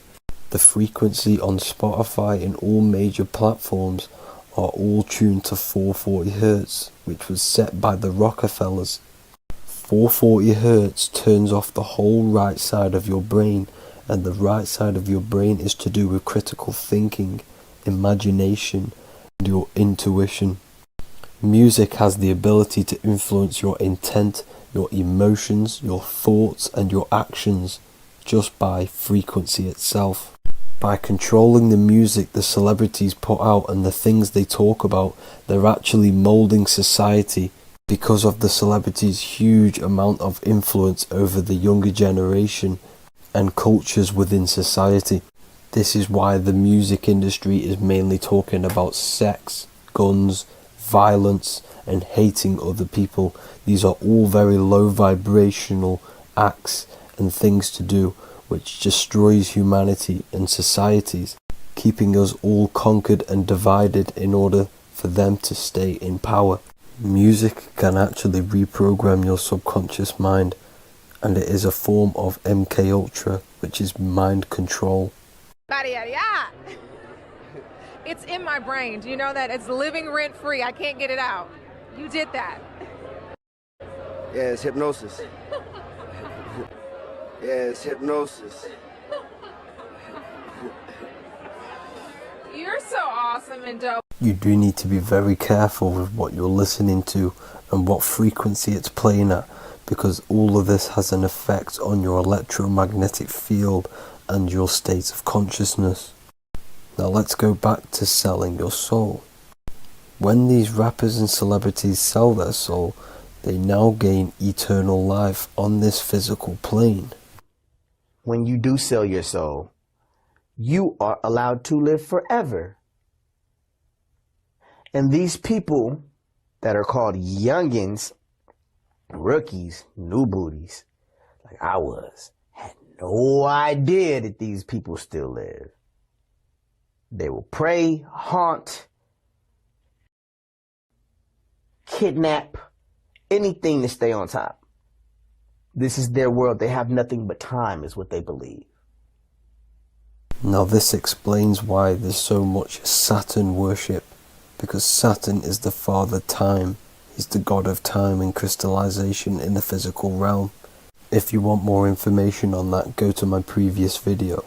Now here is A$AP Rocky standing inside of a pentagram, but notice the way he's standing, it's an inverted pentagram. The pentagram is associated with magic, however, the upright pentagram is the 5 elements with spirit on the top. It's either called spirit or ether. It's at the top because it rules the other 4 elements, because it's the baseline of reality, which is spirit and matter. Spirit is behind the physical reality.